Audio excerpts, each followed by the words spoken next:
In the realm of the three worlds, the foremost female sword cultivator, Qi Fei, practiced her craft to the point of madness, leading her soul to traverse into another world to endure tribulations. Upon opening her eyes, she found herself transformed into a 38th-rate actress, infamous across the internet, participating in a wilderness survival reality show. The participation itself was not the issue. The real conundrum lay in the presence of her 5 ex-lovers and, to her astonishment, her hidden antagonist, current partner.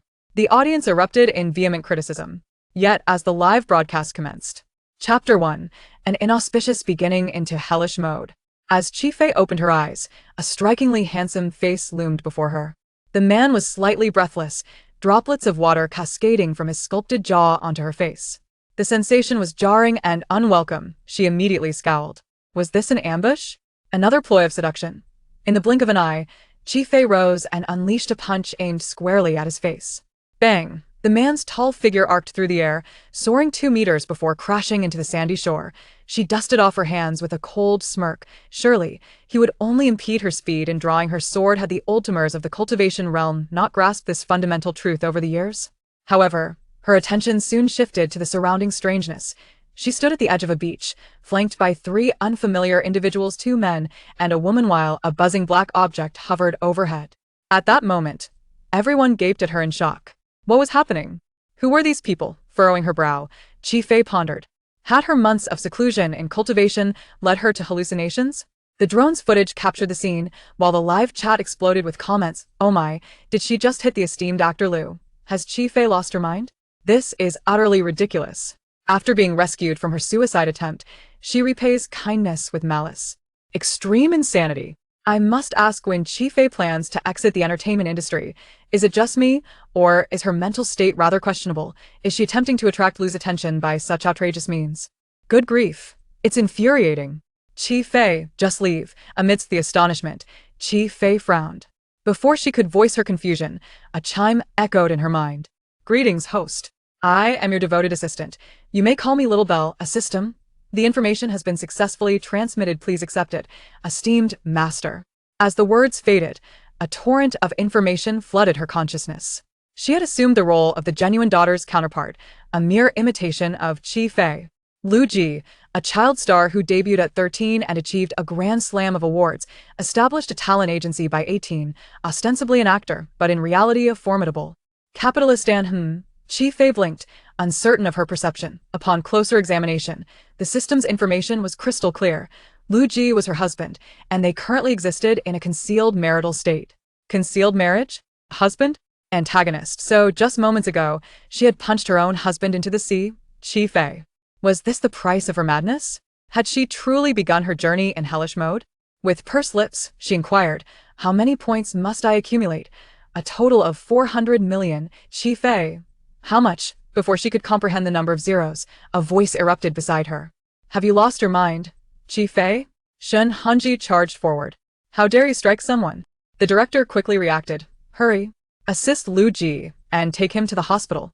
The man, tall and graceful, resembled a striking piece of art even in unconsciousness, lying on a stretcher like a beautiful landscape. Soon, this picturesque sight was whisked away on a helicopter, leaving the deserted island behind.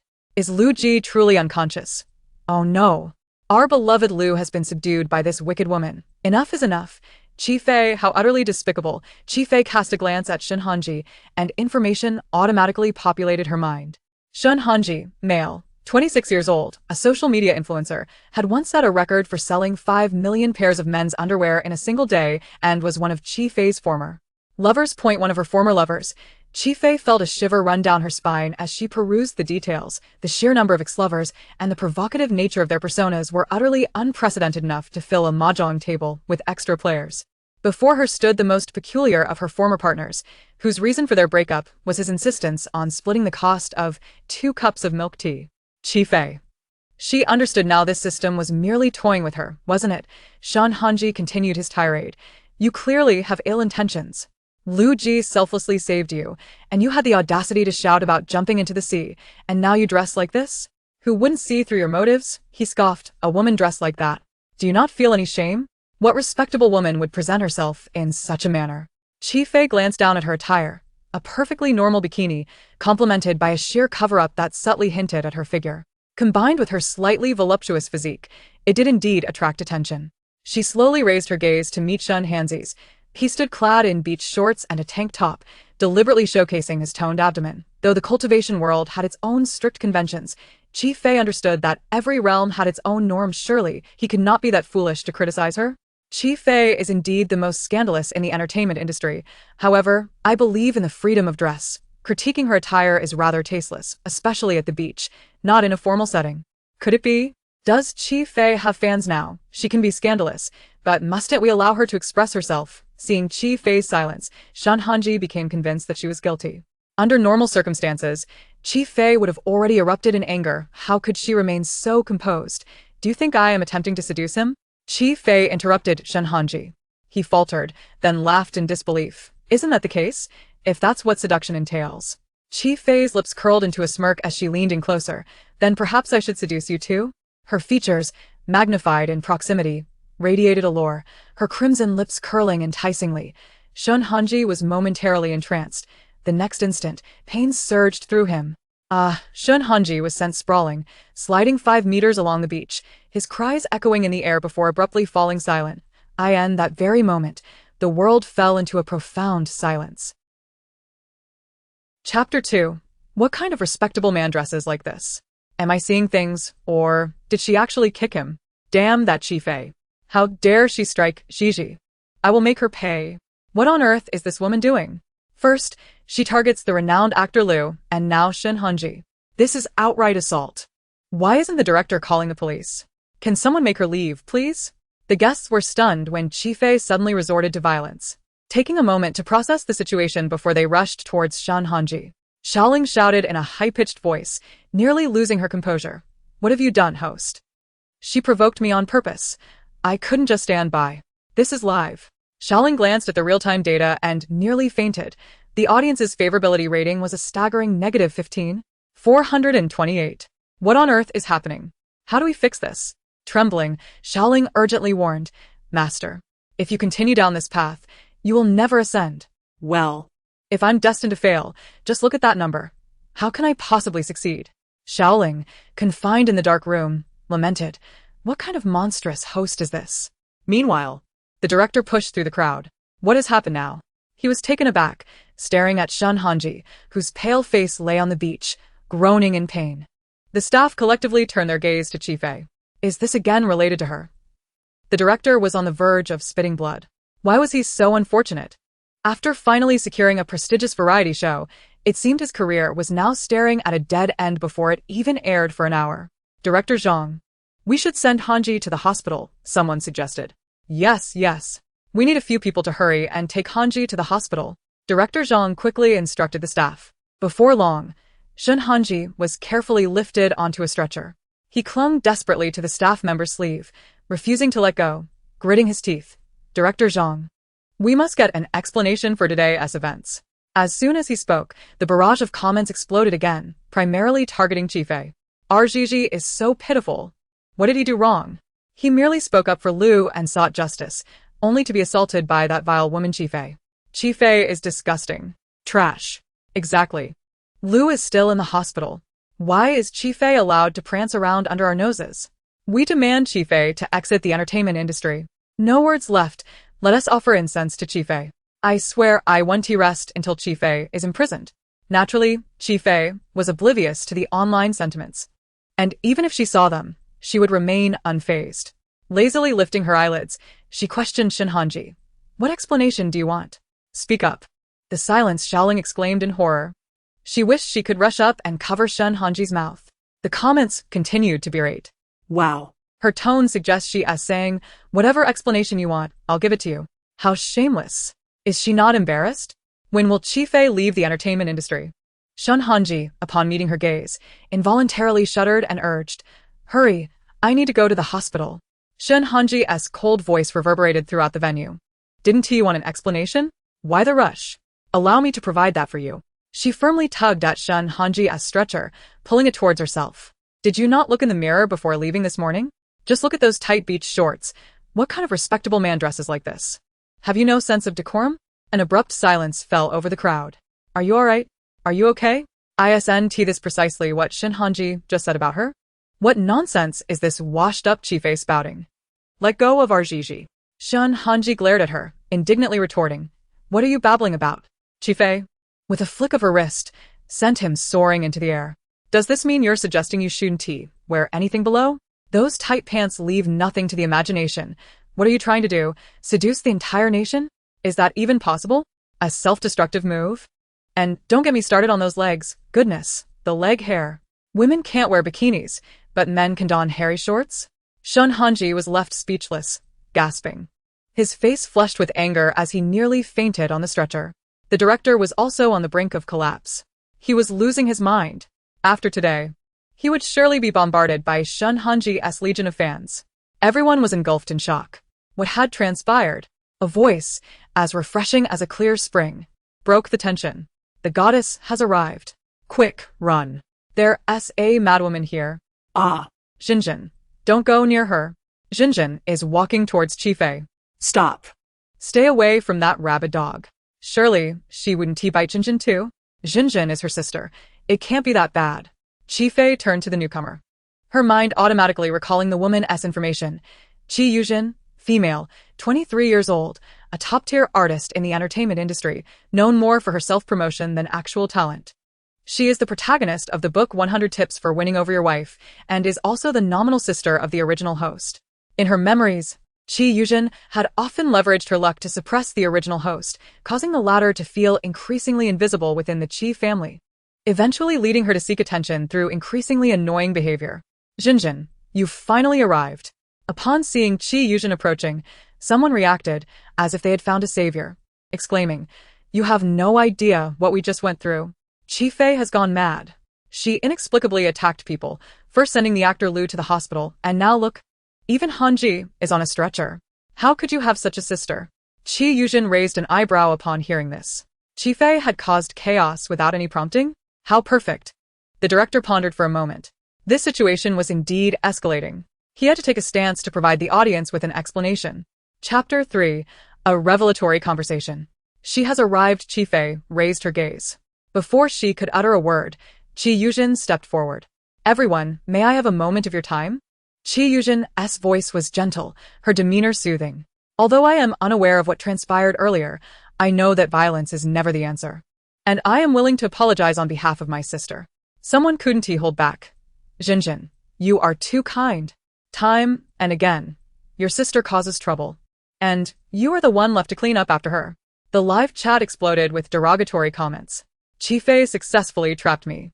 She stirs up chaos and hides behind her sister.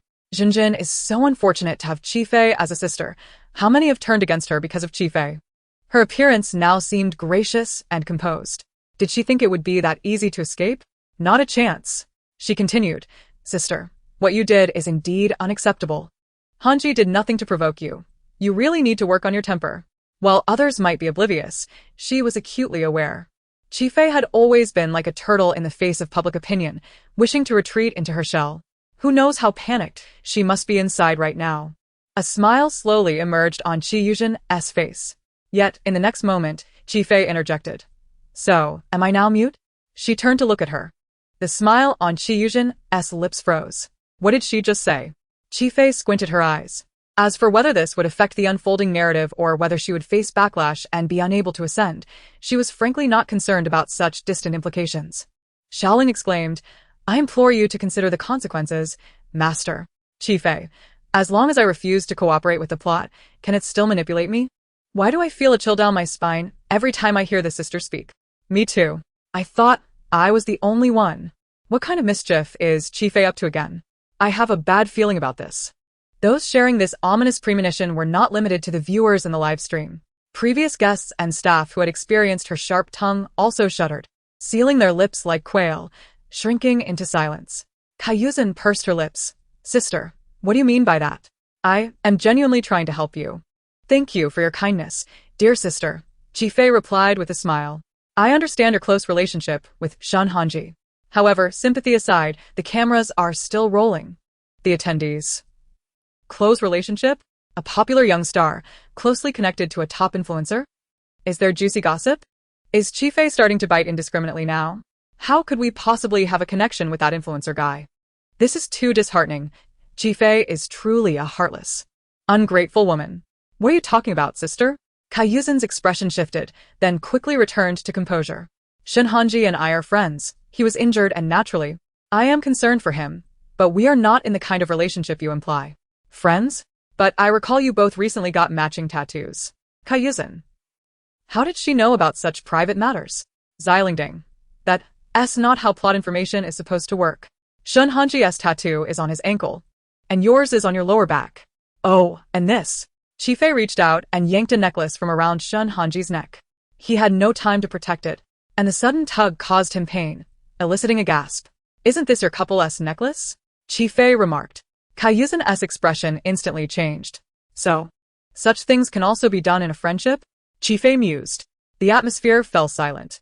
Oh my gosh. I specifically checked. Shunhanji's ankle tattoo is indeed Kaiyuzen's name. Isn't Kaiyuzen known for her pure and innocent image? I recall her saying in an interview just last week that she has never dated. Has her persona crumbled so quickly? From pure to promiscuous, ha ha ha, this persona collapse is spectacular. I found it. Kaiyuzen and Shunhanji really wore couple necklaces at the press conference. Check my homepage for the pictures. No way? Is what Chifei said actually true? Oh my. It turns out Chifei is indeed fierce. She's spilling the tea. No, I refuse to believe it. How could Jinjin possibly be interested in that man? In less than 10 minutes, the term Kaiyuzen and Shunhanji's relationship exposed quickly followed. Lu Ji was hospitalized after being attacked into trending topics. Shunhanji was furious, nearly choking on his anger. The staff, noticing his pallor, promptly consulted Director Zhang and together lifted him onto a helicopter. Soon, Shunhanji was off the deserted island. Shunhanji's gaze towards Chifei is terrifying, as if he wants to skin her alive. Sister, I know you're upset, and I shouldn't have taken the liberty to speak for you. Kaiyuzen pressed her pale lips together, forcing a bitter smile. Chifei sneered, not falling for it. So you're suggesting that my earlier words were a form of retaliation for your baseless claims? Kaiyuzen was momentarily speechless, her pupils dilating in shock. What on earth is happening? Chifei had grown up under the pampering of the Chia family, seemingly innocent and naive, always at a disadvantage when facing her. When did she become so sharp-tongued? As the atmosphere thickened with tension, Director Zhang hastily intervened to defuse the situation. At this point, he turned to Chifei and said, Chifei, come with me. Chifei stepped forward without hesitation. Kaiyuzen gritted her teeth behind her. She had no idea what had caused Chifei's sudden personality shift overnight. Like a madwoman, biting at anyone within reach. In such a scenario, the production team would surely have to remove her. Fine, let us get her out first. Who knows what this lunatic might say next? Once outside, she would settle the score with Chifei. Inside the tent, the two stood facing each other. Director Zhang lowered his voice intentionally, exuding a menacing aura. Chapter 4. Threats and counter-threats. Chifei was unperturbed, raising an eyebrow. On what grounds? Just because you came in and made a mess of my show. Director Zhang's forehead twitched with anger. I am giving you this opportunity out of respect for the Chia family. Otherwise, if I were to confront you about the contract, do you think a 38th tier artist like you could escape compensation? My actions do not constitute a breach of contract, Chifei asserted. It was merely exploiting the original owner's naivety. Unfortunately, the soul inhabiting this body is now hers. Are you sure you want to go against me? Director Zhang gritted his teeth, the threat palpable in his voice. After all, he was a well-respected director in the entertainment industry, while Chifei was merely a cast-off from a wealthy family. If they truly clashed, Chifei would undoubtedly come off worse. I am merely defending my legal rights. How does that equate to opposing you? Chifei remained calm, adding, of course. If you insist on thinking that way, I cannot help it. You. Director Zhang's fury erupted. At that moment, I might inadvertently reveal something I shouldn't say. Just you? Director Zhang scoffed, a hint of disdain creeping onto his face. What are you even to threaten me? Oh, indeed, I am insignificant and cannot threaten anyone. Chifei toyed with her fingers, turning to sit in a chair. I know nothing. I do not know that a certain famous director has slept with his own sister-in-law. Director Zhang froze. Nor do I know he has coerced over 20 female stars. I have no idea about his numerous peculiarities, male, with diverse tastes. Alas, I know far too little. TSK, it does not pose a threat. You. Director Zhang felt a cold sweat break out on his back. although Chi-Fei did not name names. Did he not know whether or not he had done those things? The protagonists of those scandals were clearly him. Such matters could not possibly leak out without the involved parties' knowledge. How did Chi-Fei find out about these things? Once Chi-Fei entered the director's tent, those outside lost focus on their tasks, all ears straining to overhear the commotion. After a flurry of whispers, a delicate, fair hand pulled apart the tent flap. Everyone instantly turned like sunflowers following the sun. The cameraman also directed the lens towards the tent. The barrage of comments surged in. She's coming out, haha. This is going to be good. That drama queen Chi-Fei must have been scolded to tears by the director. The harder she cries, the more pleasure we derive. Fellow fans, I'm ready to record this. Clearly, those present shared the same sentiment as the audience, their expressions mirroring that of spectators awaiting a show. Almost in the next moment, Chi-Fei's stunning face, breathtaking enough to steal breath, appeared before everyone. Moreover, her face was immaculate. There were no signs of tears. And her demeanor appeared as composed as before, showing no hint of distress. In contrast, Director Zhang maintained an unusual silence, trailing behind her with an oppressive aura that seemed ready to burst through the screen. Why does reality differ completely from what I imagined? Am I hallucinating? Wasn't he supposed to reprimand Chi-Fei? Don't tell me, did Zhang end up being taught a lesson by Chi-Fei? Although Kaiyuzin was equally bewildered, she quickly approached with a concerned expression, asking, "Sister, are you alright? What could possibly be wrong with me?" Chi-Fei raised an eyebrow. Kaiyuzin was taken aback, her eyes reflecting disbelief. Why was she able to emerge unscathed? Chi-Yuzhen immediately turned to glance at the director. To her surprise, Director Zhang shifted his gaze elsewhere and even clapped his hands to summon everyone for a gathering. Chi-Yuzhen was momentarily taken aback. She bit her lip and cast a sidelong glance at the seemingly indifferent Chi-Fei, then reluctantly moved to join the others and devise a new plan. Director Zhang cleared his throat and announced, "Now, we are about to unveil today's minigame, the treasure hunt for supplies. Allow me to briefly explain the rules. There are numerous treasure chests on this island that contain lost keys, and within those chests lie various survival supplies. You have 30 minutes to search for the keys. 3 keys correspond to 1 treasure chest. The game will commence in 5 minutes, and you may form teams freely.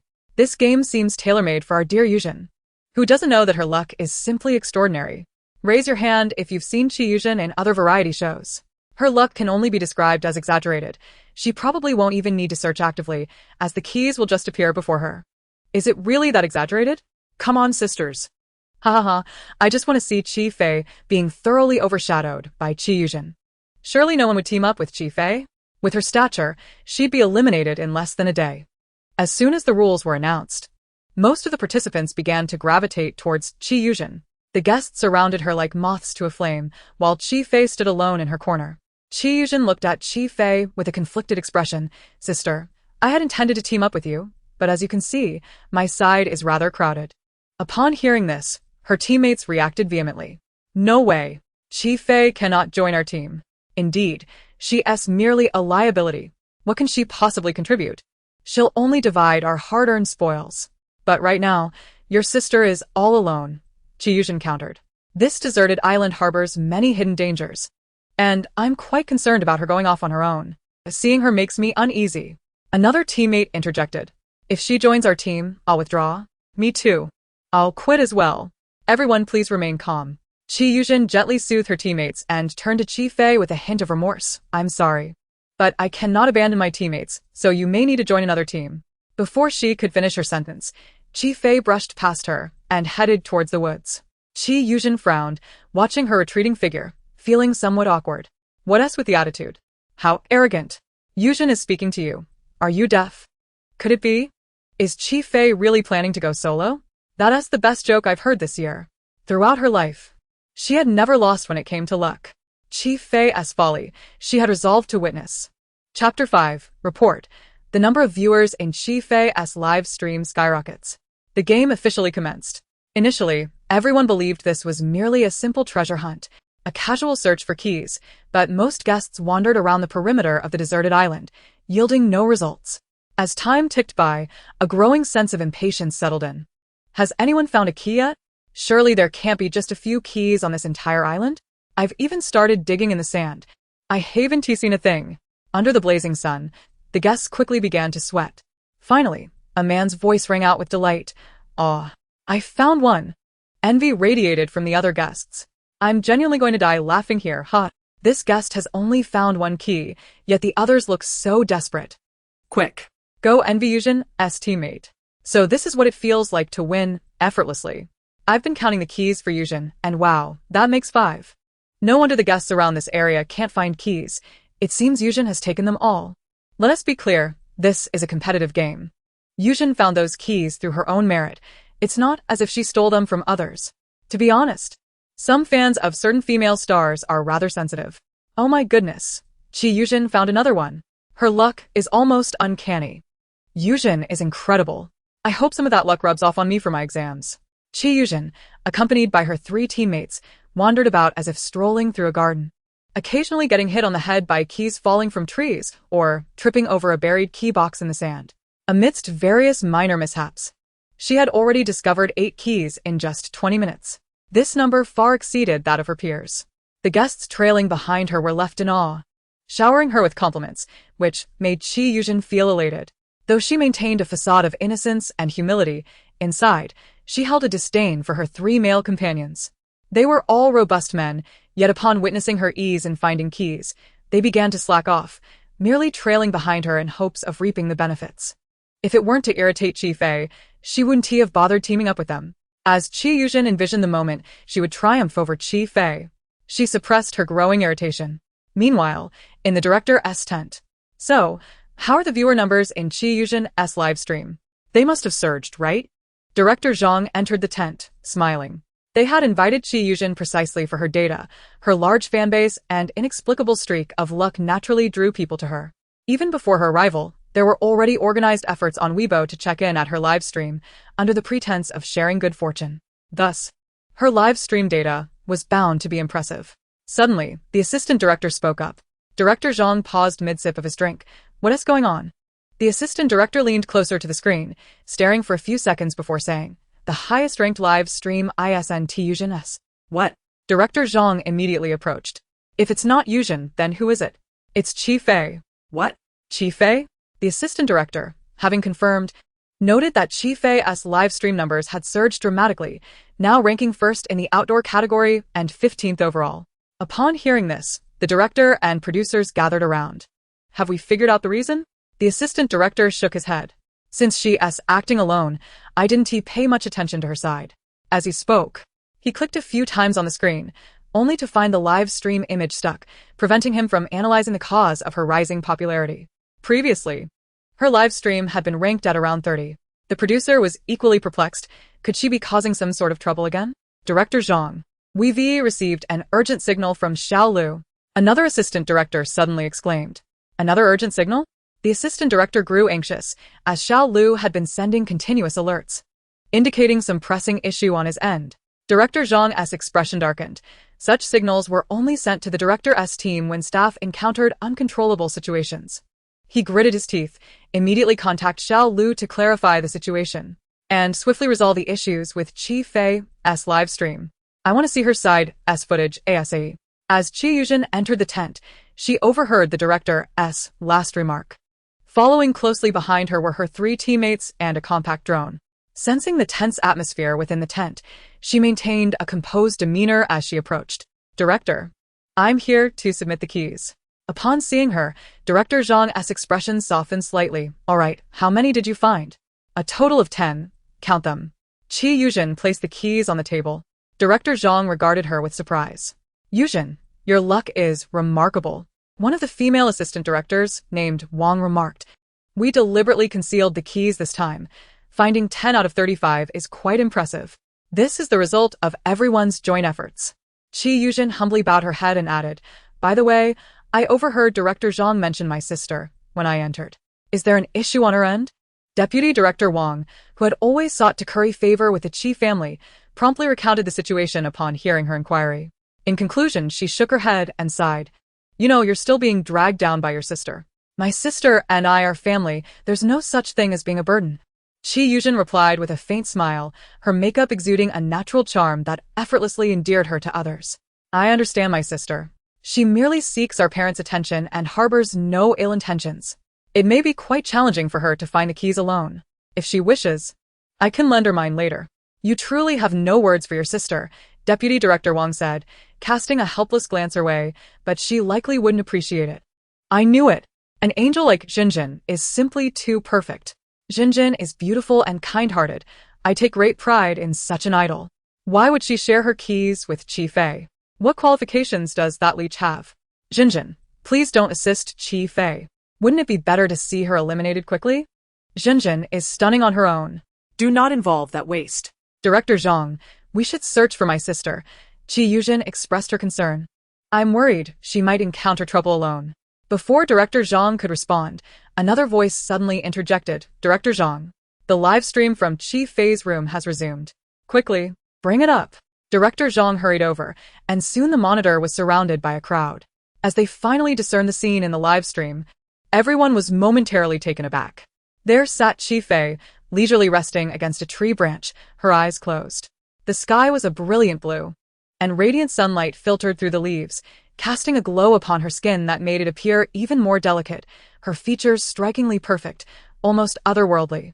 The imagery was captivating, yet Director Zhang felt immense frustration. Here he was, anxiously awaiting news, while Chi Fei seemed to be enjoying a peaceful slumber. Was this reasonable? He bottled up his anger, trying to console himself with the thought that at least Chi Fei was unharmed, which alleviated some of his distress. Chi Yuzhen recalled how her sister had always enjoyed sneaking out to play alone. There were several forbidden areas on this deserted island, and she had feared her sister might unknowingly wander into danger. With a sigh of relief, Chi Yuzhen thought, at least her sister was safe. Deputy Director Wong, bemused, remarked, while we are here fretting over her, she appears to be on vacation. He cast a disdainful glance at such a person with poor survival skills, inadvertently focused on the live stream, and suddenly gasped in disbelief. Sitting upright, he hurriedly retrieved his glasses. What is it? Director Zhang frowned. The producer, trembling, pointed at the screen. Chi Fei. Everyone, confused, followed his gesture towards the monitor. With a clatter, Director Zhang's teacup fell from his hands. In the 6th chapter, Chi Fei had not cheated, and she was now playing with a vine ring. Director Zhang yanked a staff member closer. You need to look closely. Does she not have a long string of keys hanging from that vine ring? The staff member wiped the sweat from his brow. Yes, that's correct. It is indeed keys. He leaned in closer, nearly pressing his face against the screen. If I counted correctly, there are 21 keys. The crowd gasped in astonishment. How many? Just a moment ago, the staff said there were only 35 keys total. Do you expect me to believe that Chi Fei found 21 all by herself? You might as well tell me tomorrow is the end of the world. This is a joke. Chi Fei is royalty. Case closed. Master, time's up. We can gather at Camp 1. Chi Fei flipped over, ignoring the little bell. It was too comfortable lying here to pass up sleep. Seeing her about to doze off again, the bell chimed in. As long as your affinity reaches 1000, I can unlock the ability of X-ray vision for you. Chi Fei opened her eyes. X-ray vision? Indeed. The bell replied, affinity will be divided into several tiers. The initial levels are 1000, 5000, 10,000, and so forth. Unlocking each tier grants a corresponding ability. Once all are unlocked, you will ascend. Chi Fei finally showed some interest. With such an advantage, her life in this world would not be too dull. She could just consider it a vacation. All right, she nodded, reluctantly agreeing. Her mindset was no longer as lackadaisical as before. I will temporarily accept what you said earlier. That's wonderful, Master. The bell exclaimed, pumping its fist. You will surely succeed. As Chi Fei stepped into the tent, she immediately sensed the heavy atmosphere inside. Scanning the room, she spotted Director Zhang and approached, casually placing the vine ring on the table. I am here to submit my task. The 21 metal keys clinked together, producing a crisp sound. Chi Yuzhen lowered her gaze, her long, straight lashes obscuring the cold glint in her eyes. She had triumphed over the useless Chi Fei for so long. There was no way she could falter here. Sister, it seems your luck has held out. Quickly adjusting her expression, she stepped forward with a smile. Our group of 6 has only found 10 keys, while the 11 at Camp 1 have fared even worse, with merely 3 in total. Under her deliberate guidance, the barrage of comments erupted. If Chi Fei didn't cheat, then I will eat excrement while standing on my head. Is someone that wild upstairs? Hurry and get Chi Fei to leave. I'm truly tired of this cheating dog. You lack the ability. What does that concern me? Chi Fei shot a cold glance at Chi Yuzhen. Yes, we did not find more keys this time. Qi Yuzhen paused, her expression darkening with feigned grievance. That's why I hope my sister could teach us. It would help us perform better in the next game. Director Zhang interjected. Qi Fei, it's indeed hard for one person to carry such a long string of keys and earn everyone's trust. He paused. You had better provide us with an explanation. Sister, the monitor malfunctioned earlier, so we did not see the footage from your live stream, Qi Yuzhen advised meaningfully. You must not do anything foolish in your quest to win. Qi Fei smiled slyly. No wonder everyone assumes I cheated. Fortunately, I was prepared. Xiao Lu. She glanced toward the tent entrance. Almost immediately, a tall, slender young man, carrying a camera, jogged in. Sister Qi, do you have any instructions? The production team exchanged glances.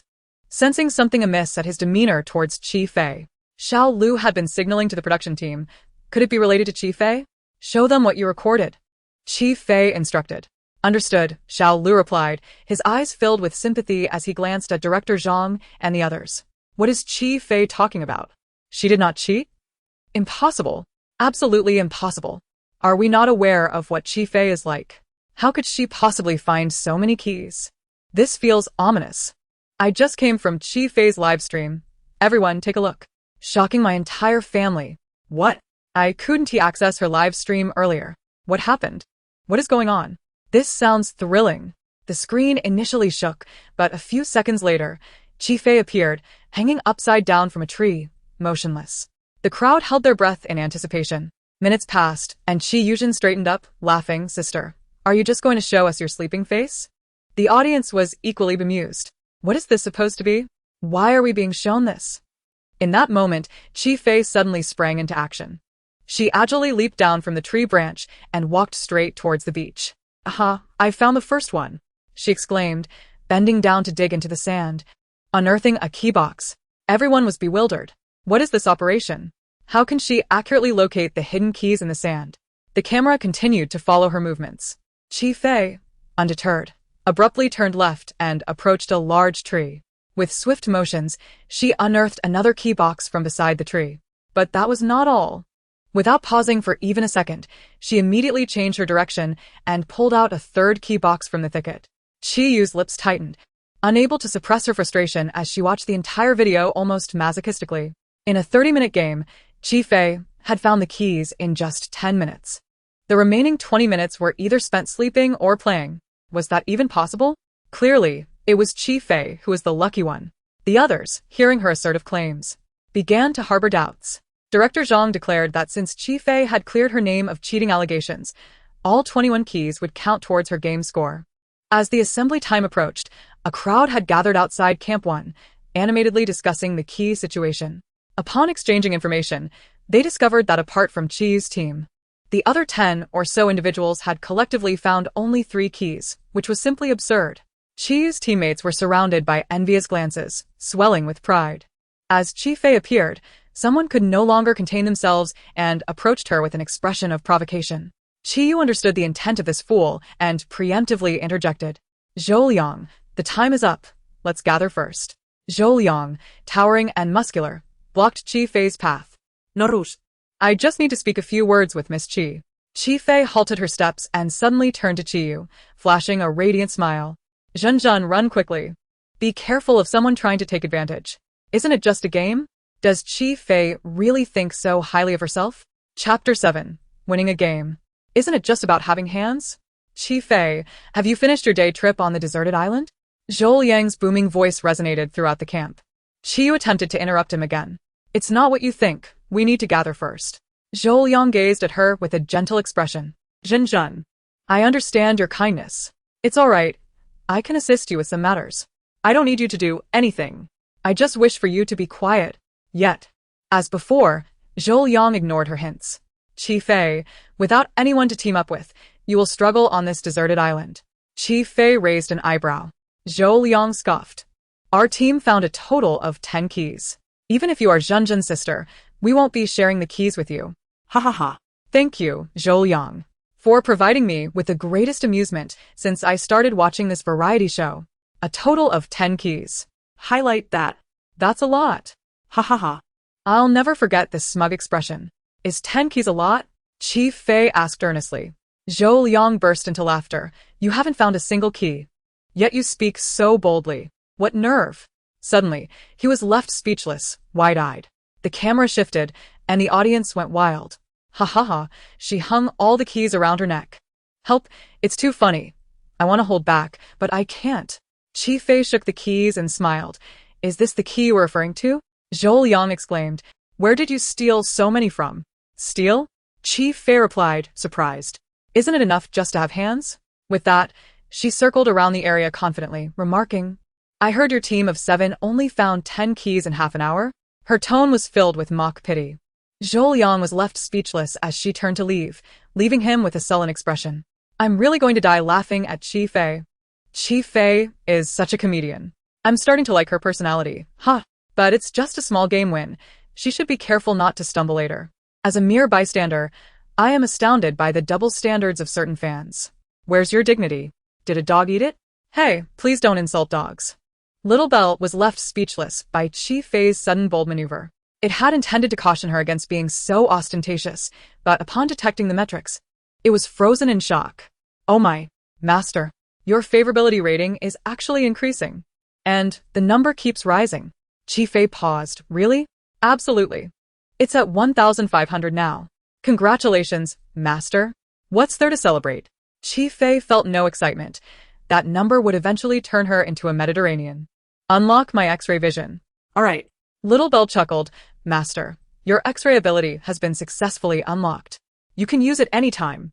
Director Zhang picked up the microphone and announced the results of the minigame. Some regretted not teaming up with her from the start. After the first minigame, the guests at Camp 1 had gathered some resources. Director Zhang said, Now, those who have obtained keys may come forward to select treasure boxes for resource exchange. There are 20 treasure boxes in total, with varying contents based on luck. Who wants to select first?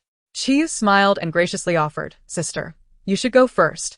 You have the most keys, so you should be first in line. All right, thank you, little sister. Qi Fei confidently approached the table where the treasure boxes were displayed. Qi was taken aback. Did Qi Fei not realize that she was merely pretending? Her decisive steps seemed to indicate she was afraid of a change of heart. Fortunately, her luck had always been good. Even if she only chose from what Qi Fei left behind, the resources would not be too shabby. Qi Fei activated her X-ray vision and scanned all the treasure boxes, smiling in the end. The production team was truly ruthless. She casually pointed to 7 boxes. I want these. The staff immediately began moving the boxes aside for her. The second person to select a treasure box was Qiyu. At this moment, Director Zhang suddenly asked her, Zhenzhen, what do you wish to draw the most? Qi replied without hesitation, Of course, it's a tent and clothing. Upon saying this, she crossed her fingers, making a wish. I hope my luck is good this time, and I can draw a tent, please. Trusting her intuition, she quickly selected her treasure boxes. The other guests, unable to gather 3 keys and unwilling to collaborate, found their keys void and could not select treasure boxes. All eyes turned to Qi Fei.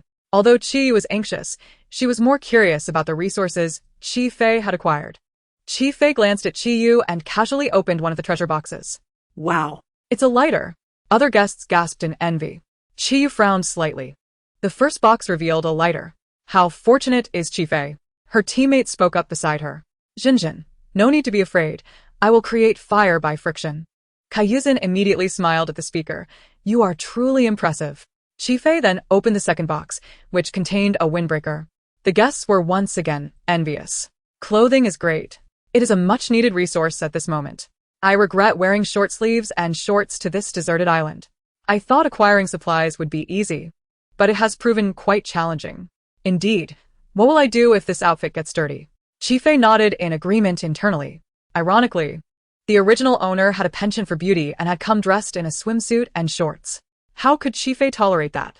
Although she could make her own clothes, she was too lazy. Why not take what was readily available? Thus, the remaining boxes were all filled with clothing.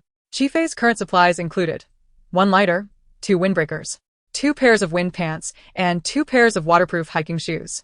Kaiyuzhen quietly sighed in relief. Even though Qi Fei's supplies were quite useful, they did not disrupt the game's balance. Everyone's attention shifted back to Kaiyuzhen. She focused all her energy on the treasure chest before her.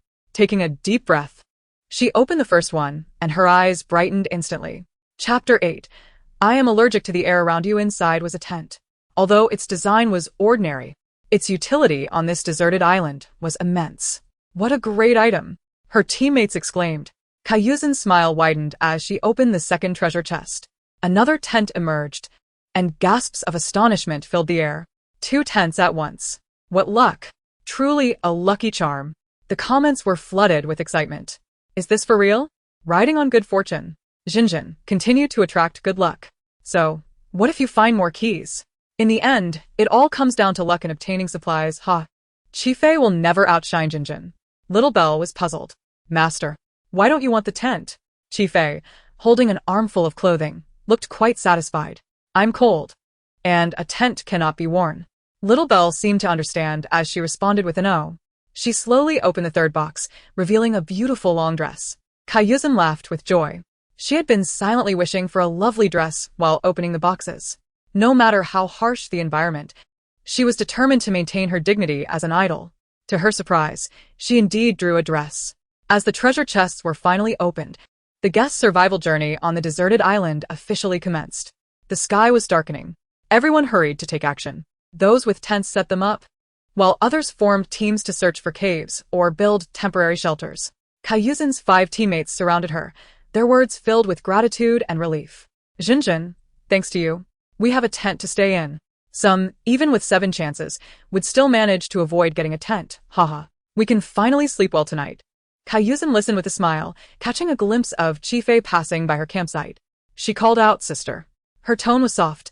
I am the only girl on our team. Would you like to sleep in the tent with me tonight? Jinjin, don't. Don't sleep with Chifei. Chifei was so arrogant before. Let us see if she can refuse Jinjin now. I can't, Chifei replied. Why? Chifei sighed in apparent helplessness. I am allergic to the air around you. Kaiyuzen. Chifei raised an eyebrow and walked away, clutching her supplies. Watching her retreating figure, Kaiyuzen's fingers slowly tightened. Her invitation for Chifei to share the tent was merely a facade of generosity. Regardless of Chifei's acceptance or refusal, it would only benefit her. Little did she know that Chifei had publicly humiliated her in front of the guests and viewers. Very well. Chifei had no supplies and no teammates. She was eager to see how Chifei would fare on her first night.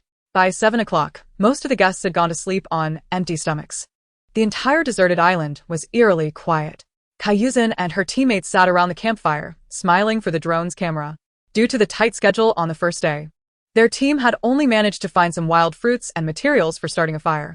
With my teammates and me here, I believe our life will only get better, she stated, picking up a green wild fruit and slowly taking a bite. Oh, Jinjin is so heart-wrenching. Their start has been quite smooth. Others are envious. I'm here to ride on their good fortune. Kaiyuzen forced herself to eat 3 bites of the wild fruit, but it became increasingly difficult to swallow. The fruit was unripe, tasting bitter and astringent. Seizing the moment when the drone was not filming, she discreetly tossed the wild fruit aside. The other men were also grimacing in pain while eating. Eventually, they thought, it was only the first day. Even if they went hungry, it wouldn't be too unbearable. And they stopped forcing themselves to eat. Haha, their faces contorted while eating wild fruits. Are they really that bad? Didn't you hear the director say this variety show relies purely on the guests' individual abilities? Do these guests have survival skills in the wild? Don't make me laugh. Everyone should rest early. Kaiyuzen stood up. We have much to do tomorrow, and we must be well rested. The 6 of them entered their tents to rest. I just visited the other guests' live streams. They are in such dire straits. It's so much more comfortable here with Jinjin. What does it matter? The prize is 30 billion. If I had a chance to participate, I'd chop off my leg. No need to be sour. Just behave. Sisters, hurry and check on Chifei, huh? She's losing her mind again. As soon as this comment appeared, it drew a significant amount of attention. A large number of viewers flocked to Chifei's live stream. I'm just here for the spectacle.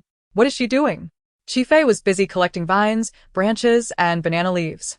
She was carrying a large bundle of materials towards a cave, which was to be her shelter for the night. The cave was narrow at the entrance and small inside, only accommodating 1 person, but it met Chifei's needs. Sitting by the fire, she picked up sticks and vines to begin her work. Why is she working on something late at night? If I'm not mistaken, she is trying to make a door? The natural conditions of this cave are already so good. Is it necessary to overcomplicate things? The audience was correct. Chifei intended to create a door to block the entrance. However, crafting this required time. She glanced at the fading light with a headache. Time was of the essence. She could only take advantage of the break to nibble on some of the wild grass roots she had dug up to replenish her energy. As the viewers watched her eat grass, they began to ridicule her again. Chifei is truly useless. Can't even find wild fruits? Look at her enjoying it. You'd think it was a feast. I can't help but say a word. The root she is eating is wild grass, very sweet, high in starch, and a good source of energy. Does Chifei have fans now? Get lost. In a rush, Chifei finally completed the door after half an hour.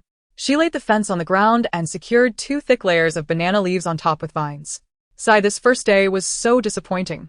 She looked at the finished product and sighed with dissatisfaction.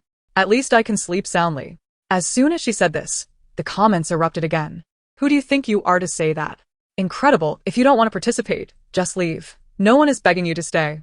As Chifei awaited the inevitable hardships to befall her, she rolled up her sleeves and suddenly froze, her fingers pressing against a spot just above her elbow. She rubbed it vigorously, and her fair skin quickly turned a rosy hue, yet the birthmark remained. Did the original owner possess a birthmark as well?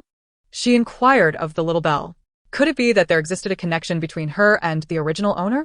Chapter 9. Do I appear to be a caring sister? Not at all. This birthmark appeared only because you, my master, have arrived. Chifei fondly touched the mark. How delightful. It was rather humanized. Finally, there was something familiar. In the capital, at the hospital, a projection occupying an entire wall was simultaneously showcasing various recordings of Chifei. Lu Ji lay on the hospital bed, his gaze unwaveringly fixed on the screen, biting into an apple with a crisp crunch. The assistant placed a water cup on the small table and cautiously spoke up. Brother Ji, this is your first meeting with the young mistress in 3 years. I believe she may have been too excited today and lost her composure. Lu Ji turned his head, his dark eyes narrowing. Oh? Are you implying that I have neglected her? The assistant immediately shook his head vigorously. I apologize, Brother Ji. I misspoke. Cut off all her resources. I no longer wish to see her, Lu Ji commanded. The assistant's eyes widened in disbelief. But Chifei, he hesitated, not daring to continue. The real issue was that his mind was now filled with questions. What status did the Lu family hold in the entire Huagua? They were the foremost family. Moreover, Lu Ji was the sole heir of the Lu family, setting aside the prestige that came with his lineage. His personal attributes were equally exceptional. Such an outstanding Ji brother. Who would dare believe he married at a young age? His spouse was a thoroughly reviled 38th-tier celebrity. He had assumed Ji brother had deep feelings for Chifei, prompting the impulsive marriage. Yet, was this the outcome? The screen shifted abruptly, displaying Chifei lost in thought within a cave. Lu Ji's eyes widened, and he abruptly sat up in bed. Pause, and enlarged the third frame. Quickly, the assistant, bewildered, complied without hesitation. The image magnified further. Lu Ji raised his hand, signaling him to pause. The woman's arm nearly dominated the entire screen. His breath hitched. After a moment, he leapt from the bed and began to change clothes. The assistant, initially stunned, instinctively agreed. Brother Ji, Chifei's reputation is quite poor. Currently, her only resource is survival on a deserted island. Lu Ji was buttoning his shirt, his attire half open, revealing a well-defined upper body. His languid gaze swept over the assistant, his tone laced with displeasure. Do you think artist resources are easily come by? Do you just wish to cut them without a second thought? The assistant, shocked, twitched his lips. Weren't you the one who told me to cut them, ancestor? Chifei used vines and large stones to secure the entrance of the cave, ensuring everything was in order before going out to extinguish the fire pit with dirt. Why did she put out the fire? Chifei has some nerve. I don't understand. On the deserted island, the midnight air was eerily silent. Only a few scattered comments drifted through the live stream. After a while, the comments suddenly multiplied. Is the wind picking up? Sand is sticking to the screen. Seems like the wind is getting stronger. I can barely see the image. Oh my, look at the trees in the distance. This is a hurricane. Chi Yuzhen was sleeping soundly when she suddenly felt someone shaking her tent. Groggily, she mumbled, "Don't move." Yet, the person ignored her warning and continued to shake with vigor. Her irritation flared, and she opened her eyes, glaring. Who is it? Before her stood an empty space. It was not a prankster at all. A shiver ran down her spine. With a sudden crack, her tent lifted off the ground. Her face drained of color as she scrambled out of her sleeping bag in panic. Shin. Zhou Liang rushed toward her, calling her name. I'm here. Qi Yuzhen found herself ensnared by the tent, unable to free herself. Fear gripped her. Tears streamed down her face. Help me. Fortunately, Zhou Liang and other teammates arrived quickly, pulling her from the tent in no time. Zhou Liang covered her mouth and leaned close, speaking loudly. Are you alright? Let's get out of here first. The muffled voices of her teammates echoed in her ears. We're heading to the director's tent. Move. Qi Yuzhen was assisted forward, her arms supported as they navigated through the chaos. The sounds of other contestants screaming and cursing filled the air, for the island had descended into utter disarray due to the fierce winds. The little bell scanned the outside scene, astonished. It had a plethora of questions for Qi Fei, but noticed her slumped against the wall, sleeping like a log. Survival instincts prompted it to keep silent. The audience that had rushed over to witness the spectacle fell into quiet. Compared to the panic and fear of other contestants, Qi Fei remained remarkably tranquil. The cave entrance sealed tight, not letting a whisper of wind inside. A drone timidly hid between a tree branch, seemingly engaged in a staring contest with the cave's barrier. I have a hypothesis. No. Upstairs, be quiet. I don't believe it. Are you suggesting that Qi Fei knew a storm was coming? All discussions online were unrelated to Qi Fei. She slept soundly until dawn broke. Master, something big has happened outside. The little bell exclaimed. Last night, a strong wind suddenly blew, and Qi Yuzhen's tent was swept away. Qi Fei, just waking and with a raspy voice, asked, is she unharmed? She and her teammates took refuge in the director's tent, so she's fine. Why are you telling me this? Qi Fei scoffed. Do I seem like the type to care for my sisters? The little bell. The cave was small, and Qi Fei had spent the night leaning against the rocky wall, her limbs now stiff and numb, but she could endure. She stepped outside to stretch. At that moment, the loudspeakers of Camp 1 suddenly blared to life. Congratulations to Qi Yuzhen's team for successfully unlocking the achievement of Fire by Friction yesterday. Achievements are only valid when unlocked for the first time. For every 3 accumulations, the entire team can enjoy a stay at a 5-star hotel off the island. In the novel, Qi Yuzhen unlocked achievements through her good fortune and the attentive protection of her teammates. The benefits of a 5-star hotel were undoubtedly tailored for her. Feeling both hungry and thirsty, she decided to find something to eat. More pressing matters loomed ahead, and she quickly cast aside thoughts of the reward. Yesterday, while searching for materials, she discovered a grove of coconut trees and resolved to go pick coconuts. Upon reaching the coconut trees, she encountered Qi Yuzhen and her group. Chapter 10. Thanks to my sister's wish, Qi Fei scrutinized her. Noticing the pale complexion and visible scratches on her otherwise fair skin, she could not help but chuckle. Sister. Qi Yuzhen's almond-shaped eyes glistened with moisture, looking pitiful. I worried about you all night. I'm relieved you are fine. This is all thanks to you, my dear sister. For your wish. Qi Fei grinned. Had it not been for your desire for the tent, I would have met the same fate as you. The very words that had pricked her yesterday ignited Qi Yuzhen's fury. Qi Fei, don't go too far. Zhou Liang sneered. It was merely our bad luck last night. But we had numbers on our side, unlike you all alone. He glanced at the towering coconut trees, over 20 meters high. It's the second day, without fresh water or food. How will you survive? Wow, you all are amazing. Qi Fei clapped her hands.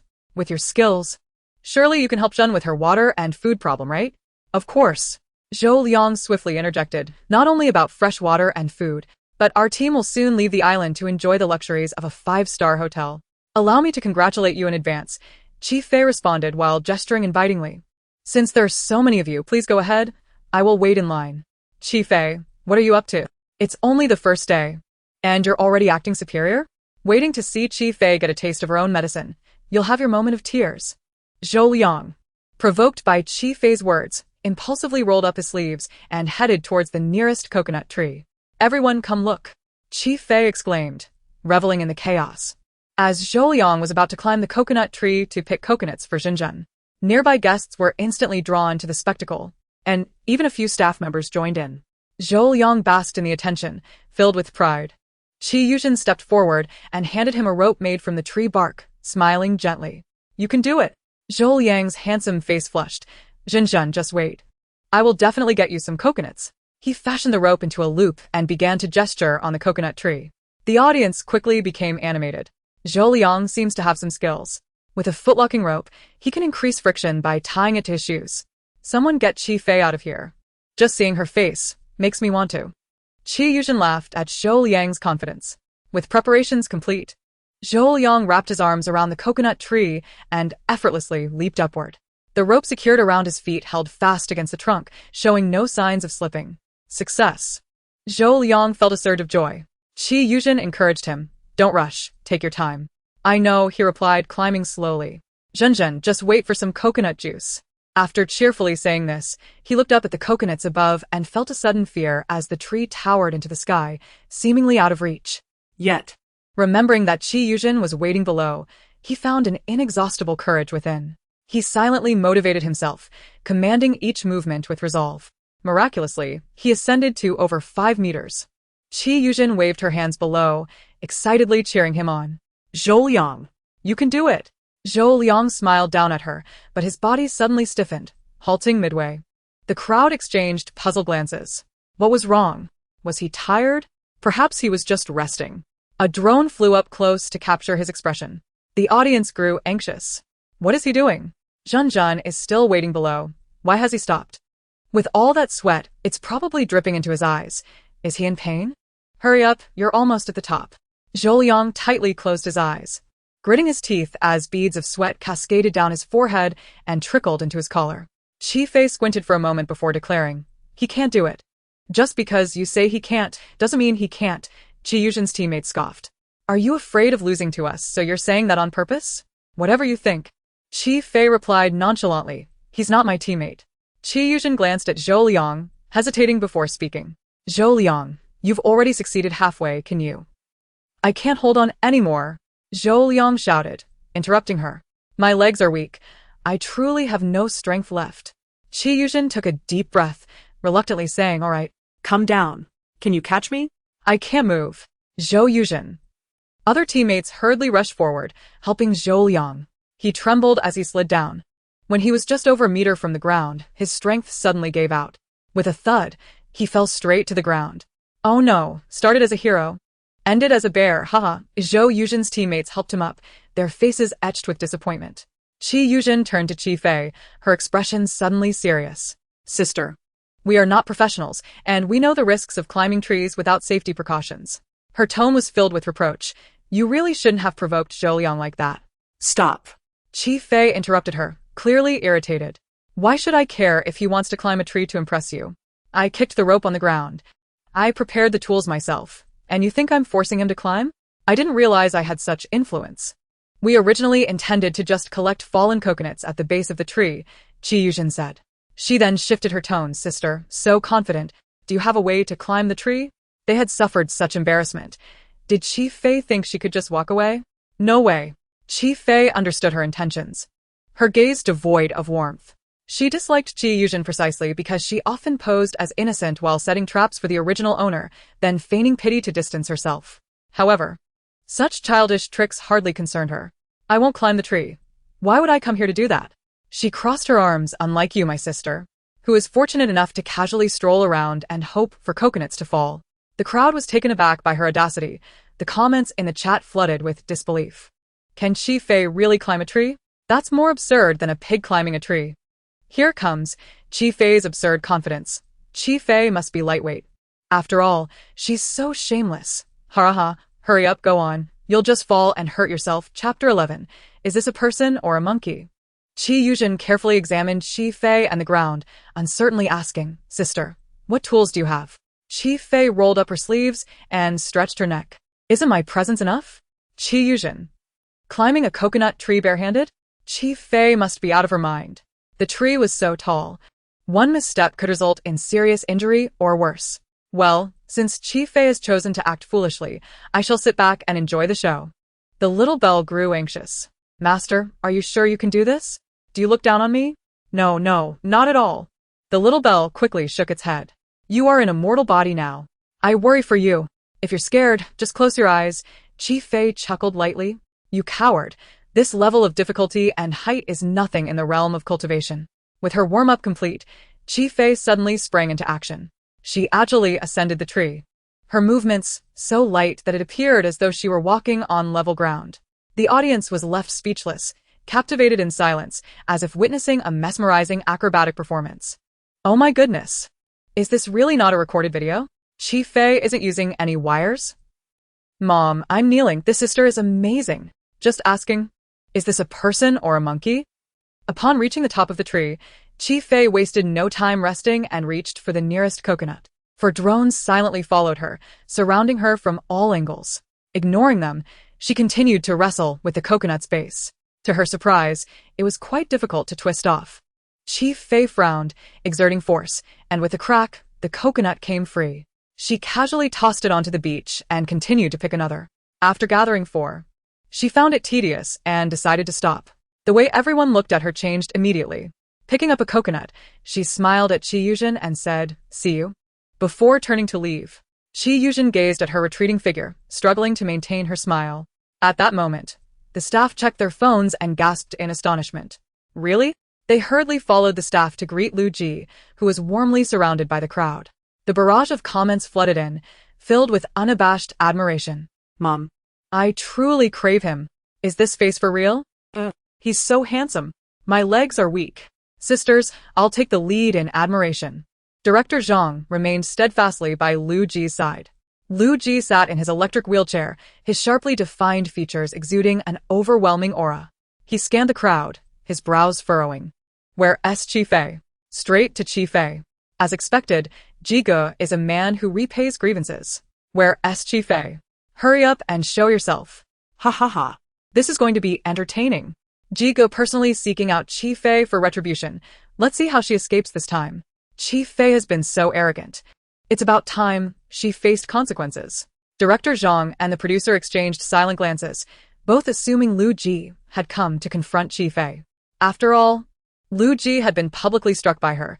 Who wouldn't be furious? Someone voiced their anger. Lu Ji's gaze lifted slightly, locking onto the speaker. Before he could respond, another voice emerged. I know where sister is. It was Chi Yuzhen, suppressing her inner delight as she smiled at Lu Ji. Jigo, I'll take you there. She stepped forward, eager to assist in pushing his wheelchair, but the electric chair swiftly turned, evading her grasp. No need. Chi Yuzhen's expression faltered, and she dared not speak further, obediently leading the way. After a brief while, she halted, indicating, this is the place. Her eyes flickered to the 2 coconuts outside the cave, a pang of envy surging within her. Thankfully, Chi Fei had offended Lu Ji. He would deal with her. Soon, Chi Fei would be expelled from the island, and no amount of resources would save her. A female contestant chimed in with disdain. Jigo's leg injury is this severe. Can Chi Fei still sleep soundly? How can she bear to harm such a perfect face? Chi Fei is simply inhumane. Though the atmosphere is serious, I can't help but laugh, someone remarked. Yi Tang, are you sure you became a fan because of Gigi's acting? Yi Tang is undoubtedly a diehard fan, another teased. Yi Tang stood at the cave entrance, calling inside, Chi Fei. Come out now. If you don't, I'll come in after you.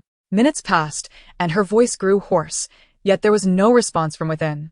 Growing more irritated, she rolled up her sleeves, ready to storm into the cave when she heard the sound of wheels on the ground behind her. I'll go call her. Lu Ji propelled his wheelchair forward, his long arms reaching out to lift a corner of the cave's fence. At that moment, a heavy object suddenly flew out of the cave.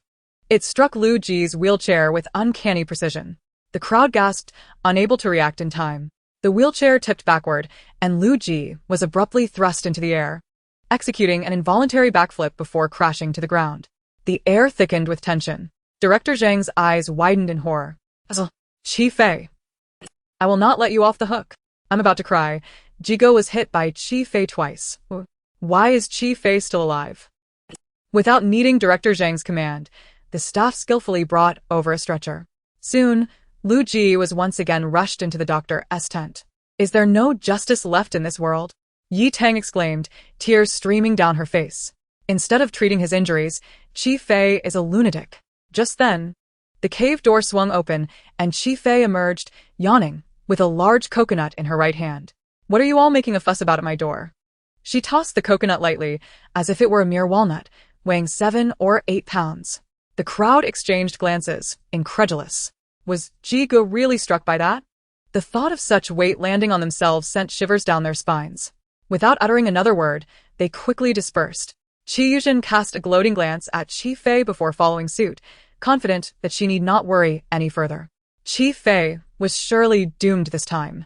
Chi Fei rubbed her face, suddenly recalling that in her annoyance, she had indeed thrown a coconut at someone. Who had she hit? Chapter 12. He fainted right on the spot. A crackling sound reverberated through the air. Director Zhang's voice followed. Attention all contestants at Camp 1. In 10 minutes.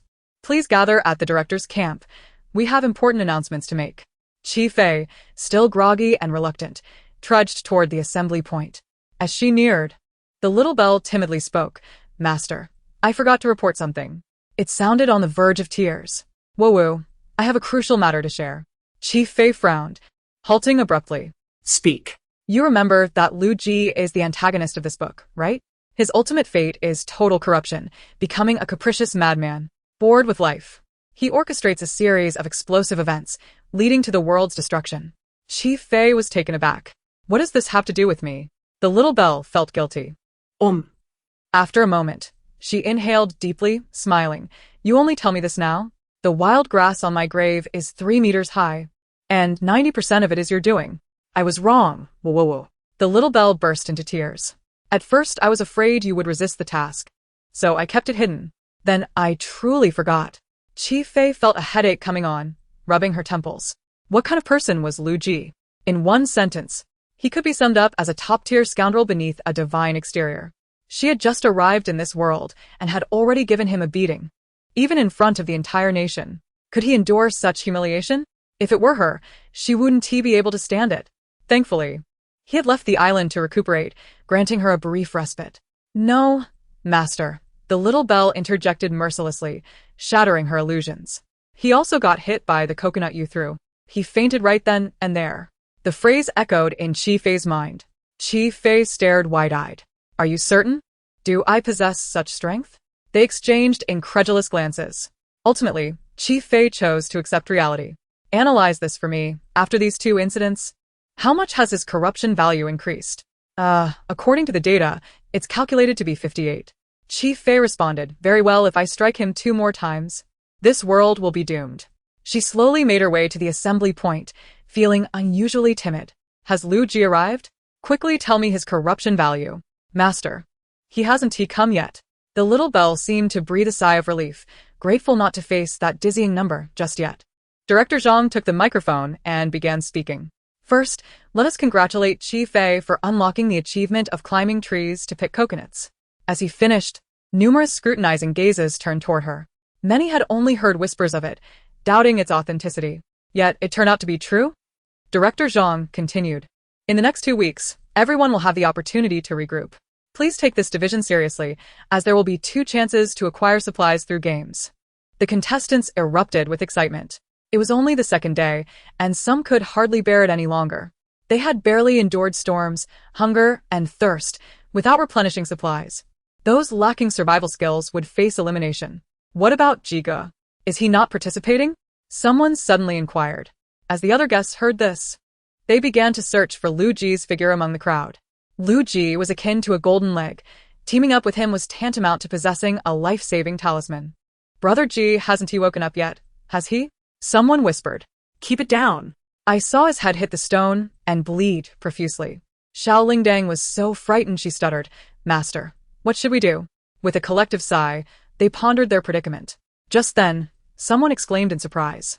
Everyone immediately turned their attention to that person, who, feeling the weight of numerous gazes, nervously took a few steps back. Without his cover, the man behind him came into view. He approached slowly in a wheelchair, his features sharp and defined, but his complexion was pale, devoid of color. His expression was inscrutable, exuding an unsettling detachment. However, as he drew closer, that sense of detachment was shattered by the bandage wrapped around his forehead. The crowd rushed forward. Brother Ji, is your wound all right? I heard it was quite serious. You must take care of yourself. Suddenly, a sharp scream pierced the air. It was unclear who had rushed forward in eagerness, but a push sent the person in front stumbling towards Lu Ji. In a panic, that individual grasped for stability, inadvertently yanking the bandage off with a swift motion. Staring blankly at the bandage in his hand, he wished for nothing more than to vanish. I'm sorry, Brother Ji, he stammered, trembling. Upon looking up, he was struck by disbelief. The bandage felt oddly warm in his grasp. Wasn't it said that Brother Ji's injury was severe? Hadn't he been bandaged? Why was his head completely unscathed? Call a doctor quickly. Chiyu exclaimed in alarm. Brother Ji has internal injuries. We cannot be careless. Oh. The crowd suddenly understood. Chiyu cast a glance at Chi Fei. He's even resorting to feigning injury. Lu Ji must be utterly infuriated with Chi Fei. Chi Fei stood aside, feeling numb. She clutched her chest, appearing on the verge of fainting. Just tell me how many days I have left in this life. Xiao Lingdang remained silent. After a long pause, it finally spoke. Master, I believe I have made a discovery. Chi Fei sighed. I too feel that my days are numbered. No, Master, though it is hard to believe, I have conducted 3 tests and arrived at a conclusion. Xiao Lingdang felt as if it were dreaming. Lu Ji's corruption value was 0. How much? Chi Fei instantly perked up. It's 0. Xiao Lingdang exclaimed, finally grasping the significance. You did not hear incorrectly. It is indeed 0. Are you certain this is not? Chi Fei's incredulity was palpable. Though it is a system, such a phenomenon should not exist. Chi Fei glared at Lu Ji, still surrounded by the crowd, her anger flaring. This good man, who has endured 2 beatings yet possesses no corruption value, are you telling me he is capable of world destruction? Yes. Chapter 13. The corruption value soars unexpectedly? Xiao Lingdang also found it perplexing, but the book clearly stated so. It soon broke into a silly grin. Master. Isn't it wonderful that Lu Ji is a good man? As long as he does not corrupt, your life will be free from danger. On this point, Chi Fei wholeheartedly agreed. She never imagined that even after entering the world of the book, she could reap such unexpected benefits. Lu Ji turned his dark eyes towards Director Zhang, stating, Do not mind me. Continue with the process. Upon hearing him speak, Director Zhang cleared his throat and said, Now that everyone is here, let us begin to form teams. Yi Tang was the first to raise her hand, exclaiming, I want to team up with Brother Ji. Me too. Me. Brother Ji, look at me. Everyone present desired to team up with Lu Ji, but it was clear that the Director's team could not accommodate all their requests. Seeing Lu Ji remain silent, Director Zhang steeled himself to speak once more. Since everyone has potential teammates in mind, for fairness, please share your strengths to garner support. As soon as these words were uttered, the crowd was taken aback. Although each of them had unique skills, they were on a deserted island. Were they expected to sing, dance, act, or do makeup on the spot? I eat little. Yi Tang was the first to speak again, and I am obedient. I promise to follow the captain's orders. Others chimed in, I'm a fitness coach. Skilled in sports. I'm a food blogger, adept at cooking. Ha ha ha, this brother has no competitive edge. Being good at cooking requires an island with facilities to showcase that talent. With the caliber of these guests, is there really anyone capable of lasting a year? Amidst the commotion, Lu Ji's cool voice suddenly cut in. I will team up with Chi Fei. Everyone instantly turned to him, their expressions a mix of shock and confusion. The barrage of comments erupted. No. Brother Ji, stay away from that lunatic. I beg you. Can someone analyze Brother Ji's psychological state? I'm losing my mind. Impressive, Brother Ji. I suspect this is revenge. That is right, especially considering it's Brother Ji. Light a candle for Chi Fei. Whether among the audience or the people present, a singular thought dominated their minds. It's over. That annoying Chi Fei will undoubtedly seize the opportunity to cling on, making it impossible to shake her off. Amidst the lamentations, Chi Fei declared, I refuse. She was out of her mind to take on a burden. Wouldn't it be easier to be alone? This one was in a wheelchair. Even if he had all his limbs, he appeared incapable of contributing. Who would want that? The crowd gasped. What had Chi Fei just said? She had turned down the invitation to team up with the esteemed Lu Ji. Chi Fei. Being invited by Brother Ji to form a team is a privilege. How can you refuse? Yi Tang exclaimed, wide-eyed. What else? Chi Fei retorted with a cold smile. Agree? That's out of the question. Yi Tang grew frantic. You are unworthy to team up with Brother Ji. Seeing the atmosphere shift, Director Zhang quickly intervened. Please, no arguing. He looked to Chi Fei and asked, Do you have anyone in mind to team up with? Chi Fei, feeling exasperated, replied, I don't need a partner. What the heck? Where does this girl get her confidence? Is she hoping to be eliminated early? After all, that would be a relief for her. Please, just leave. We don't even want to see you here. How dare you look down on Brother Ji? Who do you think you are? Director Zhang's expression shifted slightly as he turned to the usually quiet Lu Ji. He was the one with absolute authority. and their decisions had to align with his will. Lu Ji gazed at Qi Fei, coughed lightly into his hand, his complexion even paler than before. I will only team up with Qi Fei. Director Zhang carefully observed his expression, feeling he had discerned his thoughts. Unresolved grievances. The always vengeful Lu Ji would not easily accept this. Certainly not. In that case, Teacher Lu will team up with Qi Fei. Director Zhang turned to Qi Fei, preemptively speaking with a serious tone. Qi Fei, no matter what, Teacher Lu was injured because of you.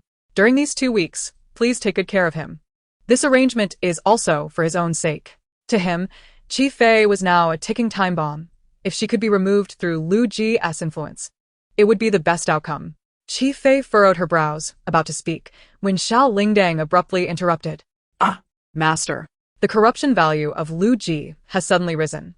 It's 5. What? I don't know why the value changed so suddenly. Qi Fei was momentarily bewildered. Could it be because I didn't team up with him? I don't know. Xiao Lingdang whimpered. Qi Fei truly could not comprehend this man. I agree. Director Zhang, seemingly fearing she would change her mind, hastily announced, "Congratulations to Qi Fei and Teacher Lu for successfully forming a team." Xiao Lingding followed with a shout. The corruption value has returned to 0. Qi Fei. She glanced over at Lu Ji, and in the next moment, he unexpectedly turned his head. Their eyes met, and Qi Fei found herself entranced by his deep, dark pupils. Just then he flashed her a smile. The corners of his lips curving into a gentle arc. Qi Fei narrowed her eyes, an intense aura of hostility radiating from her. "Little Belle," she muttered. "What's wrong with you?" I almost fell for his trick. With a cold smile, she rejected him, knowing that refusing to team up with him would increase her dark value by 5 points. I hit him twice before, and not a single point increased. Do you think that's fair? Little Belle pondered for a long time, seemingly realizing the unfairness. Not just a bit unfair. I told you the system's information couldn't be wrong. That old dog Lu Ji must be plotting against me. What should we do? I have my ways to deal with such people.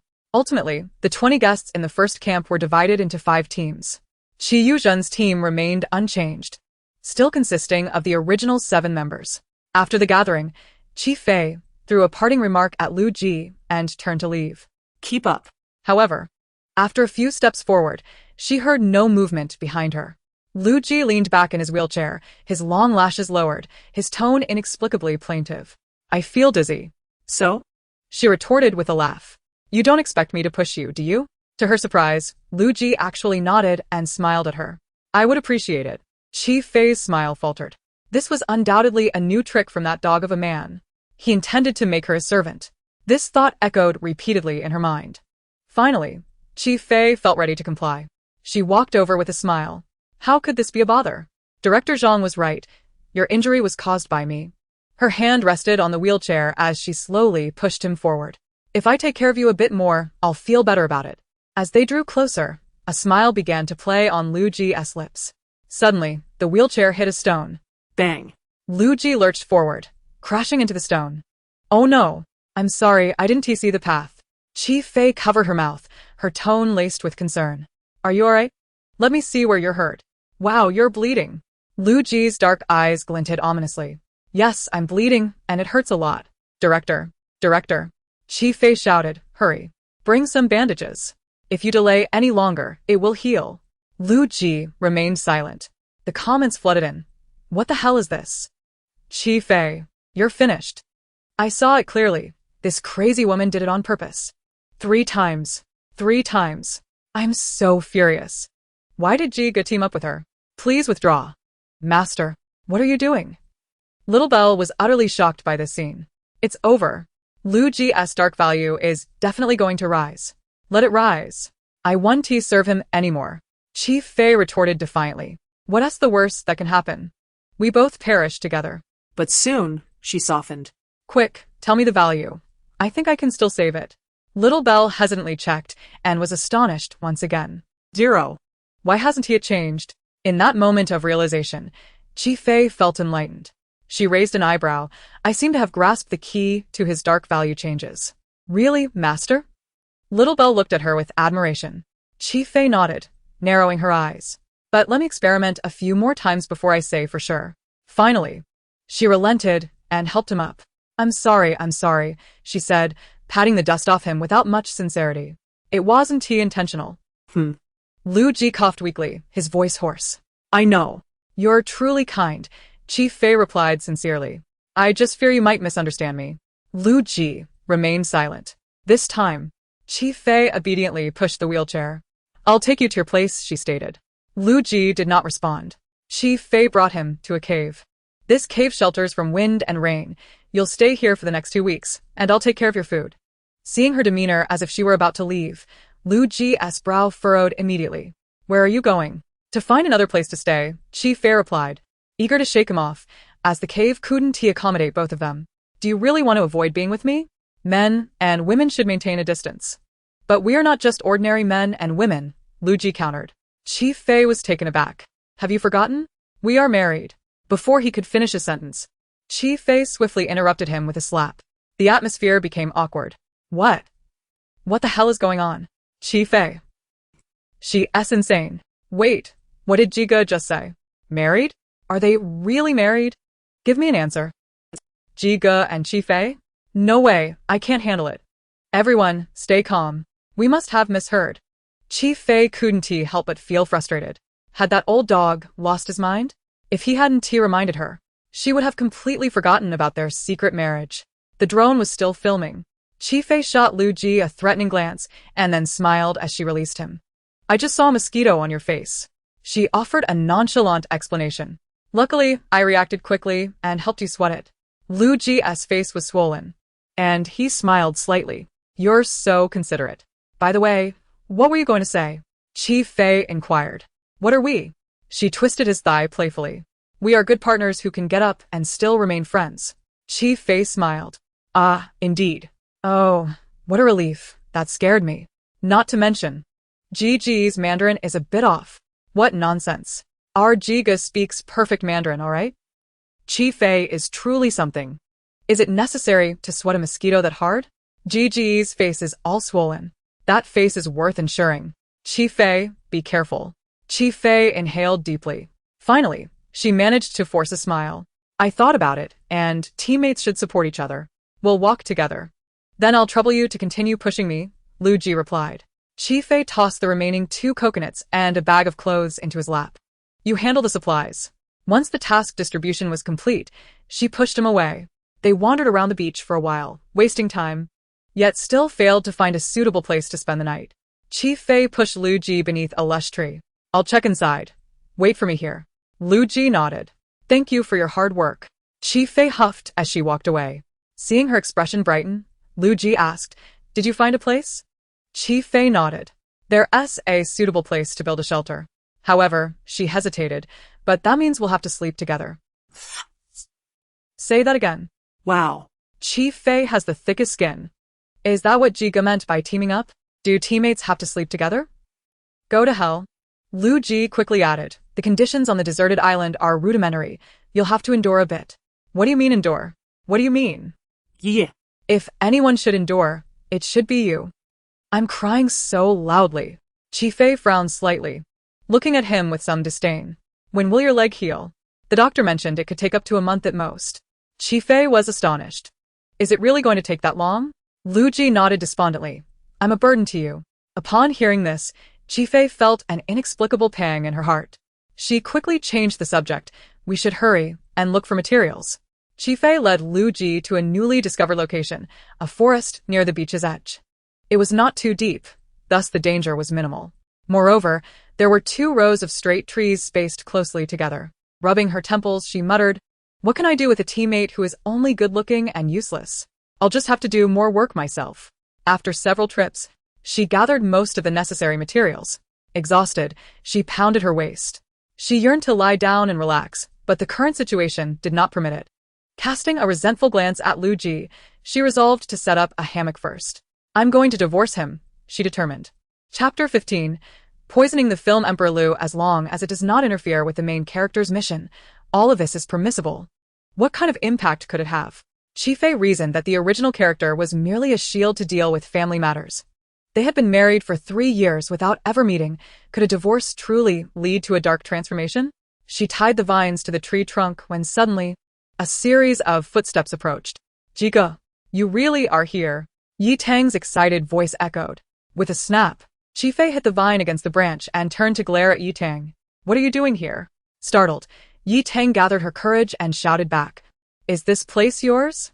If you can come, why can't I? Suddenly remembering something, she questioned loudly. I haven't even mentioned you. Qifei. What are you trying to do by bringing Jigo to this godforsaken place? I swear, no matter what schemes you have in mind, I won't let you succeed. Qifei raised an eyebrow. Oh? What do you suppose I want to do with him? Yi Tang placed her hands on her hips, scoffing. With a beauty like Jigo, how can you resist temptation? Everyone knows your little thoughts. Qifei? Am I really that easily swayed by Lu Ji's looks? Her eyes nearly rolled into the back of her head. Who do you think you are looking down on? What the hell? Wow. That attitude is heavier than my foot odor. For a moment, I didn't know whether to be happy or angry. Qifei, remember what you said. I recorded it. What good is your sweet talk? I'm watching you now. Yi Tang glanced at the hammock Qifei had built and turned to her two teammates. Shall we set up a sleeping area like this too? The others nodded, noting the materials Qifei found, and began collecting their own. Yi Tang stayed behind to wait for them. Qifei continued her work, too busy to pay her any mind. Lu Ji asked, what can I do? You? She quickly changed her tone. If you want to help, I want tea refuse. Sure enough, the next moment, Yi Tang exclaimed eagerly, I'll do it. I'll help. She beamed at Lu Ji. Jigo, you rest well, I'll take care of it. Lu Ji paused for a moment and then replied coolly, thank you. Not missing a beat, Qifei began directing her. Tie these vines to the tree, just like I did. Yi Tang nodded enthusiastically, picking up the vines to get started. Seeing that she was doing well, Qifei picked up another vine to join in. For a moment, they worked together harmoniously while Lu Ji sat in his wheelchair, separated from the bustling duo as if in another world. He gazed intently at Qifei, his eyes gradually darkening with depth. Very well, they are a team. Only he remained alone. Always. Master. The little bell trembled as it spoke. Lu Ji's darkening value has suddenly risen to 10. Qifei was taken aback. Is he darkening again? Why on earth? Is it because my vine tying isn't pretty enough? She turned to glare at Lu Ji. Upon meeting her gaze, he paused momentarily and then smiled gently at her. Qifei felt her heart sink. What does he intend to do? The little bell's eyes brimmed with tears. I don't understand either. After pondering seriously, it hesitantly suggested, could it be because Yi Tang is helping you? You've done less work, and now he is unhappy. Very well, Qifei replied coldly. It seems necessary to make him realize the reality. She halted her work and addressed Yi Tang. Stop what you're doing, you're clumsy and just causing me trouble. Yi Tang was left dumbfounded. What are you talking about? You just praised me for doing well. Is there even a woman who changes her mind this quickly? Ignoring her, Qifei rummaged through the supplies, retrieving two somewhat sharp stones, and approached Lu Ji. You know how to sharpen stones, right? Fearing he might say he didn't. She demonstrated first. Lu Ji nodded. I can. That's good. Qifei tossed the stones on the ground. I picked these two stones specifically to make a stone axe. You just need to sharpen the sharp end a bit more. The little bell exclaimed, Master, why are you still making him work? His darkening value will skyrocket.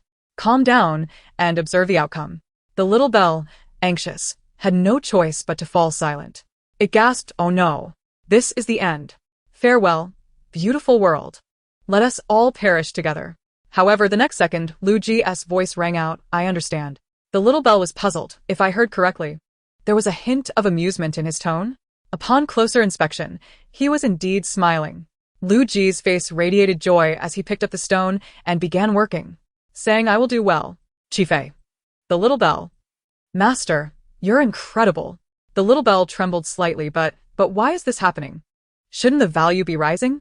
Qifei sighed, then closed her eyes, solemnly stating, Little bell, this villain may have a problem.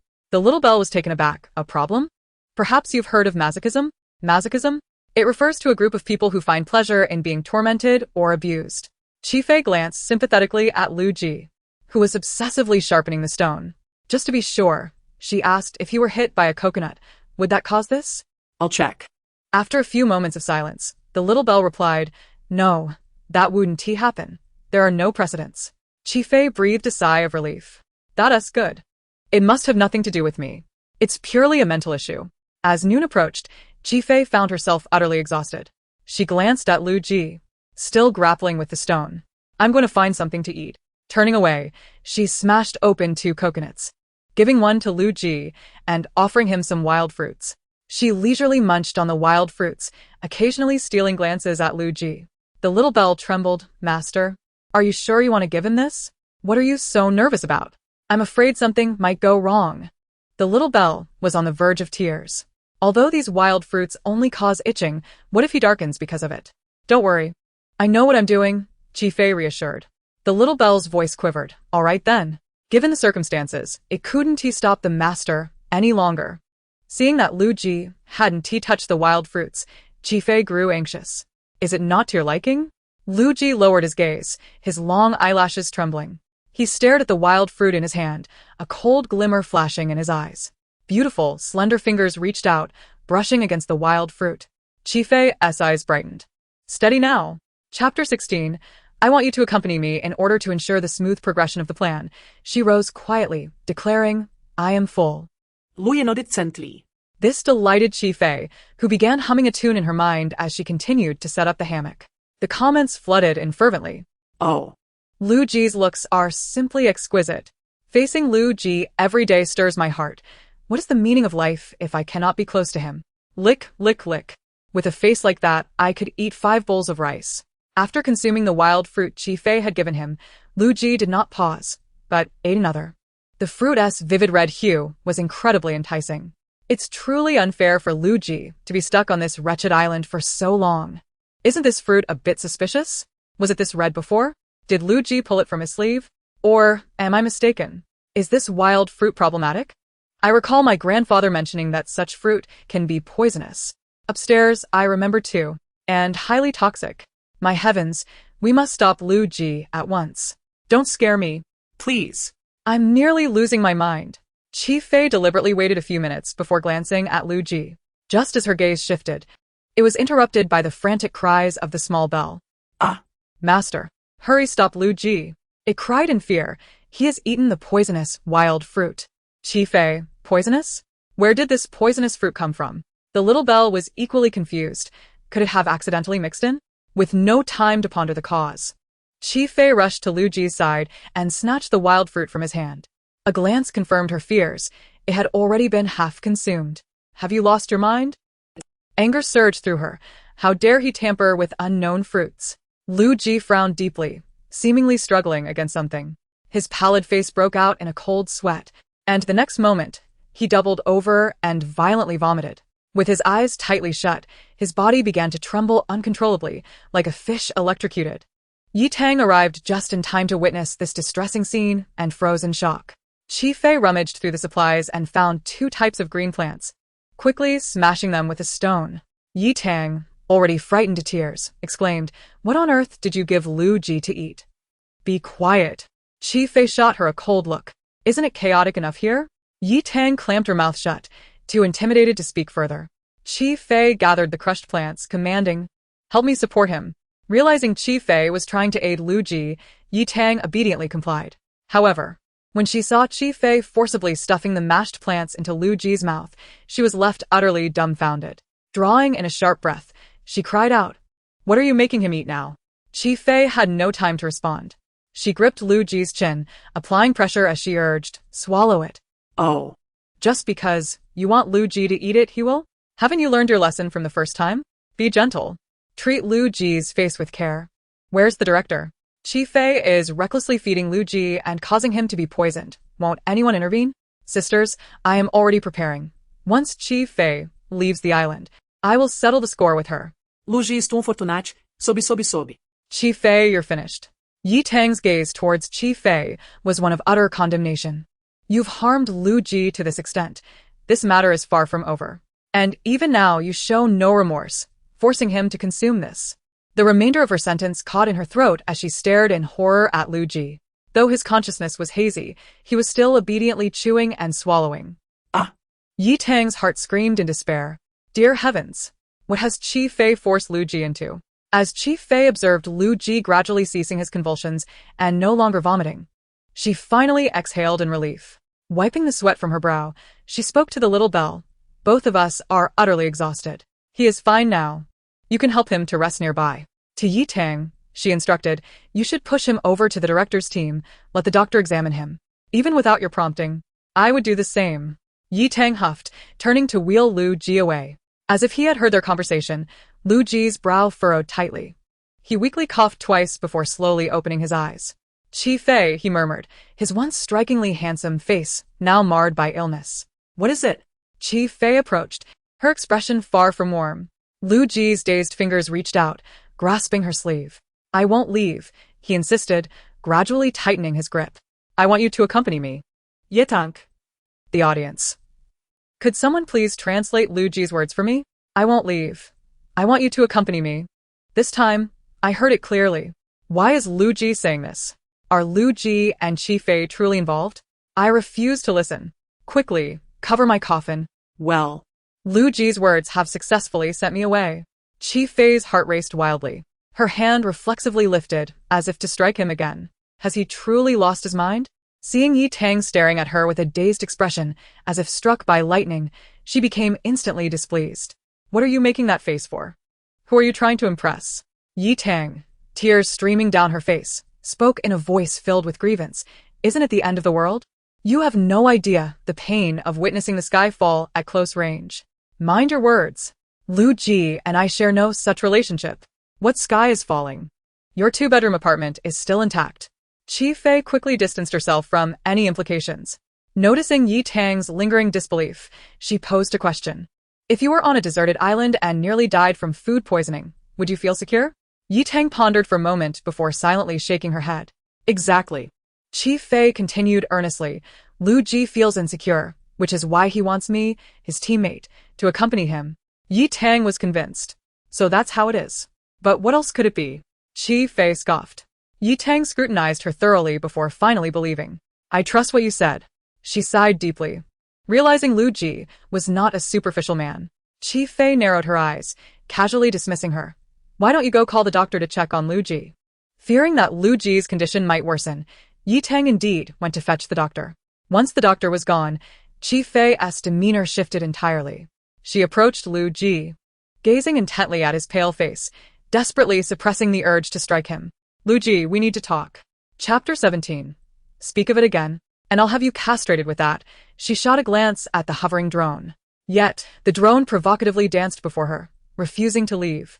Chi Fei bent down, quietly picking up a small stone. Just as she prepared to act, Lu Ji suddenly reached out and grasped her wrist, his gaze coldly directed at the drone. After a moment of silence, the drone promptly flew away. The comments erupted instantaneously. I am of noble status. What's seen is beyond my reach. Ah. Everyone focus. Lu Ji took the initiative to touch Chi Fei. He initiated it. Ever since Lu Ji met Chi Fei, he has transformed remarkably. Chi Fei shook off Lu Ji's hand, lowering her voice to shout at him. Have you lost your mind? What a chaotic utterance you just made. Upon being shouted at by her, Lu Ji swayed like a fragile willow in the wind. Master. The corruption value is at 5%. Just 5%. Now I can't even shout. Xiao Lingdang exclaimed. Chi Fei, gritting her teeth, softened her tone. Please be mindful of your words. Xiao Lingdang sighed in relief. It has decreased again, it has returned to 0. Chi Fei replied very well.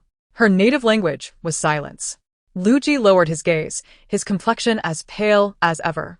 His eyes tinged with a hint of grievance. We are, after all, husband and wife. The words sent a shiver down Chi Fei's spine, prompting her to glance around. Finding the surroundings empty, she stepped closer and grasped his collar. Master? Xiao Lingdang nearly fainted. Chi Fei, speaking, shifted her gaze sharply downwards. Lu Ji sighed. But dear wife Chi Fei? Under Chi Fei's penetrating gaze, Lu Ji quickly amended his words. Fei Fei, my stomach still hurts. Lu Ji trembled his lips weakly. It hurts. Chi Fei's expression darkened. Lie down, I'll fetch a doctor. She took a few steps back, still worried, and made a gesture of sealing her lips. Xiao Lingdang saw the corruption value at 0 and finally breathed a sigh of relief. Master, why are you so fierce? It's quite terrifying. After all, I finally stopped cultivating immortality and can now enjoy a normal life filled with romance. Chi Fei scoffed. Anyone who dares to hinder my second marriage will find themselves my eternal enemy. Thus, the matter of their hidden marriage had to remain a secret. Once they escaped this wretched island, she would seek out 17 or 18 naive young men to relish in the joys of life. Xiao Lingding. The sound of footsteps grew distant. Lu Ji squinted, his expression suddenly turning cold as ice. Today, he had not misjudged. There was indeed a peach blossom mark on Qi Fei's arm, but having just this was insufficient. He needed to confirm more. After stepping outside, Yi Tang arrived with the doctor and Director Zhang. Upon seeing Lu Ji, Director Zhang rushed over. "Teacher Lu, are you alright?" He had nearly been frightened to death by Yi Tang's words, claiming Lu Ji had ingested toxic wild fruit, leading to vomiting and convulsions. The doctor also stated that Lu Ji's condition was severe and required immediate treatment. His heart sank into his throat upon hearing that Qi Fei had given Lu Ji something without care. It felt akin to treating a dying horse as if it were still alive. Who was Lu Ji? Could he be treated so carelessly? Qi Fei was utterly outrageous. Seeing Lu Ji's pallid complexion, he turned and reprimanded Qi Fei. "Qi Fei, I implore you to think before you act in the future." The more he spoke, the angrier he became. Teacher Lu is a living person, not some lab rat for your experiments. If you feed him something reckless, what will happen if he gets sick? Speak more if you can. Though the theme of this variety show is survival on a deserted island, it does not permit Qi Fei to act recklessly. Qi Fei is truly a disaster. Anyone who approaches her will meet misfortune. Leave quickly. You're truly an eyesore. Qi Fei remained expressionless. If I hadn't detoxified him in time, you would already be attending a funeral. Eat your grandfather's funeral. Damn. This woman is infuriating. She is trying to harm Lu Ji. The audience was in an uproar when suddenly the doctor spoke. He looked at Director Zhang in surprise. "I examined Teacher Lu thoroughly, and he is fine." Director Zhang? He approached in disbelief. "Are you sure?" The doctor nodded earnestly. Director Zhang silently glanced at Qi Fei. Qi Fei immediately straightened her chest, turned her face away, and snorted. Director Zhang frowned. Even though Qi Fei inadvertently saved Lu Ji, her methods were excessively reckless. "I believe Teacher Lu is not suited to be with her." Just as he was halfway through his statement, Lu Ji slowly raised his head. His gaze icy as it fixated on him. Director Zhang suddenly choked on his words. Qi Fei, however, became intrigued and urged him. "Not suited for what? Speak quickly." As long as those words of separation escaped Director Zhang's lips, she would immediately part ways with Lu Ji.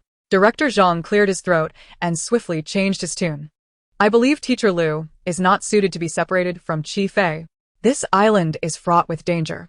I hope Qi Fei can support Teacher Lu as she did today, helping them both through adversity to the end." Qi Fei. She sighed deeply. Once everyone left, she busied herself in front. At that moment, Shun Hanji approached, swaggering with a coconut in hand. "Oh, if it isn't Qi Fei." Qi Fei glanced at him. Shun Hanji's smile faltered momentarily, but he quickly regained his composure, strutting back and forth with the coconut before her. Some people just have no self-awareness, always trying to compete with those they can't match. He boasted, striking the coconut to make a sound. "See this? I found it right under the tree. No wonder they say you're a lucky charm. Who could rival your fortune?" Qi Fei gave a thumbs up. "Impressive, I concede." Shun Hanji glanced at Lu Ji behind her, a gleam in his eye as he pretended to be generous, offering the coconut to Qi Fei. "You've been busy all day. You must be thirsty, right?" He raised his voice intentionally. "Hey, our team may lack in numbers, but we have plenty of supplies. Here, take this coconut." Qi Fei perked up instantly. There was a difficult-to-please elder in the team, and the coconut had just run out. Why would she refuse something handed to her for free? It would quench Lu Ji's thirst too. With that thought, she swiftly snatched the coconut and smiled at Shun Hanji. "Then I won tea refuse." Ah. "Master?" Xiao Lingdang exclaimed. "Lu Ji's corruption value has reached 10. Qi Fei." Without a moment's hesitation, she tossed the coconut behind her. Her words turned dismissive. "Then I won tea, drink it." As her words fell, the coconut arced beautifully through the air and landed with a thud on Lu Ji's leg. "Xiao Lingdang, the corruption value has returned to 0. Qi Fei sighed deeply. "See? Lu Ji is undoubtedly a masochist." Xiao Lingdang covered his mouth, stifling a sob. "Oh no, he is too pitiful." Chapter 18. Those who mind their own business die slowly. Are you sick, Qi Fei? Shun Hanji's expression changed dramatically. After scolding Qi Fei, he hurried off to find another coconut. On this desolate island, resources were scarce. Had it not been for the desire to show off before Chi Fei and win Lu Ji over, he would never have given her a whole coconut. Chi Fei approached Lu Ji, seeing him frowning and looking unwell, and immediately urged, "Don't just stand there. Can't you see Lu Ji can't breathe?" Shun Hanji. He widened his eyes, intending to argue with Chi Fei. But seeing Lu Ji looking sickly, his lips paler than his face, and having just been hit by a coconut, he fell silent. Suddenly, a light bulb went off in his head. The coconut was brought by me, right? Chi Fei hit Lu Ji, so naturally, her first reaction should be to shift all the blame onto me. Yet she did not do so. Instead, she harshly wanted to send me away. Isn't this obvious? This woman is clearly concerned for him, not wishing for him to be implicated in this matter. The only reason she would act this way is that Chi Fei still loves him, and her love runs deep. Alright, I'll take my leave. Shun Hanji picked up the coconut, not only unperturbed, but even smiling at Chi Fei. Thank you for taking care of Teacher Lu. We will meet again soon. Chi Fei. Are there any normal men left on this island? She stood frozen, her eyes and mouth twitching. Shun Hanji noticed, and his eyes lit up. She's interested. It seems my guess was correct. How amusing. She still hung up on him after their breakup. Enough already. Are you trying to set up a hammock? Shun Hanji cast a brief glance at her. Setting up a hammock is not as simple as it seems. Take a lesson from us. With a bit of luck, a tent will suffice. Indeed, Chi Fei replied languidly, when faced with fierce winds or torrential rains. Your tent will still provide shelter. She resumed weaving vines into a structure atop the tree. Shun Hanji's expression darkened immediately. Although he had been injured and had departed the island, he had kept abreast of the happenings there. The image of Chi Yu and her companion struggling against the tempest was vividly etched in the minds of the audience. Even upon his arrival on the island, the incident remained a trending topic. Chi Fei audaciously disregarded his discontent in front of all the spectators, utterly oblivious to the social cues. With such a dim-witted brain, what wilderness survival skills do you possess? Shun Hanji observed from the side, his eyes filled with scorn. However, moments later, his smirk faltered as he beheld the nascent form of a hammock before him, a creation completed by Chi Fei in less than 5 minutes. Is it possible? Can Chi Fei truly craft a hammock? No way, she finished it so quickly. Can it even support a person? Chi Fei continued to reinforce the hammock with vines to ensure its stability. Shun Hanji, incredulous, found himself captivated by her work.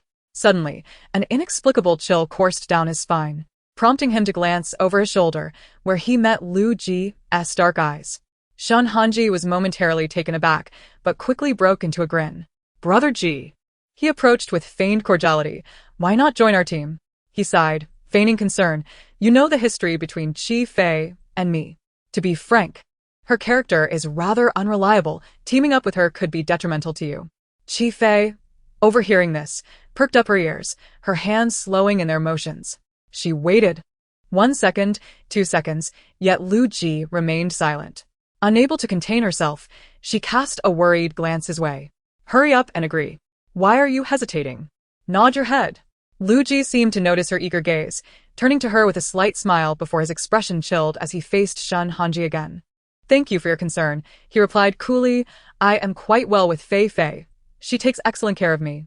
Shun Hanji gasped in shock, visibly taken aback. Her? Chi Fei takes care of someone? He quickly added, Brother Ji, if you're being coerced, just blink.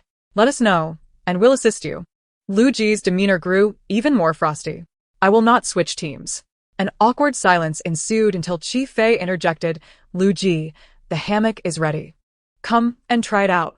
Shun Hanji exhaled in relief, grateful for Chi Fei's timely distraction. He followed Lu Ji over, his gaze still filled with disdain. Chi Fei. What you've made isn't just a decorative piece, is it? He scoffed. Do you really think these vines are useful? It wouldn't even support a cat. As the conversation unfolded, the audience echoed his sentiments. Why should Brother Ji be the one to test it? What if he falls? Brother Ji is already injured. Chi Fei is being utterly thoughtless. If someone should test it, it ought to be her, not our Brother Ji. In the next moment, Chi Fei plopped herself onto the hammock, which held firm without a hint of failure. Shun Hanji was rendered speechless, his words caught in his throat for a long moment. You're implying that I'm lighter than a cat, aren't you? Chi Fei grinned, swinging her legs as she transformed the hammock into a swing. The connections were remarkably secure, the vines showing no signs of loosening. She swayed left and right, coming dangerously close to Shun Hanji, her beaming face a glaring sight. At that moment, Lu Ji arrived beside her, effortlessly lifting her by the collar of her shirt with a gentle force, and in the next instant, he seated himself beside her. The hammock, now bearing the weight of two adults, remained steadfast. Their laughter echoed through the air. Well, It seems they are doing quite well together, Shun Hanji thought. How could she have actually made it work? Although this is my first time making a hammock. I suppose luck was simply on my side this time, Chi Fei remarked. I truly pity the others from different teams. Without tents, where will they sleep tonight? She directed her query towards Lu Ji. Wow, she really did create it. The King of Versailles. I am impressed. So many words unsaid, and yet wow suffices. If there were no fierce winds and torrential rains, this hammock would indeed suffice. Why is she even addressing Brother Ji? Why would he engage with her? Lu Ji responded with a smile. I am indifferent to such matters. Excellent. Those who refrain from meddling in others' affairs tend to fare better. She then turned to Shun Hanji. What do you think? Chapter 19.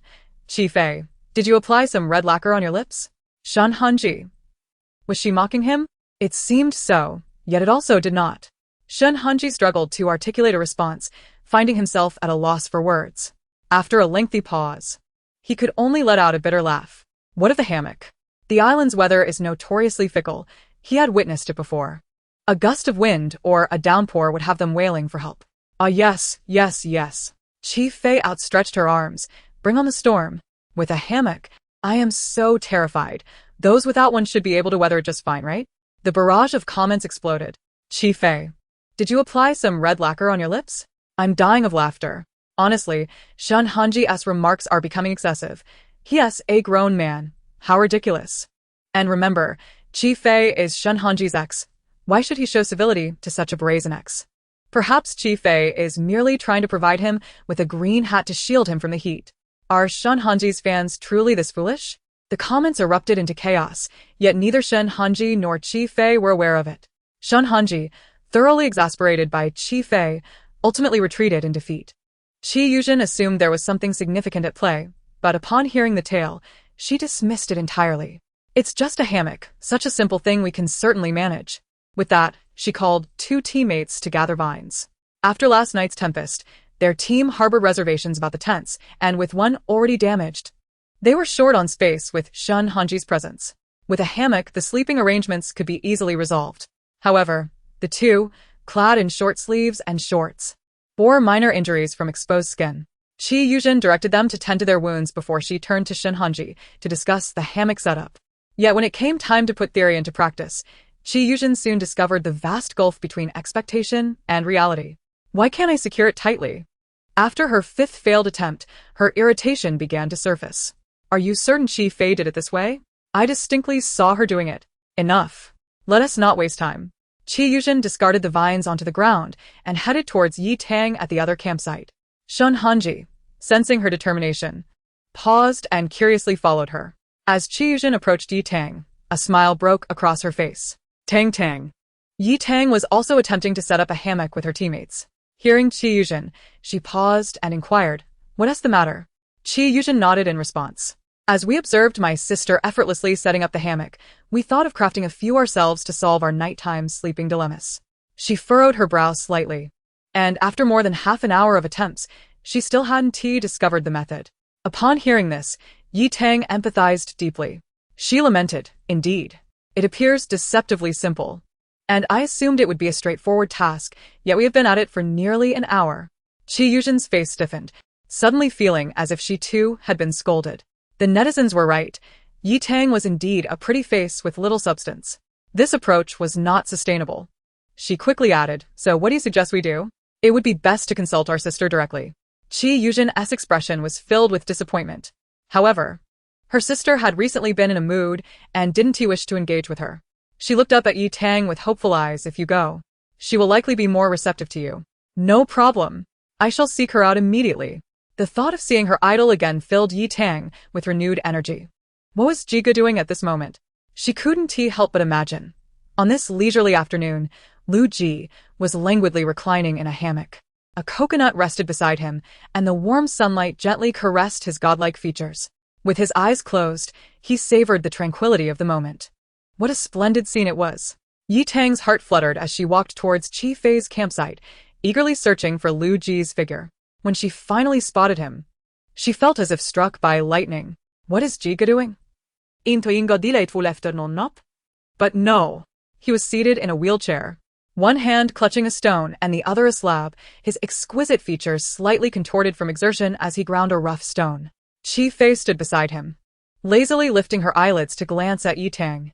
She tapped Lu Ji's wheelchair and urged, "Hurry up, do you want to eat dinner or not?" Ah. Yi Tang's heart raced at this sight, feeling an explosion of emotions within her. She stormed over and confronted Chi Fei.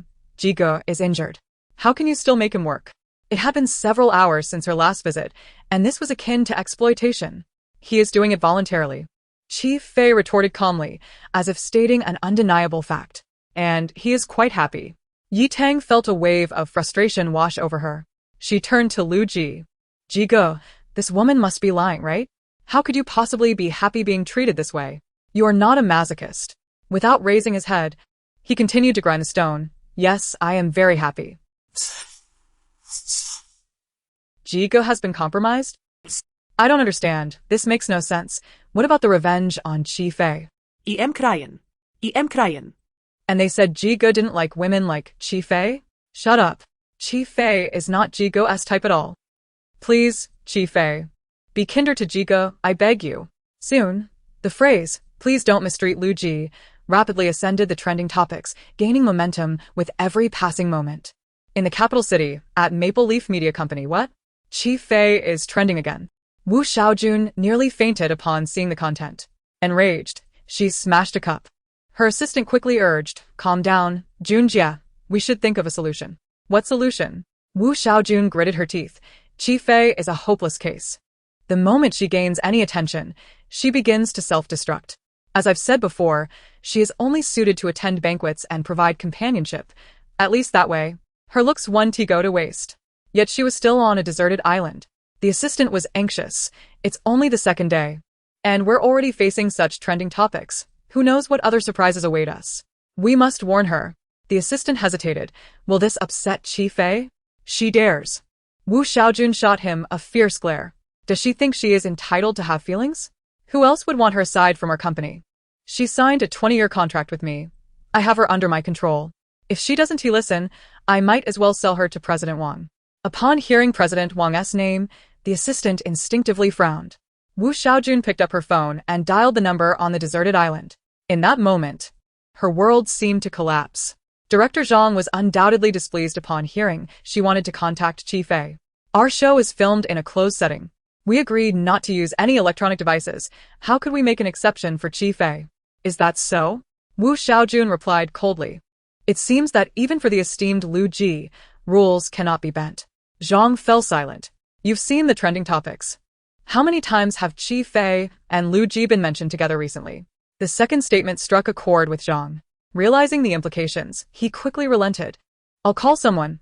I'll have them contact you shortly." Chi Fei had fashioned a stone axe from the polished stone and was pleased after testing it briefly. Just then, a staff member approached her. "Chi Fei, Director Zhang needs to see you," he announced. She casually discarded the stone axe and followed him. Upon arriving at the director's tent, Zhang immediately called Wu Xiaojun and handed the phone to Chi Fei. Before she could bring the phone to her ear, an ear-splitting tirade erupted from the other end. "Rein in your tendency to flirt. Lu Ji is not someone you can toy with." Chi Fei rubbed her ear. Unable to resist interrupting, "Who are you? Which gang do you belong to?" There was a brief silence on the line. "After all this, you still can't recognize my voice?" Wu Xiaojun's fury ignited instantly. "I am your manager, Jun Jia." "Oh, a manager," Chi Fei replied nonchalantly. "I'll be awaiting my contract termination notice." Wu Xiaojun. Assuming Chi Fei was merely blustering, she continued to issue her stern warning. "Be nice to Lu Ji. Do not mistreat him." Just as she was halfway through her sentence, the line went dead. "Wu Xiaojun." Chi Fei returned the phone to Director Zhang. "If this person contacts me again, don't bother calling me." With that, she turned to leave. Standing before him, she looked down at him and asked, "Am I mistreating you?" Lu Ji lifted his gaze and smiled. "No." "Then do you like it this way?" Chi Fei inquired further. The smile in Lu Ji's eyes became more pronounced as he slowly replied, "I do." The comments exploded in response. "What is happening? Is this a confession scene? I'm crying my eyes out. Ladies. Ji-ge is simply magnanimous. He doesn't mind Chi-Fei's strict treatment of him. Please do not overinterpret. Lu Ji is magnanimous? Yi Tang felt as if she was about to ascend to the heavens. In that moment, her world crumbled. A profound silence enveloped the surroundings. Chi-Fei felt a bit uneasy under Lu Ji's unwavering gaze. He must be insane. He must be ill, Xiao Lingdang sighed. I have never encountered a villain with such a twisted mentality. Chi-Fei wholeheartedly agreed. Since he enjoyed this manner of treatment, she had no choice but to comply to avoid increasing her villainous tendencies. Yi Tang, seeing Lu Ji obediently comply, felt utterly dazed. Once they had moved away, she swiftly approached Chi-Fei. We need to talk. Chi-Fei picked up her stone axe and began to walk away. What is there to discuss? Yi Tang followed closely behind. Ji-ge can no longer team up with you. You'd best withdraw from the team now. Upon hearing this, Chi-Fei summoned a drone.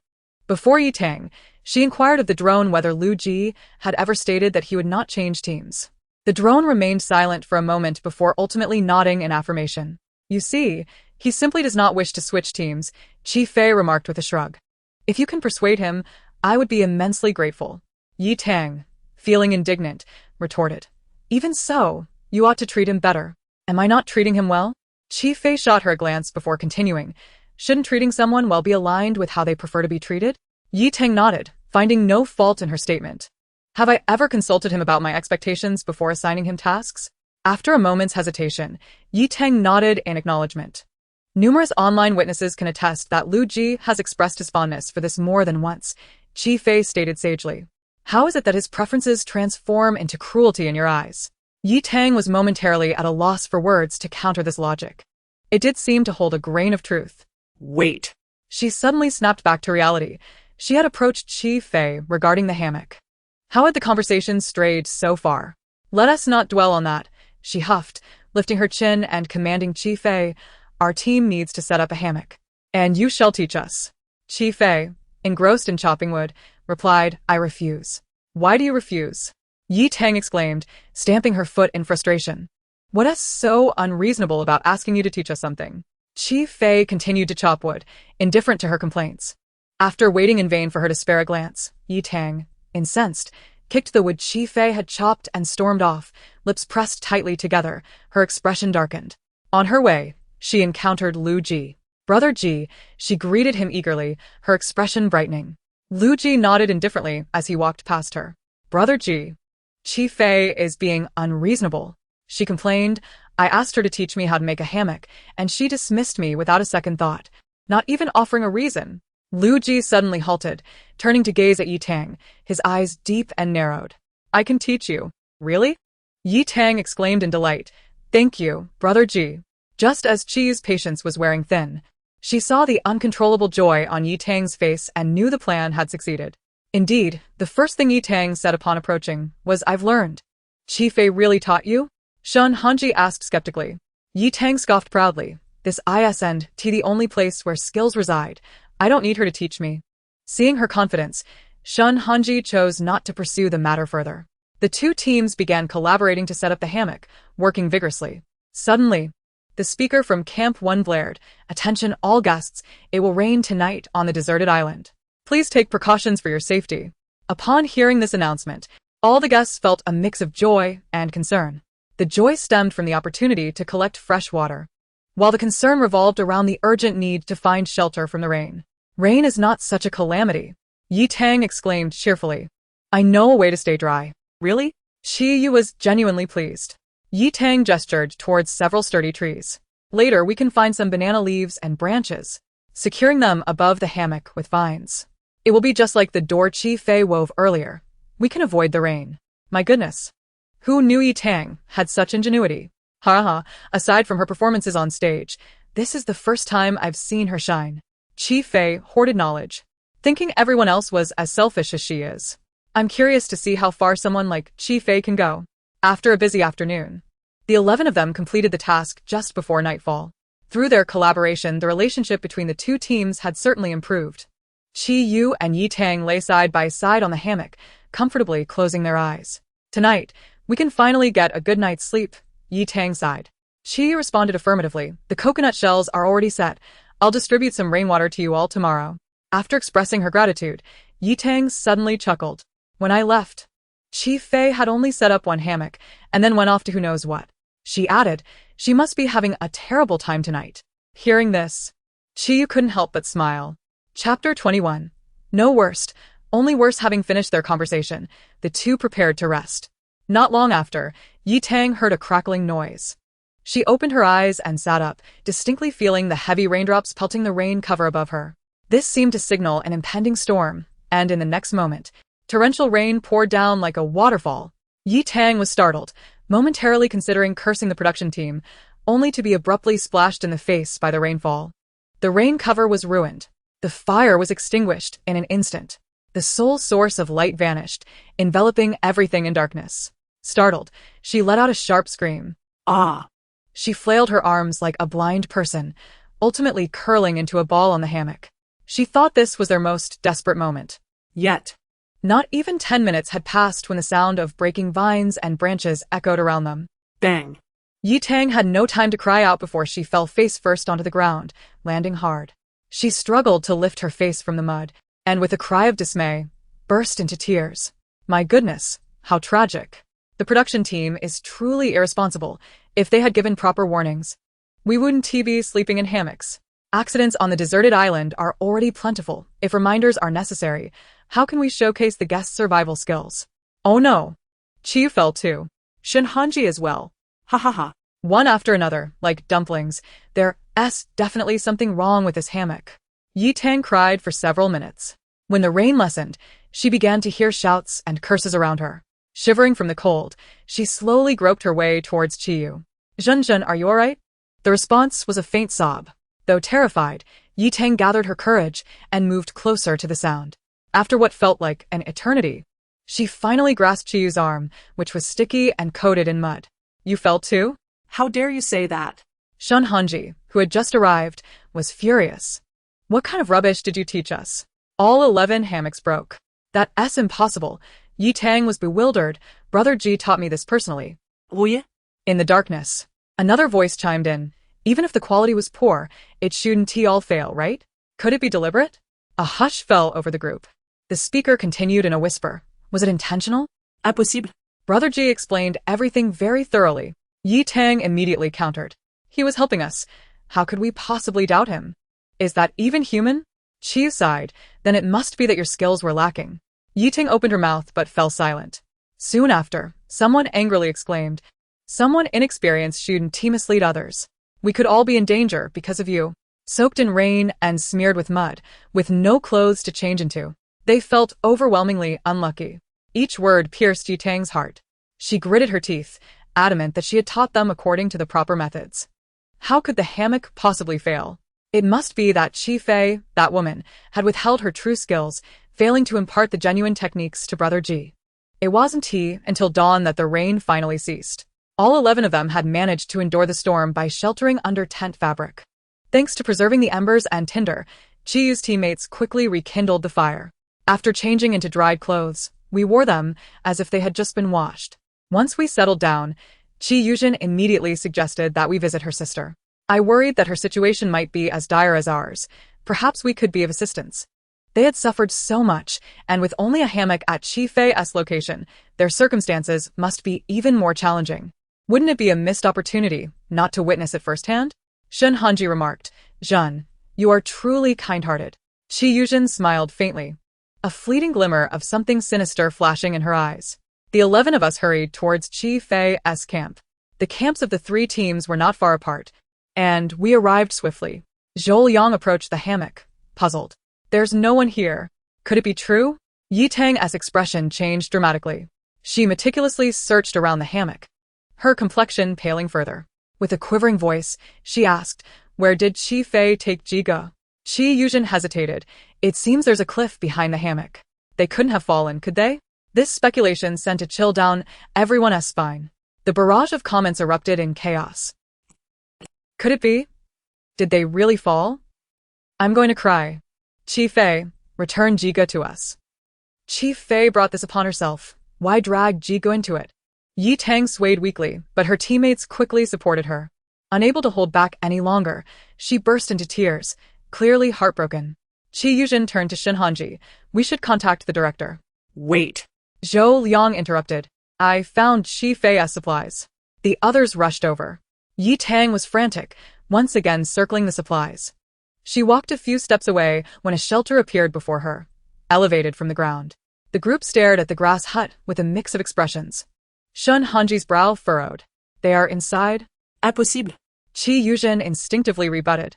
Even if Qi Fei had studied survival skills before coming to the deserted island, she would never be able to construct something like this. I concur, Yi Tang scoffed. Qi Fei can manage a hammock at best. This hut must be entirely natural. As soon as she said this, everyone's thoughts began to swirl. A natural shelter on a deserted island could shield them from wind and withstand the torrential rain like last night. It was the perfect abode. Qi Yuzhen tilted her head. Noticing that Yi Tang was also tempted by the shelter, she seized the opportunity to assert her moral high ground. Many in our team were injured last night. We desperately need this safe haven to recuperate. What do you mean? Yi Tang immediately protested, glaring at her. Your injuries were an accident. Our team has injuries too. She argued defiantly. I spotted this place first. First come, first served. Qi Yuzhen, uninterested in further debate, shot a look at Shen Hanji. He understood and dashed towards the shelter, with Qi Yuzhen hot on his heels, determined to seize the location. Hey. Are you going to reason with us or not? Yi Tang shouted, quickly following in pursuit. The two teams inexplicably began to race. Others, witnessing the fervor with which they were competing, expressed their uncertainty. Natural shelters shouldn't look like this, right? Someone voiced their doubt. Others also sensed something amiss, speculating that it must have been constructed by someone. Yi Tang. With keen ears, overheard their discussions while sprinting forward but continued to deny. How could it be? This is entirely natural. She raced ahead, ultimately arriving at the shelter at the same time as Qi Yuzhen, while Shen Hanji was tripped by her teammate. With the odds in her favor, how could she possibly lose? Yi Tang possède hanaside. Qi Yuzhen staggered and fell to the side. Yi Tang gleefully exclaimed, This shelter is ours. She pushed aside the entrance as cover and peered inside, only to be startled into a scream by the sight before her. Chapter 22. Is weakness a license for lawlessness? What are you doing? Yi Tang trembled, pointing at the two inside. Her entire being shook with anger, especially directed at Qi Fei. How shameless. She's lying on top of Jiga. Qi Yuzhen leaned closer, her expression cracking. Qi Fei and Lu Ji? Have they become so impatient? The comments exploded with fervor. With her on top of him, this is clearly Qi Fei's deliberate seduction. I can't watch. I can't watch. GGE existiu inocem. Sobe. Que fei, e o promiscuoso homem. I knew she wouldn't let Ji go off easily. This is a disaster. There's no way to clear this up now. Qi Fei casually glanced at them, applying pressure. Are you not a man? It hurts. Lu Ji murmured, his voice trembling. Just one word stirred the hearts of Yi Tang and Qi Yuzhen. Endure it. Qi Fei remained unfazed. I'm almost better. The crowd. How could Qi Fei remain so composed with so many people standing there? Her audacity is thicker than the earth's crust. Yi Tang shuddered, visibly shaken. Qi Yuzhen's smile was on the verge of breaking. Sister, no matter what, you're still a daughter of the Qi family. How can you be in the wilderness with a man? Her words trailed off abruptly. Qi Fei ignored her, allowing Lu Ji to support her arm. She reached up, her fingertips brushing against the thatched roof, pushing it back to perfectly seal the gap. Only then did she nonchalantly turn to Qi Yuzhen and ask, What about being with a man in the wilderness? Why did you stop mid-sentence, sister? Qi Yuzhen tightly shut her mouth. Immensely relieved, she had stopped in time to avoid further embarrassment. Oh no, I suddenly feel like shipping Qi Fei and Jigo. What should I do? I also, to be fair, Qi Fei's looks are indeed worthy of Jigo. Are you Cupid? What kind of matchmaking are you doing? Are you out of your mind? How can you ship this? I'm going to be sick. You ship them? Get lost. Those who ship them are brainless. Everyone collectively sighed in relief. It turned out that Emperor Lu was merely lending Qi Fei a hand. This incident made it seem as though they were on the verge of a scandal. Once the rain subsided, Qi Fei called Lu Ji to descend to the ground. She fixed her gaze on Qi Yuzhen, smirking lightly. I heard you say earlier that this is a natural shelter? The recollection of her earlier embarrassment in front of the audience made Qi Yuzhen's face twist with anger. No, no, no, she quickly denied. We were too far away, and it was dark, so we misjudged. Indeed, it was just a distance of 10 steps. How far could that be? Chi Fei remarked. It's my fault for not fencing this place off, allowing you to misunderstand. As long as the misunderstanding is resolved, that's good. Qi Yuzhen forced a smile.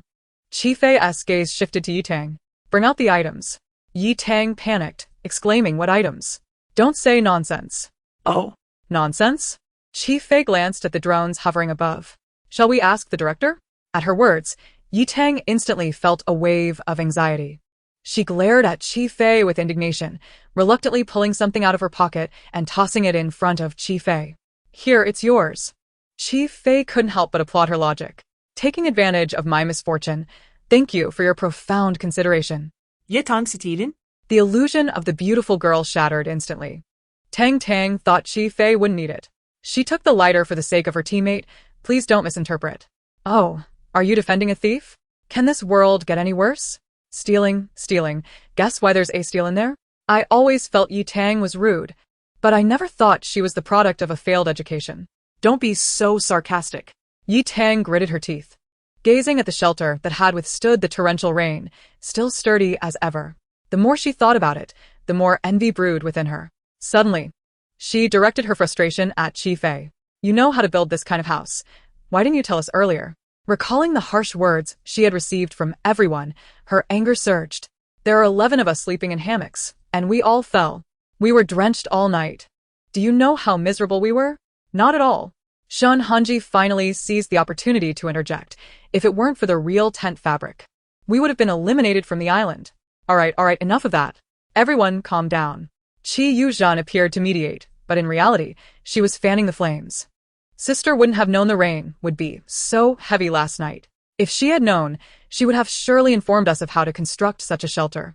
At this, she tilted her head towards Chi Fei. Right, sister? Chi Fei smiled at her, remaining silent. So, are we just going to let this slide? Yi Tang pressed on. We endured so much suffering for nothing. Chi Fei slightly furrowed her brow and tossed a fruit towards her mouth. Smack. The fruit landed perfectly, blocking Yi Tang's mouth. She widened her eyes, glaring at Chi Fei with resentment.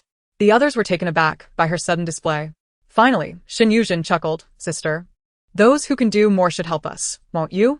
Oh, so now we're resorting to moral coercion? Chi Fei laughed. I'm sorry. Does being weak give you the right to act recklessly? She glanced at Lu Ji.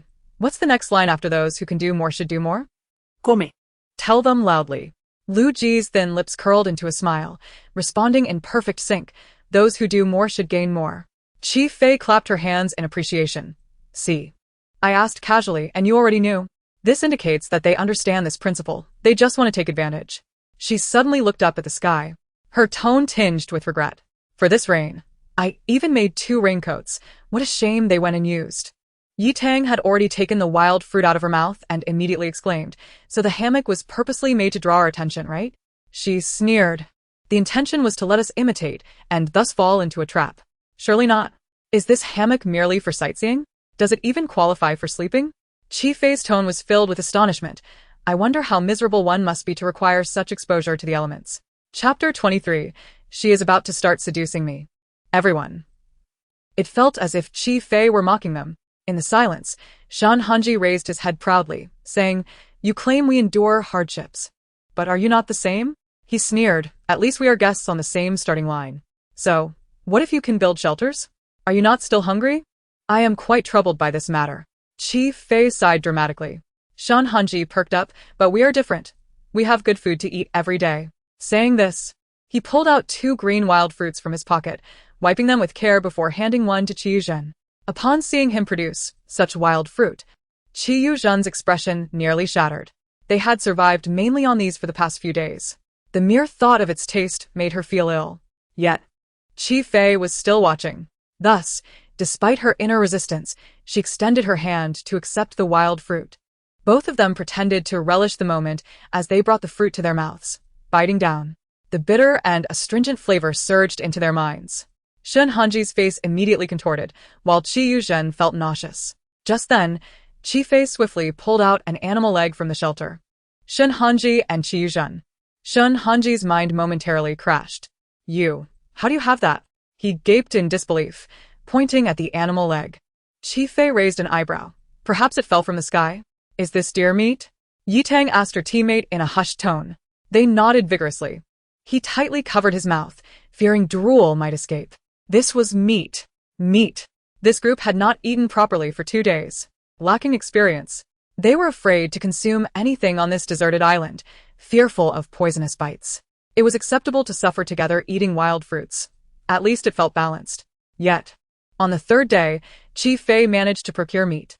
Chi Fei leisurely started a fire, turning to Lu Ji beside her. Let's have some deer meat to fill our stomachs this morning. This is too extravagant. How did this deer meat come about? I didn't follow Chi Fei's live stream before.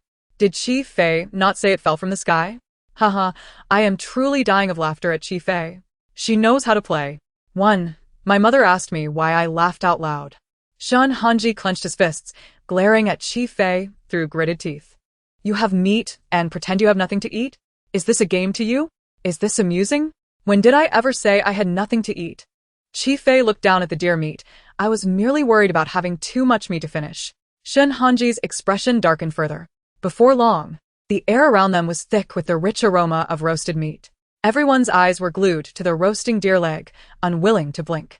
As the leg sizzled over the fire, hot oil trickled down the meat, driving everyone to distraction. At that moment, only one thought crossed their minds. The animal fat was dripping into the fire. What a waste. Chi Fei observed as the outer layer of meat changed color from roasting. Using a sharp stone knife, she sliced off a piece and placed it on a banana leaf before handing it to Lu Ji. Eat. All eyes immediately shifted, fixating on the roasted deer meat in Lu Ji's hands.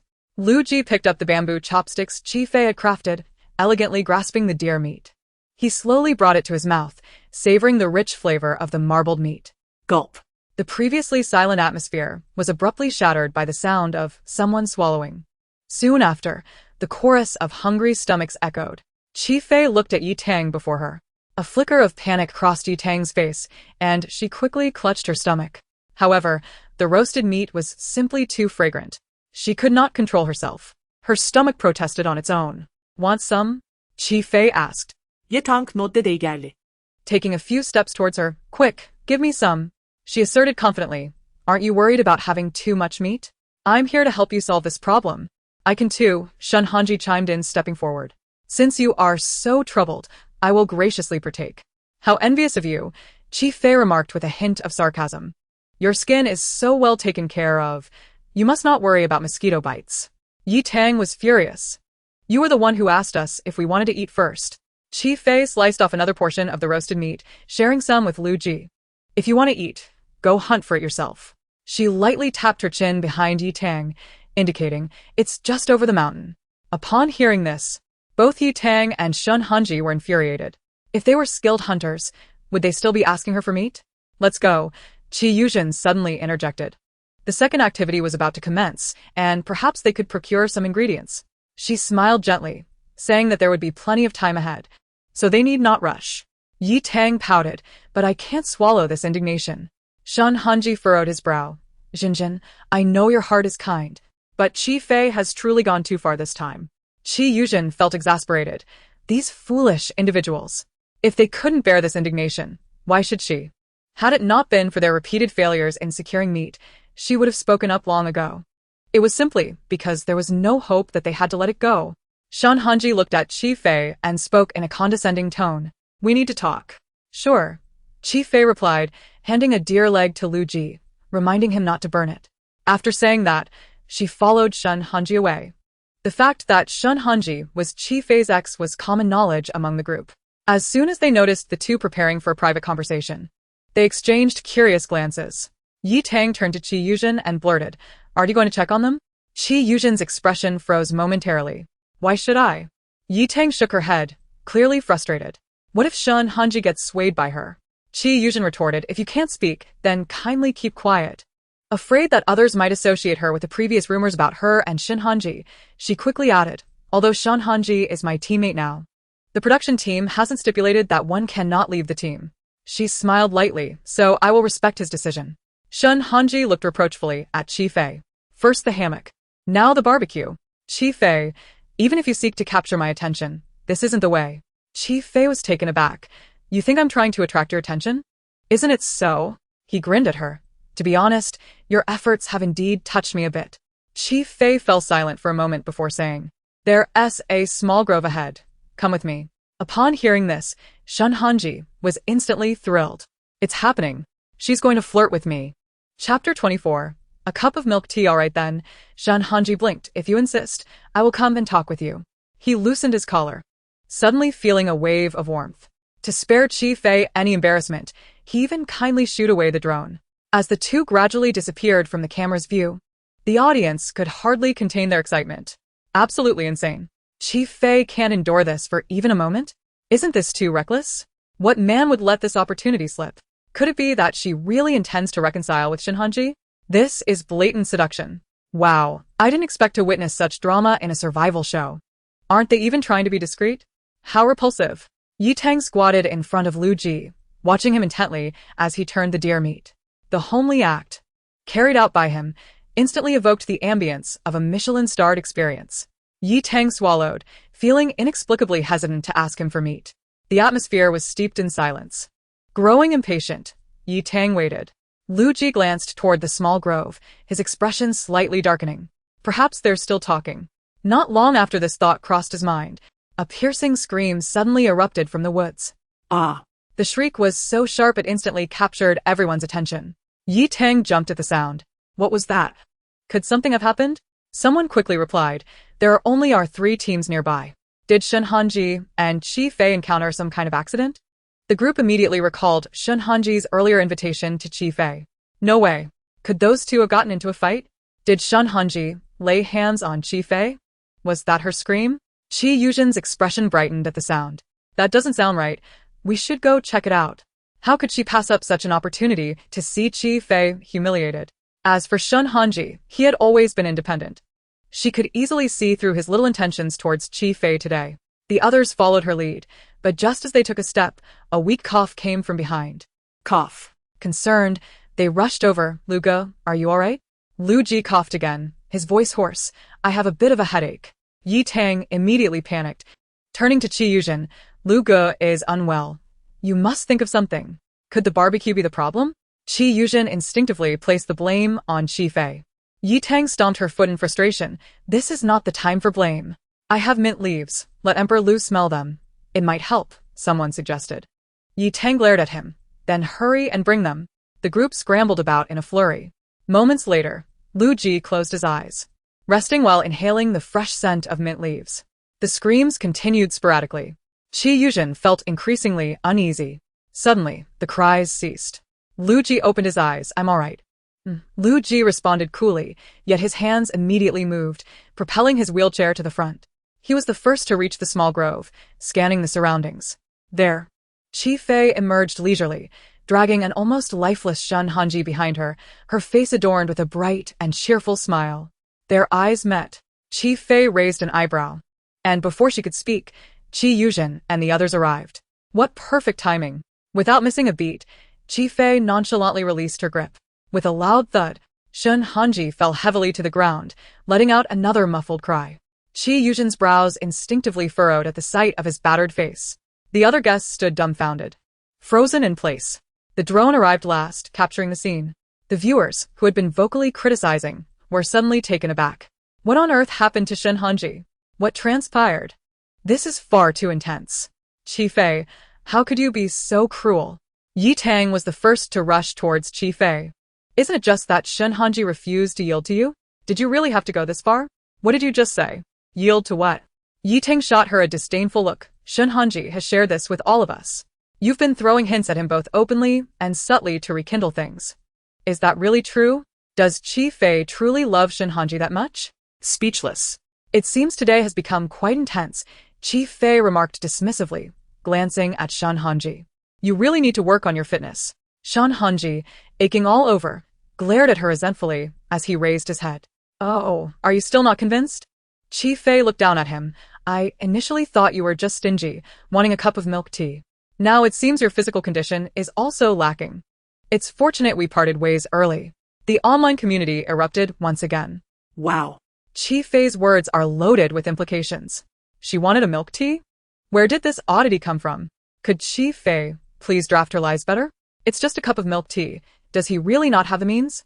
When Shen Hanji was with Chi Fei, he subtly indicated online that he gifted her several high-end bags. He indeed gifted them.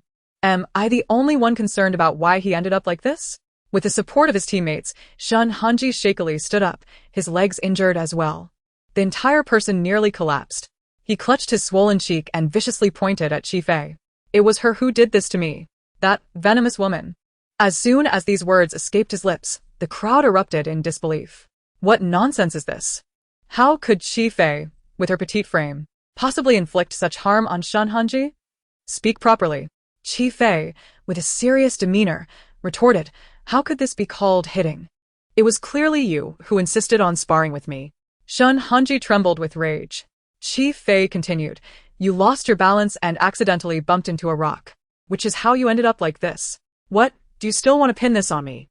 Shen Hanji was left gasping for breath, wishing he could simply vanish on the spot. The commotion had already attracted the attention of the production team, and soon Director Zhang hurried over with his team. Shen Hanji seized Director Zhang and embellished the situation, concluding with a harsh tone.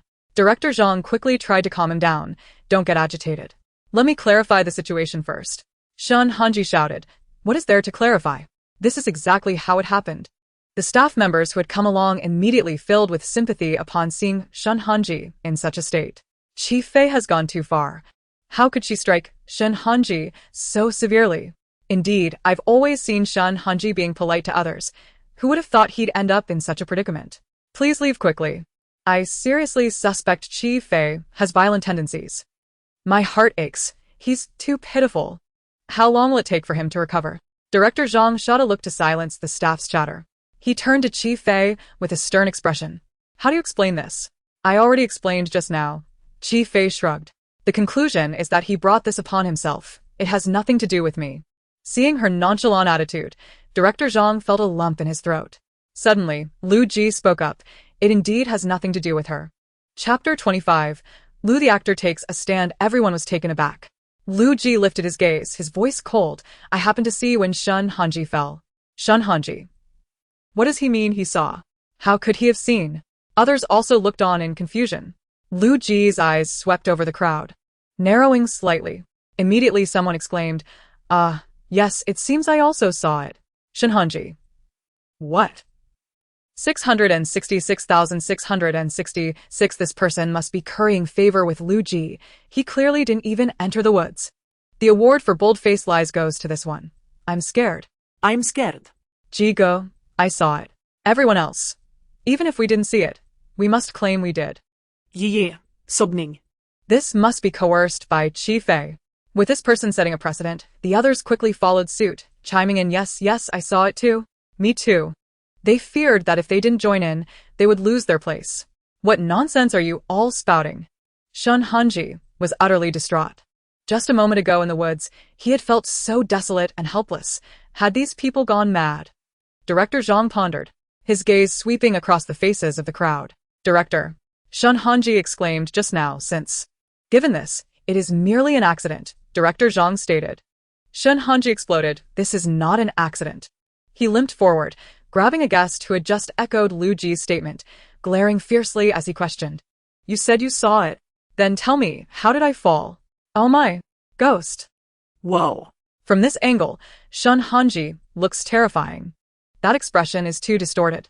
It's over. Chi Fei has surely made an enemy of him. It seems all of them have collectively offended him. Chi Fei better look out for herself from now on. The male guest, confronted in such a public manner, instantly lost his temper. Just as Chi Fei said, you were sparring with her, lost your balance, and fell on your own. Shen Hanji, how can you not take defeat like a man? Another guest, who had long harbored dissatisfaction towards Shen Hanji, chimed in, Chi Fei is right. What do you intend to do now? Extort someone? Shen Hanji immediately shot him a glare, veins bulging on his forehead. Hanji, let it go. Chi Yuzhen stepped forward to persuade him gently. Don't dwell on it. Director Zhang, sensing the tension, quickly shifted the topic. Since everyone is here, I have an announcement. The second activity will commence shortly. Please gather at the director's camp. Upon hearing this, the guests' eyes lit up with excitement. Finally, we've awaited this moment for supplies to be replenished. A guest eagerly inquired, Director, can you reveal the game content? You'll know once you get there. Director Zhang replied with a smile. The guests laughed and chatted as they surrounded Director Zhang, walking away step by step. Shen Hanji, still fuming, no longer cared about appearances, issuing a sinister warning to Qi Fei. We'll see about this. Qi Yuzhen stood by his side, appearing supportive of her teammate, yet her tone remained gentle. Sister. Although this matter is baffling, our team will seek justice for Hanji. Her gaze held a hint of provocation. In the upcoming game, we shall not let you. Truly, the way she defends her teammate is impressive. Are you all okay? Jiga has already stated it has nothing to do with Qi Fei. How can you jump to conclusions? With so many guests as witnesses, are you blind? Exactly, clearly he wanted to show off, sigh. Alright. Qi Fei nodded repeatedly. I hope you can follow through. Qi Yuzhen, along with her teammates, helped Shen Hanji slowly leave the small woods. Once everyone had departed, Qi Fei finally turned her attention to Lu Ji. Previously, in the realm of cultivation, she had been strictly governed by her master, bound by numerous rules. Any misdeed would result in severe punishment, and no one had ever offered her a blade in her moments of fury. Suddenly, she found him quite agreeable. With this thought in mind, she walked over to him. You did well. Lu Ji maintained a nonchalant demeanor, seemingly unfazed by her words. Qi Fei placed her hands on his wheelchair, effortlessly pushing him along. From Qi Fei's perspective, Lu Ji's lips curled into a mischievous smile, rising higher and higher. Did I see that wrong? No. I saw it too. Jiga smiled secretly. My goodness. He seems indifferent to us, yet has changed his demeanor towards Qi Fei. As they strolled together, a small bell chimed. Master, I have good news for you. What is it? Your favorability rating has reached 5,000, unlocking the next ability. So soon to reach 5,000? The early stages are relatively easy. As we progress, the required favorability will increase. Qi Fei inquired, what ability? Plant identification skills.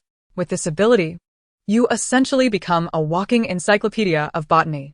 Excellent. Unlock it immediately, she commanded. The small bell fell silent for a few seconds before responding with a cheerful tone. I have unlocked it for you, Master. Please continue to strive. When Qi Fei and Lu Ji arrived, the guests were already engaged in fervent discussion. Yi Tang was assigning tasks to her teammates. Regardless of the game content later, we must prioritize securing essential supplies. Remember, this is paramount. As she spoke, her gaze caught sight of Lu Ji. Her face immediately brightened. Jiga, you're here. She instinctively moved towards him, but halted in her tracks upon meeting Qi Fei's teasing gaze. Don't get too smug. Ye Tang retorted. Qi Fei casually plucked a blade of grass and held it in her mouth, striding past without a glance. Yi Tang glared in frustration. As she was about to speak, Qi Yuzhen pulled her back.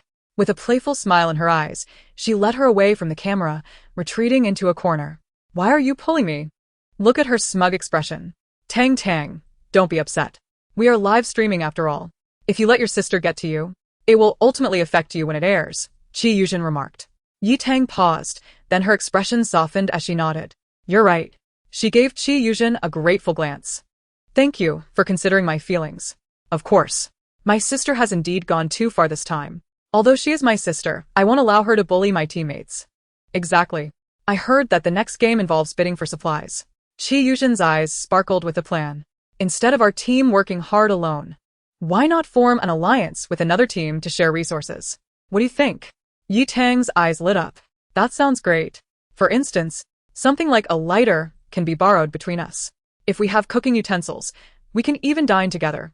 That's a splendid idea. However, my sister surely won't back down easily, Qi Yuzhen sighed. Ye Tang gritted her teeth. Who cares what she wants? Can our two teams not outbid her? Just wait and see. We'll play it smart and ensure she gets nothing. Qi Yuzhen sighed again. If it weren't for my sister's excessive behavior, I wouldn't be reacting this way. You are just too kind. One cannot be overly benevolent. Otherwise, you'll only be bullied at home, right? Today, we shall avenge you. With that, Yi Tang snorted and stepped out of the corner. Upon emerging, they spotted Qi Fei sitting on a stone bench.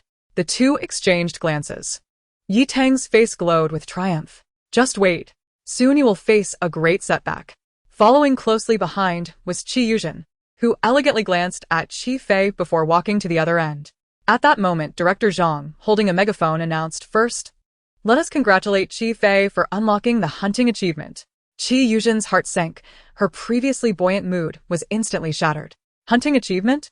By this calculation, Qi Fei has already unlocked 2 achievements, one for coconut gathering and another for hunting.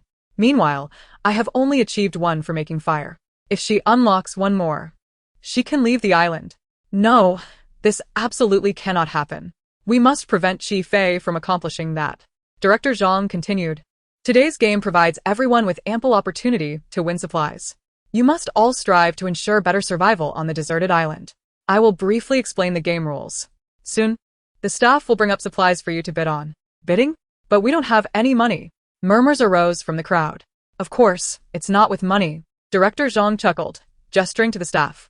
They promptly distributed flowers to each team. We allocate flowers based on the number of team members. Each person receives 10 flowers. These flowers will be used for bidding on supplies. When a supply is revealed, you can choose to bid or forfeit. The team that bids the most flowers wins the supply. If 2 teams bid the same amount, the supply will be void and no one will receive it. Someone in Yi Tang's team asked, doesn't that mean larger teams have an advantage? They need more supplies. Shan Han interjected immediately. My team has 8 members, meaning we have 80 flowers. Yi Tang's team has only 30, and the most unfortunate is Qi Fei with just 20. This game rule seems designed to counter Qi Fei, doesn't it? To be fair, Qi Fei is currently the most promising contestant. Indeed, if she isn't restrained, it could lead to a disaster. I still find Qi Fei displeasing. She clearly has a script to turn her fortunes around, right? I wonder how much money the production team received to maintain balance by putting restrictions in place. But isn't that somewhat unfair? Is it unfair? Qi Fei lives in a thatched hut and eats lobster. Doesn't that seem fair? But she earned that through her own abilities, didn't she? My goodness. Did Qi Fei buy fans? Such a hefty investment. The comments erupted into a frenzy. The atmosphere was filled with whispers. Director Zhang raised his hand to silence the noise. Almost all discontent came from the smaller teams, but rules are rules, and thus the commotion subsided. At Zhang's gesture, the drawing box was brought up. Come up to draw lots and see which team you will face. Upon hearing this, Qi Yuzhen's face blossomed with a confident smile. She glanced at Qi Fei and stepped forward first. I hope to draw my sister's team. She casually picked a bamboo stick and handed it to the staff. The staff's eyes widened in surprise as they announced loudly, Qi Yuzhen's team faces Qi Fei's team. The guests were taken aback. What extraordinary luck. It seemed almost uncanny. Some guests couldn't help but feel sympathy for Qi Fei. She was in a dire situation. 20 flowers against Qi Yuzhen's 80. Such a disparity. How could she compete? With everything on the line, she might as well gamble all her flowers on a single type of supply, perhaps leaving her with a slim chance of obtaining something. Alas, I fear she has little hope. The drawing concluded swiftly, and the game officially commenced. The first round would be between Qi Yuzhen's team and Qi Fei's team. The teams sat opposite each other, while the host stood in the middle, with the first round's auction supplies set on the table. Despite having lived on the island for nearly 3 days, many teams still struggled to start a fire.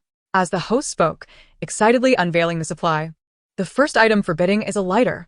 Teams may now place their bids. Qi Yuzhen's eyes gleamed. Having a lighter would mean no more worries about a lack of fire on the island. Moreover, Qi Fei already possessed a lighter and would likely not contest her. After all, with her meager flowers, what could she bid? With that thought, she casually placed 1 flower on the board. The bidding concluded. Now, let us see how many flowers Qi Yuzhen's team has bid in the first round. Qi Yuzhen smiled confidently as she flipped over the board. It displayed a solitary flower. The other guests were puzzled. Why would she bid only 1 flower for such a crucial item? Perhaps she believed Qi Fei would not compete since she already had a lighter. Before they could finish their thoughts, Qi Fei flipped her board as well. Though her bid was also paltry, it was 2 flowers, just enough to surpass Qi Yuzhen's count by 1. The host then announced loudly, "Let us congratulate Qi Fei for successfully bidding for the lighter." Qi Yuzhen stared incredulously at Qi Fei's board. How is this possible? She only has 20 flowers. How could she possibly bid in this round, and with 1 more flower than I have? It's as if she could see my bid. Sister, you already have a lighter. Why waste flowers bidding against me? Qi Yuzhen's voice dripped with grievance. Our team has more members and needs the supply more. If I inadvertently upset you, I could apologize. At this, Qi Fei straightened her posture, her expression turning serious. With so few flowers, How could I maliciously compete with my sister? Chi Yuzhen raised an eyebrow, a cold scoff rising in her heart. She thought, with Chi Fei's timid demeanor and limited flowers, she should have been more cautious. The previous round must have been mere coincidence. However, just as she shifted her thoughts, Chi Fei spoke again. Thanks to my sister for allowing me this opportunity. She toyed with a newly acquired lighter, her tone laced with sarcasm. I was merely playing around earlier. If you had taken it more seriously and casually placed a few flowers on it, this lighter wouldn't have ended up with me. Yuzhen, you've underestimated your opponent this round, Shun Hanji remarked quietly. Chi Yuzhen furrowed her brow. Chi Fei, holding two lighters, clicked them together and exclaimed, "Oh my. Using two lighters together feels so much better." Everyone looked at her in confusion. Indeed, only with 20 flowers could one afford such extravagance. Who gave her the audacity? Everyone knows I'm not well, right? Chi Fei blinked innocently. The trending topic before entering the island had been about me visiting a mental health clinic, and the paparazzi caught it. So, please understand, my behavior is quite normal. Everyone. Chapter 27. Every word pierced her heart. Could it be that Chi Fei has truly lost her mind? Is she really this hard on herself? The barrage of comments nearly made her laugh to death. Ha ha ha, look. The other guests are utterly speechless because of Chi Fei. This sister is so beautiful. Who would have thought she's a comedian? I've seen that trending topic. It said Chi Fei secretly visited a psychiatrist and got photographed by paparazzi. With such a sharp tongue, how can you say she's unwell? The host hurriedly stepped in to regain control. He showcased the tent on the table and announced, the second round of bidding begins. Teams, please place your bids. The comments exploded with fervor. Doesn't Chi Fei already have a shelter? She shouldn't need a tent. With so few flowers, she must be frugal. The tent is surely going to Chi Yuzhen. Ha ha, I think that's not certain. After all, Chi Fei is unwell. You're right. Chi Yuzhen observed Chi Fei for a while, noticing her lack of movement. Cautiously, she placed a flower on the board. Her thoughts aligned with those of the netizens. Believing Chi Fei wouldn't need a tent, hence she wouldn't compete. However, her moment of relaxation was short-lived. Suddenly, Chi Fei sprang into action. Her hand moved up and down repeatedly, a flurry of activity. Chi Yuzhen felt an inexplicable sense of urgency and began placing flowers on the board. Zhou Liang frowned, saying, Jinjin, we don't need to put this many, do we? Another spoke up, I agree. With our larger team, one tent is hard to share. We can't let Chi Fei have the tent. Chi Yuzhen's gaze was resolute. Chi Fei's strategy was clearly the same as in the previous round. We still have plenty of flowers, 79 to be exact. What's there to fear? I support Jinjin. Shun Hanji voiced his encouragement. As long as we win this round, we can bid for whatever supplies we desire later. He directed his gaze at Chi Yuzhen. She can only bid 18 flowers. Let us crush her. A cold smile crept across his face. At the very least, we'll have gained some ground. What if she's feigning? A teammate speculated. Impossible, Chi Yuzhen argued, placing flowers as she spoke. She has so few flowers that she can only analyze us based on our first round, leaving her vulnerable. She felt a surge of pride. Unfortunately, that vulnerability had already been addressed. Chi Fei had no escape this time.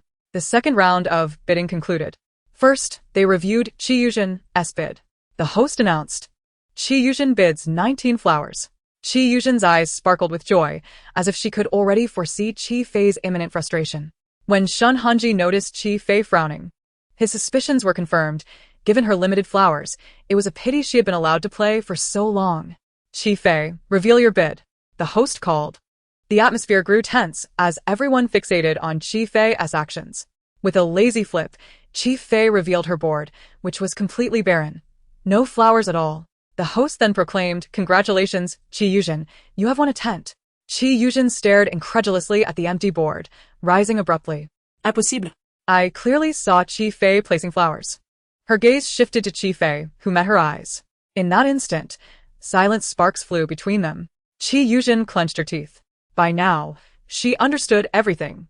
She had been played by Chi Fei. I thought Chi Fei would be out after one round, but it seems she's quite clever, someone commented. What good are so many flowers? Ha ha ha, with such a huge advantage at the start, Chi Yuzhen turned it into this. I'm starting to like Chi Fei a bit. Just as Chi Yuzhen sat down, feeling disgruntled, she overheard a teammate grumbling. What's with your attitude?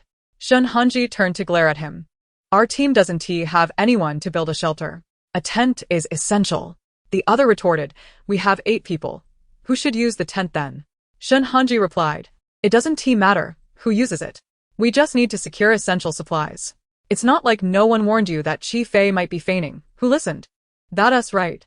Shun Hanji has a point, but I don't believe he'd let anyone else use the tent.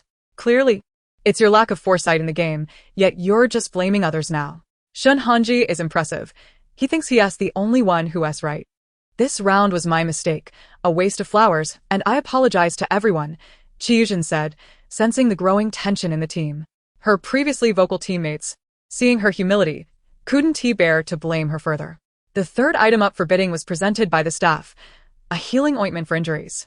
Chi Yujin frowned and glanced at Shun Hanji. In their team, only he needed such a remedy. This medicine is crucial, but it seems no one else needs it right now. Exactly. It might be useful when the production team can't provide timely treatment. Hanji truly needs it. The production team can't be with us at all times. Indeed, it would be great to have healing ointment while hiking up and down the mountains. Bidding for this would waste flowers. What is there to waste? Are you saying he's unworthy? At this point, Chi Yujin pondered for a moment. Jinjin. It doesn't matter whether we have the medicine or not, Shun Hanji interjected. My injury isn't severe, it's better to save points for other items. Hearing Shun Hanji's words, Chi Yujin breathed a sigh of relief. As long as he was understanding, it was fine. Initially, she would have been happy to maintain her image, but the situation had changed. Her flower count was dwindling, and she couldn't allow Shun Hanji to waste flowers alone. That would be tantamount to losing to Chi Fei. However, bidding still needed to happen. Chi Yujin pretended to place a few flowers down. Chi Fei probably doesn't need this. 3 or 4 flowers should suffice. Just as she finished, a loud voice called out, Hey Lu Ji, are you in pain? Huh? Chi Yujin turned to see Chi Fei darting towards Lu Ji. Wake up, Lu Ji. Sister. He's wide awake. Am I witnessing madness again? Lu Ji, don't worry, I will definitely secure this ointment for you. Chi Fei declared emphatically, her voice resonating with conviction. Even though you are disabled, I have never looked down on you. If you are injured, I will never abandon you. Our team's motto is to leave no one behind. Chi Fei, will go to any lengths to procure this ointment for you. Lu Ji. The crowd. A profound silence engulfed the arena. Chi's face had turned a sickly shade of green. Every word from Chi Fei seemed to stab at her heart, emphasizing the notion of teamwork. She had sacrificed everything. What was there to sacrifice? Was it merely those wretched 18 flowers? Such insinuation of camaraderie was daunting. If she were to offer fewer flowers, wouldn't she become the subject of ridicule? Chapter 28. The Grand Clearance Sale. Don't miss out as you pass by. Chi drew a deep breath, her hands trembling. She was resolute in her desire to relinquish, yet her heart resisted. Chi Fei, that insufferable wretch. I have arranged them, Chi Fei declared, raising her hand, her gaze of righteousness fixed upon Chi. Sister, are you ready? Chi pursed her lips. Sister, you care so deeply for your teammates, and yet you were so adamant about competing with me for their sake. It truly moves me, Chi Fei nodded. I suppose this round, I cannot outbid my sister. Therefore, my flowers shall merely serve as a token of my stance. The crowd murmured. This woman is incredible. Is she not? Is Chi hesitating to let go? Who would willingly be coerced into releasing? She had no intention of letting go, mind you. Enough. What is there to argue about? Just observe the outcome. Chi Fei shut her eyes, biting down hard as she tossed the flowers one by one. Fueled by resentment. Thud. 1 flower. Thud. 2 flowers. Hud, hud, hud, hud. 19 flowers. Satisfaction. She stretched luxuriously in her seat, casting a sidelong glance at Chi's direction. The host announced, let us reveal the bidding results for Chi's team. The board turned. 19 flowers. As expected. This is surely a victory. Didn't someone just say we couldn't bear to part with them? Come forth. Indeed. Our dear little angel. Who would tend to injure creatures, how could she possibly disregard Shun Hanji's wounds? The haters should disperse. Scram. Chi Fei wasted 18 flowers this round. It's quite a pity, she has none left. She values loyalty. To bid for Jigo, we owe her a debt of gratitude. Indeed. She doesn't seem so bad after all. Just a bit deranged. Next, we unveil the bidding results for Chi Fei's team. the host proclaimed loudly. Chi stood with her arms crossed, utterly disinclined to speak. She merely lifted her eyelids, lazily glancing over. In the next moment, the collective breath of the audience halted. Is this a hallucination? Chi Feiyu? Is it toxic? This cannot be true. The board remained unchanged, devoid of any embellishment or color. The host, trembling, stood on stage, casting a glance at Chi Yu's darkened expression before gritting his teeth to announce the results. Chi Fei's team, 0 votes. Chi Fei. Shun Hanji could no longer contain himself, gritting his teeth. Are you toying with us? Didn't you just declare you would sacrifice everything for his bid? Shun Hanji. Didn't I say, since I cannot compete, I would merely express my stance? Chi Fei tilted her chin. This is my stance. The entire Chi Yu team was left stunned. What a dreadful turn of events. Their minds were consumed by a singular thought. Why were they pitted against Chi Fei? Was their sister's attitude towards the illustrious Lu Yingdi worth 0 flowers? Chi Yu's smile was more sorrowful than tears, her lips quivering, hands trembling. Yes, upon reflection. Their family was indeed impoverished, only capable of affording such a stance. Chi Fei remarked, it's better to save the flowers for other items. He would understand, after all. Providing for a family is no easy feat, right, Lu Ji? She turned to him. Lu Ji, who had just been injured and had a nosebleed. Jiga. If you're being threatened, just blink at me. How pitiful. This woman is truly a tyrant. A tyrant? Actually, I think Ji's expression? It's quite, how should I put it? Enjoyable. Yes, I hope I'm mistaken. I'd rather be mistaken than believe Ji Go has been rendered foolish. First a punch, then a coconut, followed by a fall, and today, a choking incident. Are you not aware of this? Yeah. Hold on. Soon, this topic soared high on the trending list. Countless netizens sent their blessings to Lu Ji. Even spontaneously formed organizations across the country unfurled banners beneath Chi Fei's company. Overnight, the agency's phone lines were inundated. Another call came through, and Agent Wu Xiaojun was on the verge of collapse. Not her again. The public relations team was instructed to pull the trending topic and arrange a helicopter. I'm heading to the island. If I do not personally twist Chi Fei's ears off, I shall not bear the surname Wu. On site, Director Zhang was soothing the agitated crowd. He then stepped forward. Ahem. A gentle reminder to everyone. Please use your flowers judiciously. The remaining flowers for both sides are limited. I hope we can bid on items of interest in a spirit of fair play, avoiding destructive competition. Is this a warning aimed at Chi Fei? Indeed. Destructive competition. Who is he referring to? I don't think Chi Yu is any better off. As soon as this comment was made, it was quickly drowned out by a torrent of angry remarks from fans. Director, we request a break. Chi Yu raised her hand to signal. Zhang nodded. The group immediately huddled together, whispering among themselves. Captain, I believe we cannot waste any more flowers. Someone voiced their tone discontent. Yes. We've only managed to bid for a tent and a bottle of healing ointment, which offers no advantage to our team. We must not be swayed by others' emotions. We should focus on what we actually desire. The lighter is the most precious item now, and we have already lost it. We must think calmly moving forward. Chi Yu's complexion paled at these words. Although no one directly blamed her, there was an unmistakable undercurrent of dissatisfaction in their tones. She nodded. All right, moving forward. I will heed everyone's suggestions. If you all agree, we shall vote. This barely managed to placate the group. Meanwhile, Chi Fei was convening her own meeting. I want the next one, she declared. You have no objections, right? Lu Ji's dark eyes flickered, his gaze sliding from her face. Chi Fei, brandishing the lighter she had just acquired, was fiddling with it. You're asking me? Voy a repetir. Look at how frightened the child is. Chi Fei. Come and take my life. Ye. Asking me? She's actually asking for opinions? Indeed. Chi Fei raised her head. Aren't you my teammate? Chi was holding a meeting. She was, too. Otherwise, it would appear as though she cared for her teammates excessively. Voy a replied. I have no objections. You may take whatever you wish.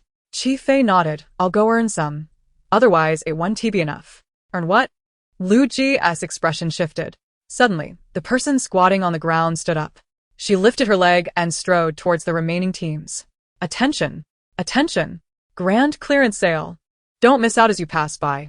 After this village, there will be no such store. Chi Fei, Solemnly promise, for the price of a single flower. You can gain the right to use the lighter once. If you require the film emperor to ignite it for you personally, then simply add another flower. The price is fair, and there is no deception. Only today, only today. With a swift turn, Chi Fei held the lighter in one hand and the film emperor in the other. Do you not desire to partake in worm food? Of course you do. First come, first served. First come, first served. Chapter 29. Clearance at half price. Is anyone interested? Am I not hearing things correctly? What is she doing? Is it wrong to ask? A clearance sale? 1 flower for a single ignition, 2 for the film emperor? Nevertheless, the second condition is indeed quite tempting. I can see a few people in the back already unable to contain themselves, itching to move. Can she really do this? Isn't the director's team going to intervene? This is a complete chaos. Fight. Fight. Let us get this started.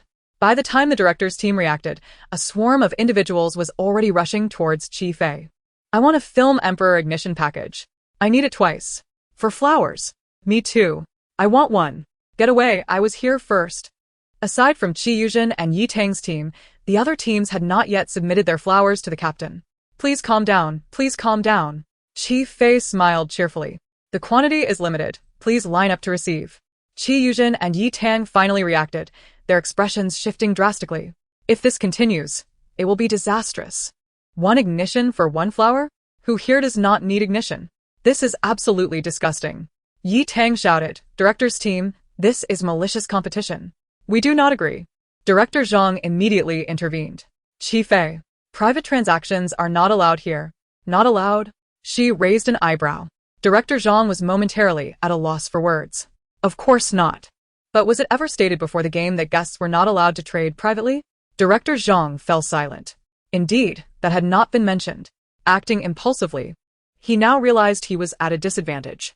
Since there is no rule against it, how does a guest's private trade violate any regulations? Why is it not permitted? Before Director Zhang could respond, Chi Fei continued, because it does not disrupt the rules, but rather the balance. The moment the word script was uttered, Director Zhang's expression changed dramatically. Chi Fei's few words had him directly on the hot seat. Each point she made struck at the heart of the issue. They had indeed established unfair game rules from the beginning. Director Zhang gritted his teeth. Director? Chi Fei spoke again, not intending to grant him time to ponder. Taking a deep breath, Director Zhang took a step forward. I believe that what my sister said is rather extreme. Qi Yuzhen's gentle voice suddenly chimed in. Director Zhang glanced sideways. Chi Fei narrowed her eyes. Her voice was soft and delicate, like a torrential rain on a sunlit day, penetrating deeply into the hearts of others. Yi Tang received the message and immediately nodded. Yeah, I don't see anything wrong with it being per head. Indeed, it's not unreasonable to count heads. However, these supplies are not food, they are basic equipment. Which team does not need them? More heads mean only more food consumption. It does not imply they do not need tents or lighters. It's simply unfair. Exactly. So, I think Chi Fei's approach is rather unconventional, but quite entertaining, right? I stand with Xinjin. There's no reason. Xinjin, fly freely. We are all your support. Lu Ji's voice soon followed. The moment he spoke, everyone fell silent, turning their attention towards him. The man sat in a wheelchair, appearing frail, with every part of him that should be covered wrapped up. Even the blood streaming from his nose did not detract from his striking profile. His upward-turned dark eyes revealed a piercing light. As soon as he finished speaking, Director Zhang's expression changed dramatically. Oh no! Does that mean he is considering terminating the contract? Please, no. If Film Emperor Lu terminates the contract, I won't be watching anymore. Same here. I came here just for Jiga. Unfair. Unfair. It turns out that looks are indeed justice. I didn't see you all so agitated earlier. Director Zhang was also in shock. He never anticipated that such a trivial matter would provoke such a threat from Lu Ji. Chi Fei raised her eyebrow at him. To be fair, although he seemed weak, this teammate was truly steadfast. All right, I did not consider this thoroughly. Director Zhang laughed. Let us not let this matter cause discord. We can discuss this.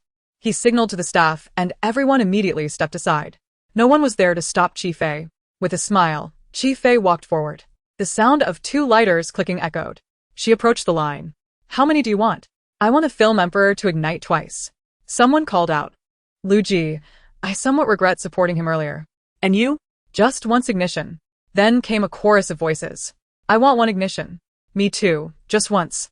Yi Tang watched as everyone was purchasing, unable to resist glancing at Lu Ji, then back to her flowers. Jigo, help ignite. The temptation was simply too great. Look at Yi Tang, ha ha ha. LOL, Yi Tang wants Jigo to ignite, but feels embarrassed to say it. With Chi Fei's cunning demeanor, she will likely drag Lu Ji into a fight while igniting. Chi Fei collected a handful of flowers, looking towards Yi Tang. Their gazes met. The next second, a chilling voice suddenly rang in her ear. Last chance for ignition, clearance, half price, anyone interested? Chapter 30. A feigned move. She will not be deceived again, half price? ISNT, that equivalent to free? As Yi Tang imagined Jigo igniting for her, her face flushed with excitement. Her heart stirred fiercely. A scheming merchant, Chi Fei. How dare you use such tactics to stimulate consumption? This dog is still Chi Fei. Jigo is in her grasp. Not a shred left. Do you think that by doing this you can make us pay for Tang Tang? Dream on. Yi Tang hesitated for a long time, but ultimately, she could not resist the urge to reach out her hand. Ahem, ahem, ahem. Chi Yuzhen suddenly coughed violently. The sound was urgent and loud, completely freezing Yi Tang in her tracks. Who would buy it? Oh well, if not, then forget it. Chi Fei maintained an air of calm. Only allowing the film emperor to serve me is a rare opportunity, the first of its kind. After we leave the island, I can boast about this for a lifetime. Lu Jiyu. Yi Tang glared at Chi Fei in fury. You have no shame. She seemed to foresee a future where Jigo was ruthlessly exploited, starving and freezing, and endlessly laboring. Thinking of this, a surge of indignation rose within her. She pulled out a handful of flowers from her pocket, raised her hand high, and shouted, I'll buy. As long as she spent enough flowers, Jigo could suffer less. Chi Fei swiftly approached, taking all the flowers from her hand. With a beaming smile, she said, Thank you for your patronage. Let me calculate the number of times the film emperor will ignite for you. Chi Yuzhen. She stared at Yi Tang in shock. She completely failed to comprehend this bizarre operation. Chi Fei merely teased her a bit, and she was swindled? What a foolish teammate. After counting, Chi Fei said to Yi Tang, Congratulations, you have secured 10 opportunities for the film emperor to ignite for you. She shot a gleeful glance at Chi Yuzhen, deliberately emphasizing a full 10 times. How fortunate. Chi Yuzhen's expression darkened further. Chi Fei gleefully collected the flowers, then turned to Lu Ji, saying, Sales have stalled. Let us go. The comments flooded in. Sales have stalled? Why does that sound a bit regretful? This is outrageous. She kept track throughout, and good heavens, Chi Fei bought the igniters for 2 flowers and ended up selling them for 28. Upstairs, and this is just for a few ignitions. What a scheming merchant. How shameless. Is this how business is done? Chi Fei's flowers have now surpassed Chi Yuzhen's team. It seems we have a good show ahead, ha ha ha. Some of Chi Yuzhen's teammates were also keeping a close watch on Chi Fei. As soon as the transaction concluded, one immediately informed Chi Yuzhen of the real-time count of flowers. After listening, Chi Yuzhen was momentarily at a loss for words. If it weren't for Yi Tang's impulsive decision to give away 10 flowers, would they be in such a passive position now? At this moment, Yi Tang also felt a twinge of guilt. She stepped forward and proposed, Sister Zhen, how about I give you the flowers from our team? Upon hearing this, Chi Yuzhen turned her gaze toward her. Our 2 teams are already allied. As long as you can ensure that we have usage rights to the resources acquired in the end, it is only natural. Chi Yuzhen smiled warmly, adding, This is precisely what we agreed upon from the very beginning, and, of course, our agreement stands. Now that their team had a disadvantage in terms of flower count, Yi Tang's willingness to offer was undoubtedly the best outcome. There was no need for her to expend effort in subtle hints. The situation had completely shifted. With their remaining 41 flowers, plus the 20 given by Yi Tang, they had a total of 61 flowers, an overwhelming advantage over Chi Fei. Regardless of what resources would be up for bid, victory was assured. The auction continued. The host stood by the table, signaling everyone to focus on the resources for this round. The weather on the island is unpredictable, as I'm sure you all know, he announced. This round, the 2 teams will be bidding on a rain shelter. Its utility is immense. For instance, during yesterday's torrential downpour, the guests who had it needn't worry about getting drenched. Wow. This is a fantastic item. The competition is going to heat up. This is an essential resource. Zhen, bid quickly. Let us get this going. Why hasn't the bidding started yet? Why does Chi Fei seem so composed? She appears utterly uninterested. As soon as Chi Yuzhen's teammates heard the host's introduction, they became animated. All 11 of them had experienced that torrential rain firsthand and were acutely aware of its terror. This rain shelter was a godsend. They desperately needed it to alleviate their psychological burden. "Let us bid," Shun Hanji exclaimed, excitedly addressing Chi Yuzhen. "Zhen, this is a great item. We must secure it." The resource indeed held significant value, and Chi Yuzhen felt a flicker of interest. "How many flowers do you think we should bid?" "Half," someone suggested. Chi Yuzhen frowned slightly. Half seemed a tad excessive. She reasoned that since Chi Fei had a shelter, this resource would be somewhat redundant for her, and thus she likely wouldn't compete fiercely for it. Upon voicing this, she realized she was perhaps being overly familiar. They had thought similarly in previous rounds. But what had the outcome been? Chi Fei was unpredictable, making her intentions difficult to discern. Her teammates seemed to recall their earlier miscalculations, their expressions turning grave. "Let us bid 25 flowers, Shun Hanji proposed. There are more resources to come. Even if Chi Fei desires this rain shelter, she wouldn't spend excessively on it. 25 flowers would surpass half her total. I support Hanji. His analysis is sound," another teammate chimed in. "I believe Chi Fei will bid no more than 20 flowers. If I were Chi Fei, I wouldn't bid at all, and would save my flowers for later items," another added. After considerable deliberation, Chi Yuzhen's teammates ultimately agreed with Shun Hanji's suggestion. Chi Yuzhen confidently placed their flowers on the table. She then looked towards Chi Fei, who was repeatedly raising and lowering her bidding board. Chi Yuzhen smirked internally. Did Chi Fei think such theatrics would work? She was no fool and wouldn't be easily deceived again. As the bidding concluded, Chi Yuzhen turned her board, now covered in flowers. After the staff counted the flowers, the host announced, "Chi Yuzhen bids 25 flowers." He then turned to Chi Fei, prompting the entire team to hold their breath. Yi Tang also glanced over. "Chi Fei, show your bid," the host urged. "Oh." Chi Fei casually flipped her board, revealing it was equally covered in flowers, an overwhelming number. The sheer quantity was impossible to count at a glance. "What? How many is that?" "I'll count. It looks almost identical to Chi Yuzhen's." Chi Fei actually spent so many flowers on such a trivial item? Chi Yuzhen's eyes widened in disbelief. She nearly gasped for air. This was no mere act. Chi Fei had genuinely placed a bid. The staff quickly approached to count the flowers meticulously. Chi Yuzhen and Shun Hanji exchanged anxious glances. How many flowers had Chi Fei bid? Would it exceed theirs? "Chi Fei bids 26 flowers," the host loudly declared. Congratulations to Chi Fei for winning the rain shelter. Chi Yuzhen and Shun Hanji were left speechless. 25 to 26. Chi Fei had precisely outbid them by 1 flower. This was not merely a minor defeat. It was a significant blow to their pride. Chi Yuzhen was so furious she could hardly speak, clutching her chest in fear of fainting on the spot. Once could be a coincidence, but this was the second time. The comments exploded in the chat. What kind of script is this? Chi Fei is cheating again. Chi Fei is disgusting. Is cheating all she knows? The director's team must thoroughly investigate. Someone must be colluding with Chi Fei. Fans of Chi Yuzhen, please calm down. Can't you handle a loss? It was inconceivable. Yi Tang was beside herself with disbelief. How could Chi Fei consistently bid 1 flower more than them? While absurd, that was precisely what had transpired. Both teams were left feeling nauseated, regretting their unfortunate matchup against Chi Fei. The initial excitement had vanished, leaving a gloomy atmosphere on both sides. Xiao Lingdang inquired, "Master, why did you bid on this rain shelter? It seems rather useless. You clearly have better options. Why waste flowers?" Chi Fei rested her chin on her hand, appearing nonchalant. The game had barely started when I noticed the director's team whispering among themselves. They spent 8 of the 10 minutes discussing this rain shelter. It must be significant. As the 5th round of bidding commenced, the host suddenly announced, "A bag of compressed biscuits. Please prepare for the bidding." Upon hearing this, Chi Yuzhen's eyes lit up. Compressed biscuits, an essential resource that could fill one's stomach. Her teammates began to stir with excitement, some even swallowing nervously, eagerly awaiting her decision. With a smile, Chi Yuzhen reassured them, "Don't worry. Chi Fei only has 20 flowers left. No matter what, the biscuits will be ours." Shun Hanji nodded with a grin.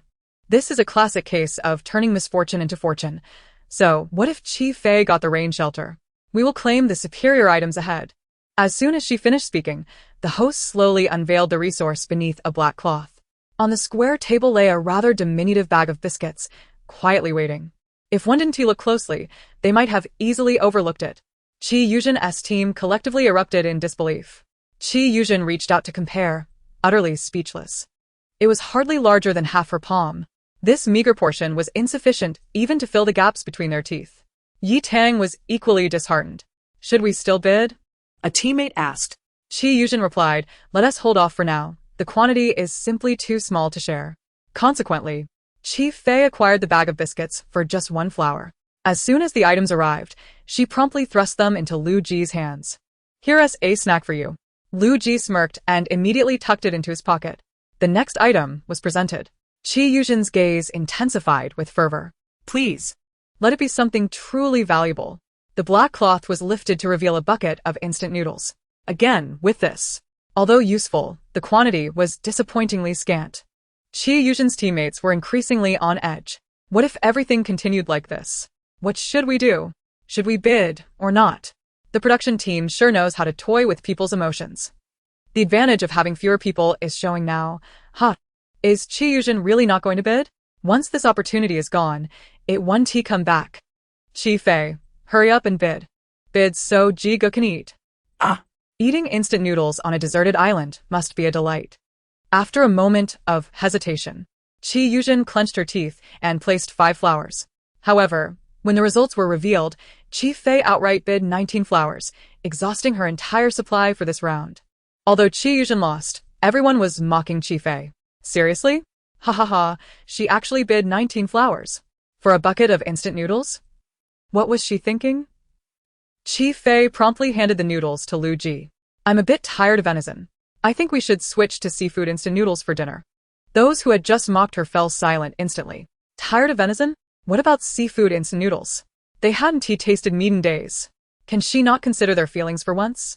That comment was devastating. The entire room fell silent. Mom asks why I'm smiling foolishly at my computer screen. If Chi Fei were to be killed one day, it would surely be because of her mouth. Everyone, let us remain calm. Chi Yuzhen forced a smile, reminding them that there were still supplies to come and many more opportunities awaited. Her words acted like a potent stimulant, instantly lifting everyone's spirits. Moreover, just the thought that Chi Fei wouldn't be bidding anymore brought them an inexplicable sense of relief. Yes, there were more supplies ahead. We should maintain a long-term perspective. It's just seafood instant noodles. I'm not interested. For the brother who claims he is not interested, please show some spirit. Learning to self-soothe so quickly, the game continued. With Chi Fei having used all her flowers, the remaining 2 teams took her place. She transitioned from bidder to bystander. The next item was a small bag of finger biscuits. The following supplies became increasingly absurd. They even encountered an old mobile phone. Amidst the collective complaints, the flowers from both teams quickly dwindled. In the end, a summary revealed. Chi Fei's team acquired 1 lighter, 1 rain shelter, 1 small bag of compressed biscuits, and 1 bucket of instant noodles. Chi Yuzhen's team and Yi Tang's team received 1 tent, 1 medicine for injuries, and 3 small bags of ordinary biscuits. The useful items had mostly been claimed by Chi Fei. Shen Hanji was indignant. If everything fell into Chi Fei's hands, what would they have left to play with?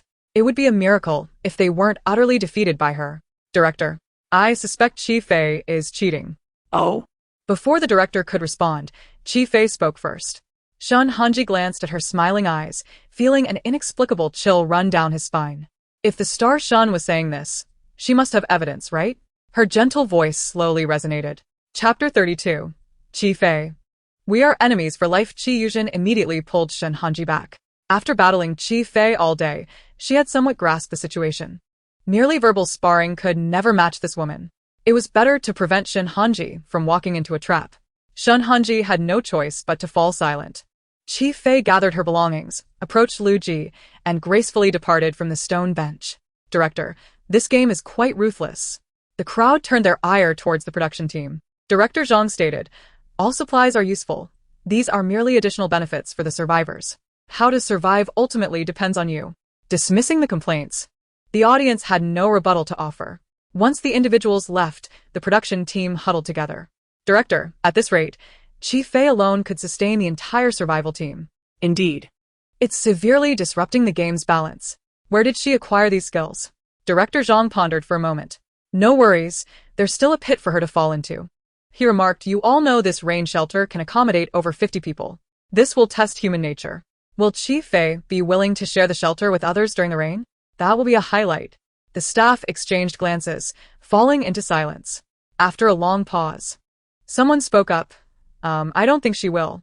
I agree, another chimed in weakly. It would be good if she doesn't take the shelter for herself. Besides, she likely won't care about public opinion.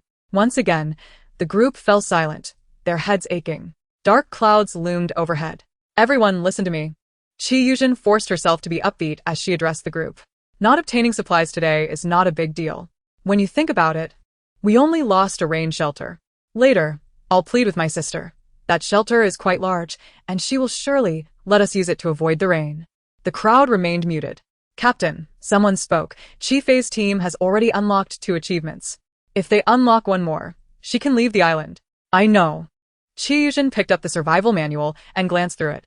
I believe the achievement of finding fresh water is the easiest to unlock. Let's set out today to find it and catch up with them. This little booklet was filled with densely packed achievement options.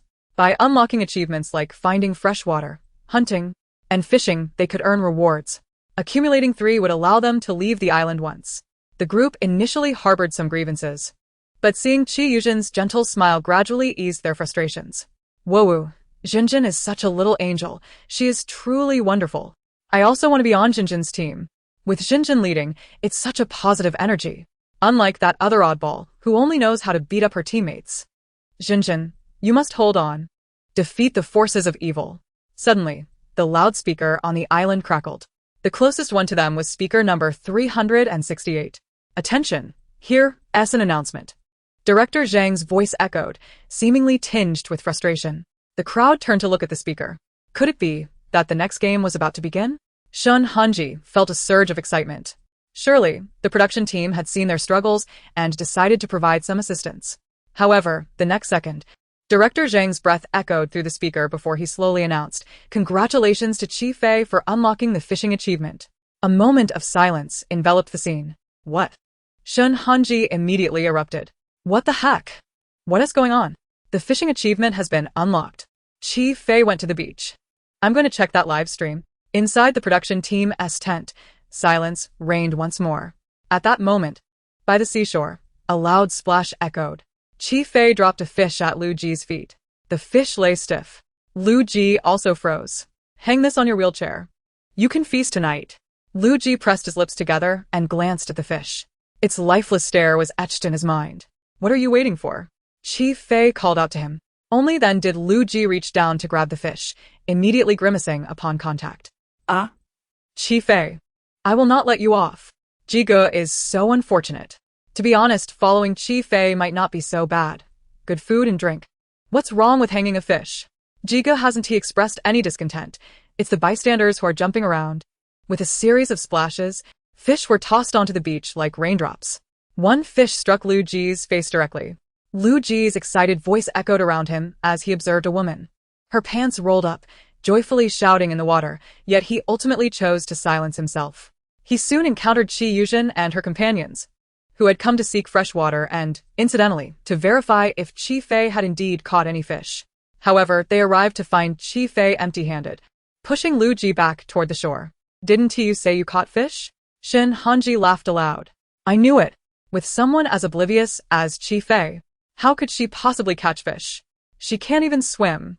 Perhaps we should just give up and keep quiet, someone suggested, recalling Zhou Liang's previous lesson. Chi Fei, with her head held high, ignored their remarks. Chi Fei, you. The words were abruptly cut off as a sight emerged behind the wheelchair, a total of 4 large fish swaying on it. The gleaming spectacle was nothing short of opulence. No way. The group exchanged incredulous glances, disbelief mingled with disappointment. How could she have really caught those fish? How did she manage that? Well, she has hands. After all, Chi Fei remarked nonchalantly. As Chi Fei walked, she suddenly paused, glancing towards a pile of rocks. Wait here, she instructed Lu Ji. I'll gather some wild vegetables. She strode toward the cliffs, picking up stones to dig. Wild vegetables paired with fish soup. Perfect. Shun Hanji's gaze remained fixed on her as she struggled to uproot a plant, unable to suppress a chuckle. He felt an overwhelming jealousy. Why did Chi Fei seem to have everything? She had never been this foolish before. Is it poisonous? Chi Fei turned to him, laughing lightly. This? Indeed, Shun Hanji replied, suddenly freezing. That plant is toxic. I did my research before coming here. A sense of pride washed over him. His manager had previously drilled him on survival knowledge, and although much of it had slipped his mind, he still remembered some plant shapes. This appeared to be one of the toxic ones. Perfect. If it turned out to be lethal, he could garner some attention for his ordeal. Shun Hanji is quite knowledgeable. He truly is impressive. This team boasts a little lucky charm and a survival expert. What a treat. Aren't those just ordinary wild vegetables? No way, I also think it looks toxic. Shun Hanji noticed Chi Fei's silence and sneered. Alright, Chi Fei, can we drop the pretense of being an expert? Everyone knows you. What's with this sudden attempt at redemption? In the next moment, Chi Fei shoved the plant into Shun Hanji's mouth. What? Shun Hanji immediately gagged but inadvertently swallowed part of it. He gasped sharply. Chi Fei, are you insane? My goodness, did he just curse? Chi Fei is going too far. She stuffed something poisonous into Shun Hanji's mouth. This is absurd. After stuffing the plant in, Chi Fei clapped her hands. You can't blame me. Everyone has a dream of poisoning their ex-boyfriend, right? She smiled at the camera, addressing the young viewers. Don't follow your sister's example. Shun Hanji. What kind of twisted dream is that? Get a grip. Wait. Could it actually be toxic? Shun Hanji, hold on. We need a doctor. Shun Hanji turned and began to gag, desperate to expel the contents. Don't struggle, Chi Fei said, leisurely chipping away at the rock wall. It's incredibly poisonous. You've researched this, haven't you? No need to fight it. This life will pass swiftly. You eat it, I'll eat the feast. Not bad. Shun Hanji. He continued to retch, desperately trying to spit it out. His breathing grew frantic, collapsing to the ground, shouting, Chi Fei. You lunatic. My life is in your hands. Director. Hurry and call for help. I don't want to die. Chi Yujin gritted her teeth, wanting to help him up, but Shun Hanji was already unraveling, spewing words uncontrollably. You shrew. I merely wanted to stir things up, and look at you, acting like a fool. Do I even find you appealing? Indeed. My judgment was not mistaken. Chi Fei, pulling out a wild vegetable, replied without turning, funny coincidence, isn't it? I'm not interested in you either. I'm sorry, but this is a bit amusing. Are they even human? Shun Hanji is on the verge of being harmed. But that does look like a wild plant. The truly toxic one must be Chi Fei. Shun Hanji was in full meltdown mode. We were together for 3 days, and you've berated me for 3 years over the breakup. Now you want to bring it up again. Everyone, let us settle this. You drink a bubble tea, I drink a bubble tea. What is wrong with that? My money doesn't tea grow on trees. Look, listen, she admitted it. Chi Fei said to the camera, everyone take note. Don't ever date a person like this. Taking my money to flirt with several others, and when I catch them, they still won't own up to it. Those brief 3 days will take me 3 lifetimes to heal from. The crowd. What the hell? What are they doing? Exposing each other's secrets? Am I really hearing this? Mom, I'm scared. I'm truly frightened. Help. Somebody help. Shun Hanji, feeling near death, disregarded everything else. I'm just chatting. Am I doing anything outrageous? Indeed, just chatting, Chi Fei nodded, packing the wild vegetables. This isn't my concern anymore. Sister, you should handle this. You two have been together for so long. Are you aware of his state? Shun Hanji interjected, stop stirring the pot. My relationship with Xinjin is nobody's business. I'm losing it. Is he actually admitting it? This live stream is too good to be true. Chi Yujin felt faint. She wished she could tear Shun Hanji's mouth off. And Chi Fei. Hanji, are you out of your mind? Chi Yujin gritted her teeth. The doctor is on the way. You'll be fine. Shun Hanji suddenly burst into tears. Xinjin. I'm so scared. The crowd. Chi Yujin gritted her teeth, pulling his arm down. You really will be fine. Trust me. Help. Help. This pair is definitely up to something. Entertainment industry watchdog. Chi Fei. Chi Fei, if you can speak, say more. I don't care about the streaming anymore. I'm staying here until I hear 100 gossip stories. Chi Fei straightened up, smiling, glancing at Chi Yujin. Ah, how fortunate. Chi Yujin gritted her teeth, sister. Don't tease me. Everyone knows I'm single. Why do you have to do this? Before she could finish, she saw Chi Fei approaching her with a toxic plant in hand. She immediately became alert and fell silent. Forget it. If it really is poisonous, I believe Chi Fei has the audacity to feed it to me. Why has my sister stopped talking? Is she conceding? Chi Fei raised her eyebrows in surprise. Oh, I forgot. My sister wants to maintain her single persona. After all, the pure maiden. It's my loose tongue. How did I let that slip? She smacked her mouth lightly. I deserve it. Xia Yuzhen was so enraged that her entire body trembled, her teeth clenched in silence. She feared that if she spoke, the venomous words would slip directly into her mouth. Observing Xia Yuzhen's pale visage and her unwillingness to retort, Xia Fei was elated, almost ready to take flight with joy. Today had been worthwhile. She gathered her wild vegetables and cast a glance at Shun Hanji, lying on the ground. Whenever you plan the funeral, do let me know. I shall dance on your grave. Shun Hanji merely responded. Xia Fei pushed Lu Ji along with the 4 lively fish, carrying her basket as she departed. Her steps light and buoyant.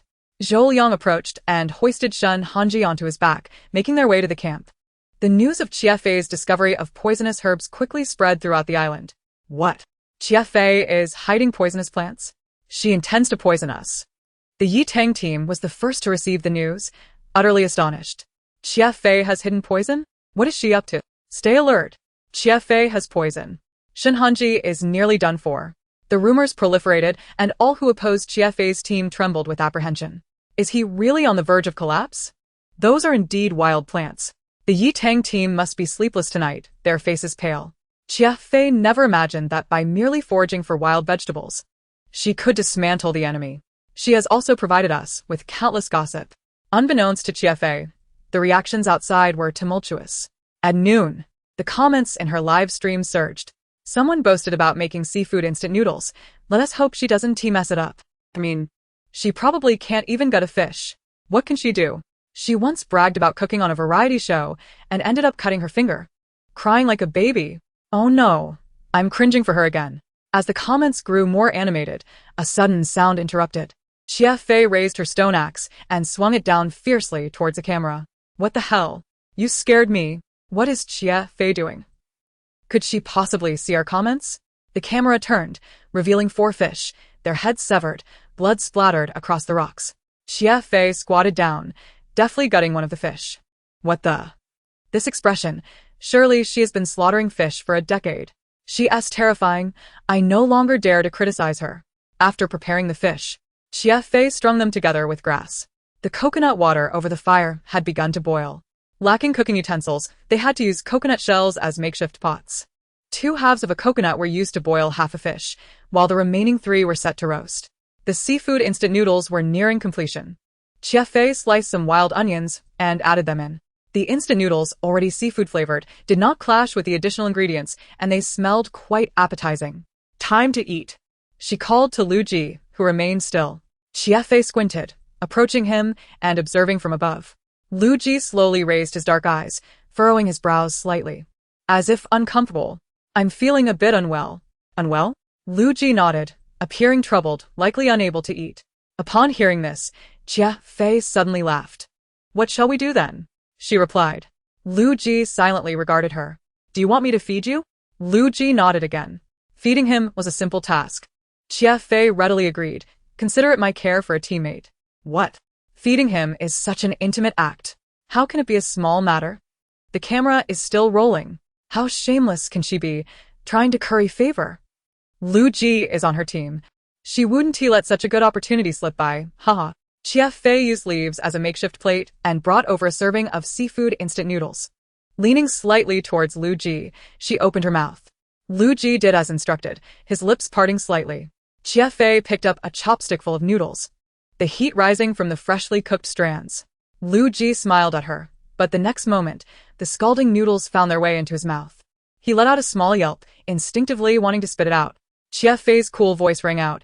You're not thinking of vomiting, are you? Wasting food is a shameful act in these conditions. Lu Ji, enduring the heat, slowly swallowed the noodles. Xia Fei chuckled and leisurely picked up another bite.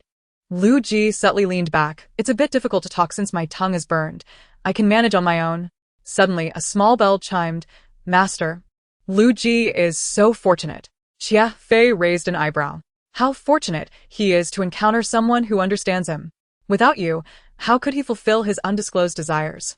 You understand, don't you? Xie Fei nodded solemnly. For the mission, I have truly sacrificed so much. After finishing their meal, Xie Fei decided to take Lu Ji out to work immediately.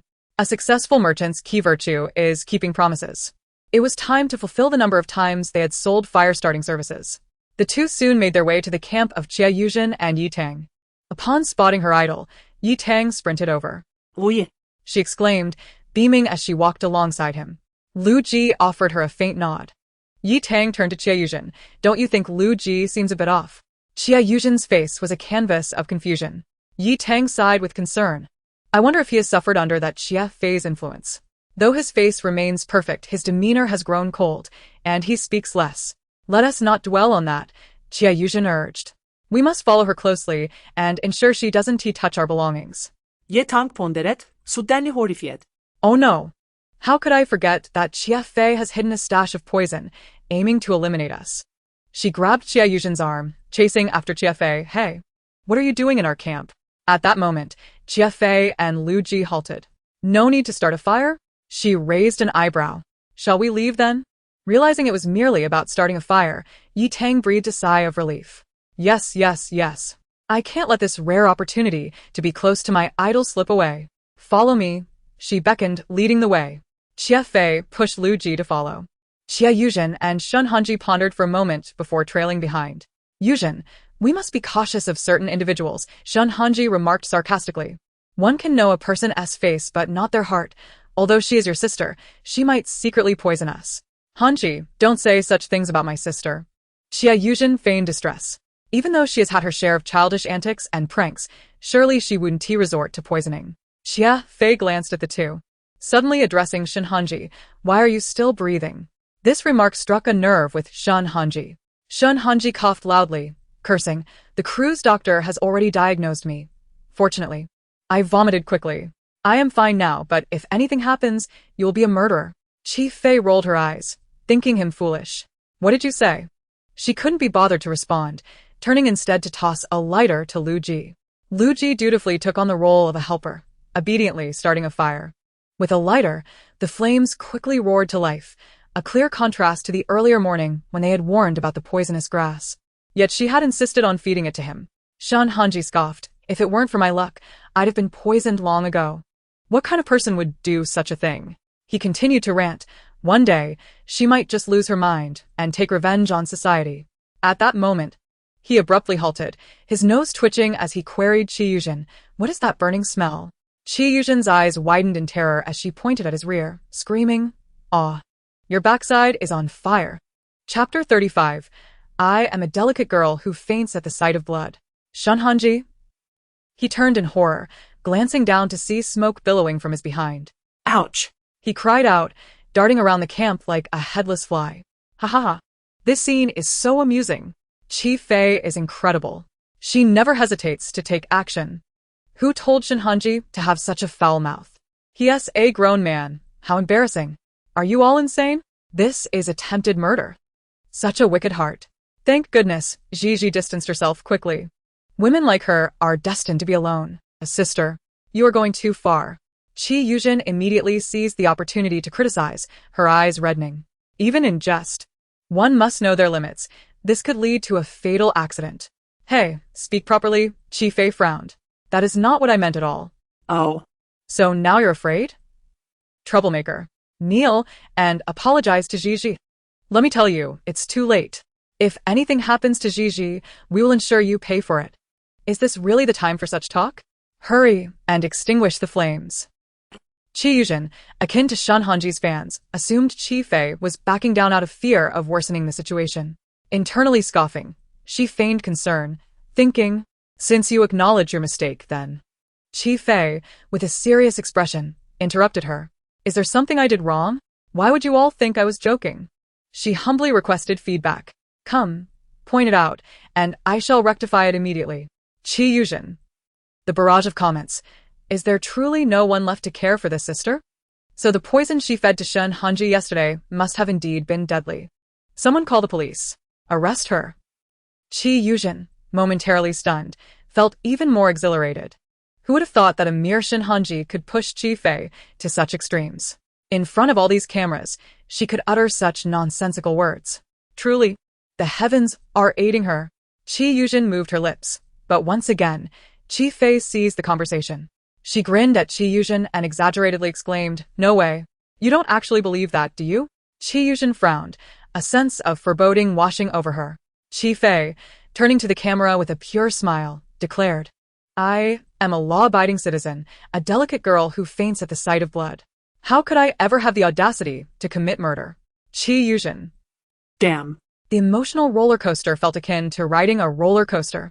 Once the crowd quieted, they realized it had been a while since they heard Shin Hanji's cries of despair. Zhou Liang scratched his head, wondering, where is he? Everyone had been so engrossed in the spectacle that no one had paid attention to Shin Hanji. Qi Fei suddenly chuckled, nudging Lu Ji's wheelchair. "Let us go watch the show." Hearing this, Qi Yuzhen immediately beckoned the others to follow her. They trailed behind Qi Fei for a moment, only to find Shin Hanji lying on the ground a short distance away, looking utterly exhausted and wronged. Qi Yuzhen rushed over. "Hanji, are you okay?" Shin Hanji glared at Qi Fei, his eyes nearly popping out of their sockets. Gritting his teeth, he replied, "I'm fine, but..." As a thought crossed his mind, his face rapidly shifted from pale to red, then back to white. His expression oscillated wildly before he finally managed to stammer, I can't get up right now." "Can't get up?" Uliang suddenly ah. "Your pants are burnt." His voice was so loud it felt as though the entire deserted island could hear. Shin Hanji. Well, after hiding for so long, Zhou Liang just had to spill the beans. "Thank you, Truth Knight. Ha ha, I could laugh for a year. Let Shin Hanji get up, so we can see his backside. I could laugh for a lifetime. Shin Hanji is going to be tormented by you all. Are you all insane? Why do you take such pleasure in someone else's misfortune?" Qi Yuzhen bit her lip, troubled. "Yet we have no spare clothes. We have tent fabric," one teammate suggested. "At least we can cover him for now." Shin Hanji envisioned himself wrapped in a sheet of tent fabric and wished fervently to die on the spot. "Just go, leave me alone." He lay motionless on the ground, his eyes unfocused. "Don't be so down, Gigi," Qi Fei suddenly said. "Gigi." At the sound of that name, Shin Hanji jolted again. He glared at Qi Fei in anger. Qi Fei, with a smile, queried, "What are you glaring at me for?" "I just wanted to inform you that I'm selling animal skins. Are you interested?" "Animal skins?" The members of both teams turned to her in unison. "Where did you acquire animal skins? You've only caught a single deer. Stop boasting." Ye tank fronet. "You're a swindler. And you really seem to have become addicted to it." Zhou Liang's loud voice rang out again. "You're getting crazier. You dare to say such ridiculous things." Qi Yuzhen added, "Sister, statements like that are simply hard for us to believe. Whether it's true or not, we'll find out in due time." Qi Fei replied nonchalantly, "I'll trade one skin for 10 of you working for me for a day. How does that sound? 10 people for a day?" Yi Tang jumped up, exclaiming, "That's outrageous. Why don't you just rob us?" The price was indeed steep. Qi Yuzhen hesitated briefly before suggesting, "Sister, can it be 5 people for a day?" No bargaining. Y freshest. Qi Yuzhen glanced quietly at Shin Hanji. He was her greatest ally, and after this incident, he would undoubtedly harbor even more resentment towards Qi Fei. Retaining him at this price was worth it. With that thought, she nodded. Deal. The other teammates expressed no dissent regarding her agreement, instead marveling at her kindness. If any of them found themselves in trouble one day, Qi Yuzhen would surely help them too. The transaction was set for 2 days later. "Little Belle, how many more favor points do I need to level up?" she inquired. "Master, you're still 4,500 short." Little Belle examined the data closely. "Your favor points increased by 500 today. Only 500? That pace is far too slow. The third skill is Supreme Hunting with built-in luck. I just promised the trade for 2 days later. I must level up within that time frame." 2 days? Little Belle exclaimed. "That's impossible. There is nothing impossible in this world." Qi Fei suddenly said mysteriously, "I recently learned a new term. Riding the wave of popularity." "Riding the wave of popularity?" Little Belle echoed, puzzled. Qi Fei nodded, grinning as she focused on the top of Lu Ji's head. Lu Ji felt an increasing chill in his head as a shiver ran down his spine. Chapter 36. Could it be that we are truly encountering a wild beast? Upon reaching the campsite, Lu Ji immediately reached for a stone. "I will handle this." He swiftly began to sharpen the stone, casting a sidelong glance at Qi Fei. Noticing her lack of response, he raised an eyebrow. This expression was all too familiar to him. His instincts had never been wrong. The unsettling sensation on his back continued to linger. Sure enough, the next moment, Qi Fei suddenly fluttered over like a butterfly. Gigi, what are you doing? She snatched the stone from his grasp. Gigi? Lu Ji questioned, bewildered. Did I hear that correctly? What kind of nonsense is Gigi? Isn't this just like the time she kicked Ji Ge and told him to hurry up? She must be plotting something against Ji Ge. This ruthless woman is definitely up to no good. Someone save Ji Ge. Oh my, I'm so scared. I'm biting my clothes. Yeah. You must not come to harm. Lu Ji narrowed his eyes, feeling somewhat stiff. I was sharpening a stone. What? You cannot do such rough work. Qi Fei exclaimed, her eyes widening with indignation. You have delicate skin. From now on, you can rest while I take care of everything. Be obedient. Lu Ji. Oh? Is this the same person who kicked Ji Ge yesterday and told him to hurry? Is this the same person who threw fish at Ji Ge's face this morning? Lu Ji pursed his lips and turned to chop a coconut instead. If he didn't sharpen the stone, he had to split the coconut. Otherwise, Qi Fei would want to drink it in the afternoon, and it needed to be chilled in the water beforehand. Quickly, let go. Qi Fei approached and gave him a light slap. Lu Ji glanced at his hand, a smile flickering in his eyes. Qi Fei nearly lost her composure. Then she spoke softly, just rest. The coconut is too heavy, and I'm afraid it might hurt you. A fun fact, he has only been hurt by one person throughout, and that person is you. Here's a joke. Qi Fei is worried about hurting Ji Ge. At least today she is being kind to Ji Ge. Oh, has her conscience finally awakened? In comparison to Gigi, she isn't so bad to Ji Ge after all. Master. Has the affection value begun to rise? The little bell trembled. Qi Fei smirked, just as she suspected. What was Lu Ji's massive fan base? A natural reservoir for affection points.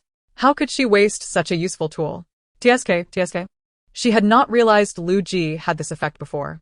Subsequently, various eerie scenes emerged in the live stream. Gigi, are you hungry? I'll handle it myself.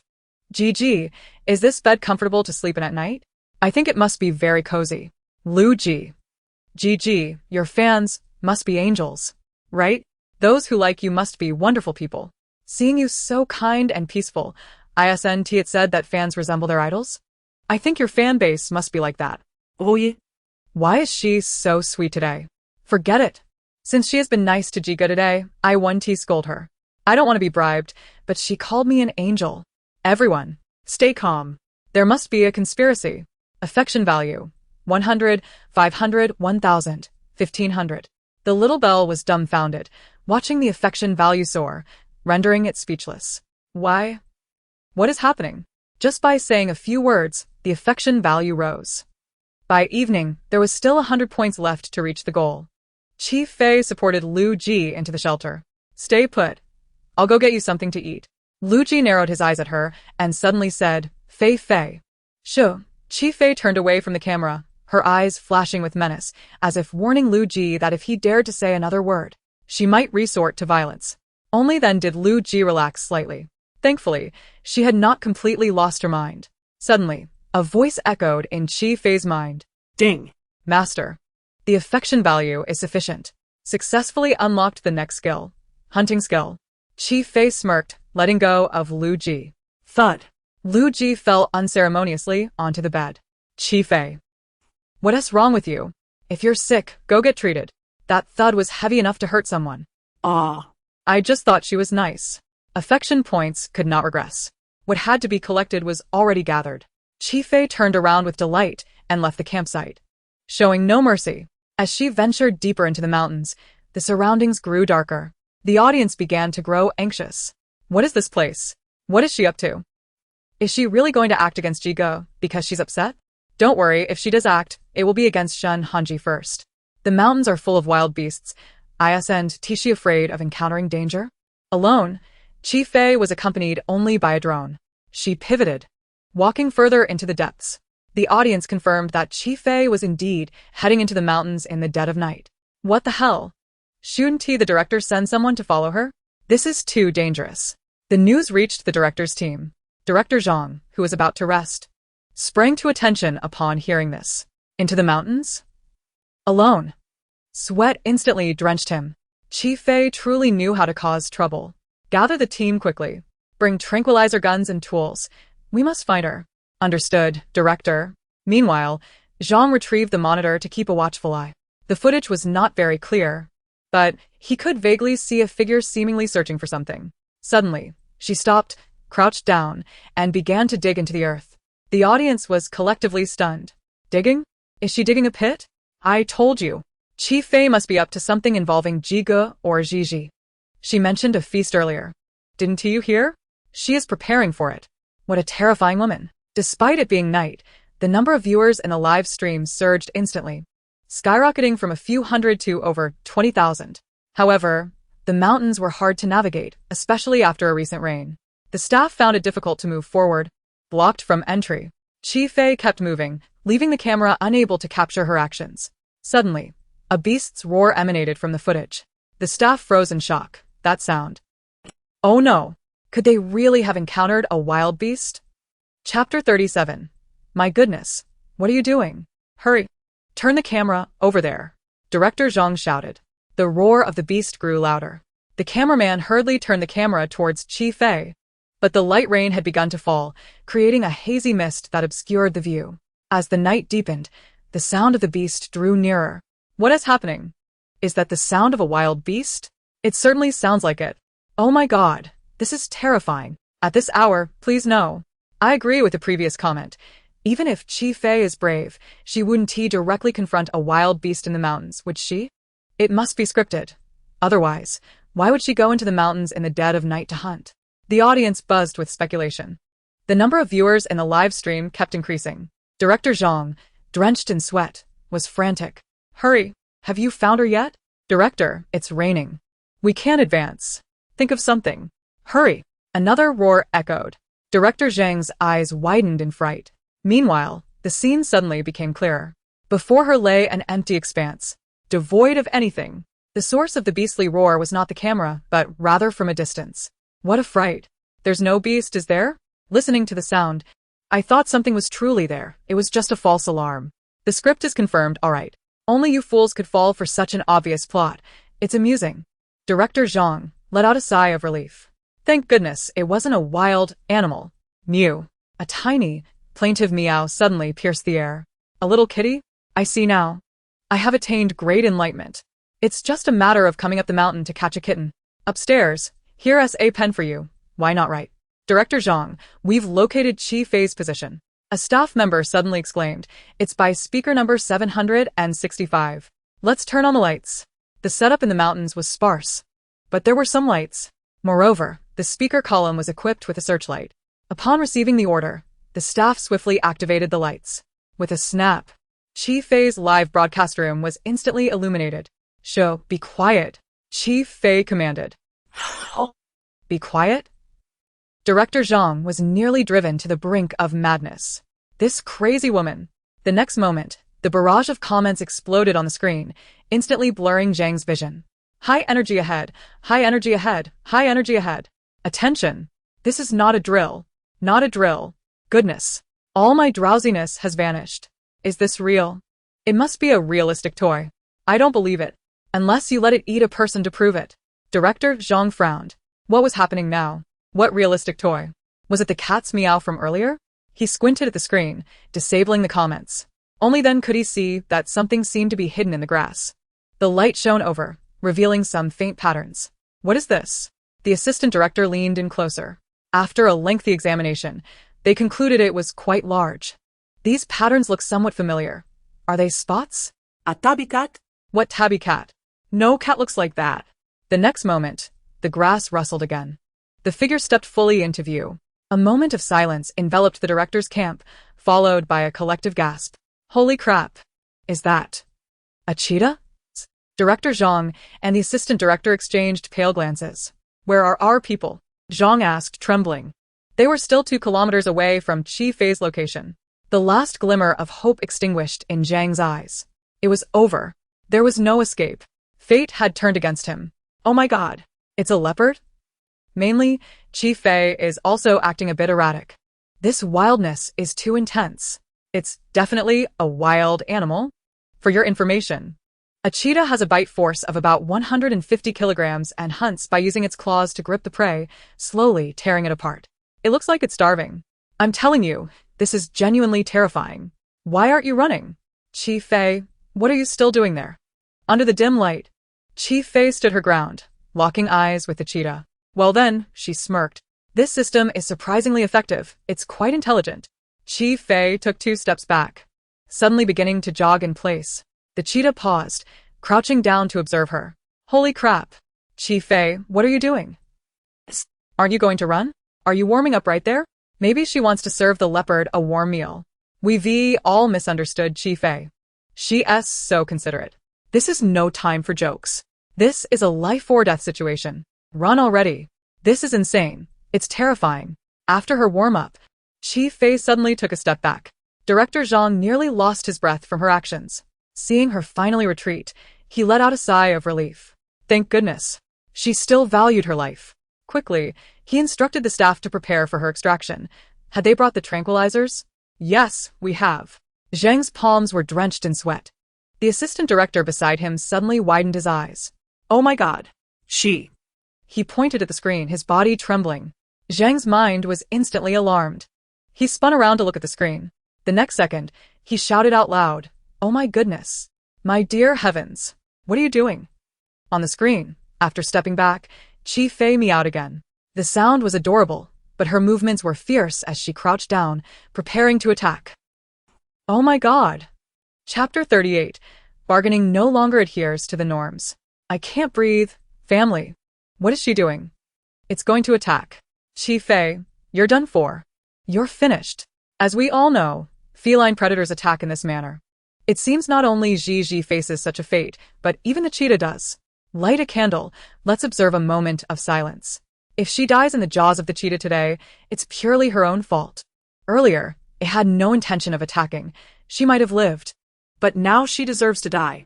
Family, let us fund Chi Fei for a coffin. May there be no fools in heaven, amen. Chi Fei, wielding a branch, had enticed the cheetah for quite some time. The cheetah circled around, crouching and pacing, seemingly assessing the situation. Chi Fei's patience wore thin. She tossed the branch aside and yelled, You, come here. The cheetah? Am I hallucinating? Am I hallucinating again? Help me. Is this real? Chi Fei, are you out of your mind? This woman must truly have a screw loose. I'm losing it. The cheetah let out another meow, crouched down, and charged toward Chi Fei. Chi Fei immediately took off running. Oh my god. Oh my god. Oh my god. It's really happening. The leopard couldn't hold back. What's the point of running now, Chi Fei? I can't bear to watch a... Director Zhang burst out of the tent. Where are our people? Where are they? He yelled into the walkie-talkie, still clad in his pajamas. The staff trembled but raised their voices. We're sprinting. 500 meters to go. Director Zhang will be there shortly. Hurry up. I'm serious. I'll be done for. Chi Fei, you're here to ruin me. He stomped his feet in frustration. Director Zhang. Inside the tent, the assistant director also rushed out. Upon seeing the expression on the assistant director's face, Zhang dropped his walkie-talkie in shock. It was over. There was no hope left. His career was at an end. First, he had come to the island for assessment, then selected the participants and finally simulated the game. He had worked diligently, meticulously. He even spent a fortune to invite Qi Yuzhen. But now it was all gone. All of it. Zhang parted his lips, his face pale. She was already dead. No. Chi Fei requested a conversation. Huh? A glimmer of hope flickered in Zhang's ashen face. A request for dialogue? That meant she wasn't completely gone yet. Where? Zhang dashed into the tent, trembling as he sought the equipment. However, when he looked up, his walkie-talkie fell apart in fright. On the screen, Chi Fei's face was extremely close. Her big eyes fixated on the camera while she tapped on the edges of the screen. Can you hear me? Can you hear me? Hello? Director Zhang? Is the signal bad? I am utterly stunned. Family, I have yet to recover. Ingzi, open the door. Father? Are you sure this atmosphere is appropriate? Now. Just seeing Chi Fei's face makes me tremble. Truly, it is no exaggeration. Director Zhang swallowed hard and picked up the spare intercom. You, are you alright? You appear unscathed? This is not the horrific scene of being torn apart by a leopard? But where is the cheetah? He glanced at the assistant director, who seemed to have short-circuited, staring blankly at the screen, mumbling incoherently. Zhang. Did you hear that? Chief Fei asked again. Oh, yes, I heard, Director Zhang replied. Director Zhang's voice, filled with a hint of psychological strain, elicited laughter. Do not forget your identity, Director Zhang. Do not be afraid. Be brave. Honestly. Who wouldn't he be frightened? This woman has terrified me to my core. I recall you mentioned in your survival manual that after hunting, one cannot kill but can exchange pelts and meat, correct? Chief Fei inquired. Ah. Yes, that is indeed stated, Director Zhang responded, still processing the information. The regulation was established to protect the animals. Naturally, he did not believe anyone would genuinely capture large game, rendering this clause a mere formality, a superfluous stipulation. Oh. According to the regulations, I should be entitled to 3 pieces of clothing and 10 pounds of meat.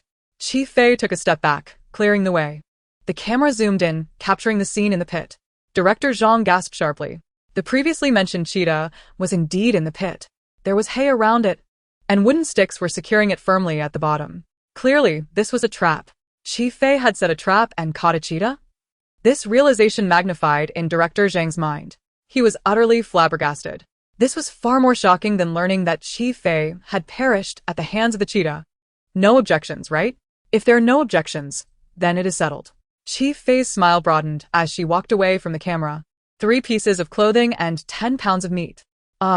Is this Ji-go about to live the good life? To be honest, her speed and reaction just now are worth those 10 pounds of meat. I am somewhat impressed, family. Please, this is entirely due to luck. Had luck failed her, she would have truly met her end today. Wait. Director Zhang finally grasped the situation and immediately called her back. Chief Fei halted in her tracks. 10 pounds of meat is excessive. Originally, others had not eaten. Coupled with Chief Fei's fishing skills, would she not enjoy a full month of good living? The manual did not specify a weight limit. Director Zhang said, let us say 3 pounds at most. After all, one cannot truly eat cheetah meat. We can exchange 3 pounds of pork instead.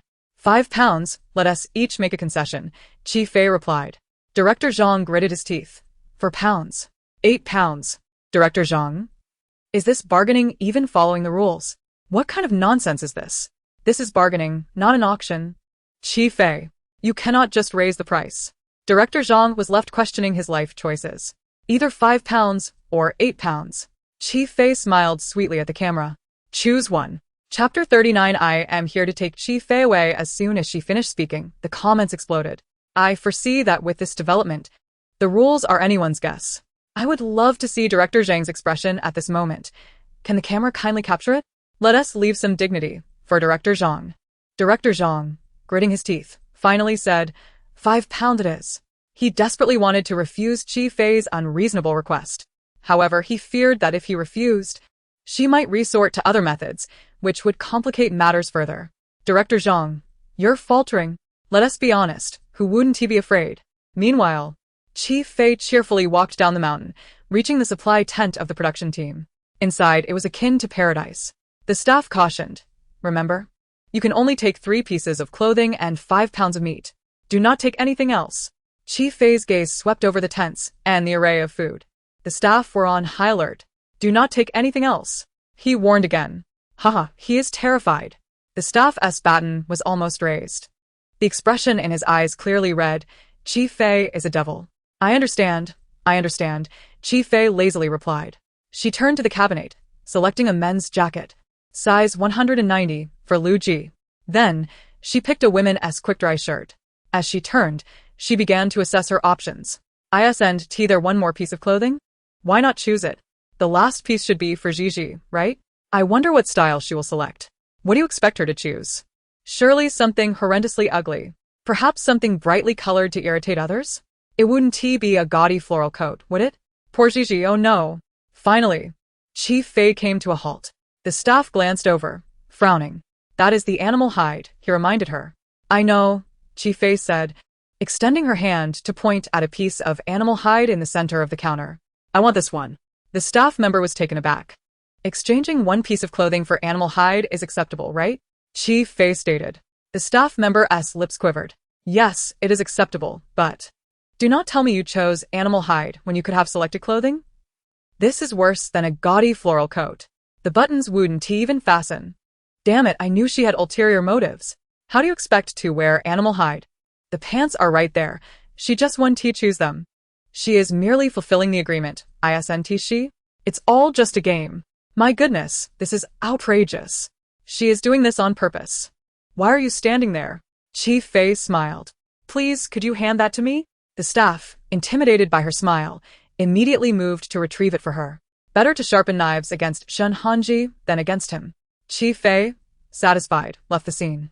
At that moment, the trending topic exploded. The top trending was Chief Fei and the cheetah, followed by Chief Fei exchanging animal hide for Shen Hanji. Director Zhang watched the entire process on the monitor. The assistant director turned to him. This hide cannot be worn. It can only provide minimal coverage. Should we remind her? Remind her?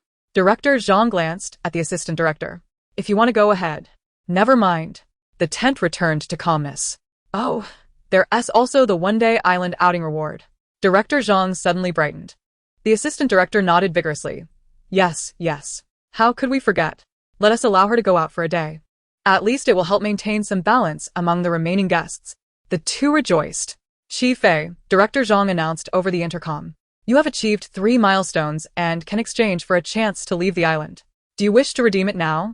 To leave the island and enjoy life? It would be impossible not to agree. The rule was established to encourage guests to strive for achievements. No, I haven't had enough fun yet. Her melodious voice, like a lark, entered Director Zhang's ears, refreshing and resonant, provoking deep contemplation. Director Zhang, are you sure? Director Zhang stammered. This precious opportunity to leave the island will be arranged with a hotel and activities, and the day will be filled with joy. I have discerned your intentions, Director Zhang. You wish for her to leave, do you not? Initially, this was meant to be a privilege for the guests. Yet it has unexpectedly transformed into a favor for the production team. I find it utterly amusing that Chief Fei is reluctant to step outside. Ha ha ha. I'm sorry, my head has come loose. Could anyone assist me in locating it? Given your politeness, let us search for it together. For now, there is no need. Chief Fei replied. There is no stipulation regarding the time frame for redemption, is there? Excellent. Once again, a significant loophole has emerged. Upon arrival, they have discovered that the rules they established are riddled with inconsistencies. An urgent meeting must be convened to rectify all these discrepancies. Rectify? None.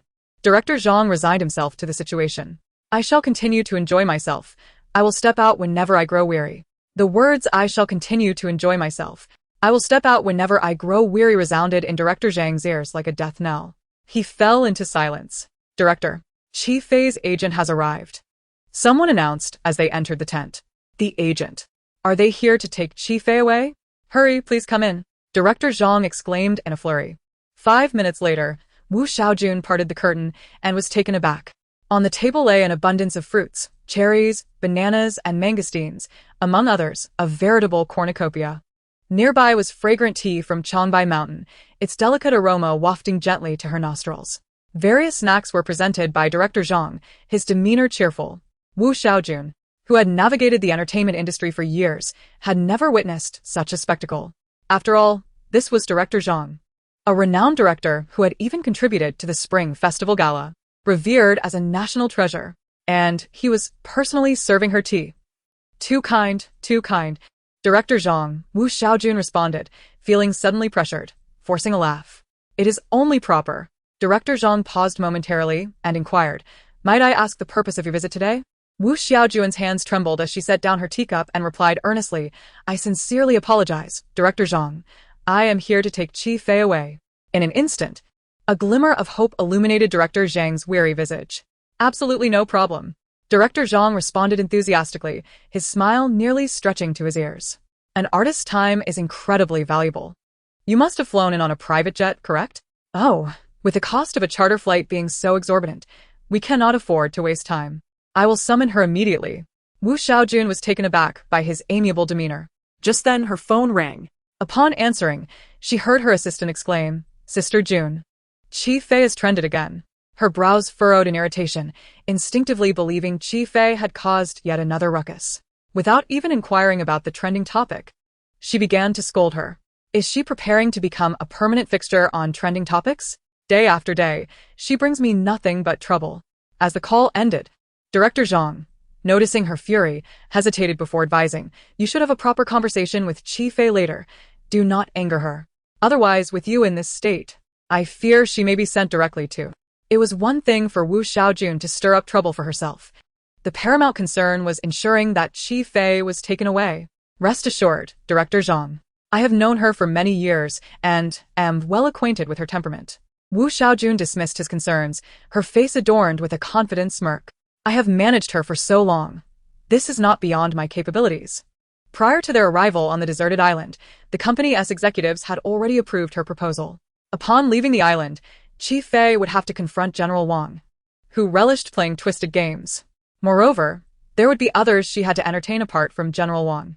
Ultimately, Qi Fei was responsible for the circumstances she now faced. On the way back to the camp, Xiaoling suddenly remarked, "Master, your favorability points are steadily increasing. Indeed, it is gratifying. My nocturnal hunting efforts have not been in vain." Qi Fei mused, observing how Qi Yuzhen's eyes sparkled with delight, her brow arching slightly.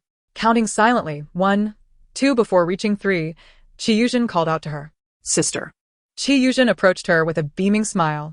"What a coincidence that we meet here. Is there something you need?" Qi Fei inquired. "We just discovered a water source," Shen Hanji declared, brimming with pride.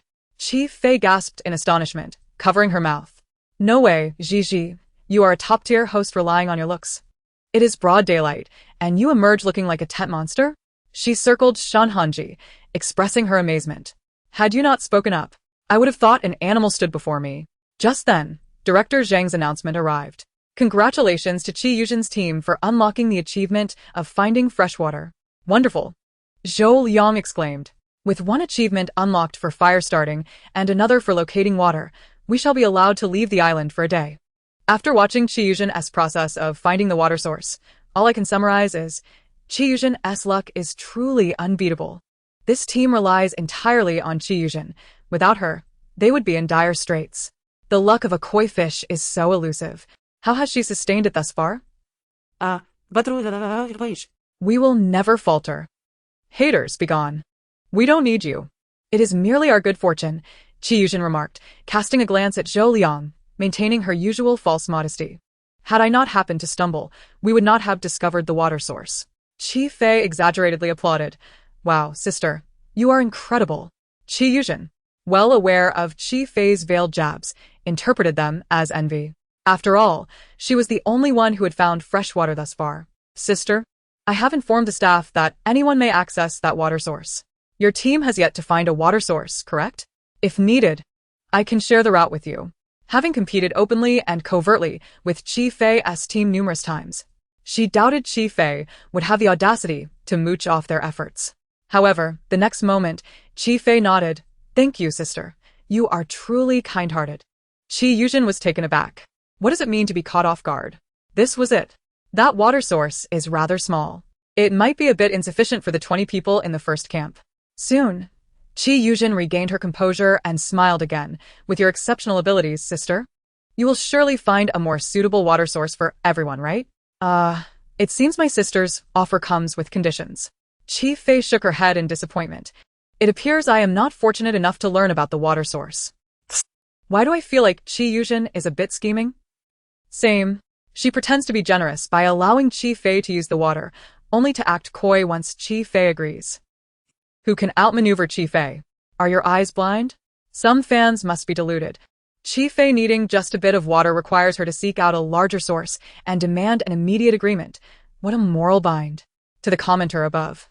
How can that be called a moral bind? Clearly, the main character is considering the well-being of all the guests. Ha ha ha ha. The collective cunning of our two teams combined pales in comparison to hers alone.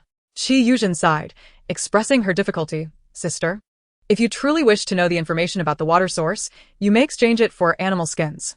To be frank, the water source holds significantly more value than the animal skins. This deal would benefit Qi Fei." What a transformation in expression. It's remarkable. A resounding wow is in order. Had Qi Yuzhen not initiated the trade, would Qi Fei have sought the information about the fresh water? Now others can access it freely. Yet Qi Fei must barter for it? Who initiated the trading? Was it not Qi Fei? Why is only Qi Yuzhen being scrutinized? If Qi Fei had been more generous, would Yuzhen have even asked for animal skins? She only asked for animal skins to support her team. My apologies. Sister, I misspoke. Qi suddenly spoke again, feigning innocence. Animal skins are exceedingly difficult to procure, and nearly a day has elapsed without any significant action from you. If you wish to withdraw, simply inform us. We are not necessarily reliant on animal skins. A moment of silence fell over the barrage of comments, only to be swiftly followed by an overwhelming flood of messages. Welcome everyone to the castle I carved out with my toes. Qyzhn's team seems oblivious. Chapter 41. The cattle of the world have been blown away by you. They've headed in the opposite direction to search for a water source. Perhaps they genuinely know nothing. Haha, I'm about to die from laughter. Do you not know? I gazed at Qyzhn with utmost sincerity. I have already prepared the animal skins. The production team will deliver them shortly. The surroundings fell into a sudden hush. Qyzhn and her companions stared in disbelief. What? Qfi has actually acquired the animal skins? Just by herself? Are we hearing things? How is that possible? Haha. SHNHNZH's mocking voice suddenly rang out. Qfi, have all the cattle in the world been blown away by your boasting? You think you can procure animal skins alone? Just look at yourself. Indeed, you are quite the braggart. Zhou Liang rolled his eyes in exasperation. Grateful their wits had not been completely fooled. Qyzhn chuckled, convinced she was merely exaggerating. Sister, as I mentioned earlier, if you cannot deliver, we can cancel the deal. Please do not overreach. Qfi, disinterested in wasting any more time with them, turned her steps and vanished into the nearby woods. What is she up to? She must be feeling guilty. scuffed confidently. Having had her lies exposed, she likely feels too embarrassed to remain. Not long after, Qfi reemerged, holding several bright red wild fruits in her hands, one of which she was munching on, creating a delightful crunch. She strutted past Qyzhn and the others without uttering a word. I'm so hungry, Zhn. So am I, chimed a teammate. What kind of wild fruit did Qfi just pick? SHNHNZH could not help but swallow hard. Seeing her relish the fruit, it must be delicious. Shall we go look for some? Qyzhn felt a pang of hunger herself and replied, she must have already tasted them. Those wild fruits are definitely safe. Hearing this, SHNHNZH's face lit up with excitement, and since she had only been gone a short while, the fruit tree could not be far. As soon as the two were out, the crowd erupted with enthusiasm. Let us hurry. What if someone else finds out? We need to be quick. The group rushed eagerly towards the woods. Within mere minutes of entering, SHNHNZH shouted, Here! I've found it! The others rushed over. SHNHNZH gazed up at the towering fruit tree before her, her eyes gleaming with excitement. What a magnificent fruit tree! Look at all those fruits. We are going to be rich. I just tried one of the wild fruits. The flavor is absolutely delightful. SHNHNZH exclaimed, her face flushed with joy. Qyzhn could hardly contain her excitement. She never wished to taste those bitter and astringent wild fruits again. With trembling hands, she plucked a bright red fruit, forgetting to wipe it clean, and bit into it eagerly. The abundant juice filled her mouth instantly. The taste was fragrant and sweet, truly delectable. Whiting also tried one, nearly moved to tears by the exquisite taste. This is the most delicious wild fruit I have ever eaten. After finally calming down, the group gazed at the fruit tree, and other thoughts began to take shape. This fruit tree belongs to us, SHNHNZH declared. It can provide us with a stable food source for now. We must find someone to protect it. Isn't that a bit unfair? Deep down, her thoughts mirrored SHNHNZH's, but she had to maintain her persona, so she feigned reluctance. What's unfair about it? As soon as she spoke, the other teammates rallied in agreement. I do not want to eat those awful wild fruits again. They were too dreadful. I've been feeling nauseous these past few days. Captain, we have already shared the water source. Let this fruit tree belong to our team. Yes, if we share everything, we won't be able to manage ourselves. The group clamored animatedly. Yet, with each word, Qyzhn's joy swelled. This was precisely what she needed, a reason for others to voice her sentiments. The current situation was impeccable. It showcased her kindness, while allowing her to monopolize the fruit tree. Perfect. With that thought, she smiled at the crowd and gently said, "If everyone feels this way, then very well, I shall heed your wishes." The crowd erupted in cheers, eagerly feasting on the fruits. Why does Qyzhn seem increasingly awkward? Is it just me, or has she changed? Honestly, I just never observed her this closely before. Haha. This fruit tree should belong to QFI. After all, she discovered it first. How brazen to claim it as her own. Last time, the tea we drank was not nearly as refreshing as her demeanor. Is she a trash bag? Can she really hold so much? Damn. Get lost, you black-hearted one. Hey, anyone who dislikes her is just a hater, right? If that's the case, I'll just make it my mission to criticize her from now on. With that, everyone eagerly set to work, passionately harvesting wild fruits. The thought of a blissful future filled everyone with vigor, as if they were imbued with boundless energy. Soon, they had filled a tent cloth with their bounty. If anyone is tired, feel free to take a break, Qyzhn said with a smile, not slacking in her own efforts, beads of sweat dotting her brow. I'm not tired. I can keep going. Me too. Seeing her companion's spirits rekindled by the fruit tree, Qyzhn felt a surge of confidence. A fiery passion ignited within her chest. As the leader of these 8 individuals, she would undoubtedly lead them to ultimate victory. Suddenly, an untimely sound disrupted her daydream. Qyzhn furrowed her brow, pressing her hand to her stomach. The sound echoed again. SHNHNZH's face turned a shade of deep purple. What is that sound? I can hear it. Are you hungry again? We just finished eating.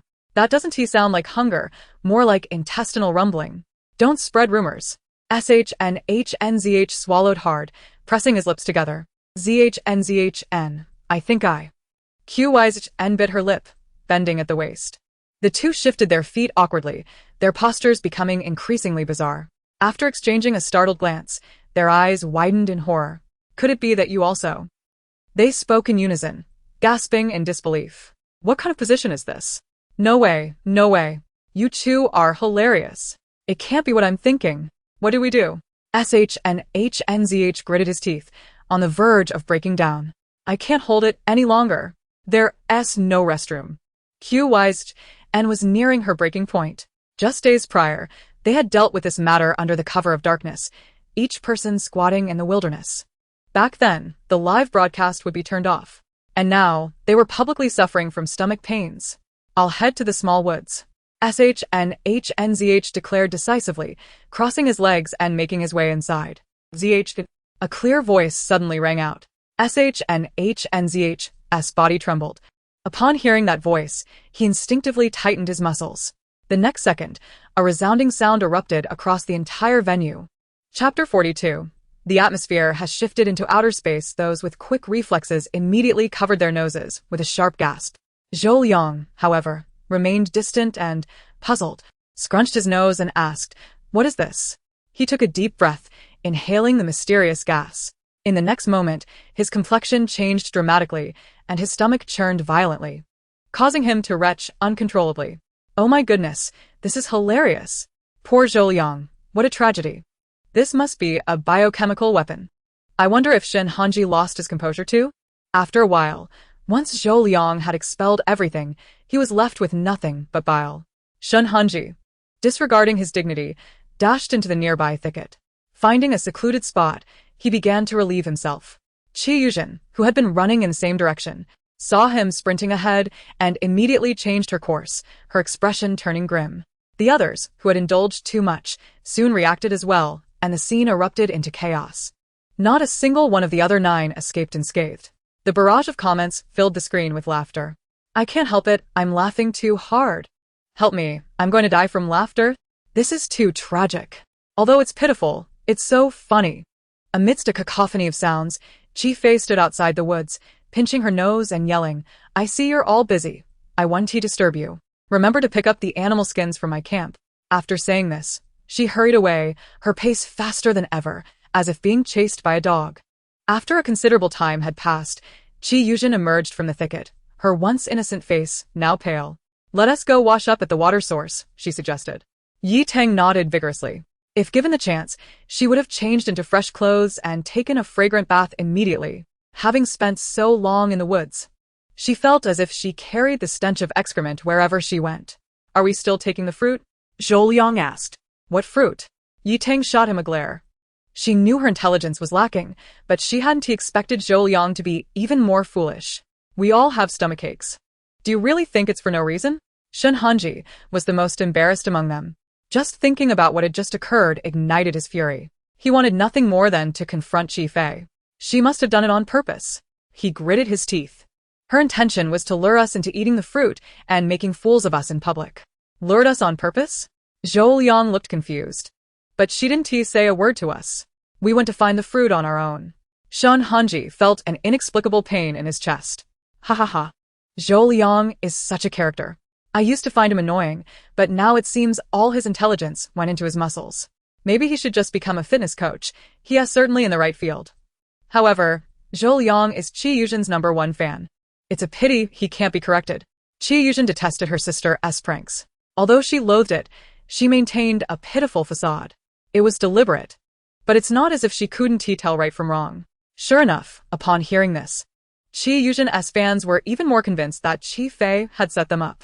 That Qi Fei is truly malicious. What if someone gets hurt with the medical conditions so poor on this deserted island? Yi Tang was furious, ready to explode. When has she ever been considerate in her insults or violence? Didn't she say she had the animal skins? Perfect. Let us go confront her. Shen Hanji was skeptical. She might just be playing us. The animal skins could all be nonsense. Regardless, we need to check it out, Qi Yuzhen insisted. A smile appeared on her pale face, evoking sympathy. It's a good chance to bring some fresh water to my sister. No, don't do it, Zhenjin. Don't give that woman anything. She doesn't deserve your kindness. To be honest, this is a case of repaying malice with kindness. What are you talking about? Qi Fei hasn't done anything right. No matter how you look at it, Qi Yuzhen and her team's plight is indeed pitiable. If it were me, I definitely couldn't do that. Bringing water instead of a funeral wreath would be generous. The two teams filled coconut shells with fresh water and carried them to Qi Fei's camp. Yi Tang's frustration boiled over as she scanned the camp but found no sign of Qi Fei. Could she really have tricked us? Her anger intensified. I told you so. Shen Hanji chuckled coldly. I know her well. She only has these tricks. Qi Yuzhen frowned, remaining silent. Just as the atmosphere thickened with tension, a commotion arose ahead. Yi Tang's eyes brightened. It's Brother Ji, she exclaimed, eagerly jogging forward, with the others following suit. As they approached, they found Lu Ji seated in his wheelchair, his gaze lowered, and a serious expression on his handsome face. His long, elegant fingers moved deftly, weaving a wicker basket with remarkable skill, akin to a master artisan, leaving onlookers in awe. What a waste for such a talented actor to be in this situation. Excuse me, but I just thought of a phrase. Same here. Dare I ask, is it the virtuous wife and devoted mother? Yi Tang was captivated by Lu Ji's movements, seemingly entranced. Qi Yuzhen noticed she had completely forgotten the task at hand. She approached with a smile and asked, Brother Ji, is my sister around? She went to find food, Lu Ji replied without looking up, his tone cold. The mention of food reminded everyone of the embarrassing incident from earlier, and their faces turned various shades of red. Qi Yuzhen struggled to suppress her laughter. Discreetly stepping back a bit to distance herself from Lu Ji before continuing, my sister made a deal with our two teams yesterday, saying she would help us hunt an animal skin. She deliberately omitted the cost their team had to pay and said, she recently mentioned the skins were ready and told us to come pick them up. Since entering, she had scanned Qi Fei's camp multiple times but had seen no trace of the promised skins. This meant Qi Fei had deliberately deceived them. This time, she was determined to expose Qi Fei's hypocrisy in front of Lu Ji. Chapter 43. Can you bear the brunt for the Shadow Emperor? Upon hearing this, Yi Tang felt wronged. She pouted and said, she toyed with both our teams, tricking us into eating poisonous wild fruits that caused us to suffer. Let us not dwell on that, Qi Yuzhen interrupted, calling her teammates over. She then turned to Lu Ji, with a beaming smile. Brother Ji, our team found a water source, and we brought some fresh water for you. The 7 of them lined up, holding coconut shells, their demeanor exceedingly cordial. Brother Ji, this water is freshly gathered and very clean. Zhenjin is amazing. She found the water source first at Camp 1. It's all thanks to her leading us. Otherwise, we wouldn't last a week. Yes, Brother Ji, sticking with us, means you'll have meat to eat. The atmosphere transformed into an impromptu praise fest for Chi Yuzhen. Emboldened by the compliments, Chi Yuzhen stood straighter, reveling in the attention. See that? Can Chi Fei compare to me? She cast a fleeting glance at Lu Ji, only to find him engrossed in weaving his basket, prompting her to press her lips together. Everyone, let us place the water down for Brother Ji, Chi Yuzhen suggested. Once he drinks the fresh water, Lu Ji will surely remember her kindness, who even recalls Chi Fei. Upon receiving the directive, Shun Hanji promptly set the coconut shell beside Lu Ji, his eyes gleaming. He then turned slightly, deliberately angling the camera towards himself. Brother Ji, this is fresh water specially delivered to you by our team, he emphasized, his voice brimming with pride. Only their team possessed fresh water. Just look at this. What a slap in the face. Yet, before the coconut could reach him, a branch obstructed its path. He paused, looking up to see Lu Ji. Just a meter away, blocking his movement with the branch, preventing any progress. What's the matter, Brother Ji? Shun Hanji faltered before laughing it off. Oh, it's nothing. No need for thanks, it's the least we could do. After all, you can't even quench your thirst on this island. It's all about mutual assistance here. Dirty. Lu Ji spat out a word. Shun Hanji, dirty? Did he hear that correctly? Brother Ji, you can't possibly be referring to our water? Shun Hanji's facial muscles twitched as he spoke each word deliberately. This is the water source we painstakingly found. Enough, Chi Yuzhen interjected, lowering her gaze. Brother Ji surely wouldn't he dare take it, right? If he does, what he may end up doing won't be as simple as just weaving baskets. I can understand. Chi Yuzhen's eyes dimmed as she spoke, her implication unmistakable. Fans of Chi Yuzhen began to rally in her defense upon reading this. Zhenjin's good intentions. And this is the treatment she receives? Even if you're an acclaimed actor, could you at least show some courtesy? This precious water is a generous gift. Wow, I am truly astonished. May I ask what Brother Ji has to offer her? Brother Ji has always been picky. If you don't do your homework before trying to curry favor, who can you blame? Didn't you hear, Zhenjin? It must be that devil Chi Fei. Exactly. If Lu Ji accepts it now, will you be the ones to take the hit for him later? Shun Hanji gritted his teeth. Even if he feared Chi Fei, shouldn't there be some acknowledgement? What does dirty mean? Is our water dirty? Chi Yuzhen was taken aback. What are you saying? This is Lu Ji. She shot a glance at Shun Hanji. Regret washed over him as soon as he spoke. Lu Ji had halted his actions. Shun Hanji quickly took a step back. You had the courage to speak just now. Don't back down now. Lu Ji smirked slowly. It's fine. Those two words, paired with his smile, instantly eased Shun Hanji's tension. Thank goodness. It seems Lu Ji isn't as fearsome as rumored. There is still some humanity left in him. The entertainment industry's news is simply exaggerated. They say those who cross paths with Lu Ji should find a block of tofu to knock themselves out. Look, he's quite amiable. Who claims he's petty and holds grudges? Well, since you say it's fine, I won't press you further. Shun Hanji clapped his hands. Let us keep the water for drinking. If Chi Fei asks later, just say I brought it. He was well aware of Chi Fei's subtle tactics. First, she burned his pants, then agreed to give him the animal skin. Why agree? Wasn't it out of fear of him running around bare? TSK. This hidden concern is just a FA. Now, she deliberately lures them back to the camp, too embarrassed to confront him. Where did this woman learn such devious tricks? I must strip Chi Fei of her facade. No need, Lu Ji reiterated. I said it's dirty. Shun Hanji was taken aback. This time, even Chi Yuzhen couldn't hold back. Brother Ji, this water is very clean. Shun Hanji, you're finished. This time, you're truly done for. In Lu Ji's ledger of grievances, a new name has been added. Safe travels. Once Shun Hanji finished speaking, he turned to leave. Lu Ji did not stop him. He simply extended his hand, retrieving a bamboo tube from the shadows, bringing it to his lips and slowly taking a sip. Chi Yuzhen immediately halted in her tracks. Is that coconut juice?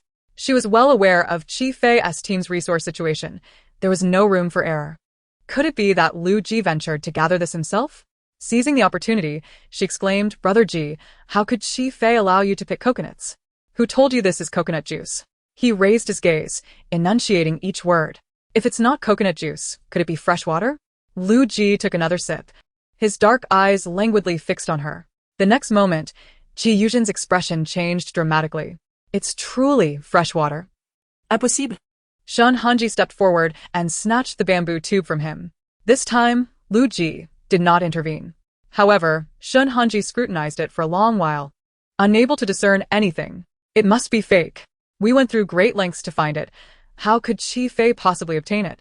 If it weren't inconvenient for me to drink, I could prove it to everyone. Shun Hanji stated emphatically. There's nothing inconvenient about it, Lu Ji spoke again. Everyone turned to look at him. Suddenly, Lu Ji raised his hand and pushed aside the banana leaf cluster behind him. Chapter 44, Your Chief Father Truly Acquired Animal Skins. Instantly, the scene revealed itself on camera. Dozens of bamboo tubes were arranged together. Additionally, there was a pile of slender bamboo pipes stacked together, their purpose unclear. At that moment, the largest bamboo tube was filled with a transparent liquid. The thinnest pipe continued to drip water steadily. The entire process was remarkably smooth. Aside from not understanding it, there were no other issues. The crowd was momentarily stunned. It's nothing significant, just a rudimentary fresh water purification system. Nothing to be concerned about. It's simply a rudimentary fresh water purification system. Those words struck like a hammer, landing heavily in everyone's hearts. Is this real? So, Qi Fei not only found fresh water, but also devised a purification system. Impossible. Let us stay calm. Brother Ji never boasts. Perhaps he's just trying to one-up Shin Hanji and the others. The name of this purification system sounds overly complex and quite intimidating, folks. Upstairs.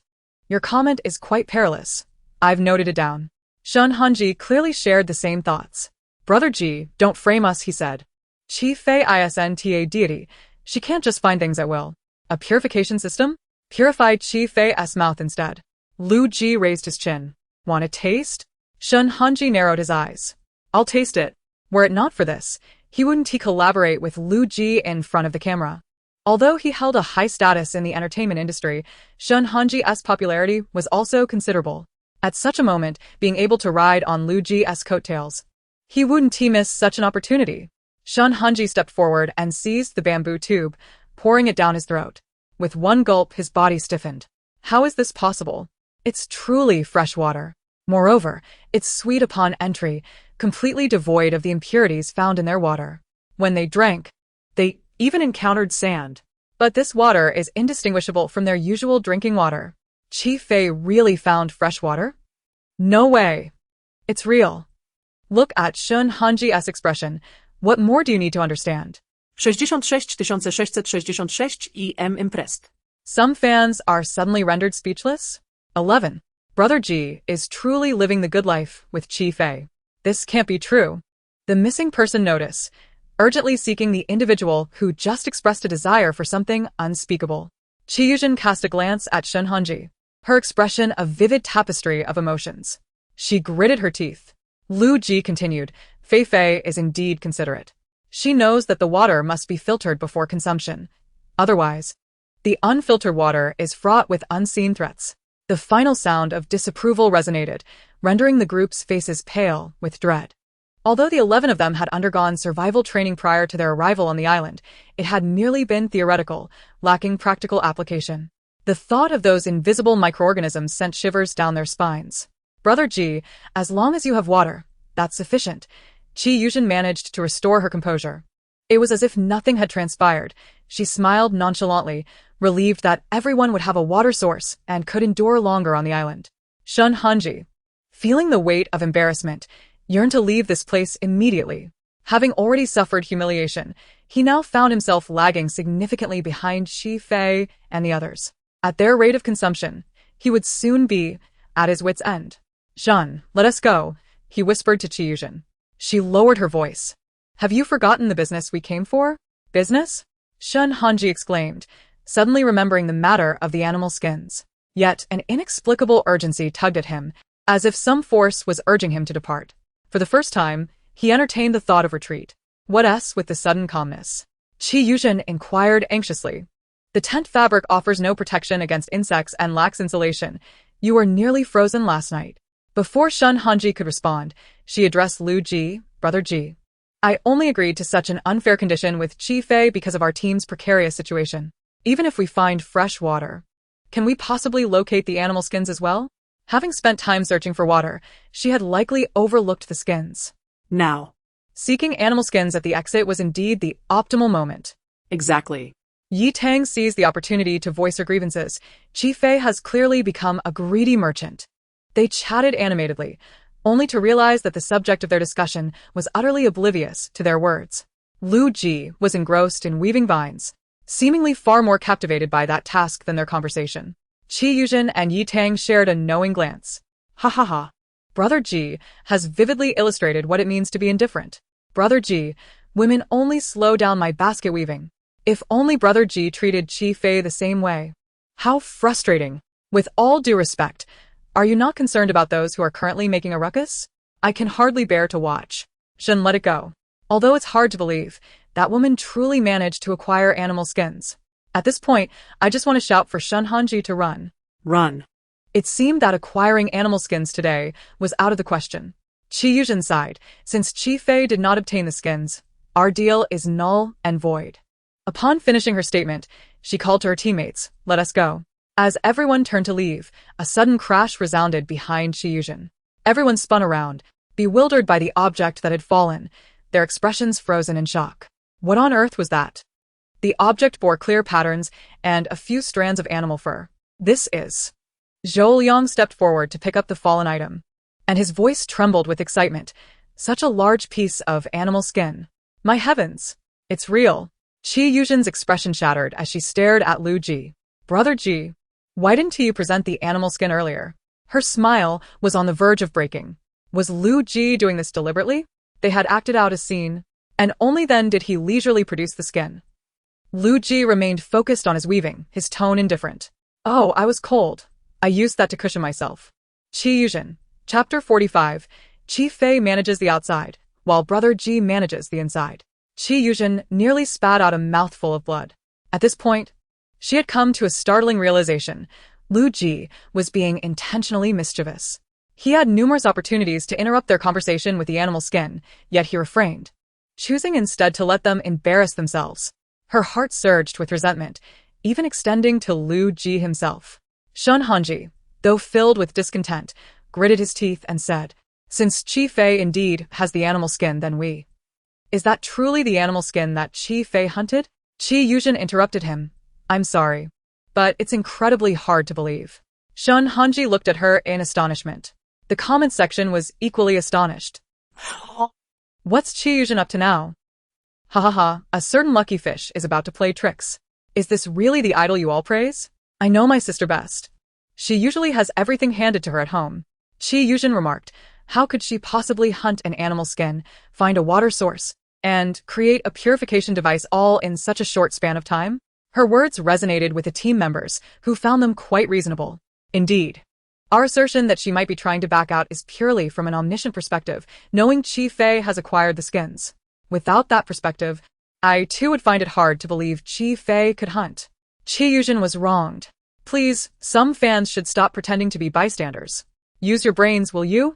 The deal was conducted personally by the esteemed Lu. How could it be false? Qi Yuzhen is merely reneging on the agreement.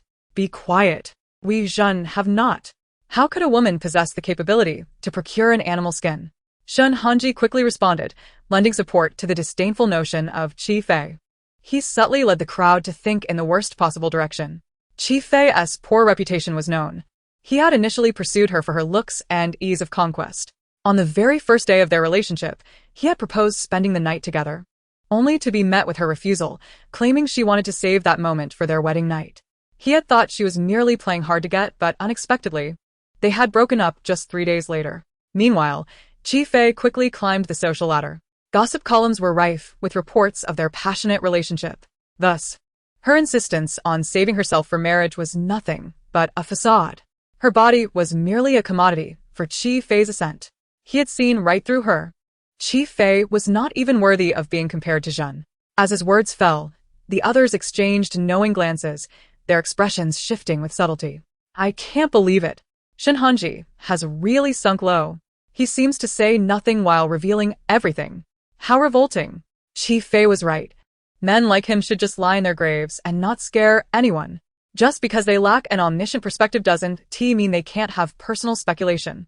Some fans are truly hopeless. Lu Ji narrowed his eyes, his already cold demeanor now shrouded in frost. Where's the evidence? The seemingly innocuous question caused the others to pale. Qi Yuzhen pursed her lips. Evidence? How could she possibly have any? The entire purpose of her grandstanding was to void the agreement. Who knew how Qi Fei had managed to procure that animal skin? From the moment the skin was retrieved from Lu Ji's grasp, she had known Qi Fei had succeeded. Yet, she was determined not to yield to Qi Fei's whims. With their busy lives, how could they possibly keep tabs on Qi Fei? Qi Yuzhen steadied herself, her gaze unexpectedly locking onto Lu Ji's cold, dark eyes. She gritted her teeth and stated plainly, "We lack evidence, yet our suspicions are entirely justified. My sole responsibility is to finalize the transaction." Lu Ji narrowed his eyes. Lu Ji's face clearly expressed annoyance. "Lu Go, when dealing with such obstinate individuals, it's best not to engage in needless chatter. In matters where evidence is absent, why is there so much talk? Do you truly believe you have the final say in this world? Does Qi Yu really think Lu Go would voluntarily incriminate himself? Such delusions. He couldn't be bothered to waste words with you. Lu Go is genuinely exasperated with Qi Yu, even if he had to keep 10 people working. He would prefer not to see her. However, Qi Yu had no intention of lingering. Let us first seek clarification from the director's team before returning, she declared, leading her 2 teams outside. Let Qi Fei dream on. She simply wished to breach the contract. What could Qi Fei possibly do to her? The thought of letting Qi Fei suffer in silence made Qi Yu's mood marginally brighter. Zhou Liang walked timidly at the rear. For some reason, he felt the atmosphere growing increasingly frigid. In the sweltering summer, he couldn't help but shiver. Suddenly, his footsteps halted as he caught sight of a pair of dark eyes fixed upon them, and in that moment, a rattan whip snapped in his hand. Zhou Liang. The instinct for survival surged within him. "Jinjin, what are you doing?" Zhou Liang exclaimed foolishly, his voice echoing in the tension. Yet, seated upon the beast hide, he felt as if his bottom were glued to the seat, rendering him immobile. Stammering, he suggested, "Perhaps we shouldn't proceed after all." He cast a furtive glance at Lu Ji, desperately signaling Qi Yu. Lu suddenly smiled. "It's fine." He languidly observed them, his voice leisurely. "Continue on." Lu Ge smiled. "Oh my goodness. How terrifying." As a 10-year fan of Lu, I assure you, should these individuals dare to step outside the camp, they will all end up on Lu Ji's blacklist. Qi Fei entrusted this task to Lu Ge. It concerns a man's dignity. Can Lu Ge not handle it well? Qi Fei oversees external matters, while Lu Ge manages internal ones. It's a perfect match. Upstairs, repeat that again. What are they doing? Yi Tang, being a fan of Lu Ji, was well aware of his temperament. She understood that he was currently displeased, and those who displeased him often faced dire consequences. "Jinjin, I leave the task of verifying with the director's team to you. I will wait here." First Zhou Liang, then Yi Tang. After all, compared to working for a day, the retribution from the esteemed actor was evidently far more terrifying. "Captain, I wish to stay as well." "Me too. I want to stay." In an instant, aside from Qi Yu and Shen Hanji, everyone had gathered before Lu Ji. Qi Yu cast a hopeful glance at Shen Hanji. His expression was serious. "Jinjin, at this moment, I shall be your most steadfast support." Qi Yu felt deeply moved. Indeed, Shen Hanji was dependable. Even when faced with Lu Ji, he maintained his composure. Chapter 46. Lu Ge is seeking praise. "Hanji, you are the best." Qi Yu exclaimed. "What?" "Shen Hanji." She stared at him in disbelief. He paused, tilting his head slightly, offering her a gentle smile that brimmed with encouragement. "Jinjin, rest assured. With me leading the team here, you have nothing to worry about." I'm utterly dumbfounded. Ha ha ha. Goodness. Qi's emotions have been completely disregarded. Shen Hanji is unreliable. He usually fawns over Qi Yu, and now this? Fawn? Hanji doesn't need to flatter anyone. "Thank you." Shen Hanji understood the situation clearly. He wasn't naive enough to provoke Lu Ji over trivial matters, especially since the beast hide had been exchanged for him. The beneficiary was he himself. Moreover, remaining with Qi Fei's team would likely yield better conditions than with Qi Yu's, right? Surely Qi Fei wouldn't neglect their meals? Yet it wasn't he merely for food. He feared completely offending Lu Ji. Qi was on the verge of breaking down. What was wrong with these people? She was the captain. Did they no longer heed her commands? Within mere minutes, only Qi remained standing at the entrance, while all the team members avoided her gaze. Their intentions were evident. They wished to stay here. You all. Chiyu took a deep breath, forcing a smile. Since you have made your decision, I shall go to the director's team alone. With that, she stormed off, her anger intensifying. Kwe, Luye. These two were undoubtedly her nemesis. As long as they were around, her brilliance would forever be overshadowed by them. She would not allow this situation to persist. Upon seeing Chi leave, the others inexplicably breathed a collective sigh of relief. Lu Ji resumed his tasks, wearing an expression of indifference, clearly uninterested in engaging with them. Suddenly, everyone fell silent, frozen in place. Time passed slowly until the speaker crackled to life with director Zhang's voice. Chi Fei indeed captured the beast hide. This is true. 3 times? Haha, why do I hear desperate survival instincts? It seems Director Zhang was genuinely frightened by Chi Fei's hunting prowess. The 2 teams. It's actually true? Goodness, that was close. Fortunately, they made the right choice and didn't flee immediately.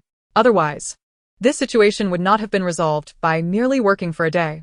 After a moment of collective unease, the 10 individuals unconsciously stood a little straighter, wary of provoking Lu Ji again. At that moment, Zhou Liang spotted a figure approaching. His face lit up with the expression of someone who had found a savior. At that moment, he even felt Chi Fei had suddenly become quite congenial. Just as everyone was about to move, a figure rushed past them. Arriving before them in an instant, everyone rubbed their eyes, questioning their vision. Was that the esteemed actor Lu? Chi Fei, upon seeing Lu Ji approach to greet her, also halted.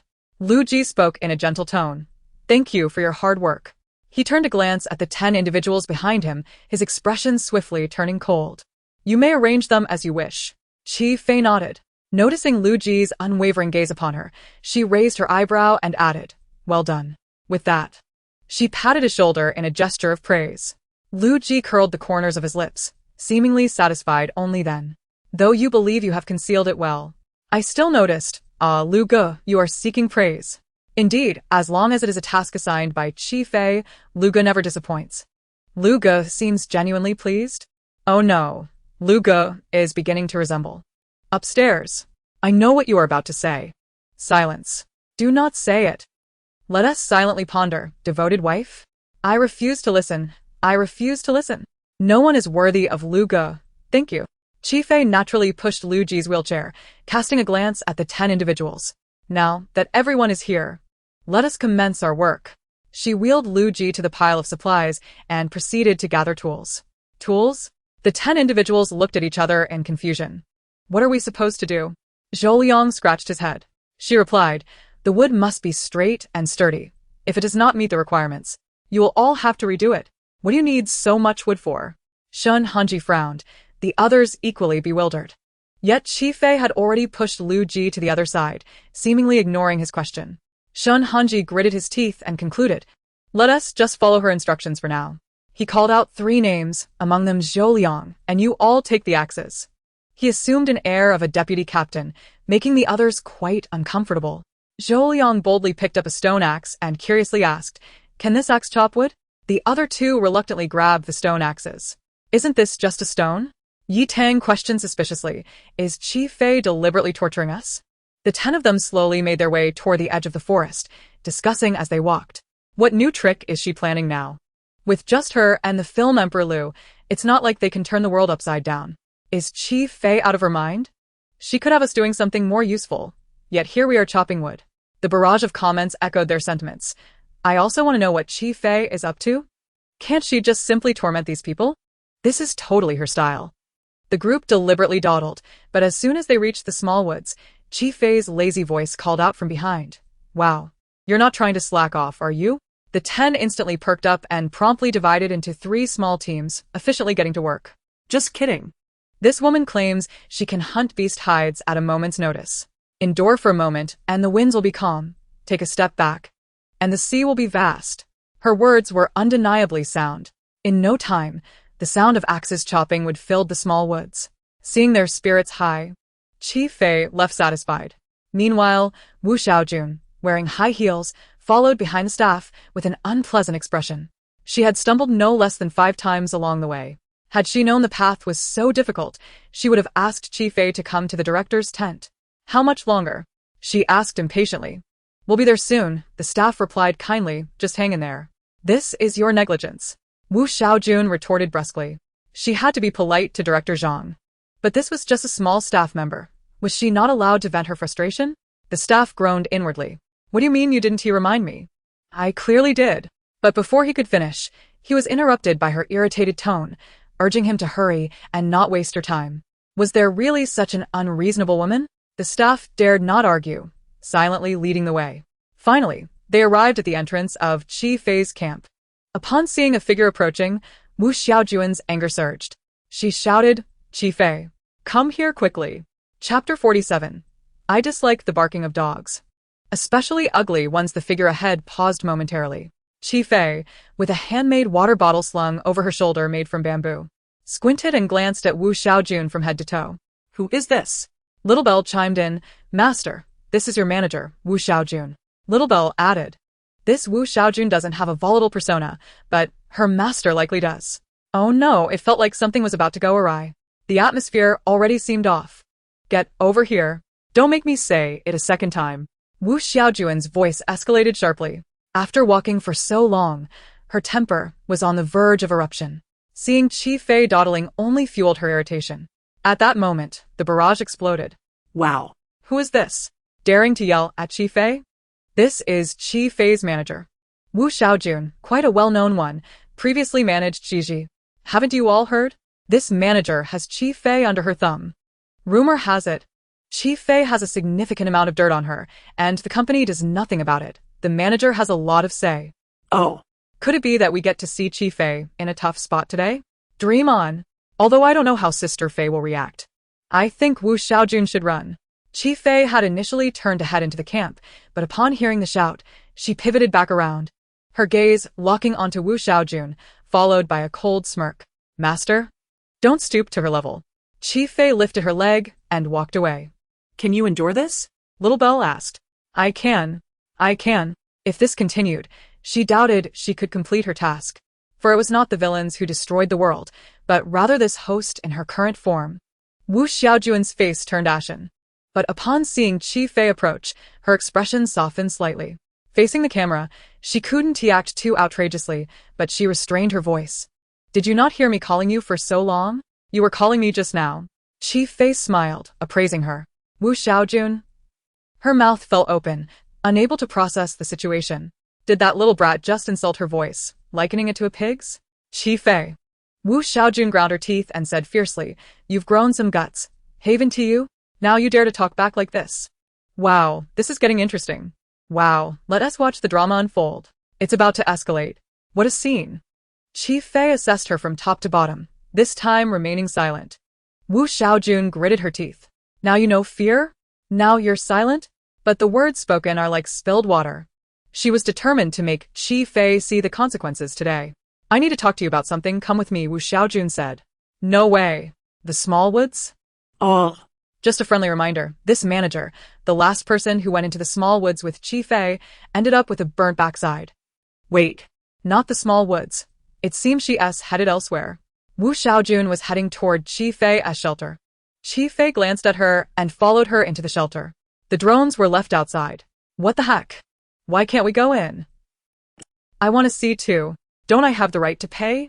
Add me to the list. Inside, freed from the live streaming equipment, Wu Xiaojun's expression instantly changed. She sneered and turned to Qi Fei. Little Bell. Qi Fei crossed her arms, her gaze inscrutable. Wu Xiaojun's tirade had yet to cease. Just seeing your pig face makes me nauseous. Go get me a glass of water. I haven't had a sip since I got here. If you take a minute longer, you'll see. What Wu Xiaojun said was merely the same old insult she had hurled at Qi Fei before. She was certain Qi Fei wouldn't dare retaliate. After the long journey, all her frustration had to be unleashed upon Qi Fei to feel relief. As Wu Xiaojun spoke, she reached for the swaying bed, intending to sit down and continue her tirade. But as soon as her bottom touched the bed, Qi Fei suddenly kicked it aside. Ah! Wu Xiaojun screamed as she fell to the ground. She reached out to grab Qi Fei, but Qi Fei shoved the firewood in her hand. Bang! Wu Xiaojun fell even harder. Suddenly, Wu Xiaojun looked up, incredulous as she stared at Qi Fei. What the heck? Why is there a scream? What happened? Did Qi Fei get hit? Is this manager really that fierce? Sister Faye's voice isn't that sharp, is it? To be honest, I'm not a fan, but it seems this manager has gone too far. Are you insane? Wu Xiaojun yelled, her face flushed with anger.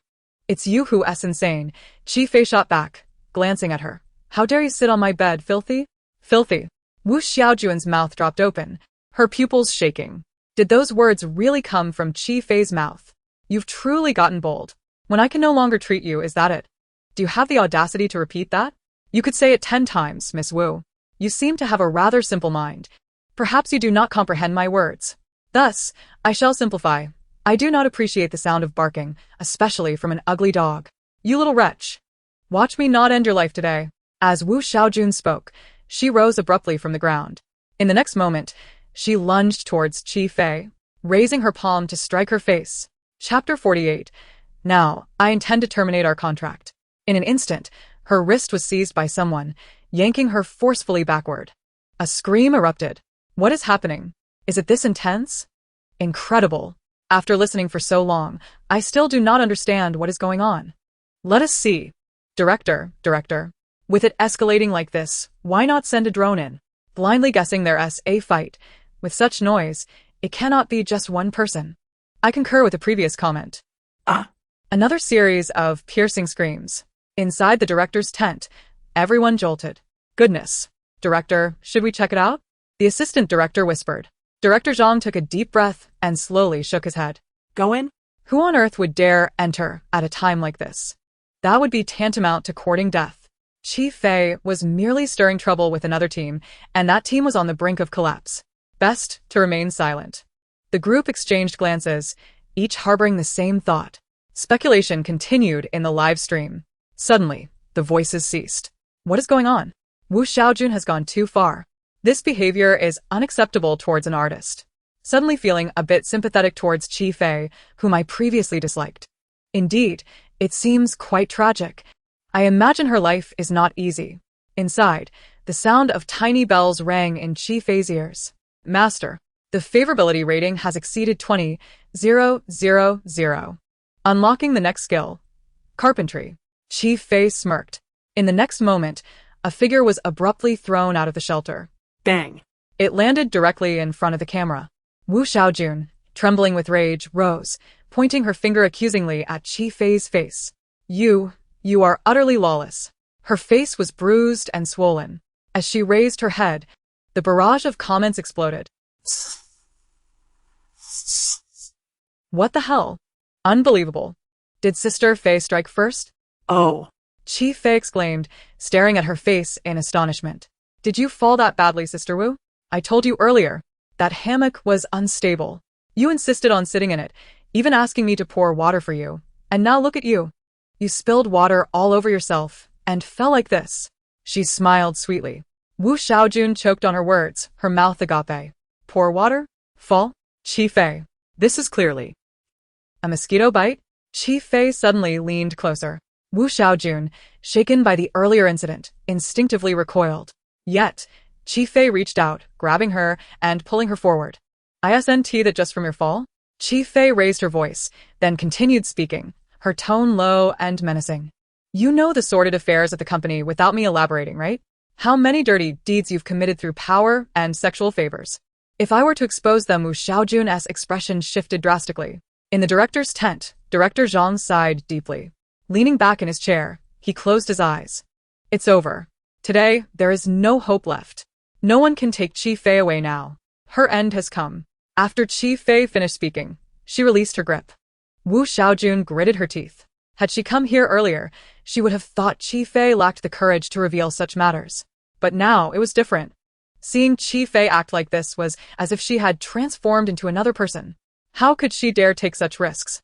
It definitely wasn't just a fall. What the hell? You fall and get a handprint like that? Sister Fei indicates. Yes, it was a fall right on my hand. Absurdity at its peak. Indeed, it was my negligence. Wu Xiaojun clenched her teeth, deciding to swallow her anger for now. She would head to the hospital shortly. As she spoke, she scanned Qi Fei from head to toe and stood up. However, Qi Fei, the company has decided to terminate your contract. I also have a decision to share with you. Wu Xiaojun paused, becoming alert. What? I too intend to terminate my contract with the company. Terminate the contract. Yes. In a month, the company will receive my termination notice. Kindly process it then. Wu Xiaojun was stunned into silence, unable to utter a word for a long time. She must be insane, right? How could she dare to propose terminating her contract with the company? She had relied on them for her livelihood all these years. After termination, which company would dare to hire her? And she brought it up so brazenly on camera. Wu Xiaojun was caught off guard, glancing around. Qi Fei, are you aware? Terminating a contract without cause requires substantial compensation. No cause? I have a grand reason, Qi Fei replied, raising her eyes. This company is too corrupt. I no longer wish to stay. They've been abusing artists and exploiting them. Qi Fei. Wu Xiaojun's voice rose several octaves. She had lost her mind. Completely insane. We will discuss the termination later. I must leave. Wu Xiaojun hurried away, fearing she wouldn't escape fast enough. She collided head-on with Qi Yuzhen and her entourage, who had come excitedly to see Qi Fei being taken away. Upon arrival, they witnessed such a scene. Sister Wu, what happened to your face? Qi Yuzhen rushed forward. Concern evident, then exclaimed, oh my, that's quite a handprint. Did Qi Fei hit you? Wu Xiaojun gritted her teeth. All she wanted was to flee. No. I fell on my own. Can a fall cause such harm? Sister Wu, do not be afraid. Speak out if you are in trouble. Qi Yuzhen continued to provoke. Wu Xiaojun felt like she might explode with rage. Wu Xiaojun's face is written all over with panic. I'm about to die laughing. Qi Fei, what did you do to make Wu Xiaojun so anxious?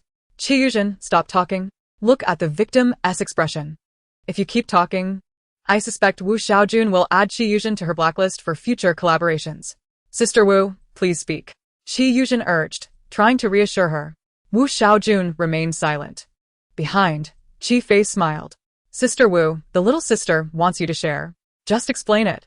Otherwise, everyone will truly believe I hit you, and that would not be good. Qi Yuzhen gritted her teeth. She had encountered liars, but none like this. Wu Xiaojun also felt bewildered. Was she not once so arrogant, dominating Qi Fei? What had changed? Chapter 49. The Unfortunate Performer, Qi Fei. I said I fell, do you not understand? Wu Xiaojun snapped. Qi Yuzhen was taken aback, her expression darkening. Upon hearing Wu Xiaojun's words, she realized she had perhaps spoken too hastily. Yet, she had no desire to prolong the argument and turned to leave, leaving Qi Yuzhen behind, clenching her fists in frustration. What on earth is happening? Why does everything change when it involves Qi Fei? Taking a deep breath, she regained her composure and stepped forward. Sister, I came to share some good news with you. Our team has managed to catch rabbits. Now, it's not just Qi Fei who can enjoy meat. Their team can too. Oh. Qi Fei's smile belied her true feelings, and it was evident that she was quite pleased. Not really. Qi Yu's gaze dropped modestly as she remarked that they would eventually catch something as well. But she simply wished to share the good news with her sister at the earliest opportunity. That's good. If we eat rabbit meat, we shouldn't suffer from any stomach issues. Right? Qi Fei inquired with curiosity. Qi replied, the meat combined with wild fruits can be rather difficult to digest. Qi Fei shook her head again. The renowned performer Qi Fei has taken the stage. With all due respect, Qi Yu's current expression is reminiscent of one struggling to relieve themselves. Silence. You are not permitted to speak of Zhenzhen in such a manner. You are getting anxious. Just like when you and your companion were searching for that little grove this morning. Ha ha ha, that was too much. Can we spare the child? It was Shun Hanji and his companions. Hanji. Qi Yu immediately called out. Upon seeing her, Shun Hanji rushed over, exclaiming, Yuzhen, you finally arrived. I feel like I'm being tormented to death by this she-devil. The moment the term she-devil escaped his lips, the crowd quickly surrounded him, silencing his words. Good heavens. I nearly lost my life because of that mouth. Qi Yu pulled Shun Hanji aside and quietly asked, what did she make you do? He gestured, indicating a tree thick enough that an adult male could barely wrap his arms around it. Qi Yu frowned. Chopping wood? What use does she have for firewood? A cold sneer formed in her heart. She must be unwell. Shun Hanji concluded. Indeed, with so much wood, it wouldn't be enough to make a coffin for Qi Fei. To be fair, there's no need to be so venomous, right? Qi Fei doesn't contribute, but still doesn't want to hear any criticism? It's a waste of resources. Exactly. Has Zhenzhen ever acted in such a manner? It's laughable, just because we can't comment. Does that mean any monster can be protected? Do the comments even have any morals? Throughout this exchange, Chi-Fei paid no attention and instead squatted on the ground, sketching something. Chiyu cast a glance and internally mocked Chi-Fei for her foolishness. Her series of actions were nothing short of bizarre. Shun Hanji. Chi-Fei suddenly called out. Come here and chop some wood. Shun Hanji's mouth dropped open in disbelief. What did you say? Chi-Fei narrowed her eyes. Shun Hanji immediately felt the urgency and, while running, muttered, We haven't even had a bite to eat yet. Finish the work, then you can eat, Chi-Fei declared. Shun Hanji gritted his teeth, but the thought of a meal after the work momentarily quelled his resistance. Fine, let's do it. For food. We shall strive and persevere. Soon, the pile of wood was chopped according to Chi-Fei's specifications. Chi stood by, anticipating the moment Chi-Fei would use the wood for a fire. Now that we've finished, can we eat? Shun Hanji placed the last stack of firewood down, his tone unfriendly. Was all Chi-Fei replied, leaving the conversation hanging. You better provide food, he shouted angrily. Who said I would feed you? Chi-Fei slowly raised her head, giving him a look. Don't you have your own camp? Shun Hanji. Chiyu? Oh, right. Chi-Fei busied herself organizing the wood. My sister just mentioned that we caught a rabbit. Congratulations, you will have rabbit meat for lunch. Rabbit meat? Shun Hanji's eyes lit up as he turned to Chiyu. Chiyu could hardly believe her ears. And in such a manner, this was utterly absurd. After all their hard work, how could their appetites be so vast? She had planned to enjoy a hearty meal today, but now this. Sister. Chiyu stepped forward. Given your team's strength, you'll surely catch other games soon. Chi-Fei beamed broadly, patting Chiyu on the shoulder. Keep it up, sister. You are the best. The world fell silent for a moment. The comments erupted in laughter. I might just faint, hurrah. Using Chiyu's words to block her own actions, ha. Look, Shun Hanji's eyes are gleaming. One rabbit. And it's hardly enough to fill his gaps. Not just Shun Hanji. Look at those burly fellows behind him. Even a pig wouldn't suffice for them. Several of them look like pigs themselves. Reluctantly, Chiyu led the ravenous group back to the camp. She was infuriated. They had provided labor. Would she have to summon them back to work again in the afternoon? The thought sent a chill down her spine. Chi-Fei would indeed do such a thing. Don't worry, Yu Zhen. You can trust me. Shun Hanji, sensing her hesitation, whispered, This afternoon. I'll feign a stomachache and one tea go. I refuse to go. It's too exhausting. She treats us like beasts of burden. Chiyu finally felt reassured. At mealtime, each person barely received a morsel of rabbit meat. The scene was woefully grim. When pulling apart the rabbit's legs, they had to divide them into 4 portions. Ultimately, they barely filled their stomachs with a previous supply of compressed biscuits. Shun Hanji sighed. How is it just one?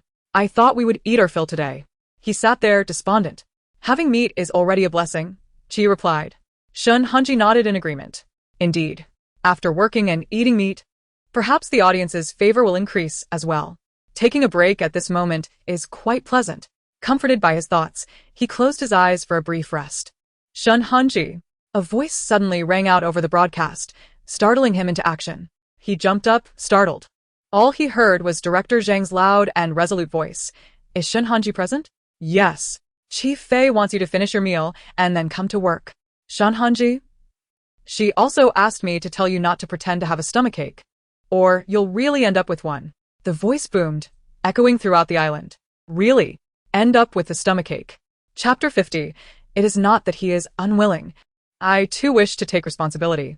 The banana leaves in Shun Hanji's hands fell to the ground with a thud. His face turned ashen as he glanced at Chiyu. He did not want to go. But that wretched Chi-Fei had blocked all his avenues of escape. How did she even know he intended to feign illness? Moreover, although Shun Hanji hated to admit it, the last threat held significant weight for him. Chiyu suggested, Hanji, why don't you just go for a while? Shun Hanji trembled, immediately grasping her arm. I won't go. Yu Zhen, she is truly a devil, a ruthless capitalist. She will work me to death on the mountain. I refuse. Chiyu. Ha ha ha. Has she really become so terrifying? Ha ha ha. We are just one step away from him wetting his pants. Are we sure we don't want to push it further? Ultimately, after Chiyu's coaxing and persuasion, Shun Hanji was still pushed away. However, upon reaching Chi-Fei's camp, Shun Hanji's body jolted violently. He nearly cried out loud. Flames blazed. On the rack were 2 roasted fish, and 1 roasted rabbit. Chi Fei and Lu Ji sat around the fire, tearing off pieces of rabbit meat and savoring it with delight. Shun Hanji nearly spat blood. Wasn't there food? Would he now be expected to work while starving amidst such delicious aromas? Chi Fei, you wretched woman. Be careful not to get it all over yourself. Chi Fei suddenly spoke up, reaching out to wipe off non-existent oil from Lu Ji's face. Lu Ji cooperated without moving. At that moment, Chi Fei wondered in her heart, has my popularity increased? No, said the little bell. Chi Fei was waiting for her affection points to rise. Yet the mere act of wiping his face seemed ineffective. Perhaps she needed to treat Lu Ji with a bit more kindness? She stood up and noticed Shun Hanji drooling as he stared at the rabbit and frowned. Shun Hanji immediately trembled. Don't scold me, he shouted. I've already started. He extended his hand, seemingly to prove himself, showing Chi Fei the stick he was holding. Indeed, he has started working, haha. The members of Chi Fei's team are all in such a miserable state. I really can't bear to watch anymore. The atmosphere over there with Kaiyuzen is completely different. Kaiyuzen, comforting the team members. Chi Fei, a single glance, makes the staff work to the bone. Doesn't anyone find this excessive? You're all laughing. She took a step forward. Lu Ji raised his gaze to her, his dark eyes shimmering with emotions, captivating like glass. Are you tired? Chi Fei asked gently. Not tired. Lu Ji replied. You should rest. Let me get you some water. Chi Fei turned to fetch the water. No, I can do it myself. That's out of the question. You're too delicate. No. Drink. Chi Fei commanded. Lu Ji immediately opened his mouth and drank. Master, you've already put on a show. Can we at least complete the act? How will the audience generate affection points like this? Lu Ji was forcibly made to drink a bucket of water. Is it working? Chi Fei inquired. Still not effective? The little bell replied. Chi Fei scrutinized Lu Ji from head to toe. Suddenly, her eyes lit up. Didn't I get you new clothes? Why are you still in this outfit? She chided, pulling Lu Ji's wheelchair over. What is she trying to do? Clothes. Pay attention, everyone. Why are you all so excited? It's just a set of clothes for Lu Ji. It's nothing significant. I suspect it's more than just a gift. Look at Lu Ji. His veins are practically popping out from struggling. Chi Fei pushed him towards the shelter. Lu Ji immediately pressed the wheelchair, pushing toward the door. This outfit is fine. No need to change. Don't say such distant things. I'll help you. Really don't need to. His voice rose. Chi Fei affectionately spun his wheelchair around, bending down to lift him. Lu Ji suddenly recoiled, and Chi Fei lunged forward. The ground outside the shelter was muddy from the recent rain. She slipped and fell directly onto Lu Ji. Ah! Smack! Her palm landed squarely on Lu Ji. In an instant, both of them froze. What just happened? What on earth? Please, cameraman, move the camera closer. I want to see. Did she really touch him? Oh no, my darling, are you okay? Forget about clean or not. I just want to know if Lu Ji's future is ruined by this slap. What nonsense. You're the one who's ruined. She whispered a curse, forcing herself to remain calm, biting her lip and scanning the surroundings, noticing Lu Ji's face had turned purple. The little bell exclaimed in panic. Master, pay attention to your affection points. It stopped. Chi Fei asked. It was just a slap. He won to be hurt. Right? Are these fans really that concerned? The little bell. Yet, Chi Fei still attempted to make amends. She approached Lu Ji. Lu Ji swiftly turned his wheelchair away, facing away from her. Oui? Chi Fei probed. Is it very painful? Lu Ji remained silent. Did I hurt you? She asked again. What are you hurt from? Speak clearly. Shall I get you some medicine? Something to invigorate your blood? Chi Fei continued. If it's serious, we should go out and take a look, after all. It concerns a man's dignity. I didn't mean to. Lu Ji abruptly accelerated his wheelchair forward. Chi Fei stood still, shrugging her shoulders. Everyone heard it. He didn't want to see her, but she genuinely wanted to take responsibility. The little bell lamented. What a calamity. Chapter 51. A man should not speak of suffering. Throughout the afternoon, Lu Ji remained in a state of withdrawal. This mood intensified when Chi Fei brought over a dozen herbs meant to invigorate blood circulation. That evening, she prepared a sumptuous oyster dish for him. The entire livestream room fell silent upon seeing the lavish seafood spread before Lu Ji. If I recall correctly, oysters have the effect of... I think I know. I sincerely hope I'm mistaken. Looking at Lu Ji's expression, I suspect he knows what this is for. How tragic, I might actually cry. Lu Ji's handsome face was shadowed by the dappled leaves. The knight could not conceal his somber demeanor. After a while, he pushed the oysters away, indicating he didn't want them. Don't force yourself, Qifei said. Lu Ji replied, I'm fine. Ultimately, under Qifei's supervision, Lu Ji consumed an entire string of oysters, leaving none behind. Once he finished, Qifei felt relieved. You can go to sleep now. Tonight you'll rest in the shelter. Today's incident was my fault. The little belle had just educated her. This world was not like the realm of cultivation, where spells provide protection. Some things are termed vital for a reason. These aspects are fragile and critical. They are the most vulnerable parts of a man and the pathway to future generations. In other words, her slap could potentially rob Lu Ji of his lineage. Such a grave matter was only revealed to her afterward. Now it was too late for regrets. She could only do her utmost to make amends to Lu Ji. He pressed his lips together. I'm fine. I know. A man cannot speak of his afflictions. Qifei gave him an understanding look. I'm going to be scared to death by this live stream. Did they not encrypt what they said? I truly understood that, right? Oh no, Lu Ji. My dear Lu Ji. It's fine, I don't mind. No matter what happens to you, I will always follow you. By the way, I'm child-free. I don't need descendants to be happy. Look at me. Look at me. Lu Ji's lips twitched for a moment. That flawless profile finally showed a hint of fissure. Meanwhile, upon reaching the camp, a wailing sound echoed. Having come this far, and merely for logging, was such a breakdown truly necessary? Kaiyuzan was on the verge of losing her patience. You have no idea. Shun Hanji stammered, once you go, you'll understand. She's a madwoman. This afternoon, I even witnessed her getting hands-on with Luingdi. Luingdi was in tears. Kaiyuzan. Undoubtedly, she has been quite brazen. Shun Hanji exclaimed, expressing his indignation. It is one thing to be hands-on with me, but today, she has taken it a step further. He gestured dramatically, mimicking the action of fishing for the moon beneath the sea. Qi Yuzhen pressed her lips together, frowning. How audacious of Qifei. Even if she intended to entice Lu Ji, she should not have acted so overtly in front of the cameras. However, recalling Qifei's unpredictable nature since her fainting incident, Qi Yuzhen felt a twinge of uncertainty. Ever since that day, Qifei seemed a bit unhinged.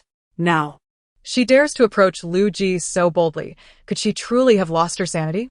A sudden announcement blared through the speakers. Qi Yuzhen turned to listen. Qifei's camp was calling for 10 workers, offering meals for the day. First come, first served. What the heck? Qifei, is this how you use the broadcast? I can't believe it. How is the production team cooperating with this? Seriously, they're recruiting workers? Ji is in tears. Who doesn't know you're a big capitalist? The production team's loudspeakers shouldn't be used this way. Qi Huang has been exposed. Goodness. This nepotism is glaring. The production team is terrible. At that moment, Director Zhang glanced at the barrage of insults scrolling across the screen, cursing under his breath. Damn it. Did he intend to use the production team's loudspeakers to notify Qifei? She had made her threats abundantly clear. How could he possibly refuse? If he did, what if she went completely off the rails?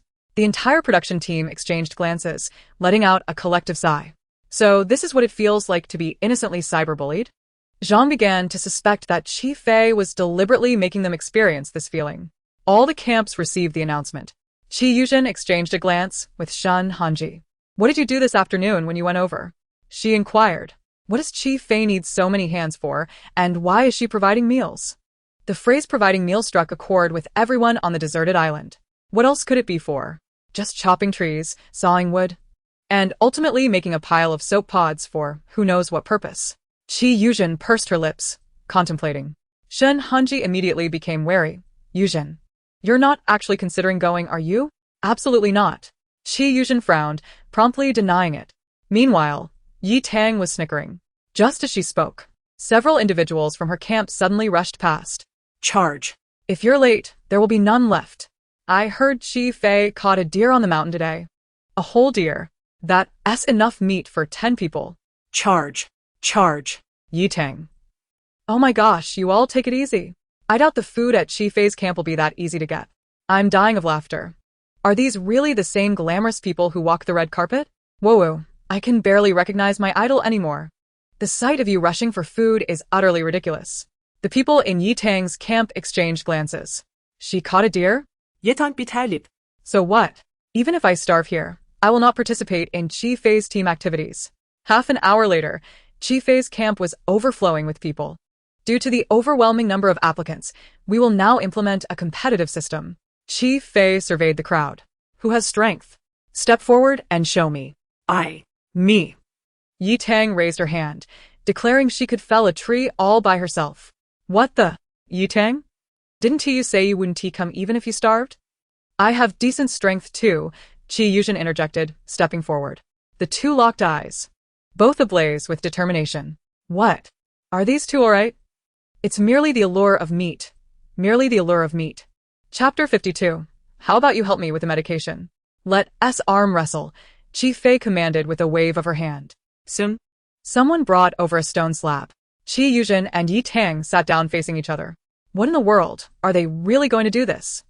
I suspect that once these two entered Chi Fei's camp, their suffering truly began. I'm anxious for them. Do they not look like they're competing for a chance at survival? The two hands clasped together in front of the camera.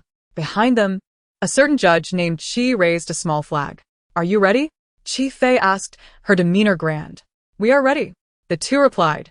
Help. Why are they so serious? Why? What do you know? This is called a sense of conviction. I can't believe it. Under Chi Fei's leadership, things are gradually becoming more complicated. All right, let us begin, Chi Fei declared. The two tightly clasped hands immediately began to exert force. The sounds of encouragement filled the venue. Go, go, go. The atmosphere grew increasingly tense. A group stood beside Yi Tang, while another gathered around Qi Yuzhen. Amidst the shouts, their faces turned crimson. Yi Tang pressed down furiously. Her mind was filled with Lu Ji's face. Idle, idle, idle.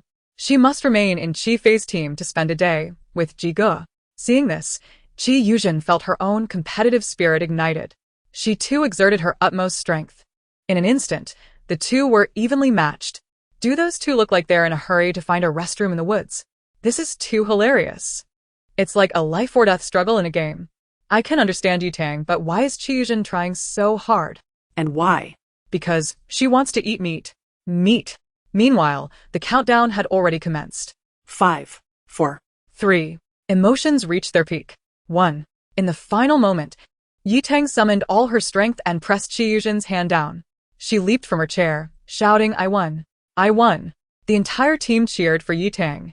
Qi Fei turned to Qi Yuzhen's sister. You aren't angry, are you? Her tone mimicked Qi Yuzhen's usual words perfectly. Qi Yuzhen immediately pursed her lips and shot her a glance. All eyes turned to them. How could I be? Qi Yuzhen gritted her teeth. Yuzhen, your acting is lacking. Do it again. For the first time, I saw traces of performance on Qi Yuzhen's face. I'm genuinely amused.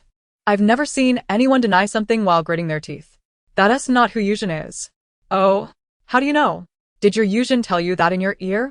Did you crawl into her belly to find out? Enough, just admit it. Being competitive means you want to eat meat. I'm dying of laughter. Is Qi Fei the entertainment industry's truth-teller? Whoever she shines a light on, they reveal their true selves. Qi Fei clapped her hands.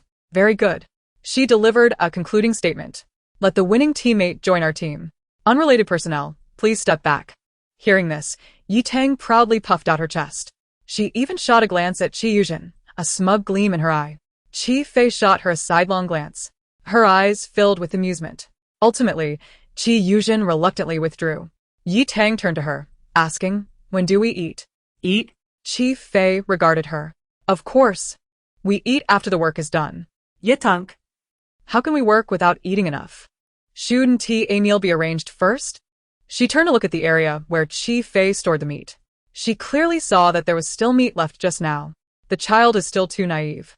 I couldn't help but shed 2 lines of tears. The hand you used to arm wrestle today will soon be used to wipe away tears. What nonsense are you talking about upstairs? Is Qi Fei really that kind of person? It's also possible that it won't be used to wipe tears, but to pinch someone else's nose instead. Let us observe a moment of silence. Go ahead, Qi Fei said with a smile. The tasks have already been arranged for you. Arranged? Yi Tang turned her head to follow Qi Fei's gaze. Upon seeing it, she nearly collapsed on the spot. There was a mountain of wood stacked on the other side. Its purpose was unknown, but it was evident that the workload was extraordinary. Come over here. Qi Fei called someone out. It was someone who had worked yesterday to discuss today's tasks. All right. The person nodded immediately. Xiao Huang. Wake up. Isn't he Xiao Huang? Yes, that's the blogger. He is also one of the survivors. Xiao Huang is from Chi's team. He already worked once yesterday, and now he is back for meat. The focus should be on how he seems to have considered himself as Chi Fei's subordinate now. If you've been trampled under someone's hand all day, and face blows and candy, you'd also consider yourself a subordinate. Xiao Huang quickly led Yi Tang away. Soon, Yi Tang's incredulous scream echoed. Chi Fei ignored it and turned to Lu Ji, who was sitting in a wheelchair, looking up at her. Before she could speak, a pill bottle was suddenly thrust into her palm. He raised an eyebrow and looked down, an ominous premonition creeping into his mind. This. Chi Fei slightly bent down and whispered in his ear. The effects of this medicine are invigorating blood circulation, resolving bruises, and strengthening the body. As she spoke, she clicked her tongue and winked, as if suggesting to find a secluded place to use it well. Furthermore, she seemed to apologize for ruining his remaining life. Lu Ji, did I hear that correctly? Invigorating blood circulation, my friends? Where did this medicine come from? Is it effective? Brother Ji Wan-Ti end up poisoned after being injured. Will he? Chi Fei must have a grudge against Brother Ji, confirmed. As Chi Fei was about to leave, her wrist was suddenly grabbed. In a moment of impulse, she wanted to throw a punch, but remembered Lu Ji's injury and the need for audience approval. So she restrained her movements. What's the matter? She asked. The medicine is for me, right? Lu Ji looked up, his phoenix eyes particularly alluring in the sunlight. Yes, I want to apply it. Lu Ji replied bluntly, tightening his grip on her hand, slowly pulling her towards him. Otherwise? Chi Fei raised an eyebrow. The next moment, she heard him utter those 3 words. You help me? Chapter 53. Can you watch without paying? What? Did my innocent ears just hear such scandalous talk? The bamboo shoots on the mountain have all been claimed by Brother Ji. Brother Ji really doesn't treat us as outsiders. Is this something we can watch without paying? A blood letter from one person, begging not to close the live stream. Another blood letter. Chi Fei was taken aback. Help? How to help? Dig the medicine out with my own hands and apply it to his. Lu Ji's smile deepened, though he wore a slightly aggrieved expression. If you're unwilling, then forget it. Before he could finish, Chi Fei interrupted. Who said I was unwilling? Lu Ji's smile faltered. Chi Fei snatched the ointment from his hand and quickly opened it. She then patted his shoulder and earnestly said, although your injury was caused by my carelessness, I am a responsible person and will absolutely take full responsibility for you. Lu Ji, what? Is Chi Fei really planning to help Brother Ji with that? This is during a live stream. With a wave of his hand, Brother Ji beckons and Chi Fei eagerly rushes over. How shameless. Someone, quickly report this blind hater. Seeing Lu Ji frozen, she urged him, expose the injured area so I can apply the medicine. Lu Ji, expose what? Aha, expose. I fully support this. What do I need to give? A plane or a yacht? I'll stay here and shower gifts today. Absolutely not leaving. The scene fell into a moment of silence. Lu Ji silently glanced at several drones hovering above, remaining quiet. However, he pressed the automatic drive button on his wheelchair and swiftly moved away. But just a short distance later, Chi Fei caught up to him from behind. Luckily, I am quick. She breathed a sigh of relief and looked at Lu Ji. I told you before that your modified wheelchair is too automated. Accidents can easily happen. See? An accident has occurred now. Lu Ji turned his head with a smile and managed to squeeze out a few words between his teeth. Thank you. I can apply the medicine myself. Chi Fei looked around and realized the environment here was rudimentary, not very friendly for Lu Ji's injury. If you feel uncomfortable, we can go to the shelter to apply the medicine, or I can help keep watch. No need. I'm not in pain. I'm fine. Lu Ji replied loudly, rejecting her offer repeatedly, and before Chi Fei could speak again, the wheelchair had already disappeared. Is Brother Ji fleeing in a panic? Ha ha ha. I can't stop laughing. Seeing Brother Ji in distress makes me so happy. I am simply inhuman. Such a good ambiguous atmosphere was completely destroyed by Chi Fei. Impressive. Indeed. Only Chi Fei could make Brother Ji obedient. Chi Fei watched him leave, murmuring, running so fast, he forgot to take the medicine. After saying that, she also walked in that direction. Just then, the campus speakers suddenly blared. Director Zhang's voice followed. Congratulations to Team Hupei for successfully unlocking the achievements of salt production and pottery making. Just one more achievement. and you can enjoy a day off the island. Additionally, Team Weilon has also hunted a wild rabbit. Let us congratulate them. Wow. They are amazing.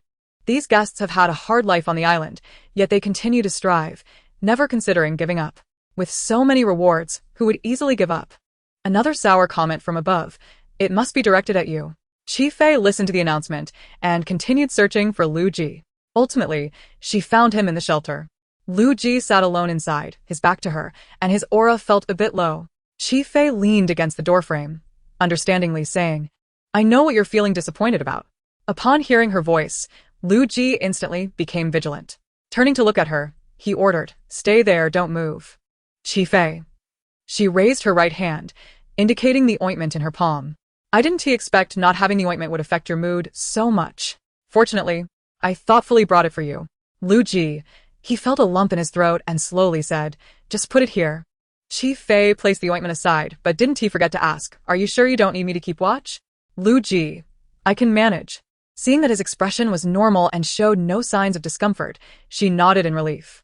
All right then, I'll go prepare dinner. After a moment's thought, she added, You handle it first. If there are any problems, you can call me at any time. Upon hearing this, Lu Ji's aura suddenly became even lower.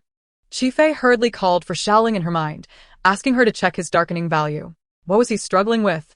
Chi Fei cast a curious glance at Lu Ji before turning away.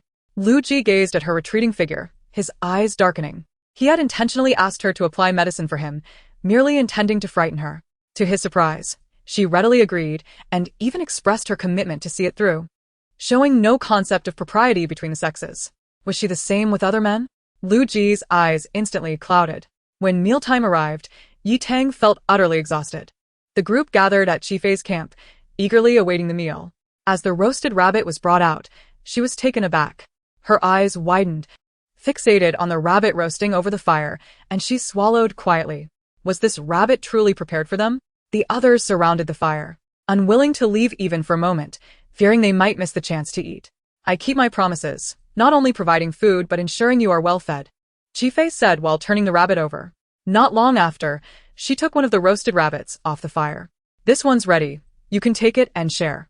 Yi Tang, standing closest, reached out and snatched the rabbit. Meh. I'll divide it. She carried the rabbit aside, and the other 9 quickly followed her. Once the meat was divided, everyone eagerly dug in. The rabbit meat was crispy on the outside and tender within, releasing a delightful aroma. Upon tasting it, Yi Tang nearly cried out in joy. This was the most delicious meal she had savored since arriving on the island. It was not some unpalatable wild fruit, nor was it anything that would upset her stomach. Not only was it delicious, but it was also entirely meat. Chi Fei had promised to ensure they were well fed. In that moment, Yi Tang completely abandoned her celebrity's poise, ravenously devouring the meat. She glanced at Chi Fei, still tending to the fire, and a wave of gratitude unexpectedly surged within her. Though Chi Fei often acted unkindly, at least she kept her word. Perhaps she was not so bad after all. Chi Fei seemed to sense her gaze and looked over, smiling slightly. Make sure to eat well. There's more work to do later.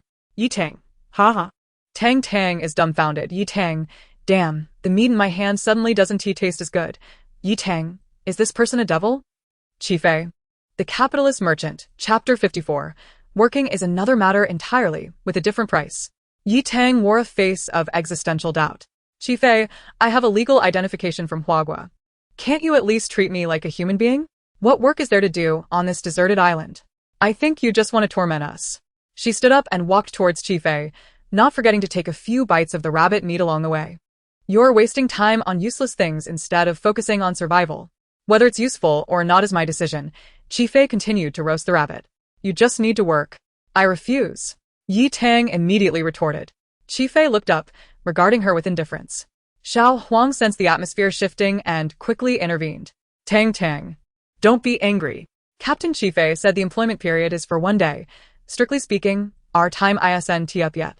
Yi Tang stared at him, both shocked and speechless. Xiao Huang. Don't tell me you've been exploited by Chi Fei to the point of being foolish? She dramatically reached out to check his forehead. Are you alright speaking on behalf of the capitalist? Xiao Huang. Ha ha ha. Xiao Huang vividly illustrates what it means to have meat as your father. Xiao Huang. Are you being polite? Yi Tang a little, but not much. Didn't he expect Yi Tang to have some backbone? I thought she would compromise for the meat. Go Tang Tang. Take down the capitalist Chifei. I've disliked Chifei for a long time. Go for it, Tang Tang. Confront Chifei directly. Chifei handed the remaining roasted rabbit to others and then approached Yi Tang with a smile. Don't want to work anymore? Yi Tang scoffed, holding her head high. I never said I wouldn't work. I can work, but that comes at a different price. What is this? Saying the most cowardly words in the toughest tone? Haha, I can't stop laughing. Yi Tang, where did your earlier bravado go? It vanished so quickly. Let us pity the child.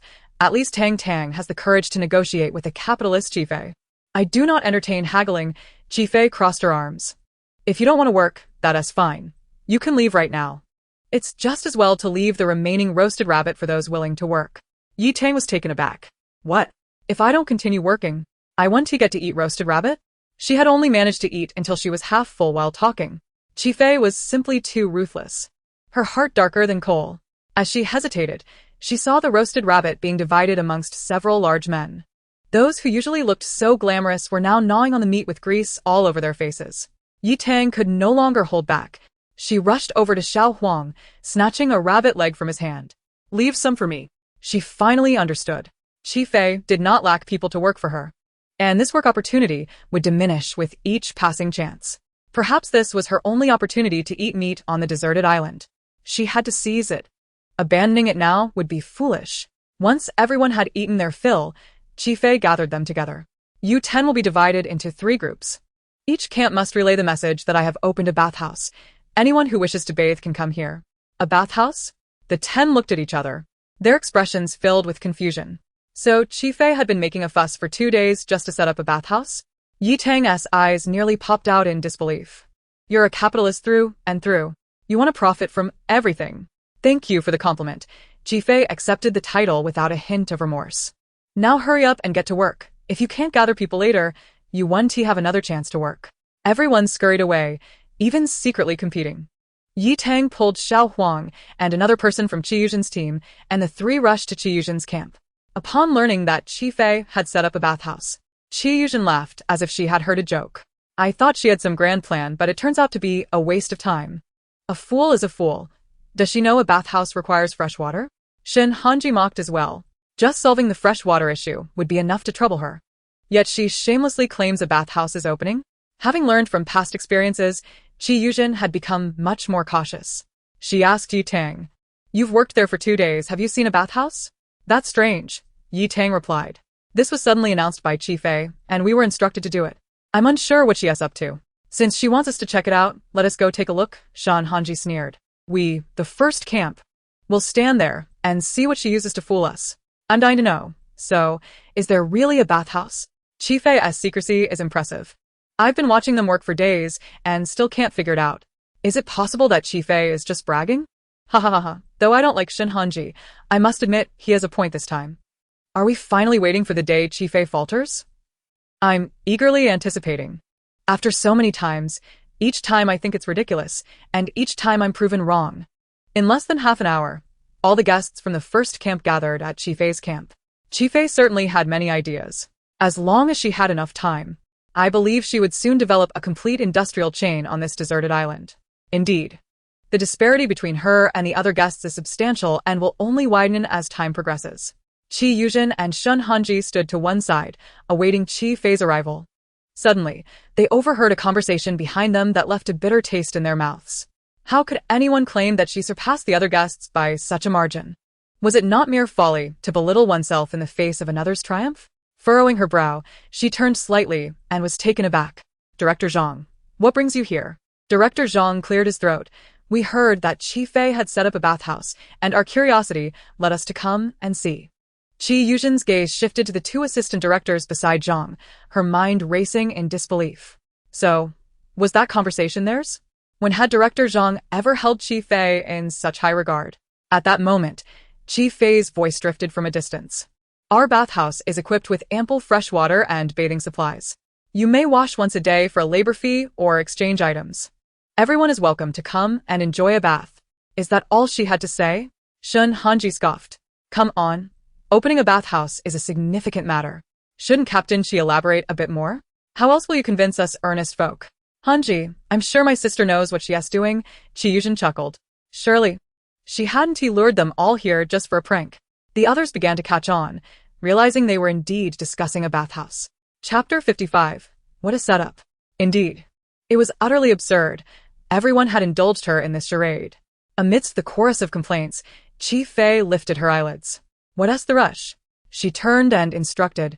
Bring it over. Bring what? What on earth is she talking about? Moving? Are we really moving a bathhouse? What an international joke.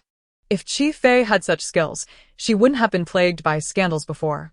However, soon enough, the sound of wheels rolling across the ground echoed throughout the venue. A figure emerged from a small hill on the deserted island. Lu Ji, his exquisite profile sharply outlined by the setting sun. An electric wheelchair glided toward them, accompanied by a colossal structure covered by a canopy, towering at least twice his height.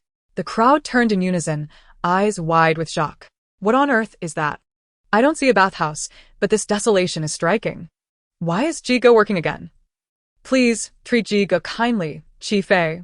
I'm begging you. This is simply tragic. How can life be serene when Jigo bears the burden for Chi Fei? The wheelchair finally reached the scene, emitting a few mournful beeps. Low battery, low battery. Lu Ji released the rope and manually maneuvered the wheelchair toward Chi Fei. Well done, she smiled, exchanging a glance with him. Sister, you can't mean to tell me that this contraption is the bathhouse, can you? Chi Yuzhen asked, biting her lip. This was her foremost concern, especially given Chi Fei's prior dubious antics.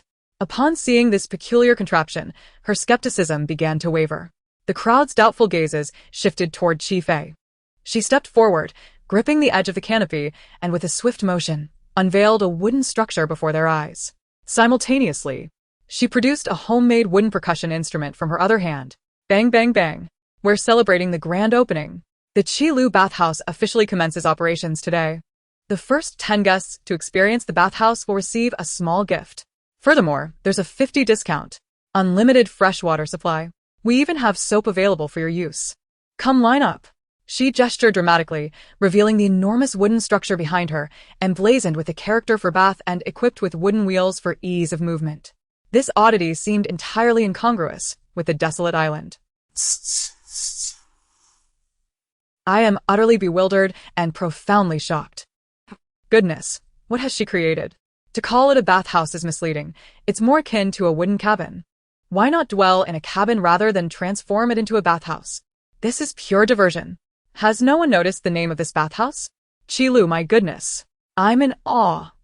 As the crowd stood agape, they wondered, even if she had crafted a bathhouse, where was the fresh water? Lu Ji, bring in the fresh water. Chi Fei waved her hand. Lu Ji casually pulled, and another large wooden barrel brimming with fresh water appeared before them. The crowd gasped in disbelief. Just how many things could be fashioned from wood? Even Yi Tang couldn't help but feel a twinge of admiration. I carved that handle myself, she whispered, pride evident in her voice. Yi Tang, should we not regain our composure? Have you forgotten? You detest this woman. Tang Tang, how can pride and satisfaction appear in your eyes? Shun Hanji cast a glance her way. Aren't you the one who despises her? Ye Tang volted. Right. That wicked woman. She was ordering Jiga around again today. Wicked woman. So, what if she could build a wooden cabin? What was so impressive about that? The crowd exchanged glances, hesitant to step forward. Don't you want to wash? Chi Fei said, feigning disappointment. TSK, who among you isn't a person of stature? I developed this project entirely for your benefit. Goodness. She's starting her brainwashing. Everyone, stay resolute. Do not fall for her sweet talk. A woman's words are a deceiver's charm. Chi Fei's words will ruin lives. Shen Hanji had learned to be wary. The others, seeing him hesitate, began to waver as well. I'll go. At that moment, a member of the team, Xiao Huang, stepped forward. Shen Hanji was taken aback, glancing at Xiao Huang. Is it really time already? Xiao Huang approached. What do I need to do to take a wash? What's the gift? Applause echoed as Chi Fei slowly clapped her hands, nodding at Xiao Huang. You are the bravest and most adventurous man on this entire island. A knowing Lu Ji observed closely. Chi Fei continued, as the first customer, I'll give you half price, instead of a full day's labor fee. It's now just half a day. Xiao Huang was elated. Really? That's such a good deal. Indeed. Chi Fei confirmed, and I'll also gift you a bar of soap. Soap. Xiao Huang's voice trembled. He gratefully accepted Qi Fei's handmade soap. Yi Tang, still behind him, excitedly whispered, "That soap is mine too. I made it." Thank you. Xiao Huang exclaimed. "After working all day yesterday, being able to take a bath now is the highlight of my life. Congratulations. You are about to become the cleanest person on this island." As for the others, Qi Fei paused, surveying her surroundings. If cleanliness isn't your priority, then so be it. Wash wherever you please. I thought to myself, given that everyone here is a person of prominence, how could one not bathe? As she spoke, she glanced at Lu Ji. He nodded, indeed. Just imagine if I were to trend for not bathing, my public relations team would surely not be pleased. Are you two scheming something here? If this is a scam, I'm all in, no apologies to my sisters. I'm about to burst into laughter. Jiga, have you been drugged? Indeed, Lu Ji's words carried significant weight. Upon his utterance, a profound silence enveloped the crowd as they exchanged glances with one another. They held esteemed positions, after all. Refraining from bathing was not an option. Qi Fei cast a meaningful glance at Xiao Huang, who immediately declared, "I shall take my leave." As he passed by Qi Fei, he lowered his voice to inquire, "Sister Fei, will it truly be complimentary for me?" "Rest assured," Qi Fei replied softly, "it is absolutely free." With this reassurance, Xiao Huang strode confidently into the bathing area. A sudden commotion erupted in the comments. Wait, does he actually have a sponsor? Isn't Xiao Huang truly a member of Qi's team? When did he become Qi Fei's pawn? With Qi Fei's cunning, even a cripple could be coaxed into standing. I boldly speculate that the bathhouse is merely the initial venture of the Qi Lu enterprise. After all, Sister Fei aims to conquer the entire deserted island. Who do you think you are to conquer the whole island? What about the other two camps? Can Qi Fei truly take on 49? Listen, if your math is poor, perhaps you shouldn't embarrass yourself. It's at most 2 against 48. Are those in front teammates? At this moment, the comments were rife with debate. Yet all eyes were drawn toward the wooden cabin. Shortly thereafter, a faint scent of soap wafted through the camp. The guests had been surviving on the deserted island for several days. Despite their efforts to maintain appearances, they were somewhat disheveled. To claim they did not yearn for a refreshing bath would be disingenuous. Suddenly, the door of the cabin swung open, and Xiao Huang emerged, having slicked back his damp hair, his face radiating satisfaction. Although he still wore his original attire, he exuded an aura of cleanliness and freshness that set him apart as the most dazzling figure on the island. "Ah, to bathe freely is an absolute delight," he exclaimed. The other guests murmured, "Damn it, he has successfully deceived us." They exchanged glances, feeling a stirring of excitement. Qiyu cast a wary look at her teammate, her brow furrowing as she preemptively spoke. "You must think this through. A single bath will require a full day of labor. This could significantly drain our survival energy." "I concur with Zhenzhen," Shen Hanji added gravely. "This must be Qi Fei's new strategy to ensnare the guests. We cannot fall for it." Qiyu felt a sense of relief at his understanding. At that moment, Qi Fei interjected, "I trust everyone has witnessed the effects of our bathhouse. We offer transparent pricing and never deceive our patrons. Limited quantities of small gifts are available on a first-come, first-served basis." With this, she scanned the camp and smiled. "Now, esteemed guests wishing to bathe, please raise your hands." One of Qiyu's teammates hesitantly began, "Zhenzhen, before she could finish. A hand shot up with such speed it nearly left an afterimage.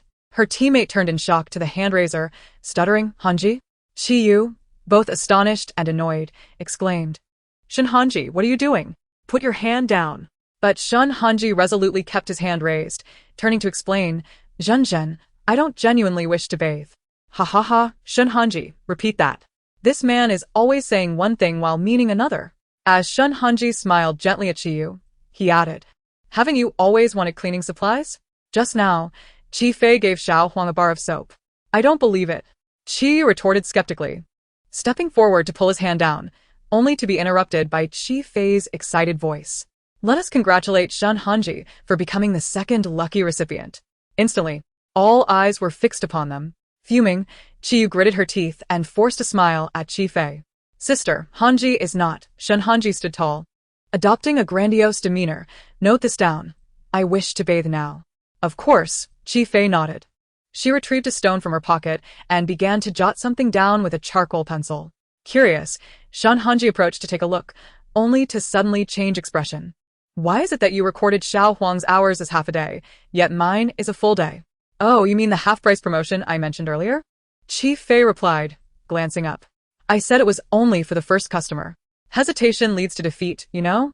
I didn't, you know. Well, now you do. Chi Fei smiled. Are you sure there's only one half-price offer? Shan Hanji questioned, suspicion evident in his tone, feeling that Chi Fei was intentionally targeting him. Chi Fei nodded.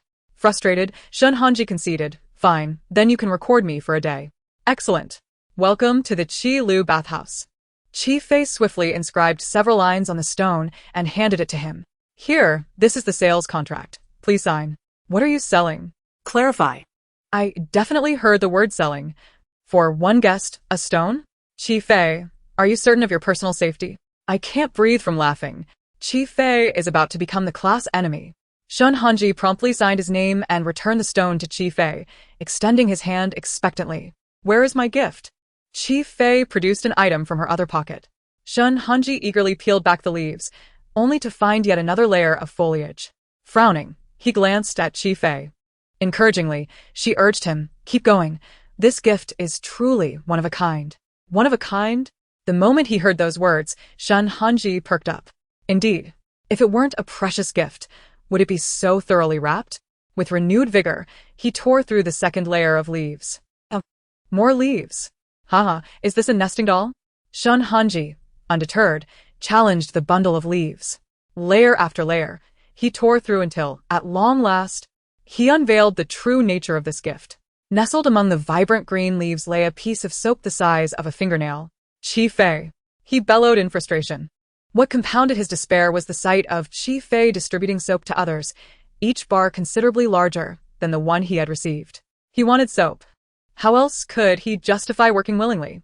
Gritting his teeth, Shan Hanji narrowed his eyes, then seized the moment and boldly snatched the soap from Chi Fei's hand.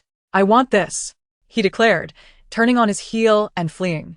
The crowd murmured, just a moment ago, I nearly shed tears. What has life reduced him to? Is he really resorting to theft? Who says our Hanji is stealing? Clearly, Chi Fei treated him differently first. You might want to be cautious. He just stole from Chi Fei. Who do you think will suffer more? As this last comment reverberated, a collective silence fell. Clearly, everyone present recognized the dire implications. All eyes turned toward Chi Fei. Chapter 57. Will Jiga give me a scrub? Chi Fei, however, maintained a gentle smile, radiating warmth. What are you looking at? Form an orderly queue to collect your items. What? Didn't he retaliate against Shin Hanji? Chiyu could hardly believe it. Shin Hanji had just stolen a sizable piece of soap. Even Lu Ji couldn't help but glance over. Little Belle was filled with various doubts in her heart. After a brief pause, the group resumed their journey. I think it's a pill.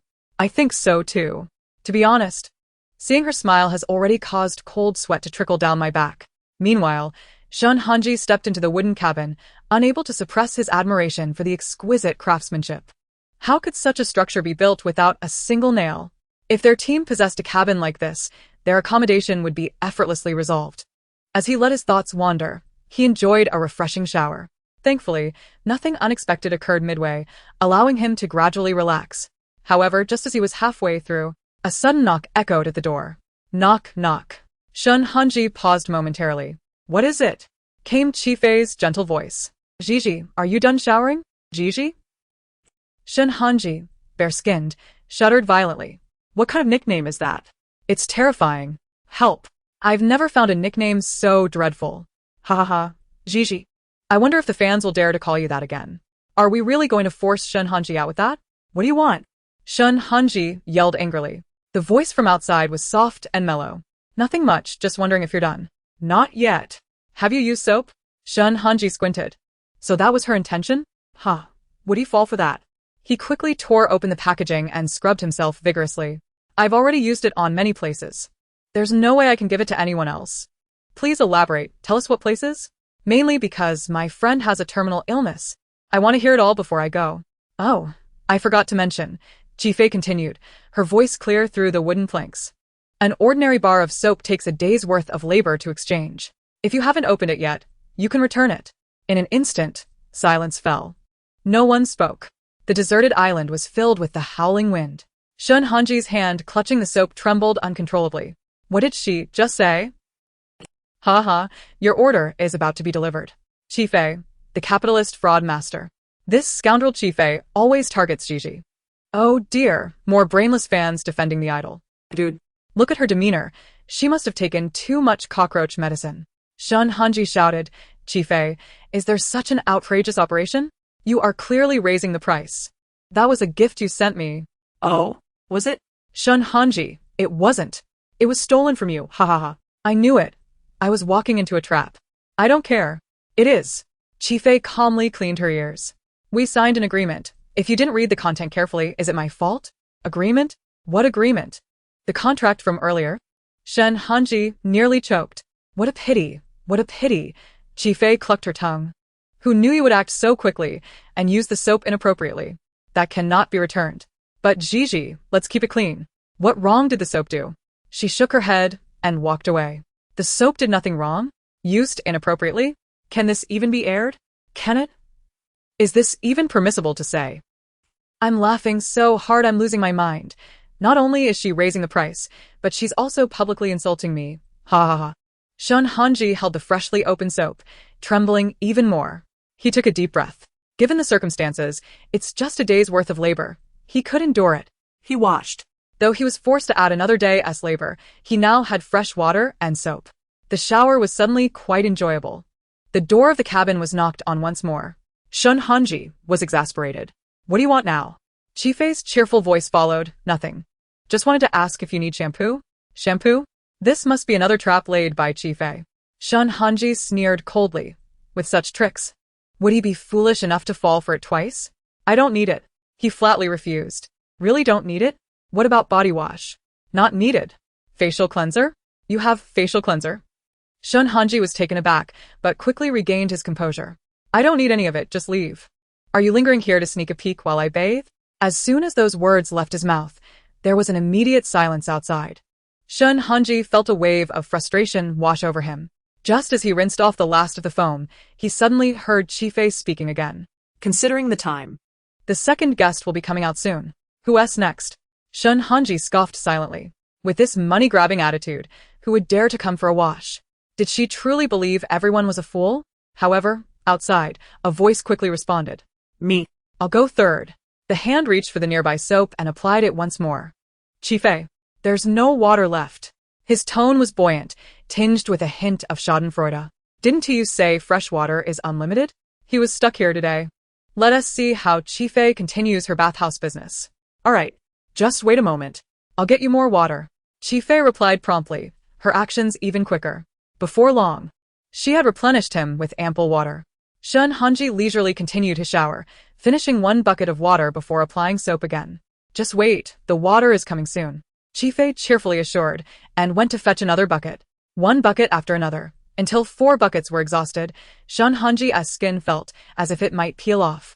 Has Chi-Fei been replaced by someone else? Goodness, she's not only been compliant throughout but also smiling. Is this really Chi-Fei? This is the attitude of someone running a business, right? The customer is king. What's wrong with satisfying customer needs? Are you really that naive? When Shun Hanji emerged, the third person stepped in. Chi-Fei turned, suddenly fixing her gaze on Yi Tang with a smile. Yi Tang. She felt a shiver run down her spine. What are you doing? Chi-Fei, showering? Upon hearing this, Yi Tang couldn't help but enviously glance at Xiao Huang and Shun Hanji, but quickly snapped back to reality. She shook her head vigorously. No, I don't need it. Previously, she might have compromised for meat, but she didn't want to work for Chi-Fei anymore. This woman was too exploitative. After a few more days, she might just disappear. Really don't need it? Chi-Fei asked with a hint of regret. I was planning to offer you special services. Special services? What is that? Chi-Fei gestured towards Lu Ji. Yi Tang's face instantly flushed red. Could it be that Ji Ge would wash me?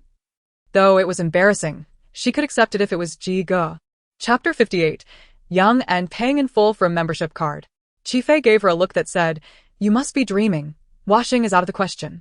But I can pass you the soap. Yitang. Her face turned crimson. Where's the agreement? I'll sign. I want to book a week of bathing. What the hell? Tang Tang, wake up. That's a whole week. Don't be foolish because of beauty. Ha ha ha. This is probably going to be the most terrifying week of Yi Tang's life. I've realized, once Qifei brings up Jigo, Yitang has no resistance whatsoever. Another day crying for Jigo, how many times has Qifei sold him out now? Qi watched her busying about. Knowing only her team had the strongest willpower, with only 3 people signing the agreement with Qifei. Let us go, there's no need to waste time here, she remarked. The teammates nodded, pretending to leave with her. Just then, a voice from behind suddenly broke the moment. It was Qifei. To express gratitude for your immense support of the Qi Lu bathhouse, we are holding a final 10-minute frenzy of deep discounts. With a swift motion, Qifei produced a card from her pocket. Who would like to sign up for a membership? She smiled at all the guests, declaring that this opportunity was unique and life could not be relived, urging everyone to seize the moment. The crowd responded with confusion. Membership? How is that even an option? Laughing, they remarked on her cunning ways, noting her mastery of every trick. First, she squeezed them for full price. And now she's offering discounts. This scheme feels familiar. Someone recalled a previous incident where a stylist had used similar tactics, leading to an unexpected venture into mining in Africa. Yitang, fuming, exclaimed, Qifei, how devious can you be? I just booked 5 baths, and you didn't mention a membership option. Qifei maintained her smile, replying, membership does not include customized special services. Yitang was at a loss for words. Qifei then shifted her tone, explaining that while membership lacked special services, the discounts were plentiful and more economical. What kind of discounts? Xiao Huang interjected eagerly. Xiao Huang. Could he possibly be in cahoots with Qifei?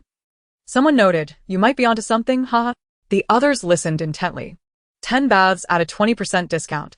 What used to take 10 days of work can now be done in just 8. Everyone's interest was ignited. Qifei continued, for 30 baths, you won't need 30 days of labor. Not even 24 days. Just 21 days. Yes, merely 21 days of labor for 30 baths. And you'll receive 2 complimentary dinners with meat. Dinner? With meat? These words instantly captured everyone's attention, even causing them to overlook the conditions.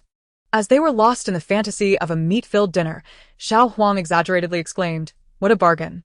Without hesitation, he declared, Sister Fei, I'll take a 30-day bath package. I want meat. Confirmation. He is undoubtedly a plant. Xiao Huang, you've leveled up. Now you're a professional shill. Last time I was duped like this, I ended up cutting over 200 prices on Pinduoduo but couldn't even get a pencil. Meat. The crowd was once again stirred by the mere mention of the word. Shun Hanji felt tempted as well. His teammates quickly warned, this is a trap. We must not fall for it. Shun Hanji shot a glance at him. His teammates seriously analyzed. The membership package Qifei offers requires us to work 10 to 15 days. If we expend our energy just to bathe, that's sacrificing too much for too little? Another teammate chimed in, even if we want to maintain our image, we don't need to bathe this frequently. Qifei is clearly trying to set us up to eliminate us. There's some truth in what you say, Shun Hanji frowned, deciding to hold off for now. Qifei quickly signed an agreement with Xiao Huang, then produced 4 more cards, calling out, only 4 cards left for sale. After today, this deal will no longer be available. Limited? Only 4 cards? The guests who had been hesitant now disregarded their last bit of rationality and rushed towards Qifei. They clamored around her, each shouting, I want one. I want it. I want to eat meat. I was first. Give it to me. Shun Hanji, who had been maintaining his composure, grew anxious upon seeing Qifei surrounded, her skirt nearly obscured. Are we really not buying one? Qiyu frowned, saying, we've already fallen behind her by so much. If we work for baths, we'll have even less time to catch up. As soon as she finished speaking, Qifei's nonchalant voice rang out, only 2 cards left. Everyone hurry up and buy. In the next moment, a guest shouted, I'll buy. Sister Fei. Don't shout, save one for me. Don't attract more guests. Another added, 2 cards aren't enough to sell. The more Shun Hanji listened, the more anxious he became. After a moment, he gritted his teeth, saying, let us buy one for now. This bath card doesn't have to be used by the buyer. We can alternate using it. Zhou Yang's eyes lit up at this idea. That's brilliant. We can secure the bathing opportunity, and whoever wants to bathe can just work. We'll buy. Shun Hanji declared grandly. Thank you, boss. Qifei enthusiastically responded. An auction-like frenzy ensued. However, just as everyone prepared to register, Xiao Huang's voice cut through the air. Cough. He cleared his throat, drawing everyone's attention. Slowly, he raised the card in his hand. Is anyone interested in this card? Xiao Huang looked nervously at Qi Fei. That glance, folks? Something's off. What kind of trickery is this? Qi Fei, this is survival on a deserted island. Can you spare the other guests a chance? Please. Qi Fei gave Xiao Huang an encouraging nod. Taking a deep breath, he stepped forward. I'm giving up this card. Now, it's a double price auction. Highest bidder wins. The entire venue erupted. Mom, come quick. There's a scalper here. Scalpers, get out of here. I can't believe this. The supply chain is well established. Just asking, how has Qi Fei not become a billionaire yet? Chapter 59. It may be expensive, but we can crowdfund it. Shun Hanji couldn't help but laugh. Xiao Huang. While you're my teammate, I must say, even a fool wouldn't buy that bath card. Exactly. Zhou Yang chimed in, laughing even louder than Shin Hanji. Bathing opportunities can be purchased anytime. Anyone with a bit of sense would know that. Before he could finish, Qi Fei interjected. Oh dear. I've been so busy selling cards that I forgot to clarify something. Shun Hanji felt a sinking sensation. He knew this wouldn't bode well. Sure enough. Qi Fei smiled and said, while discounts apply to the price, the quality remains uncompromised. To ensure our esteemed customers enjoy the finest service at the bathhouse, we will be suspending transactions after this event. Suspending transactions. Guests who had hesitated were now in a panic. They realized that the phrase "miss this village, there's no such store" was a harsh reality. With the scene set, Xiao Huang knew it was his turn to step in. With a beaming smile, he declared, everyone, don't rush. I still have a 30 bath card here. While the price may seem steep, we can crowdfund the purchase. Splitting the cost makes it much more affordable. Doesn't it? Crowdfunding? Are you serious? Haha, welcome to the world of crowdfunded labor. Rejecting brainwashing begins with me. Xiao Huang. You should join Qi Fei's team. You're too talented to suffer like this. It must be said that while Xiao Huang's scalping was audacious, the idea resonated with many. Individually, the exorbitant double price was daunting, yet he was right. Qi Fei had never mentioned crowdfunding was off the table. Calculating, that made each bath only require an additional 4 days of labor. Although it may seem somewhat disadvantageous compared to others, they can simply endure a little more and refrain from bathing so frequently, and thus this gap can be bridged, right? Upon this realization, the guests suddenly felt enlightened. Soon, an eager guest spoke up, calling for a collaborative purchase of the bathing card. As soon as the words left his mouth, individuals quickly gathered around him. The leading guest, emboldened, waved his hand grandly, declaring, Xiao Huang, we shall purchase your card at double the price. Xiao Huang's eyes sparkled with excitement, appreciating his brother's boldness. I will offer 3 times the price. A distinctly feminine voice unexpectedly chimed in from behind. This voice was unmistakable, causing everyone present to instinctively shudder. Followed by a swift pat on their goosebumps. Qi Fei raised an eyebrow, intrigued, and turned towards the source of the voice. A robust man strode over with a hearty gait, snatching the bathing card from Xiao Huang's hand. With an exaggerated stomp of his right foot, he exclaimed, Apologies for my tardiness. Xiao Huang opened his mouth, but before he could utter a word, he received a sharp jab from the burly man. Xiao Huang, ha ha ha. Thank the heavens. I can finally enjoy a refreshing bath. To his surprise, the burly man suddenly pressed his lips against the card, leaving several loud smacks. Xiao Huang, you are quite something. After expressing his enthusiasm, the burly man abruptly turned his gaze toward Qi Fei.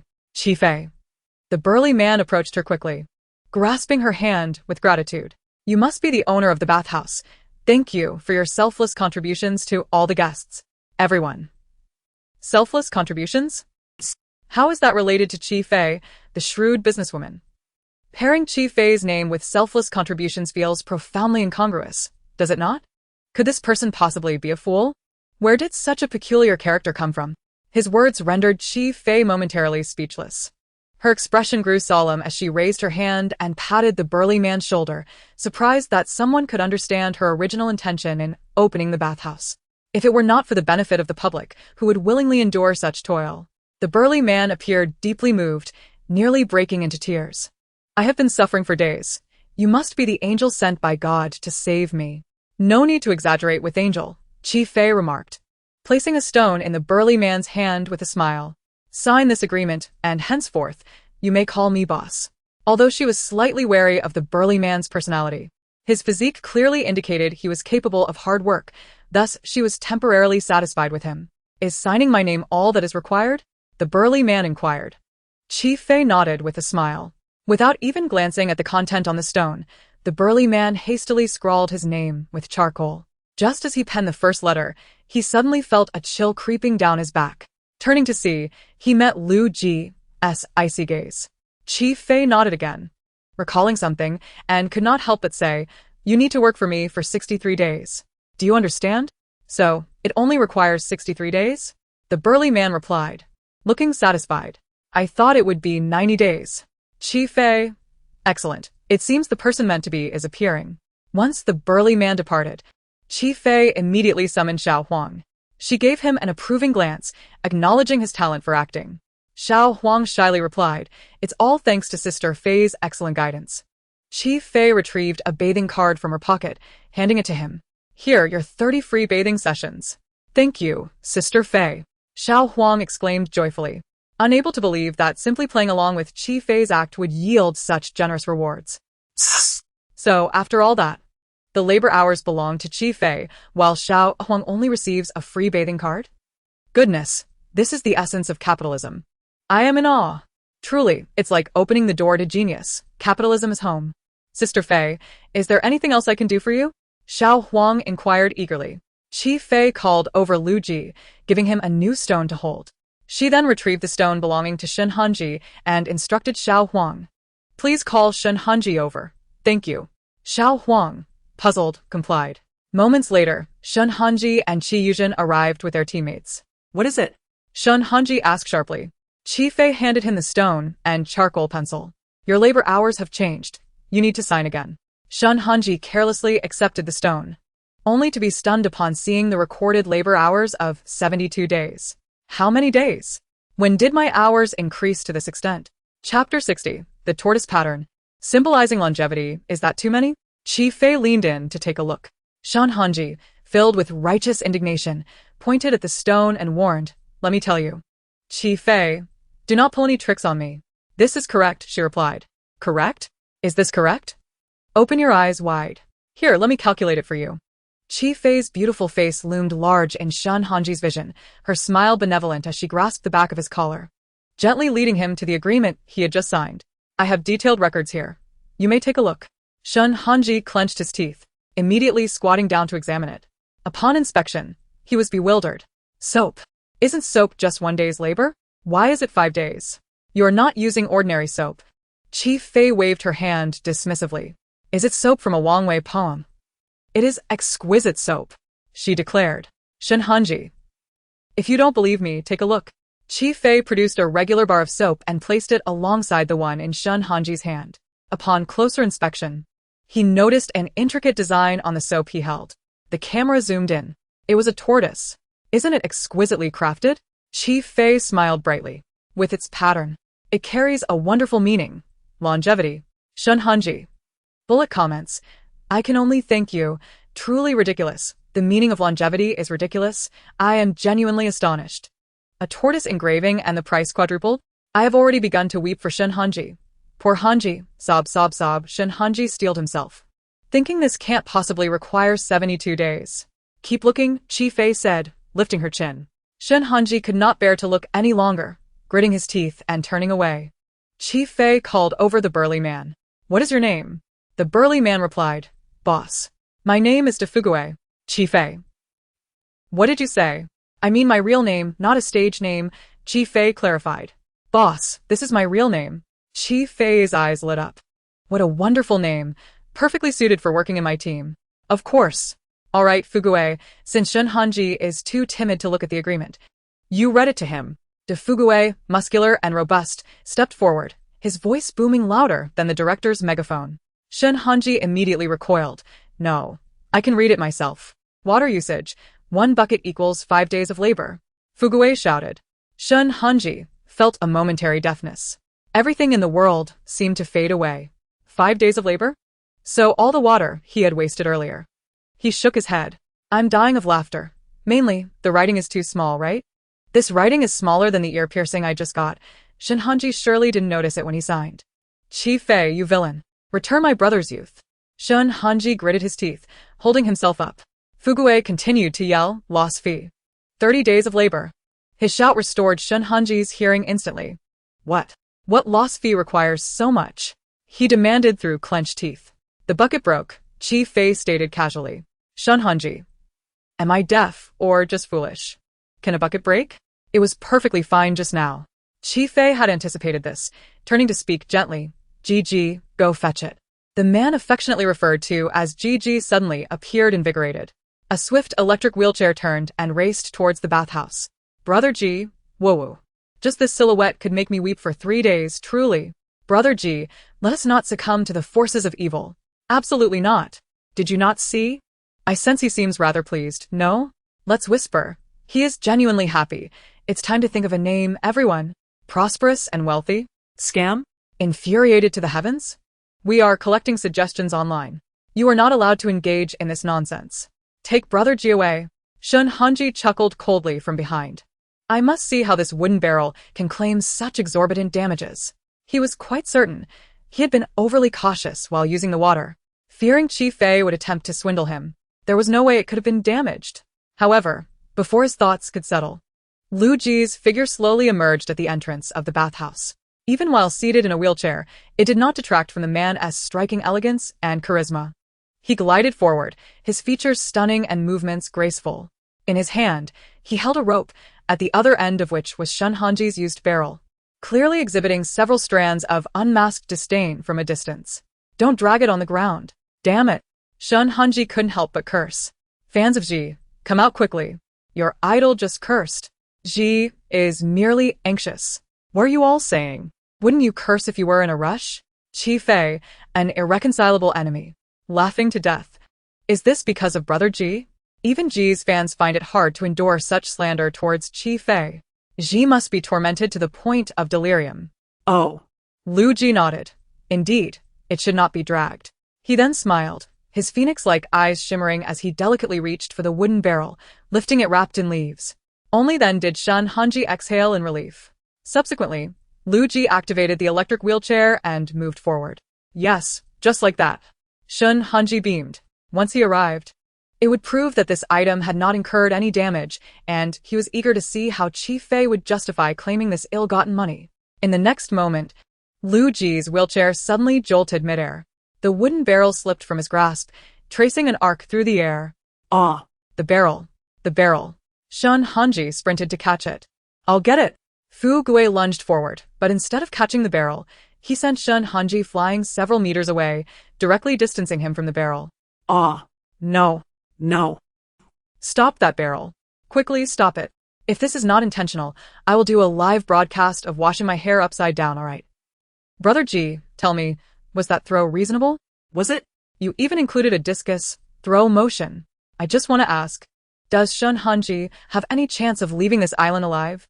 The X is the original sin of everything. G, if their essay next life, let us never associate with Chi Fei again. Just a small piece of advice for you now. Bang. The barrel crashed solidly against a tree, shaking slightly before falling to the ground, shattered into pieces. Chi Fei, clutching an accounting book, quickly arrived at the scene. Skit. She shook her head while taking notes, wondering if there was any loss incurred. Or was it 100%? Indeed 100%. She then turned, casting a reproachful glance at Shun Hanji. Ji, you really need to be more careful. Shun Hanji gasped, collapsing to the ground, and fainted. Chapter 61. Shun Hanji's eye bags had puffed up with frustration. Even Zhang Fei's brother never yelled this loudly. Chi Fei, did you just send him away? Ha, Barbie. I'll laugh first to pay my respects. Ladies, are we not shipping this? The scam is confirmed, alright. Does no one notice how much Brother G dotes on Chi Fei? My smile hasn't left my face. Shipping has begun, ha ha ha. Watching a variety show has left me shipping. Fans, please stay in your own lane. Don't come out to obstruct our view, alright? Is there something wrong upstairs? Just a toxic critic. Aren't you lofty? You love your own? Fu Gui looked helplessly at Chi Fei. Boss, he has fainted. What do we do now? Oh, it's just a small issue. Chi Fei waved her hand and stepped forward. Let me take a look. Shun Hanji thought, this wretched woman. Is she opposing him at every turn? Shun Hanji's eyelids twitched in anger, and just as he was about to lose control, he suddenly heard Qi Yuzhen's concerned voice. Director Zhang. I think we should take Hanji to the doctor. Chi Yuzhen said worriedly. You saw what happened. Fainting from anger is no trivial matter. Director Zhang walked over and glanced at Shun Hanji on the ground, his expression turning serious. It is time to check. He sighed. I remember when Hanji first arrived on the island, his eye bags weren't this heavy. He must have been driven to this state by Chi Fei. Shun Hanji, no need for a doctor. At that moment, Chi Fei chuckled. I have a method that guarantees a cure. A cure? Family. She let something slip. I've caught her red-handed. Still live streaming. The internet is not a lawless place. Do not let Chi Fei treat Chi. Misfortune be gone. Go. Go. Go. Don't touch him. Chi Fei, stop. And don't look at him. No. Fu Gui now had a blind admiration for Chi Fei. Upon hearing her speak, he immediately volunteered, boss, I'll assist. Chi Fei was touched and immediately applauded. Our team needs individuals with such awareness. Your stature is impressive. You are our best candidate for this arduous task of giving Ji artificial respiration. 2 suspicious blushes suddenly rose on Fu Gui's bronze skin. He bashfully stomped his feet. Although this request is a bit offensive, I can do it. Saying this, he dashed towards Shun Hanji. Chi Yuzhen. Director Zhang. Shun Hanji. What is this? This is to give him artificial respiration? Shun Hanji's chest heaved violently, on the verge of bursting. But Fu Gui's iron grip held him firmly, rendering him unable to move. Fu Gui smiled, pouting as he slowly leaned toward Shun Hanji. Shun Hanji was on the brink of collapse. His eyes flew open wide, his voice filled with despair as he shouted, I'm fine. I don't need artificial respiration. Smack. Fu Gui's plump lips landed heavily on Shun Hanji's mouth. The world fell silent once again. 10 minutes later. Ugh. Ugh. Ugh. In a corner, Shun Hanji continued to retch uncontrollably. Chi Yuzhen looked at Chi Fei, frowning. Sister, is it a bit excessive to toy with people like this? Toy with people? Chi Fei asked sincerely, is my method ineffective? Director Zhang interjected, it's effective. Look, Hanji is about to wake up. Waking up my foot. Who wouldn't he wake up from that? But he shouldn't he be subjected to this. Chi Yuzhen stated, Hanji is pursuing an idle image. You've just had him kissed by a man. She realized midway, through what she had said. Stop talking. Stop talking.